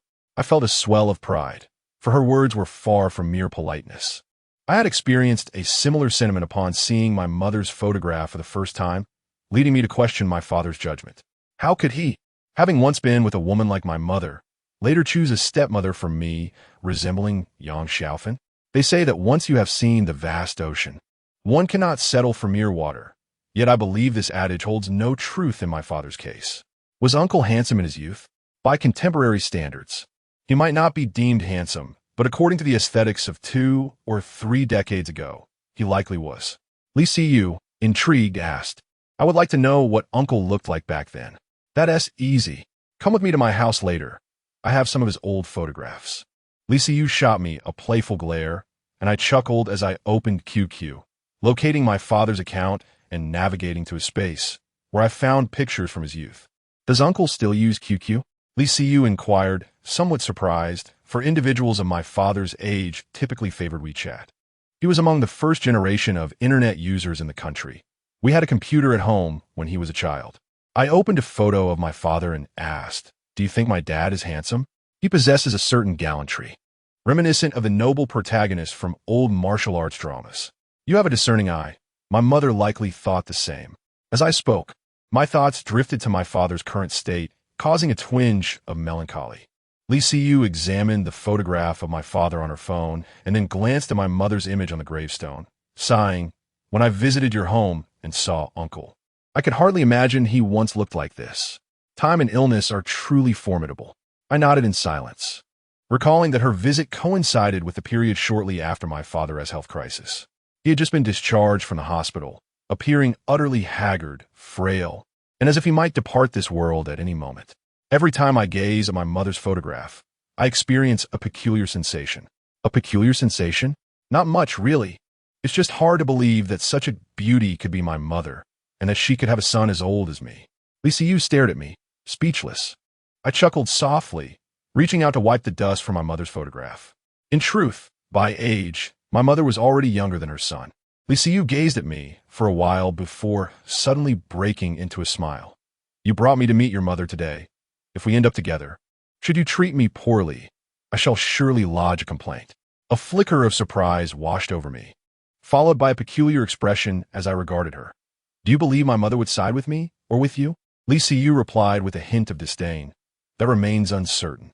Just look at the photograph. It's evident that your mother is particularly cultured and reasonable, unlikely to act irrationally. Whether she is cultured or not is unclear, but she was once your peer and a teacher as well. Huh?